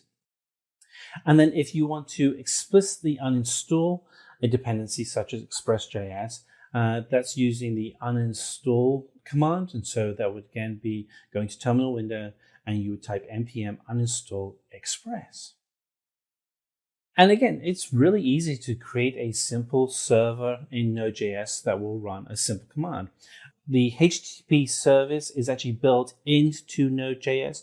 You don't need to use Express.js. I typically use Express.js when I want to do a web server because typically what I find is that I will want to go and do something more complicated. But if you want to do something that illustrates just the core functionality within Node.js, you can actually just require the core HTTP service that actually comes as part of Node.js.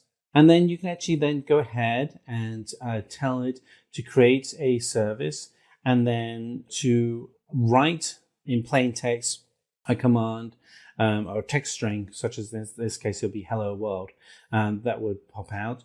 And then the final line is to then listen that if you go to a web browser that's on port 127.0.01 or localhost and go to port 8080, once you actually go to that will trigger this application and you'll get the text hello world pop up on your screen. So explain synchronous and non-blocking APIs in Node.js. So all the APIs in Node.js are asynchronous, which means that they are non-blocking, which means you can run them continuously and scale around that, which is just fantastic. It's one of the reasons why Node.js can scale so fast. And the means that the APIs can return data, send data after it's been called, and really increase the efficiency of events as they are triggered within Node.js. So how do you implement async in Node.js? And so the example that we have on the left-hand side allows us to trigger async, and it's using the async function. And as you can see in this example, it's actually something that can be done very quickly. In this example, we're actually making a command to localhost and an app that's running on port 3000. And then depending on what we get, if there's an error message, then we'll have error message go to the console log, which is the terminal window. And if we get a response to an application, then we'll actually get a positive response, which would be fetched response. So again, very quick and easy that you use the async function to be able to build out and to get your asynchronous code. So what is the purpose of module exports? So a module export is a way to encapsulate the entire code for a solution in a single package, in a single file. And then you can then share that with other developers, so you're all working from the same environment. So what is a callback function in Node.js? A callback function is essentially that once you run and you've triggered an event and the response has been given, you want to be able to then have a callback to validate that the task is complete. All right, let's move on to the final set of questions, which is advanced Node.js questions. So what is REPL in Node.js? So REPL stands for read, eval, print, and loop. And this is a reference to the Unix and Linux background that Node.js has. So REPL will perform the following tasks. The read will be actually parsing the JavaScript. You'll read that and store it in memory. Eval takes and evaluates the data structure. Print will then print the results, often on a console window or onto a web page. And then loop loops the above command until the user presses Control-C twice. What is the control flow function? So the control flow function is a piece of code that runs between several of the asynchronous functions. And that's it. It actually controls how those functions execute. So how control flow controls the function calls? And it does it through 4 ways. One is it controls the order of execution. It collects the data. It limits the concurrency. And then it also calls the next step in a program. Again, this is a management tool for how your functions are called within Node.js. So what is the difference between fork and spawn methods in Node.js? So the essential difference between the two of them is that if you use the fork method, it will actually trigger and create a new instance of the V8 engine, the engine running Node.js, and will then run the application in that new instance. With spawn, it's somewhat similar. It doesn't actually generate a new V8 instance, so it's actually creating a new process, but it's within the same V8 instance as the previous application that it was spawned from. Explain to me, what is the use of buffer class in Node.js? So with the buffer class, what you're looking at doing is you're actually controlling the raw data of a set of arrays and integers and the memory allocation outside of the V8 heap. Buffer class is used because pure JavaScript is not compatible with binary data. What is piping in Node.js? So piping is the ability to connect the output of one stream to another stream. That could be a data stream, it could be any stream that you're working with. But it does normally get used to pass data from one stream to another. So what are some of the flags used in the rewrite operation files? So R- is used for read, W is for opening a file for writing, A- is opening a file for appending. So the collection that you have here, you don't have to really memorize all of them, but to have a few of them in the back of your mind is always a good reference point. So how would you open a file using Node.js? So the syntax you would use would be the fs.open, and that would then open up a file. Explain to me what callback hell is. So callback hell, also known as the pyramid of doom, is when you have too many nested, unreadable, and unmanageable callbacks intensively cycle within each other. They're constantly reading to each other, and they're not able to resolve the solution. And this is, it's a big problem, and this is why it's called callback hell, because you're not able to finalize the app you're working on. What is a reactor pattern in Node.js? And so a reactor pattern is a concept of non-blocking I/O operations. Can you explain to me the test pyramid for Node.js? So the test pyramid, and this is standard for testing for all DevOps, is really split into 3 key areas. You have unit tests, integration tests, and then end-to-end or E2E tests. The unit tests are tests that you actually do in your raw code that you're working on, and the goal there is to be able to validate that the code you're writing is consistently working. Integration allows you to have tests that integrate your raw code that you're working with in your application with other areas of an application. And then end-to-end is the whole system, the whole interface, as it were, for your solution. Describe the exit codes of Node.js. So an exit code is a specific code that identifies the end of a specific process. And examples of exit codes are unused, uncaught fatal exception, fatal error, internal JavaScript evaluation area. These are all good examples of exit codes. So what is middleware? Can you explain the concept of middleware in Node.js? So with middleware, it is the ability to be able to connect to a system and get data from it that's outside of Node.js. So this may be executing a type of code, or updating and modifying a request and response to a specific type of object, finishing the request response cycle.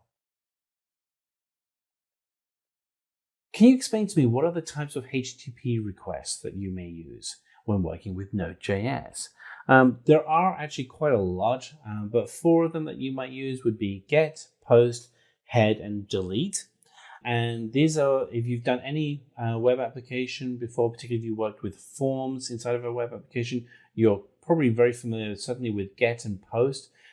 Get is the request to retrieve data. Post is generally used for changing state in the data.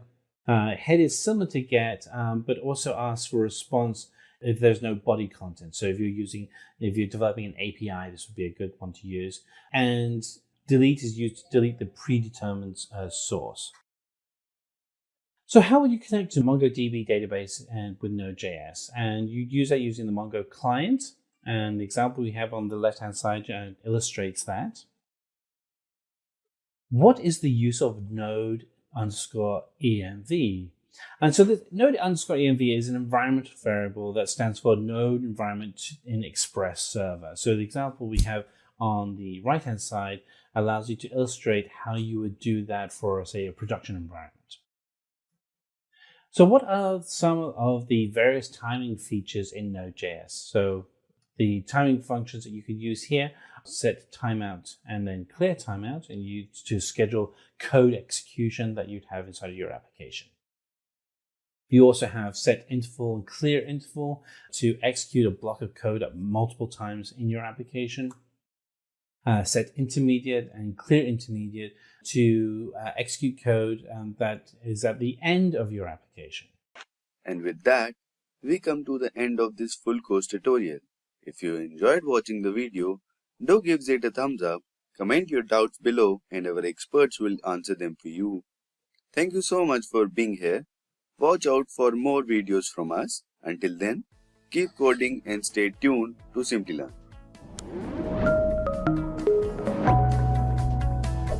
Hi there, if you like this video, subscribe to the Simplilearn YouTube channel and click here to watch similar videos. To nerd up and get certified, click here.